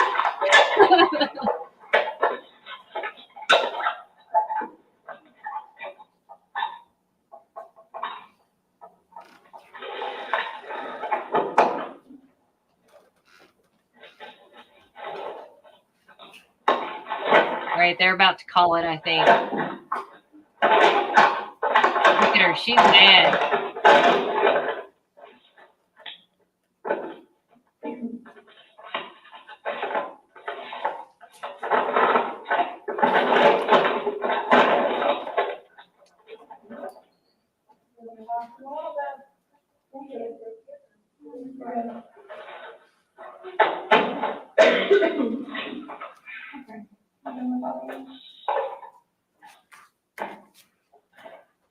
Okay, Sarah. So, you're not free to go? Okay. Do you promise everything you told us is the truth? Or no? Everything we talked about today? Yes. What do you mean? He asked to swear. Remember I swore you yesterday on the audio recording? I just forgot, so you raised his hand to remind me to tell you. Okay. Do you promise and swear that everything we talked about today has been true and accurate to the best of your knowledge? Or which? True and accurate to the best of your knowledge. What, that it wasn't intentional? Everything you said today, everything that's come out of your mouth has been true and accurate to the best of your knowledge. To the best of my knowledge. Correct. Yes. Why? That's how you Something to assure that everything that we talked about is true and accurate to the best of that person's knowledge. not a trick question. To the best of my knowledge? To the best of your knowledge. Everything that you've told us today is true and accurate to the best of your knowledge. Yes, but it was not intentional. Okay. All right, do me a favor, stand up. You need to turn around, face the wall. Put your hands behind your back. Do you have anything in your pockets that I should know about? No. Okay. Why is this happening? Because George is dead. Not intentionally. We understand that. He's still dead. Well, we don't. Someone needs to call Brian, please. Okay. Or can I not make a phone call? You'll be able to make a phone I call. want my phone call. When you get down to the jail. So why is this happening? So this was a trick. No, it's not. No, How's it a trick? It was a trick. I'm here to ask you to explain a few things to us. And You were right, you're right. your response Vaguely. to everything was, basically, I didn't do it. Intentionally. Doesn't matter. Still there. It's for the courts to decide, honey. Have sheets.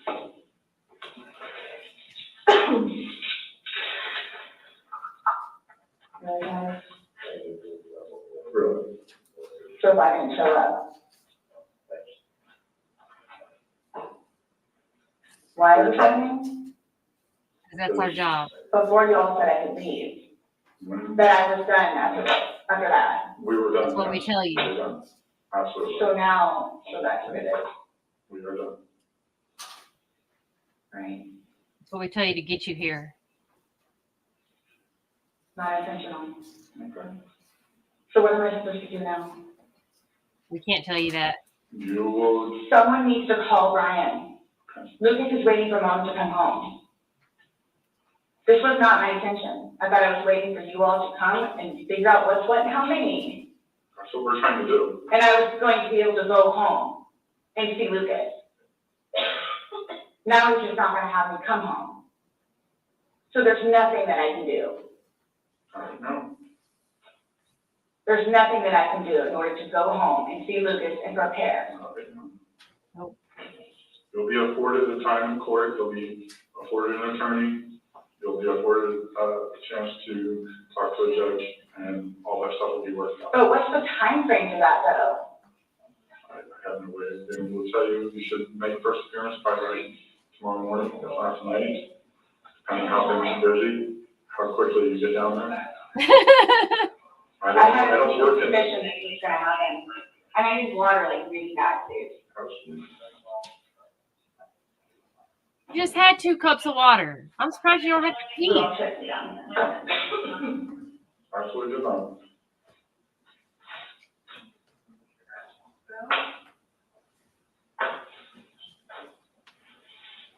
I just got those. Okay. Yeah, you're not allowed in the jail. So I can't even figure out what I got. What? Am I going? And what am I supposed to do with my car? It's going to be impounded. When you get And down then there. we're going to auction it you'll off. have 3 phones, you'll be Not able to tell call. What, as soon as possible? Yeah, once you get down in there, get hooked in, you'll be able to use the phone in the way. But how long will that take? Because I need to talk to Brian. Yeah, no, it depends how busy, how quickly they get you through. I would say within the hour. It's a free phone call in the lobby. It's a free phone call. Is bring you there, so She has no clue. So can I ask you, or whoever it is, those holding cells, am I gonna be put in one of those? I don't know. Last time I had a panic attack. Let them know that. Yeah. I don't know. Well, you're familiar with the big bay. As long as you go in and you act civil to them, they'll set you in the big bay. You'll be left there for a Can you while. request that when I'm there? No, that's not what's us. We don't work at the jail. As long as like you're saying, you don't have If to you go know. in and act like this, you'll go in and they'll put you in the big bay. If you go in there screaming and kicking and yelling and How do cursing, I do that? I don't know. I'm just letting you know that's what happens. That's how they weed people out. If you go in acting like this, So I asked for the big bang? they'll put you there as long as you're acting like this. Because the last time I had a major panic attack with a little thing. Thank you. I have not. So what am I gonna do with my purse? Okay. At first it's gonna come, but the cigarettes and stuff can't, so. I put it like opposite, my bad. Oh, no, that's all right. Mine are not opposite, so. What made you all decide to do this? They just decided to do this. Uh-huh. Georgia said. You guys, I knew this was gonna happen. You did? Okay. So I came back to the village. Yes, absolutely. We were trying to figure out what's going on. We're still trying to figure out. Unintentionally. Don't forget, I have my, I don't know if it's able to see or not. I apologize. I have things in my car that I need to. It's okay. They're going to auction all that off. You'll never see it again. Well, I have my medication. Okay, they have a pharmacy. Don't worry. There, so if there's something that you have to have right away, you'll be seeing a nurse. It's panic attack stuff. So, again, when you get checked in, you're gonna be seeing a nurse. And that, they have a pharmacy there, so they'll be able to take care of any kind of that stuff. That protocol is out of my realm. I don't work down there, so I don't know, but I do know they do have a pharmacy. And that you will be afforded to see somebody. Got it? I can put it in. All right. Nope.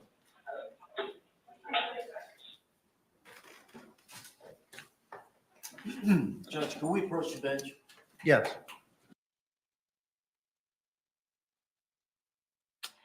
So that was a not a great interview, interrogation or what have you. Just FYI, I hope that you guys don't look at that and go, that was done really well, because it wasn't. They basically ganged up on her. I'm not a fan of Sarah Boone, obviously, but I am a very big critiquer of interviews and interrogations. They did bring her there under false pretenses. They told her she was going to get her phone back, basically. And then they bring her in there, and they don't build any type of rapport with her. They don't even talk to her like a person. Actually, they just go right in. And yeah, Melty Man. They just went right in for it, and just basically started accusing her right away. And that's why she went straight to the defensive and was like, "Oh, you're accusing me. You're already like basically telling me what I was doing, what I did wrong." And so you get more bees to honey than vinegar. So if they'd have gone about this a different way, they maybe could have had a conversation with her, but they wanted this confrontational type of interrogation because they wanted her to act this way and make her look crazy, because they want to arrest her. All right, members of our jury, I have an instruction that I need to read to you at this time. You have heard and watched a recorded interview that contained opinions and statements by Detective Lowen and Detective Copsel to Sarah Boone. These opinions and statements are pertinent only to explain the reactions and responses they elicit. You are not to consider these opinions and statements by the police officers as true but only to establish the context of Sarah Boone's reactions and responses. You may continue. Exactly. Ma'am, did all of these events that you have testified to in regards to your investigation, did they all occur in Orlando, Orange County, Florida? Yes, they did. And ma'am, do you see the person today here in court who admitted to zipping up George Torres in a suitcase? Yes, I do. Do you see the person today here in court whose voice you heard on the suitcase video taunting George Torres? Yes. Do you see the person here today in court who admitted to you flipping George Torres while he was in the suitcase? Yes, I do. And do you see the person today here in court who admitted going to bed while George Torres continued to suffer in the suitcase? Yes, I do. Could you please identify that person by an article of clothing they're wearing? Yes, she's at the defense table in black and I guess a pinkish top. Your Honor, may the record reflect that the witnesses identified the defendant? Record will so reflect. No further questions at this time. Members of the jury, it is 5:59. I tried to get you out of here before 6. We will continue with the balance of the state's presentation tomorrow at 9 a.m. I'm going to give you another instruction similar to what I've read you previously over the last couple of days. Jurors, you must not conduct any investigation on your own. This includes reading newspapers, watching television, or using a computer, cell phone, the internet, any electronic device, or any other means at all to get information related to this case or the people and places involved in this case. This applies whether you are in the courthouse, at home, or anywhere else. You must not visit places mentioned in the trial or use the internet to look at maps or pictures to see any place discussed during the trial. Jurors, do not watch local news or read local newspapers. Jurors must not have discussions of any sort with friends, family members, or even your fellow jurors about the case or the people and places involved. So do not let anyone make comments to you or ask questions about the trial. I want to stress again that just as you must not talk about this case face-to-face, you must not talk about this case by using an electronic device. You must not use phones, computers, or other electronic devices to communicate. Do not send or accept any messages related to this case or your jury service. Do not discuss this case or ask for advice by any means at all, including posting information on an internet website, chat room, or blog. With that, members of the jury, we'll be in recess for this evening. We will see you tomorrow at 9 a.m. And again, I thank you for your attention and your sacrifice in this matter.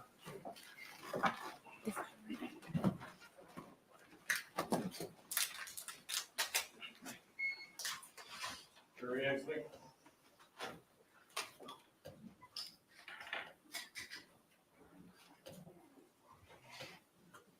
Make sure there's no housekeeping matters before they go.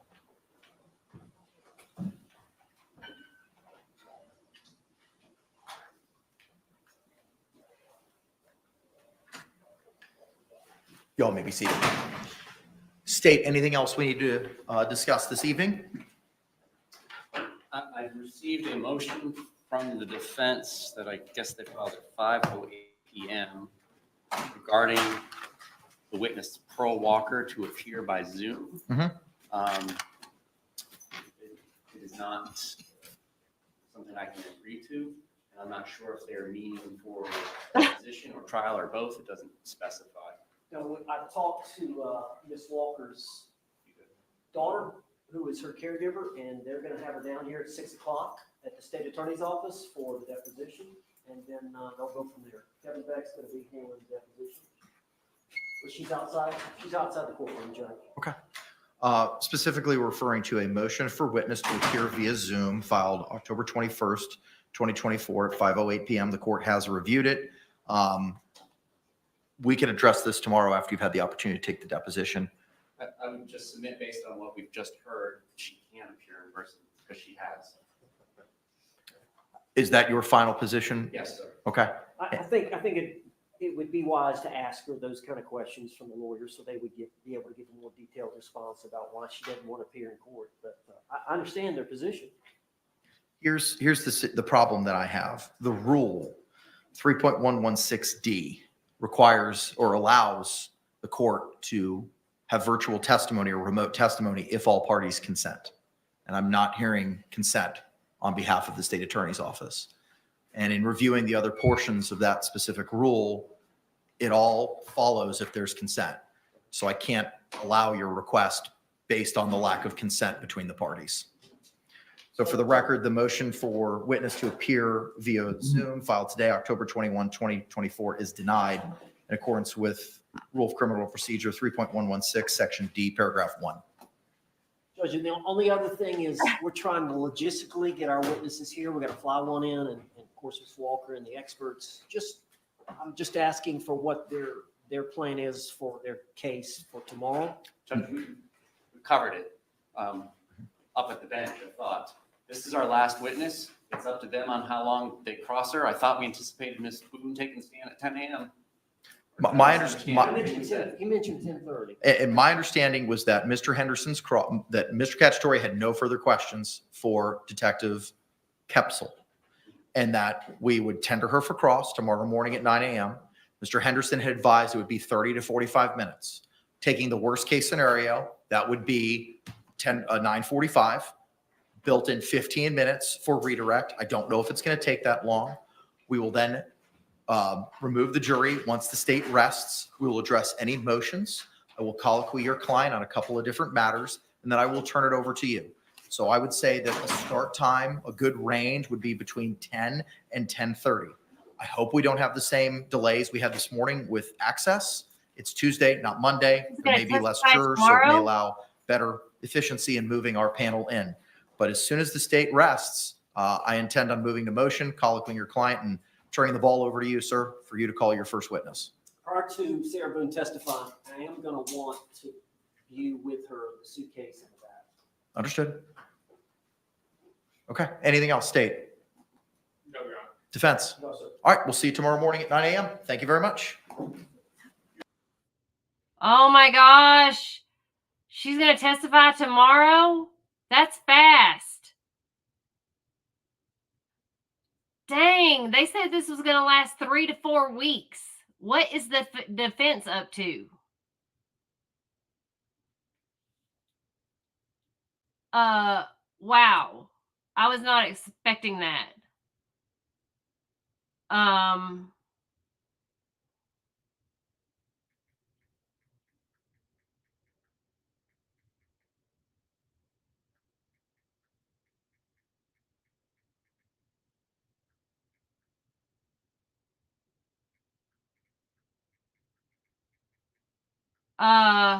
Dang, I have to move my hair appointment, y'all.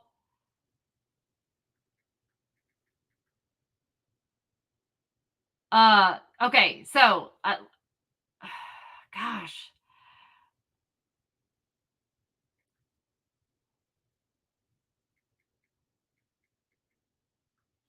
Dang, man, I was getting my hair did tomorrow. Anyway, so, I can't miss Sarah Boone testifying. All right, so tomorrow it will be back on live, but I want y'all to look at that interrogation, and I want you to like really pay attention to I know what was I really want y'all to, like, when we do these interrogation things, I want y'all to pay attention to the things that aren't said. They, like, Sarah Boone did not say, she did not confess to anything. Okay. She did not say she did anything wrong. Okay. She did not say, she kept saying over and over and over again, she did not intentionally do anything. Okay. In her mind, she clearly believes that she did not intentionally do anything. They did not successfully get a confession. And here's the thing with interviews and interrogations. No matter what you do when you go into an interview and interrogation, your goal is to get a confession, period. And they did not get it. They did not get the confession. So they did not do a good job. If you get a confession, then you have won. You have done your job, but they didn't get it. So they have to depend on this evidence that they have, this video. They're writing everything on this video. So that's their entire case, is that video. But if Sarah can prove, which is kind of ridiculous that they're going for this battered woman thing, if she could have just stuck with the story that they were intoxicated, I'm telling you, keep it simple, stupid. That's what she should have done. Again, the detectives did not do a good job. They didn't win. They didn't get the confession. If they'd have gotten it, they would have had a little bit stronger of a case, but unfortunately they didn't. So this could go either way. We'll see. But we get to see Sarah testify, and we'll see what happens. But this is not fair. I don't get to get my hair done tomorrow. Anyway, I will see y'all tomorrow at 8:00, bright and early. And I'll look just as great tomorrow as I do today. No hair did.